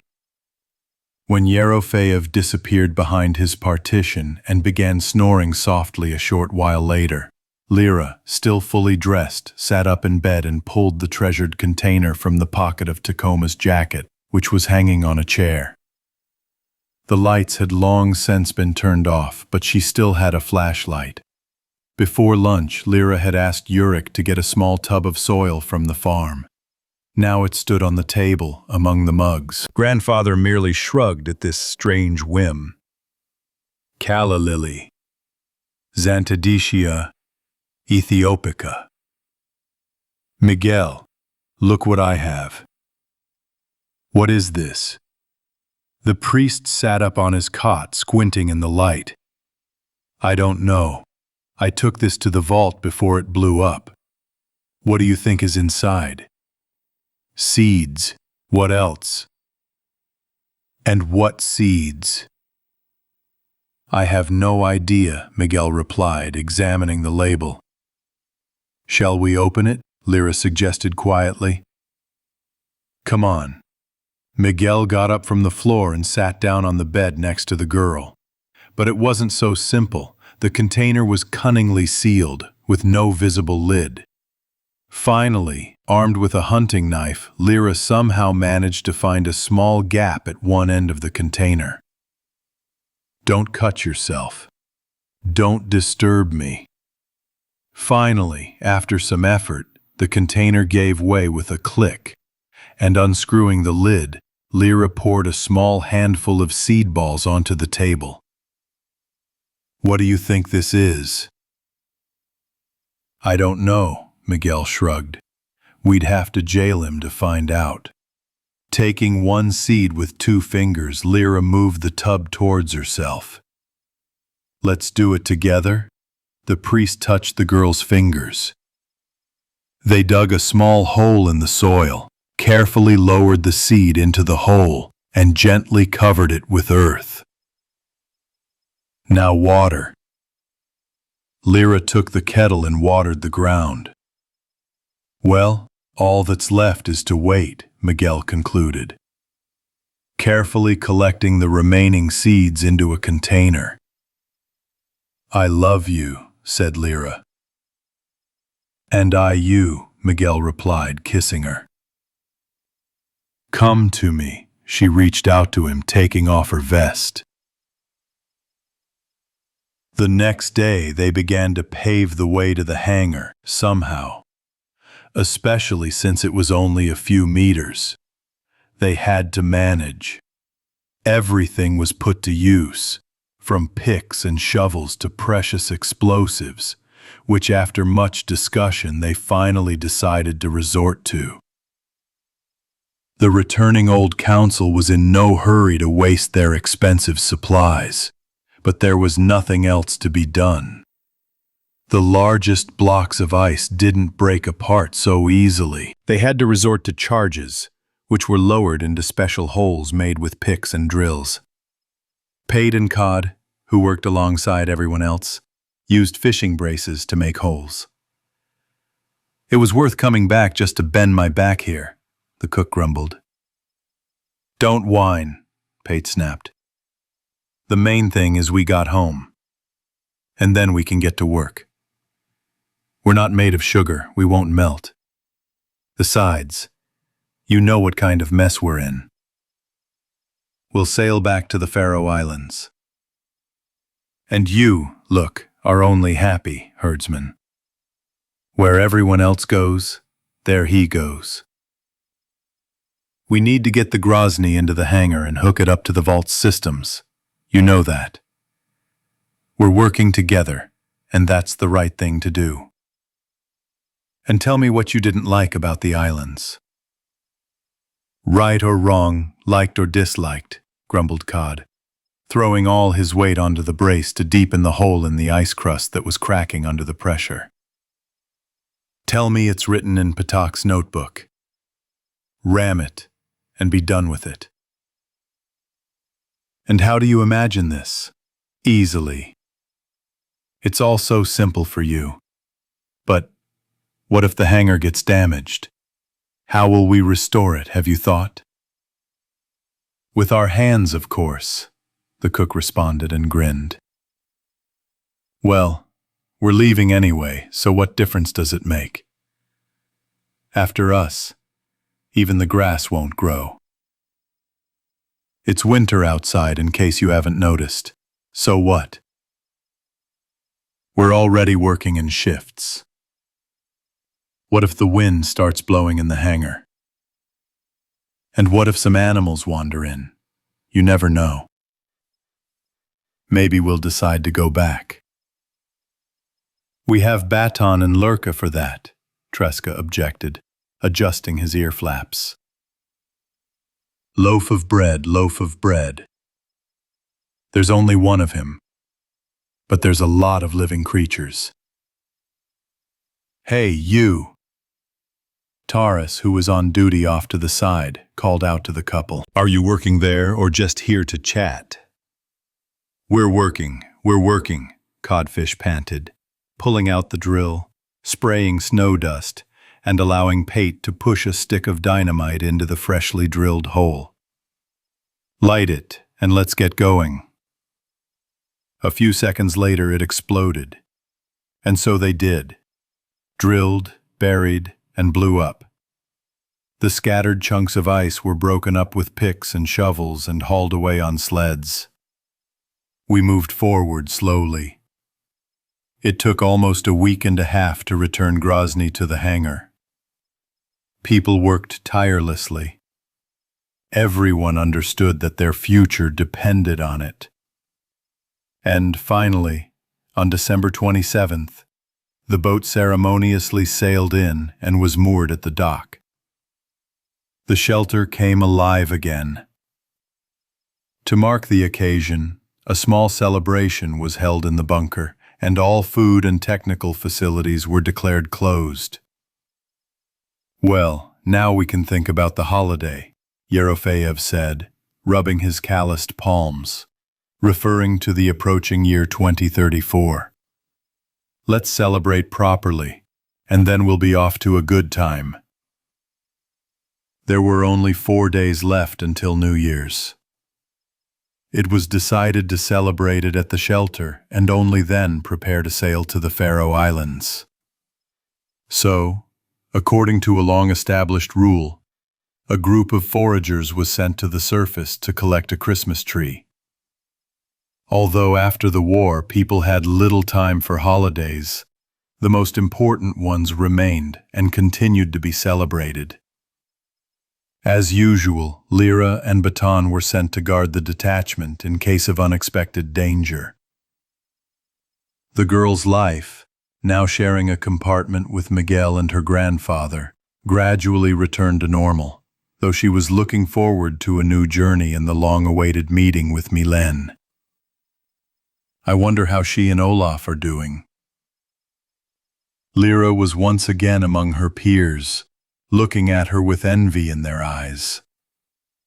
She had returned home. The memories of the journey were still fresh, but Lyra knew that with time and the weight of the accumulating years, they would gradually fade and turn into stories, so pleasant to tell and listen to while sitting by a crackling fireplace, when it makes no difference what is true and what is fiction. Over time, the bitterness of such a difficult expedition's failure subsided.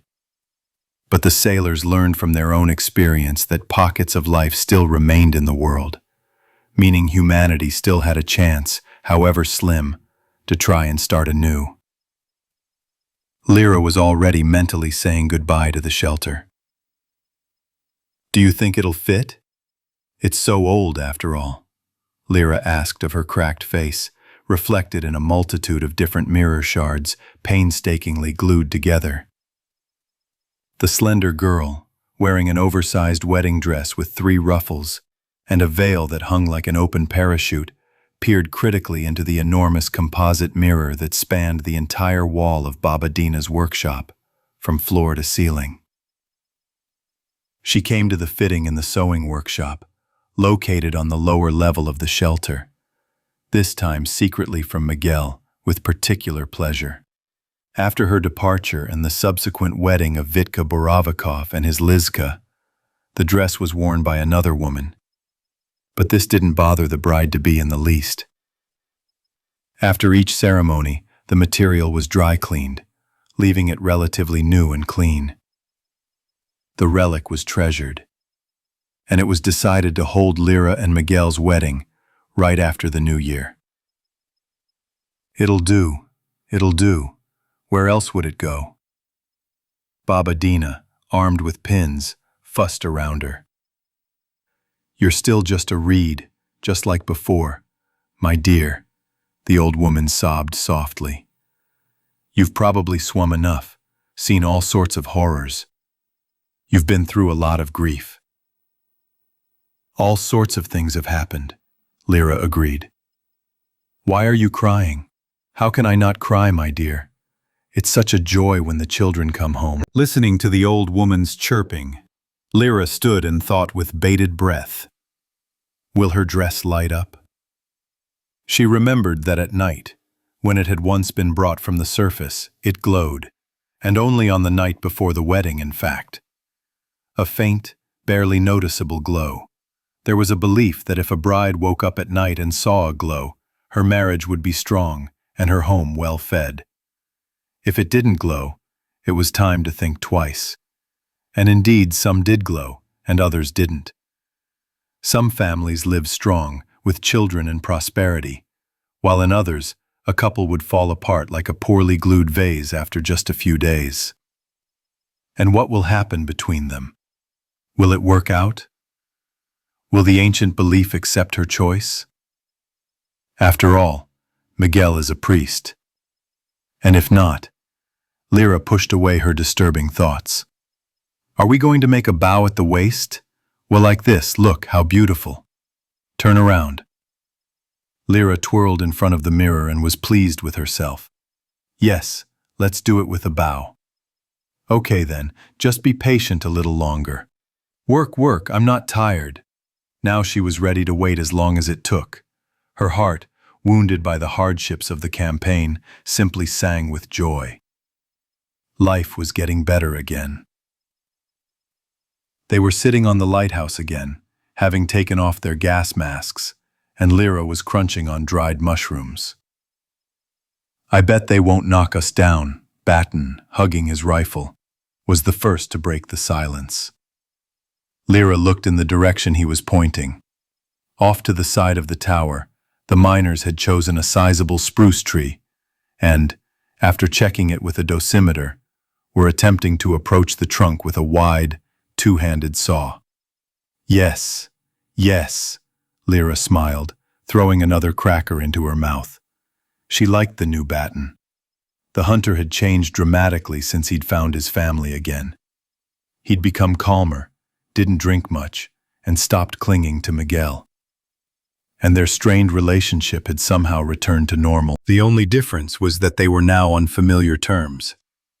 Lyra quickly became close with Zhenya and Dima, and they liked Miguel. They say time heals all wounds, and dramatic changes make it happen even faster. The mentor and his student were together again, walking to the surface together, just like in the good old days. It was as if they had never swum anywhere. How is your family? Below, the miners were busily sawing down spruce. They're doing well, Batten replied. And how are you? Nothing special either. Haven't you thought about getting married? After the new year. I've already hemmed the dress. Good. Lyra looked around the snow-covered surroundings. There was the meadow of flowers where Mother had once attacked her. Further on, the wreck of a dismantled plane was visible, and everything around felt familiar, like home. But most importantly, there were no foreign tracks visible in the freshly piled snow. This meant that no living creatures had been here for a long time. Well, that's just youth, the hunter chuckled. Why are you asking? I'm not a stranger to you after all. I should know how you arrange your life. That's right, the girl agreed, tying up the bag of crackers. Batten hadn't eaten them anyway, and putting it in her backpack. You'll be the first to know, I promise. Okay. The screech of the saw stopped, and the tree chosen by the foragers began to fall towards the ground with a crash, accompanied by shouts of approval. Let's go. The hunter began to get ready. We need to help the men. The sortie passed without incident. Decorating the Christmas tree was a long-standing tradition in the vault. Here, the children were in charge. The tree was set up in the dining room. Stepladders were brought in, and boxes of toys, stored in almost every family, long ago brought back from the surface, were brought out of the bins. Homemade toys were also found, their number increasing year by year. Pre-war toys wore out or were broken through carelessness. There was no escape.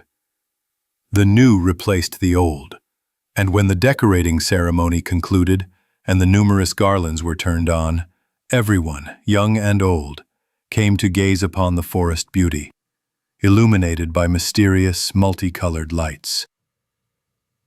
The room where the tree stood was filled with the tart aroma of pine needles, which delighted children and stirred memories for the elderly. This is what New Year's used to smell like. It's a shame there are no tangerines or Olivier salad, the adults chuckled. And there was no champagne either. They treated themselves to mushroom moonshine. On the eve of the holiday, everyone in the shelter was on their feet. Men were rushing to finish work. Women were dressing up as best they could. The children were on edge from the morning. And no wonder. After all, they had prepared gifts for everyone. The legend of Santa Claus obviously didn't work here, so everyone openly gave each other small gifts and other useful household items, from homemade dolls and bottle openers to knives, and sometimes an extra bullet came in handy. Half an hour before midnight, the council members addressed the assembled crowd in the main hall. Yerofeyev was also there. "Comrades, the new year is coming," he began, rising. "A time of change and new achievements. This is the 20th holiday we've celebrated since the war, and perhaps the last under this roof. I won't speak at length. Everyone has tables and toasts set. The most important thing about the past year is that together we overcame all the expected and unexpected adversities, and together we continue to persevere. And, of course, it's important that our brothers have returned to us." After the boat had once again secured its position, the joy was shared. For a while, the people stopped worrying about their future and gradually calmed down. And most importantly, they brought with them new hope. What awaits us on other shores is unknown, but I am certain of one thing: a bright future. Yes, this is our home, and leaving it is hard for each of us. For all 20 years, these walls have served us as a reliable shelter and protection. But don't we really want to return to clean, uncontaminated land? To have not only a roof over our heads but also a sky, like once upon a time, in the past. Don't we really deserve that? "We certainly deserve it," someone shouted. "The Faroe Islands are far from us," Yerofeyev continued. "But we have the Ivan the Terrible, and God only knows how much longer it can power our shelter. Its cruising range is finite. So this is our chance, and we must take it. There's enough room for everyone on the boat, and I hope there's room on the new land as well. Tara said they were waiting for us there. Well, let's hope so. So, let's celebrate the arrival of 2034 and get ready to set sail. To new shores, to a clear surface, to a bright future. Hooray, comrades. Hooray, burst into a discordant chorus. Then everyone went to their own little rooms to celebrate the new year with their family and friends. "Well, Happy New Year to you, young people," Yerofeyev said, clinking glasses with Miguel and Lyra and taking a sip from his mug. "Something's going to happen now." "Everything will be fine," Lyra smiled. "You're back on the council. Miguel is with us. We're sailing soon. Things will work out." She glanced at the tub standing on the table, where a small green sprout was reaching out of the ground towards the electric light accumulated by the Terrible. A new year, 2034, was approaching. A time of anxious anticipation and new hopes. And a couple of nights later, the wedding dress hanging in Lyra's closet began to glow softly, with a barely perceptible, iridescent light. The magic did happen. The girl lay and looked at this miracle, and millions of flickering sparkles were reflected in her eyes. Music poured from the ventilation shaft, quietly, barely audible. The enchanting sounds intertwined intricately, now gathering strength, now enchantingly dissolving into the thick, warm air of the dungeon. The melody was so simple and beautiful that Lyra again wanted to quietly sing along, but only very, very quietly, so as not to, God forbid, destroy this fragile harmony which was emerging from nowhere. She was sitting again, just like she had so long ago, in her favorite spot, huddled on a piece of rebar in the semi-darkness at the base of the ventilation shaft. She had come here again after so many months of absence, after everything she had endured. Chuchundra was sitting on the girl's shoulder. Only when she was here did Lyra realize how much she missed him. This was her little world, the one she'd grown up in. And now she had to say goodbye to it.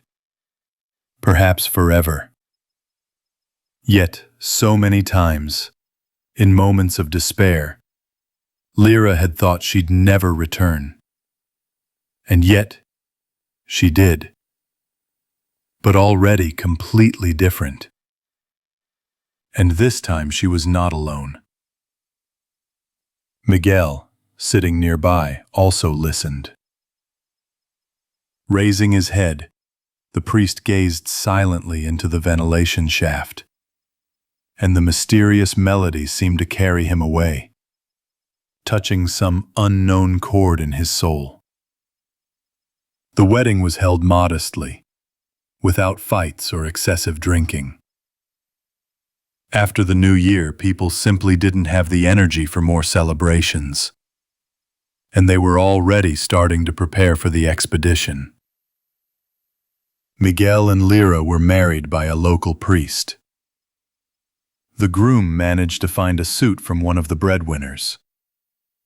Miguel, due to his religious vocation, quickly became one of the bunker's residents.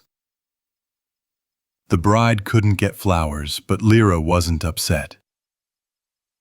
Of the bunker's guests, only the closest relatives were present. Her grandfather, Yura, and a couple of girlfriends. But the entire Grozny crew was present. For Lyra, it was now a second family. After the ceremony, they sat, drank, congratulated, reminisced, and remembered those who were absent. All in all, it was a heartfelt celebration. Just as Lyra had hoped, pâté and cod went out of their way for the occasion, setting a modest but incredibly delicious table. So Lyra became a wife. Music was coming from the mine, and the girl was remembering everything that happened to them, everyone who never returned, the distant lands she saw, friends and enemies. Mylene, left behind on the distant Faroe Islands, whom she would soon see again. The signals she received. She recalled the world she'd seen, which, despite all the destruction, desperately clung to life. Would it ever change again? Lyra wanted to believe it. She tried. After all, it hadn't all been in vain. They'd learned they weren't alone, that there were pockets of survivors left on the planet. Earth needed another chance. They all needed another try, and they would try somehow, little by little, bit by bit. And maybe one day everything would return to normal. I wonder what Miguel was thinking. Does he regret leaving his church in Antarctica? He married Lyra. How is he doing here? After all, she, absorbed in the joy of returning and meeting each other, and in general, in all the turmoil that had overwhelmed her, hadn't asked about it until now. Lyra turned her head slightly, stealing a glance at her husband, and again felt the warmth spreading within her. How glad she was to now have Miguel. Life now had a new meaning, a different, more important one. She was a wife now. The girl vowed to herself that she would do everything to make him happy. Lyra would always be there. She carefully took her husband's hand.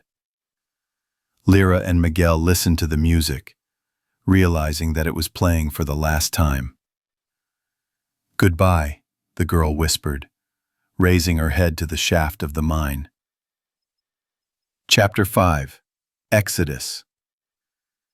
The winter forest seemed made of crystal.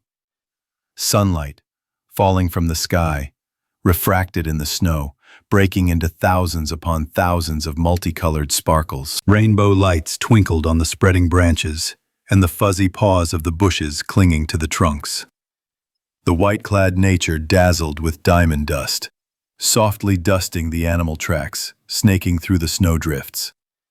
It was early morning, immersed in the pre-dawn twilight. But Mylena had been in the forest for several hours. Armed with a knife and bow, she was hunting. Her breath came out evenly, forming small clouds in the cold, stagnant air.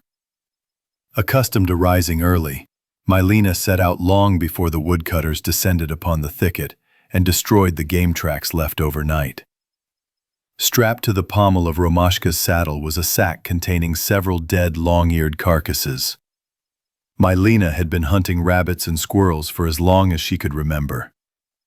She'd long known that rabbit meat was exceptionally nutritious.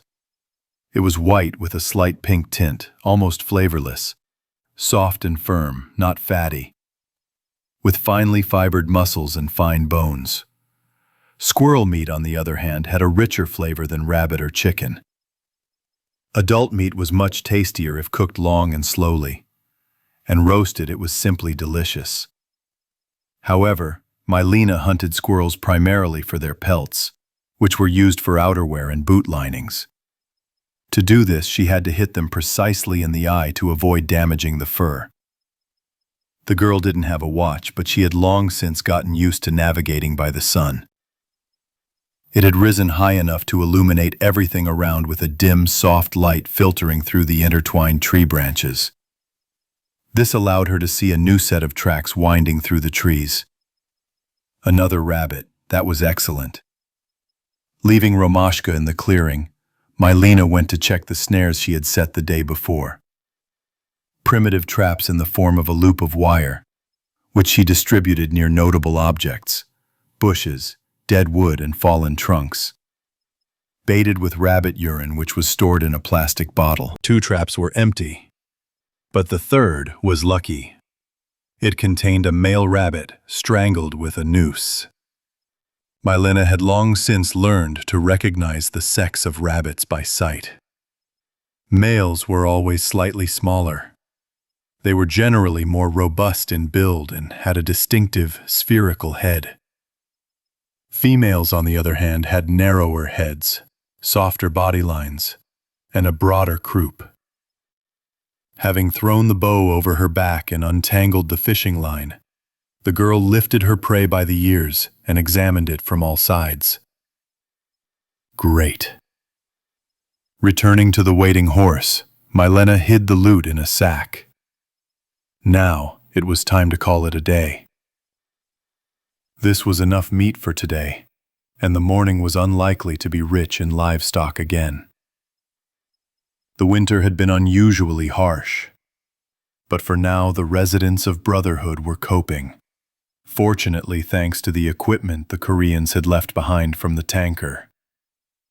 Having prepared the snares again and poured the remaining rabbit urine on them, the girl jumped into the saddle and had already turned Romashka towards the village, when suddenly she heard the ringing of a signal bell, loudly darting among the tree trunks. "What else happened?" Mylena muttered, adjusting her hat. "What do you think?" The horse snorted and pricked up its ears. "Yes, we're coming back." Mylena took hold of the reins and trotted out of the forest. Passing the picket fence, where the scarecrow had long since been removed, she rode toward the main square, where one of the local boys was tugging the bell cord with all his might near the well. "People, gather around! The boat is back!" What are you shouting about? Mylena asked sternly. There's a boat! The Russians are back! The Russians are back! The boy yelled. Mylena shouted at Romashka, and urging her into a gallop, raced down one of the side streets toward the coast. Leaping onto the wooden pier, she reined in her horse and looked out at the choppy sea, across which a black ship was leisurely approaching the shore. Ivan the Terrible entered the harbor of the village of Brotherhood of Steam. Exodus. That's what the inhabitants of the pioneer shelter privately called the departure day, scheduled for mid-January.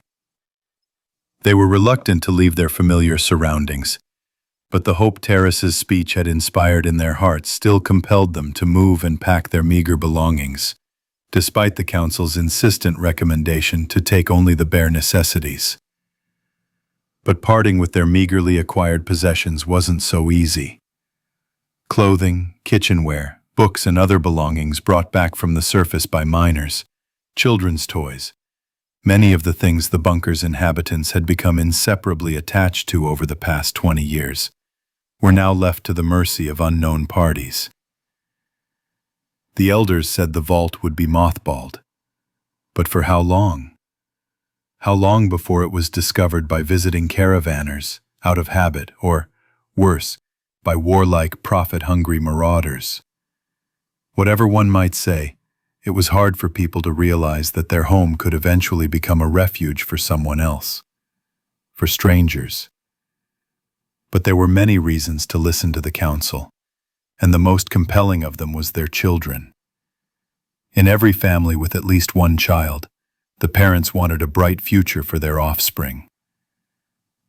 A world without radiation awaited them. Clear skies above. What they heard sounded more like a fairy tale, but it was the men who arrived with the sailors, Miguel and Voroshilov, who had lived for 20 years without radiation in the icy captivity of Antarctica, who made them believe it. And also a group of Koreans led by Yakov, who told incredible stories of their journeys through the ruins of the world. Time passed, and the time for parting drew near. After a brief meeting, it was decided to distribute the spaces on Grozny according to each person's status in the bunker. First came the elders, then the miners, then the technicians, seamstresses, cooks, electricians, farmers, and other ordinary bunker dwellers. There had to be enough space for everyone, and the pioneer community wasn't all that large. Those who were assigned first began to slowly carry their things onto the boat. Lyra and Miguel were also getting ready. They were given the cabins they'd occupied during the voyage. "So what will you take?" the priest asked one day, as he, Lyra, and Yerofiev sat drinking tea in Grandpa's quarters. "Well, I don't really have anything," Lyra replied, looking at the tub with a sprout reaching for the electric light. "I'll definitely take it. I'll plant it there. Or I'll leave it in the pot, as soon as the climate allows. It's still unclear what will grow from it. A chuchundra, of course." "What about clothes? Your mutant-catching gear?" Grandpa reminded her. "I'll take the protective gear. A couple of traps, and we'll split the weapons with Uncle Misha," the girl nodded after thinking about it. "Everything will come in handy there. The forests are big. Although chemical weapons aren't needed in the Faroe Islands, you never know. Anything can happen." "There's no need for Himza," Yerofiev chuckled. "Look at the way they're talking. A lot of water has apparently flowed under the bridge since then." "Yes, Grandpa," the girl smiled. "The conditions there are completely different. Instead of overalls, I'd like a warmer jacket against the wind, and a hat." And how easy it is to breathe. My head is spinning. Easy, the grandfather repeated thoughtfully. It's been a while since I've breathed like that. Oh, a long time. We're all enjoying the filtered gruel. Well, it must really be paradise out there. Paradise or not, Miguel replied. But it's true. It's untouched land there. Even if it's harsh. It's nothing. It's harsh. You scared me. The old man chuckled, sipping from his mug. We'll manage. Maybe. We won't break. There's enough room for everyone. That's enough, Lyra assured. We have something on the boat, and we'll settle in there. And if we have to, we'll build it ourselves. We'll build it. Easy to say. Well, yes, the girl lit up. There's plenty of wood there, and axes too. It's the Brotherhood of Steam, after all. What's the problem? The problem is in your hands, my dear. Yerofeyev shook his head. You try to make people work. And on foreign soil, no less. And their language, most likely, isn't ours. There are a lot of Russians there. And if they want to live well, they'll work, Miguel said. They have everything they need. Everyone will have their own home. After all, you're a council. And the local elders will help you. Help is good. It's a sin to refuse it these days. Oh well. We're still sailing. So why speculate now? We'll figure it out when we get there, Grandpa concluded. Of course we'll figure it out, Lyra reassured. We're always here for each other now. Everything will be fine. We can do it. I wish your words would reach God's ears, Yerofeyev smiled. Okay, time to carry the things to the boat. And so they finished their tea. Lyra and Miguel went off to their little room to get ready, leaving Grandpa grumbling to rearrange his belongings. Baton and his family were also preparing to set out. Although the hunter didn't share the general sentiment about the upcoming journey, there was nothing else to do. He had a family now, and for them, he was ready to leave his comfortable home. However, there wasn't much to pack. A case with an SVD, a zinc-plated box of ammunition, and a duffel bag with a tent and chemical protection gear. That was all the simple belongings he'd accumulated over 20 years. Dimka and Zhenya didn't have much either, and it was much easier for them than for him to leave a place they hadn't really gotten used to in several months. So, family, Baton said one evening, are you ready to change your place of residence, huh? We can't stay here, Zhenya remarked reasonably. Is it really as nice there as Taras said? Tolerable. They live their lives quietly, these Vikings, damn it, the hunter chuckled. You should like it. If only there was enough room for everyone, the woman sighed. That's enough.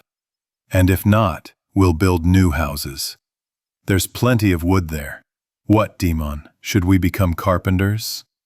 You've probably never even held an axe. Do you remember what an axe is? Dad, Dima replied reproachfully, pushing his glasses up his nose. I may have spent 20 years underground, but I know my way around tools. You're an electrician. So what? They work with wood here in the bunker too. So, don't worry. If need be, we'll build Mom a new house. We'll build it, Baton assured. There's no escape. He suddenly burst out laughing, slapping his knees. Oh, people, We'll live happily ever after. We'll buy a cow. You've probably missed the freshwater horse, haven't you?" "Stop it," Zhenya smiled, rattling mugs on the table. "Do you think we should take our own dishes?" "I don't think so. They have plenty of that stuff there."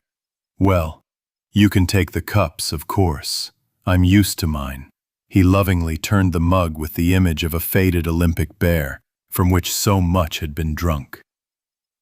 "Aren't you sad to leave?" The wife, looking up from her dishes, sat down on the bunk next to the hunter. "It's a shame," Baton sighed after a moment's thought. "I've gotten used to it. But what can I do? You can't go against the majority. And life is much easier without a gas mask, I know that." He truly believed so. During the days he and the crew spent on the land of the Brotherhood of Steam, he enjoyed breathing the fresh, frosty air carried by the wind from the sea. Most importantly, it was clean, with a slight hint of salt. And he liked the Faroese themselves. They were stern, accustomed to hardship, living on islands far from the mainland. "Is it beautiful there?" the woman asked dreamily, glancing at the opposite wall, where a magazine clipping of a mountain lake hung. Judging by the landscape, the photo had been taken somewhere in Japan. "You've seen so much in that time, been to so many places." "Well, it's hard to say. It's cozier than Antarctica, believe me. And most importantly, it's relatively quiet. There are no moths, but it's still best not to wander around the area at night." "This is forever, right?" "Yes," said Baton. "We'll probably stay there, unless Taurus decides to launch another crusade while the boat's still underway." "Who knew it would all turn out like this?" Zhenya sighed. "Who thought 20 years ago that a war would break out?" the hunter replied, putting his arm around her shoulders. "Don't worry, it will all work out. The main thing is that we're all together now, and then maybe we'll put down roots in a new land. It's a miracle in its own way that such places still exist in this desert." "It's a miracle," the woman agreed. Similar conversations were taking place in virtually every compartment on the eve of departure. People hoped, doubted, argued, and selected the most valuable and precious belongings from their belongings, the ones they had grown accustomed to and attached to over so many years. They prepared. But chemical protection devices and gas masks were an indispensable presence everywhere. People still couldn't quite believe they could manage without them anywhere. The distant land Taurus described at the memorable meeting was still somewhere beyond the horizon. And no one really knew what awaited them there. The hour for the bunker's preservation was approaching. The door to the Holy Fool's closet was, as usual, unlocked. "Ptah, are you here?" Lyra called quietly, peering inside. A mysterious semi-darkness reigned inside, lit only by a few candles placed on the floor and the nightstand. Images of various people still stared from the walls, and the girl remembered the first time she came to Miguel's church. Now she knew that all those people in the images were called saints, praying for her and everyone else, for all people on earth. Come in, my dear," they stirred on the bed, "to visit Grandpa." "I brought the Bible." The turtle dove returned to her nest, having suffered enough. "She's seen enough." Ptah sat up on the bed, dangling his legs. "She survived her trials and brought her groom. Lyra came up and sat on the stool. "Here you go," she said, placing the Bible on the nightstand between the smoldering candles. "Thank you, it was very useful." It came in handy, of course. God and his friends will never abandon you in times of trouble. Ptah reached out and gently stroked the book with his dry, sinewy fingers. "I've seen a lot. I've heard a lot." "Yes, a lot," the girl agreed. "Good and bad. And yet, I came back. Everyone's back." "Not all," Lyra sighed, remembering her fallen comrades. "Many remained there, beyond the horizon." "That's not true." The fool shook his head and poked the girl in the chest. "They'll all stay here." "Yes," the girl agreed with a sad smile. "They will remain. Just like the pain. Pain is only proof that we are still alive," Ptah said instructively. "For now, yes," Lyra replied, and asked just in case, even though the entire bunker had been buzzing for almost a week. "We're getting ready to sail away, did you hear? Far away. To the Faroe Islands.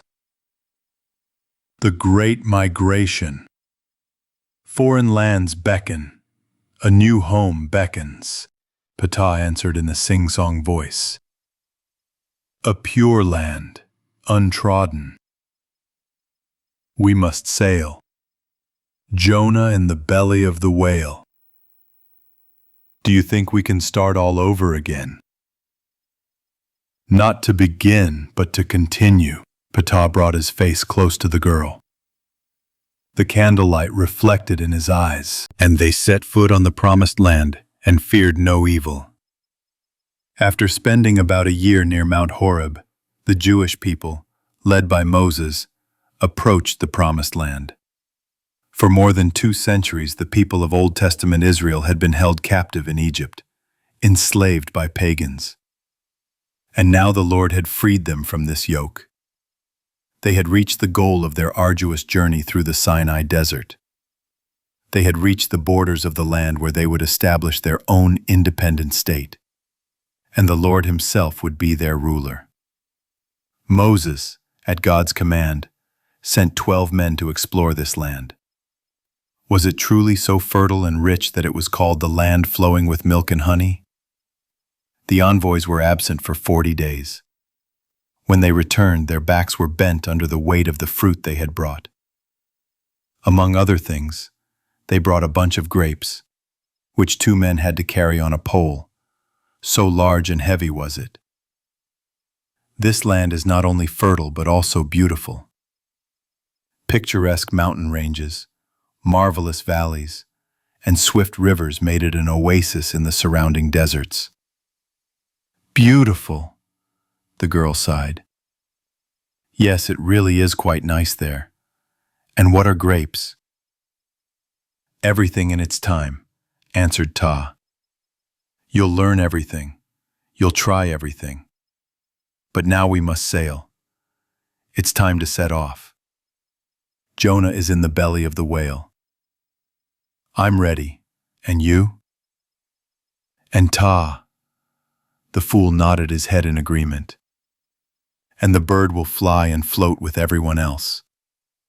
It won't go anywhere, don't worry." "Okay. Well, then I'll be going." The girl rose from her chair.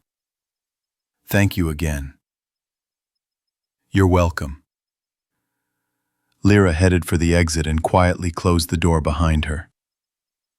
Ptah was left alone in the wax-scented gloom of the room.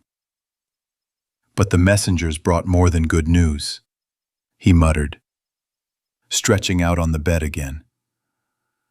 10 of them dismayed the people with tales of the gigantic stature and invincible strength of the peoples living on this land. "Before them, we are nothing more than locusts," they cried cowardly.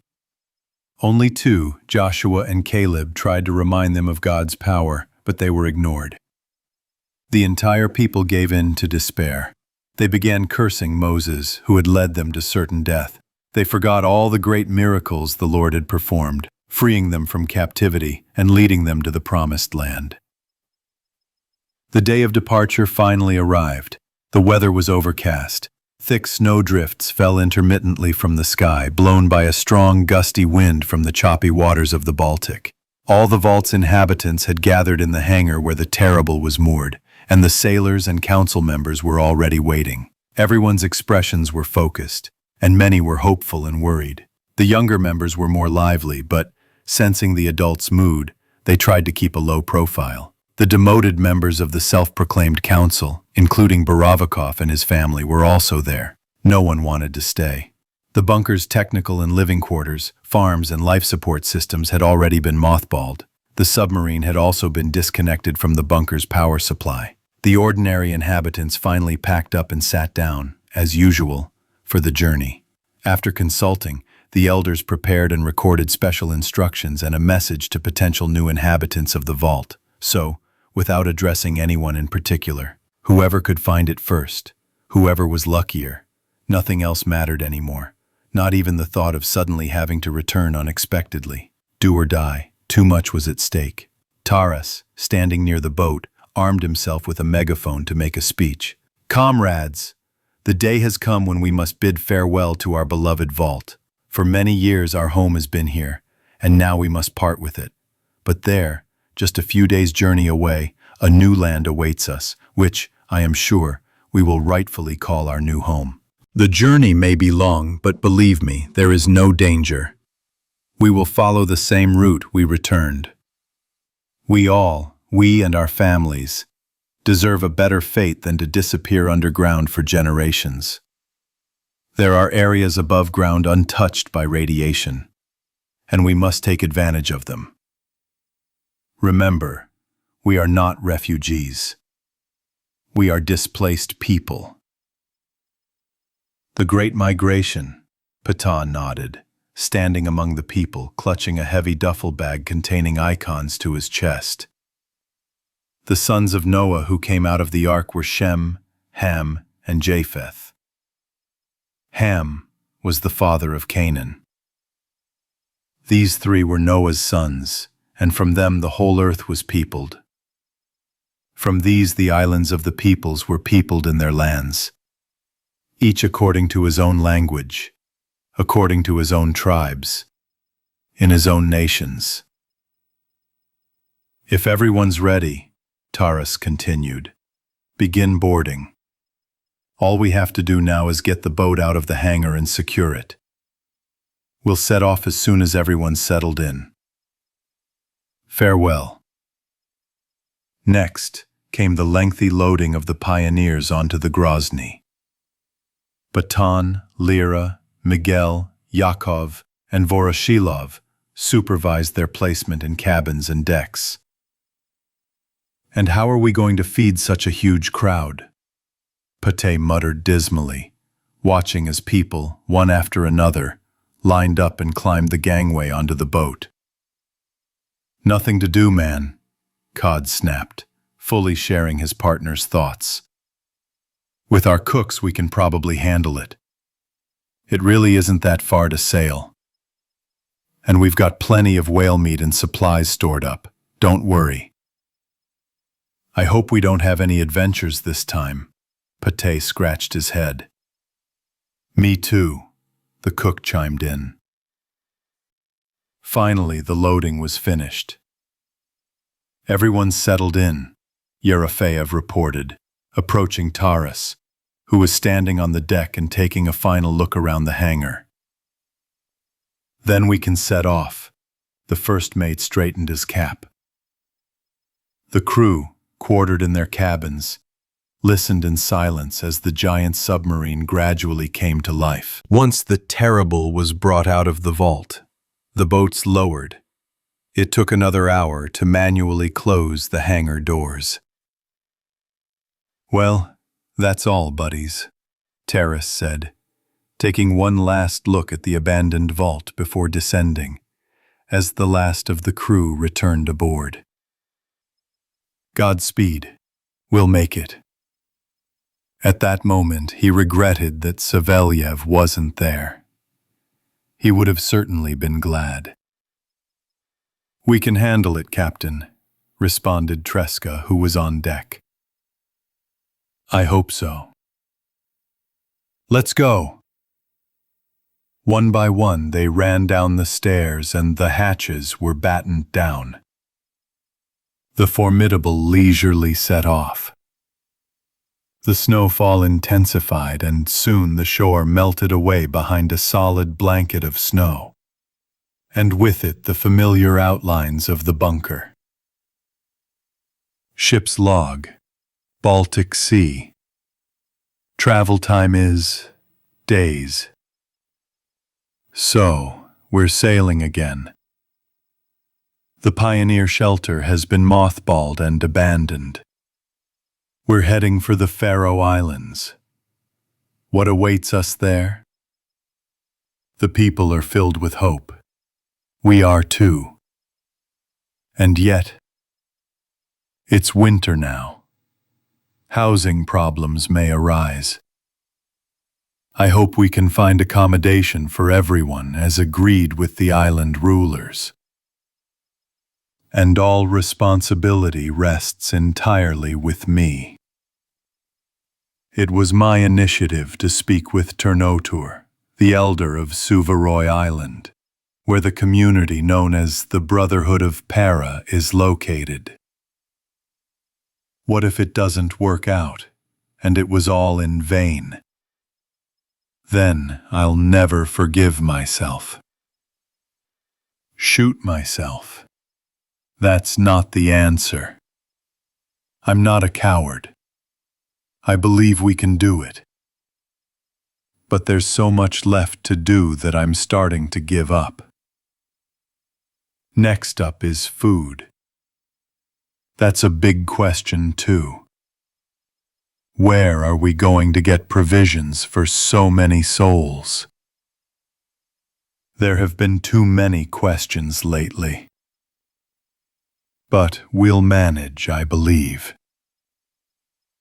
We must, because there's so much at stake. We have no turning back. One can only hope that this voyage will pass without incident. What if this is our last voyage? The Grozny's cruising range is finite, and sooner or later, we must admit it. The boat will no longer be able to sail. Will we remain on the islands? Will we resign ourselves to it? Will we be able to live without the sea after everything that has happened to us? I don't know. It's difficult to talk about it now. We'll see. For now, we're still on our way, and everything is working as it should. Let us hope that the hand of the Lord or Providence will not abandon us. The senior mate, Taras Lapshov, who took command of the ship. The Grozny was passing Kravsovskaya D6 again, and Taras decided to make a short stop and try to persuade the lone oil worker to join them. Maybe this time he'd finally decide to up and move on. When the derrick appeared on the horizon, the ship slowed down, and Taras, accompanied by Batten and Lyra, stepped onto the deck. But this time there were no signals or other signs from the D6 that the abandoned station was inhabited or that they had been spotted. Only the familiar brown slick of raw fuel splashed around on the sea surface. "Hey, aboard!" When they were close enough, Taras armed himself with a megaphone. "Palich, are you home?" No answer. "Maybe he's fishing?" Batten suggested. "That's why he can't hear." "Who knows? It's pretty loud here. Let's take a look. You never know." The forced stop didn't seem to frighten the numerous passengers much. At least that's what it seemed at first glance.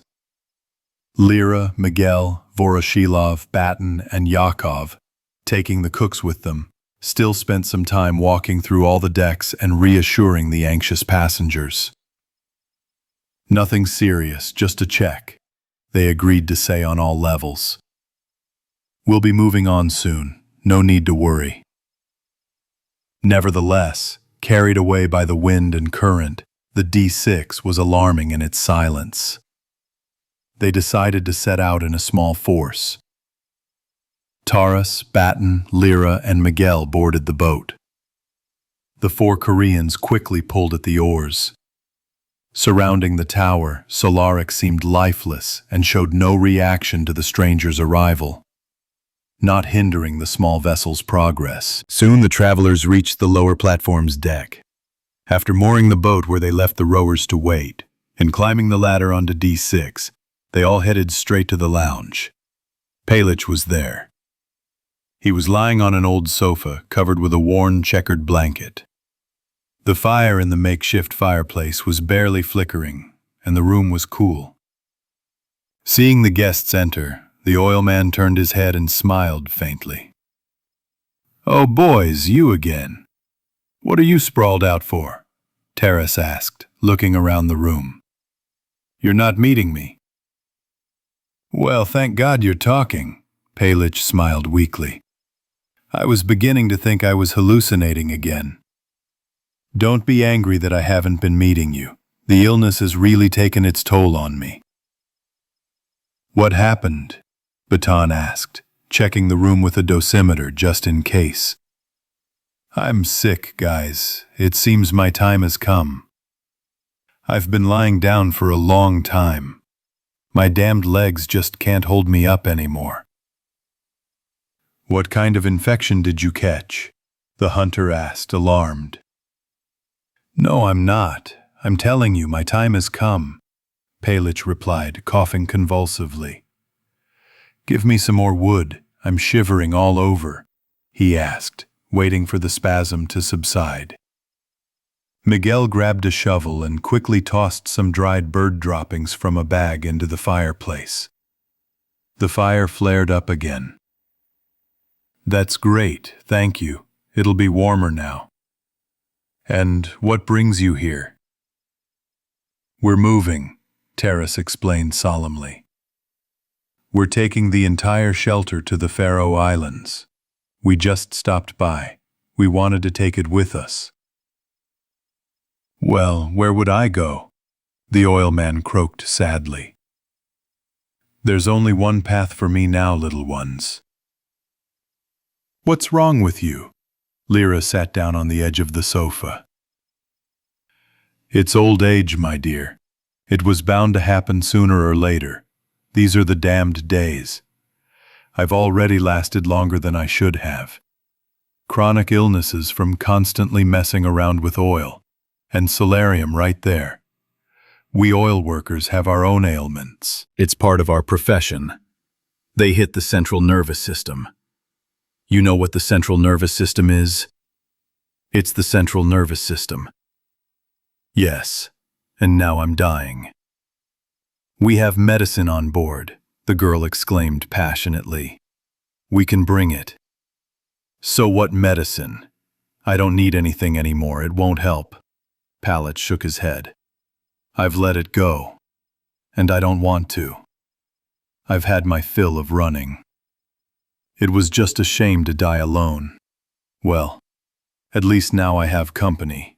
It's not so lonely." "Don't say that." "Lyra, get up from the sofa," the Ton asked quietly. "So what?" the girl snapped. "Can't you see he needs help?" "I'm dying to see my family in Belgorod," the sick man muttered through dry lips. "Oh well, I'll see you soon. Could you give me something to drink? There's something on the table." Miguel handed Palich a mug, from which he began to greedily gulp down the water. "Thank you." He returned the mug to Miguel. "I'd like one more thing. Don't you have a priest? I'd like to go to confession." "I'm a priest," Miguel answered. "That's it." Palich sat up on the bunk. "Are you confessing me, Father?" "Yes, yes," Miguel said, taking a prayer book out of his jacket pocket. Then the rest of us will have to leave. Unfortunately, there's no communion. It's okay for us, the oil man assured. We don't have to take communion. We just need to talk it out. Lyra, Baton, and Taurus obediently stepped out into the cold wind and stood by the railing.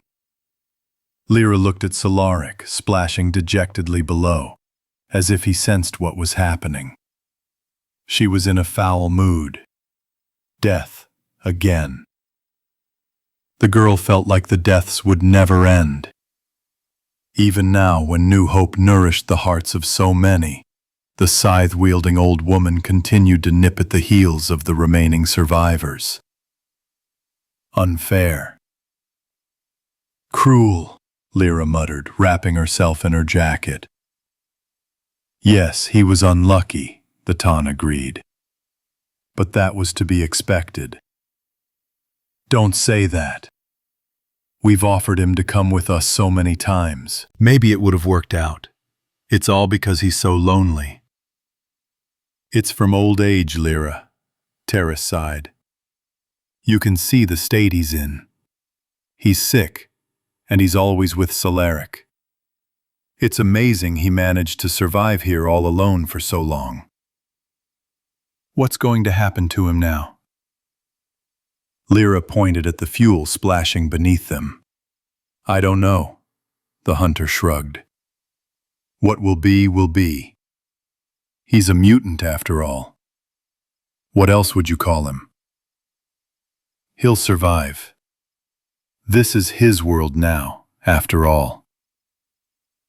We're done. Miguel came out onto the landing. He's calling you. Everyone gathered again in the restroom next to the dying man. Palich looked more lively after his confession, and a flush even appeared on his sunken cheeks. I have one last thing to tell you, boys, he said to those present.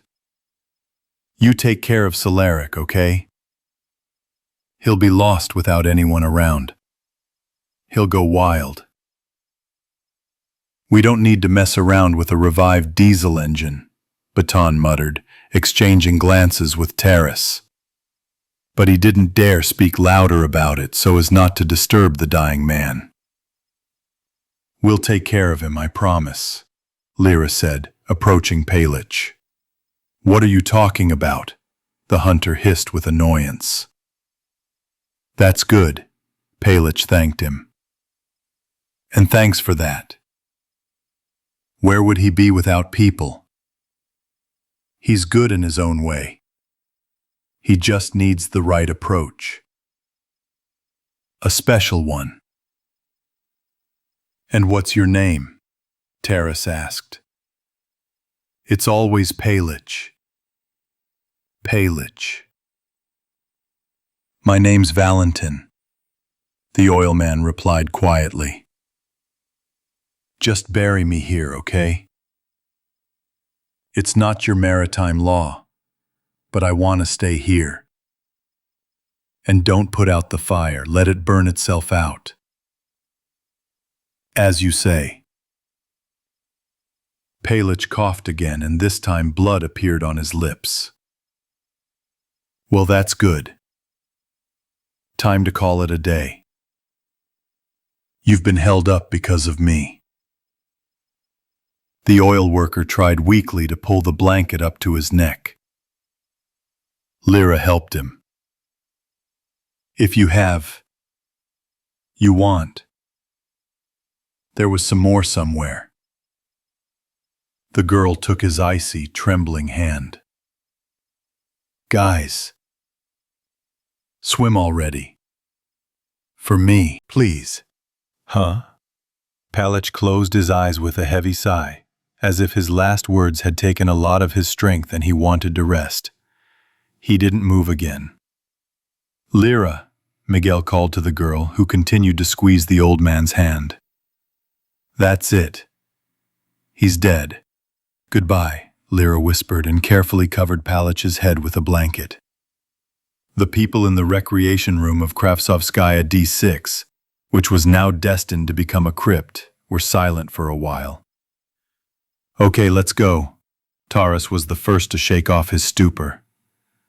There's nothing more we can do. Suddenly, the floor under the people's feet shook and began to shake. What's this? Baton cursed. Running out onto the observation deck, they saw Solaric raging at the base of the station. Raw fuel was seething and concentrating, ejecting long tentacles that splashed against the drilling rig.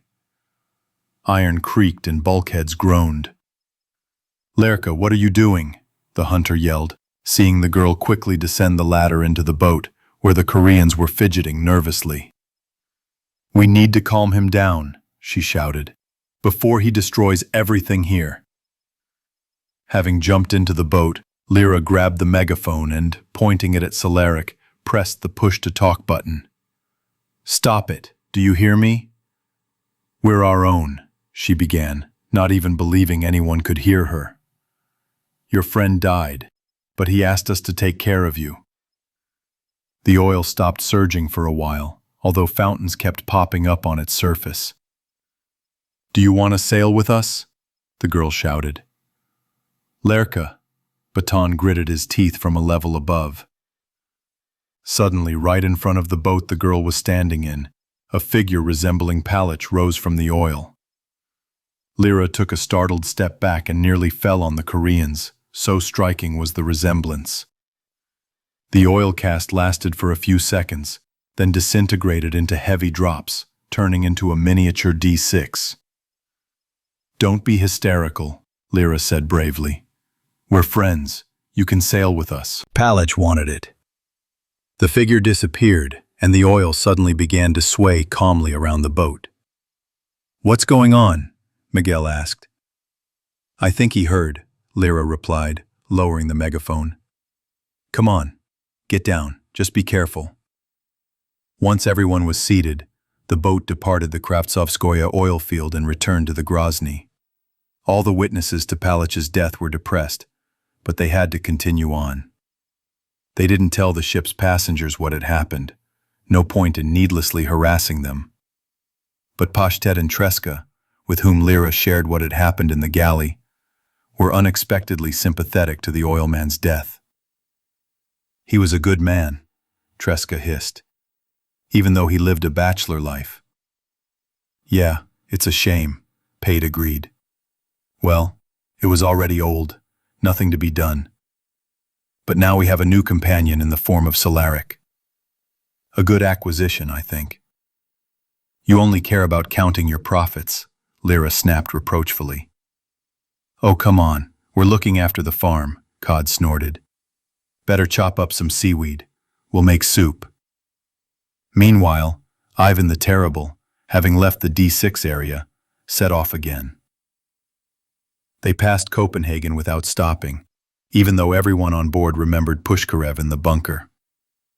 There were no visible signals from the shore, and the sailors themselves decided not to show any signs of life this time. They just slipped through, and that was enough. With an entire community on board, there was no time for unnecessary encounters now. Seasickness and impatience plagued the crew. Having passed the Oresund Bridge and the Drogden Passage, as before, the Formidable set course for the North Sea. Only the crew knew they were now accompanied by another satellite. There was no point in needlessly disturbing the rest of the submarine's occupants. They were already feeling uneasy. Only those on the boat themselves couldn't quite tell whether Solaric was nearby or not. It would appear and then disappear. Sometimes a brown spot could be seen following the ship's course, and sometimes only the black waters of the sea washed the sides of the Terrible. "Well, here we are almost there," said Taras, standing on the deck and watching the Shetland Islands appear as a thin strip on the horizon. "Yes, as if we never left," agreed Yakov, standing next to him. "I wonder if our people are still there." "Who knows?" The first mate raised his binoculars, scanning the horizon. The Emperor was very interested in the signal received from the Moskva and Sevas. "I think they left immediately after we left. If so, they're now on the other side of the world." Probably, the translator sighed. Do you miss them? A little. After all, the dragon was my home for so many years. I keep forgetting to ask, how did you end up on it? It was a long time ago, Yakov answered evasively. We were picked up in a bunker. It's a long story. But it turns out, he suddenly perked up, struck by a new thought, that they won't know we've returned to the islands. If the Emperor decides to enter Pionirsk, they'll find the vault empty. True, Taras nodded. But when they unseal it, they'll also find the message the elders recorded. And it says we're headed to the Faroe Islands. So they should definitely find us. Don't worry, everything's taken care of here. Let's hope so, the translator muttered doubtfully. After all, I still want to see my own people. They're just like your own. You have a complete international there. That's true, but there are still close ones. Family? No, Yakov sighed. I didn't have time for my family, even though I had so much time. I was practically at the Emperor's side the whole time. Personal concerns were out of the question. So, friends. Friends are no small thing either. Never mind. We'll build a new life on the islands. Do you believe that? We'll still be defectors to them, refugees, guests on their land, nothing more. That's true, but we have no other choice, you understand. They offered us their land themselves, remember? Besides, it's winter now, Yakov muttered as if he hadn't heard. Not the best time to move. Where will we all live? We'll be quartered on the islands, as we agreed. And in the spring we'll start building houses.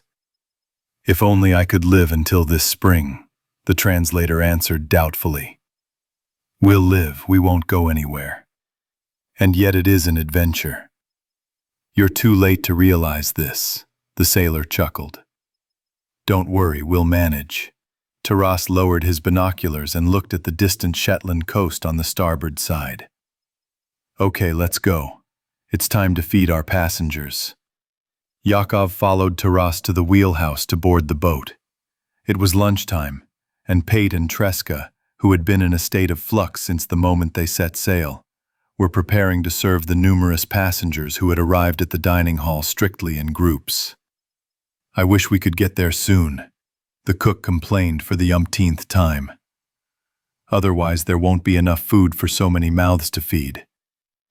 Supplies were indeed running low, and there was nothing to replenish them with except fishing.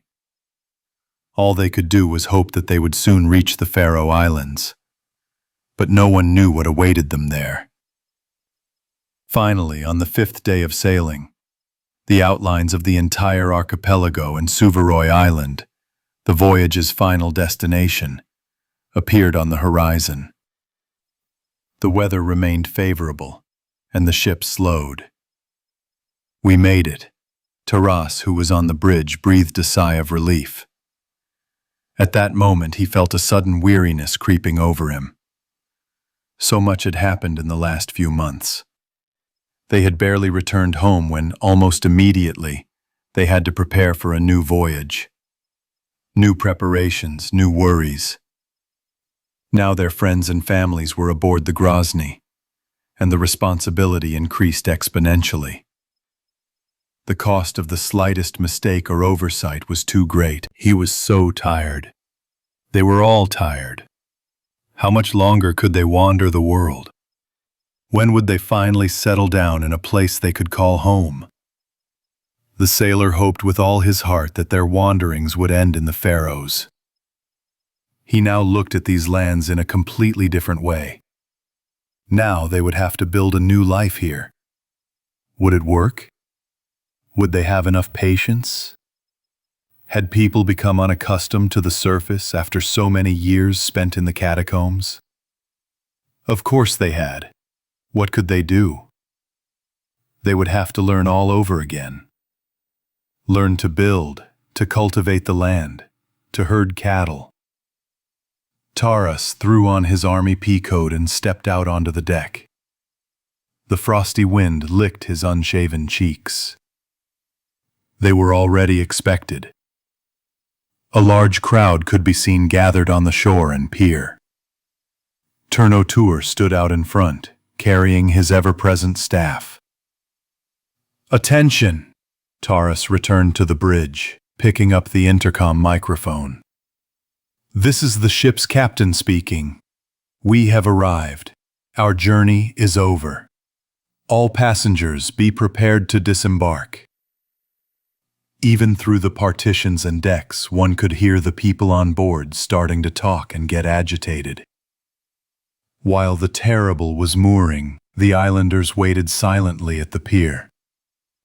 Finally, when the ship stopped and the sailors appeared on deck, the Brotherhood of Steam greeted them with joyful shouts. "So, you're back," said Turnotur as Taras, Lyra, Baton, Yakov, and Miguel descended the gangway. The cooks and Voroshilov brought up the rear. "And they brought the people," the first mate replied. "Now their fate is in your hands." "Our fate will be shared," concluded Turnotur, cracking his staff on the pier planks. "Let the refugees disembark." And from the deck of the Terrible, a long line of people emerged, looking around in confusion, clutching their belongings to their chests, huddled together in the biting, chilly wind. Many of them squinted weakly. For 20 years they had seen no light other than electric light, and the sunlight, unaccustomed, was painful. Some covered their faces with scarves. Others tried to breathe carefully, cautiously inhaling the clean air in small, abrupt gulps. Many of them felt dizzy. And Yurik, walking beside his mother, looked up, his eyes wide and watery, to where low, wispy clouds drifted leisurely, showering fine snow dust onto the ground. "You see?" Lyra whispered as the boy and the woman drew level with her. "I told you you'd definitely see the sky." "Cool!" Yurik could barely contain his excitement. "Wait, you'll see even more," the girl promised with a smile. "I knew you'd come back." Lyra turned at the familiar voice, and Mylene hugged her. "Hello, I didn't think you'd be here so quickly. We were expecting you closer to spring." "Taras and the others were worried about the boat's limited capacity," Lyra replied. "So we decided not to waste time and leave early." "How wonderful! Now we will live together." "Yes, all together. There are so many of you." The Danish woman looked around. People kept coming and going to the shore. "There were so many," Lyra shrugged. "They're all ours." "How are they?" Miguel asked, approaching her. "Hello, Mylene." "They're scared. They're confused," the girl said, shaking her head as she surveyed the line of refugees. "What else can they be, after so many years of living in burrows? They're afraid of change." Go ahead, don't hold us up." "They'll cope. Changes are for the better, after all." "Yes, but they need to be given time." "They have enough of it now," Mylene assured. "They have their whole lives ahead of them." "We'll see. It's also important to know if there's enough room for all of us here. All the islands are inhabited. That should be enough," Miguel nodded after thinking. And indeed, the last passenger had barely set foot on the pier when Supreme Ruler Ulrich Semibrock himself appeared in the Brotherhood, having arrived urgently from Torshavn on cue. "Dear Russians," he proclaimed, standing before the crowd of refugees huddled close together. "Well, here we go," muttered Treska. "The last thing we need here is a presidential speech." "Keep quiet. You might as well tell me we came here for nothing," Pate snapped. "It's not in vain," Treska made a sour face. "But you still have to listen. I am delighted to welcome you to the Faroe Islands. At this solemn moment of unity between our peoples, I want to say that we are glad to see you. You may be confused and even frightened now, but this will pass. You have lived in an underground shelter for too long, practically since Ragnarok, without seeing sunlight or breathing clean air. Now there is a real sky above your heads, not a concrete ceiling. You are asking yourself now what awaits you on this earth. My answer is care and friendly support. There is enough room on the islands for everyone. In return, we will ask nothing of you except work, just like everyone else. Here in the Faroe Islands, we work together and build our lives. Especially now in these harsh winters, no one is idle. We're not afraid of work, someone from the crowd said. Excellent, then we'll quickly find a common ground. Now you must decide who will remain in this village and who will go with me to our capital, Tórshavn. We will begin settling people across the islands. Distribute yourselves as you see fit, but do it as soon as possible. If there isn't enough space, I'll order my people to let you into their homes. And then you can establish your own homes. I've said it all. Welcome. The Danes burst into joyful chatter. Smiles began to appear on the Russians' faces. No one had expected such a welcome, much less such genuine warmth from strangers. People were too accustomed to relying on their own strength and trusting no one. But now everyone clearly understood that their old lives were over forever. There were no problems with the division. Split into families, Lyra commanded, armed with a megaphone. Let's form 2 groups. Those who stay go to the left. Those who want to continue on to Tórshavn go to the right. Things were simpler with those who had no relatives. They were divided equally among each settlement. The people readily agreed to this division. These were foreign lands, and what awaited them, whether on this island or another, was all the same. It was a pity to part with friends, but from all sides came assurances and promises to keep in touch and meet whenever possible. Finally, 2 equal groups were formed on the shore. Well then, Semibrock said, looking around at everyone. If everyone's ready, then let's get going. We need to get this done before dark. The group of departing sailors followed him to the pier in the ships. Lyra and the sailors, of course, remained in the Brotherhood village. The Koreans also refused to leave the submarine. So, Ternotur addressed the Russians remaining on the shore. We'll house half of you in the barn. I've ordered a fireplace and sleeping quarters set up there. The other half will be cared for by our residents in the houses. Or do you want to return to the boat? No, we don't want to, the crowd answered in dissonance. Okay, you'll be fed now. Don't worry about the houses. They're just a temporary measure until we get some lumber and build you a new street. You'll have to wait a bit. People didn't object. They were willing to wait. The time of change was beginning to tell on the hearts of the survivors. Thus ended the great migration of people from the pioneer shelter to the Faroe Islands. A new era of life after the war began. Epilogue. It was the end of January. It was a clear afternoon. Early in the morning, a group of local woodcutters and refugee men set out into the forests to select trees for future shelters. The precious wood was divided into 2 categories, for walls and roofs, and for fireplaces. Fuel had to be conserved. Taking their tools, Baton and Miguel left with everyone else. The old hunter was enjoying his new surroundings. Whereas previously he'd enjoyed, even fervently, hunting mutants, He and Lyra now hunted rabbits and squirrels in the Faroese forests with equal enthusiasm. His relationship with the priest had also softened. Whether it was his newfound family or Lyra's marriage that was the reason, Baton didn't know. Something had simply happened within him, and he let the girl go. It wasn't a breakdown, but a calm decision. The weather was favorable, and, having gone deeper into the thicket, the men quickly set to work.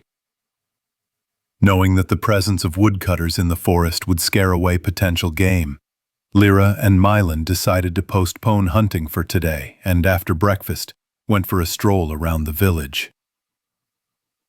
Over the past week, while the refugees were settling into the Brotherhood, the girls met every day and tried to communicate as often as possible.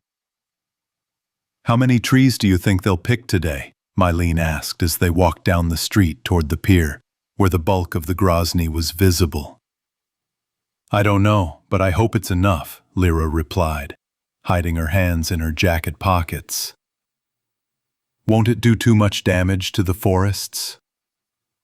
"Don't worry, Father has everything under control here, and on the other islands as well. There won't even be any problems with fuel. After all, if there were any difficulties with that, our people wouldn't be helping you." "Then fine. I want to start building houses as soon as possible. I'm already embarrassed in front of your mother." After all the refugees were housed in the settlement, Mylan agreed with her parents that Lyra and Miguel would live in their house. "Don't talk nonsense. Your parents are happy to see you." "It doesn't matter. It's a shame we'll have to wait until spring to start construction." "Not before," Mylan agreed. At that moment, they emerged from the village and followed a winding path among the rocks toward the pier in the Grozny, from which numerous icy cables ran to the electric generators brought from the Black Dragon, installed near the houses. The submarine's reactor was useful here too, although it was unclear how long it would last. The ship had not been idle all this time. Its operation was maintained by a crew of Koreans living on board, who had refused to settle ashore and only went ashore for essential provisions. Several families from the vault also preferred cabins to the heated wooden rooms, and Ptah even made himself a cell in one of the cabins. Lyra looked at the frozen ship. "Do you think he will ever swim again? Do you miss adventure?" Mylan smiled. "A little," Lyra admitted, listening to herself and confirming it was true. "After everything I've been through on it, it feels strange to sit in one place for so long." "It will pass," Mylan answered. "Where would you go if you could?" "I don't know. Somewhere else. But definitely far, far away. To new shores, to see if anyone else is alive." "Of course. The planet is big after all, and there are people in other places. On the ground and underground." "Underground," Lyra repeated thoughtfully, looking at Grozny. Did she know a few months ago that this epic voyage would end not at home in Pionersk, but on distant islands in a foreign sea?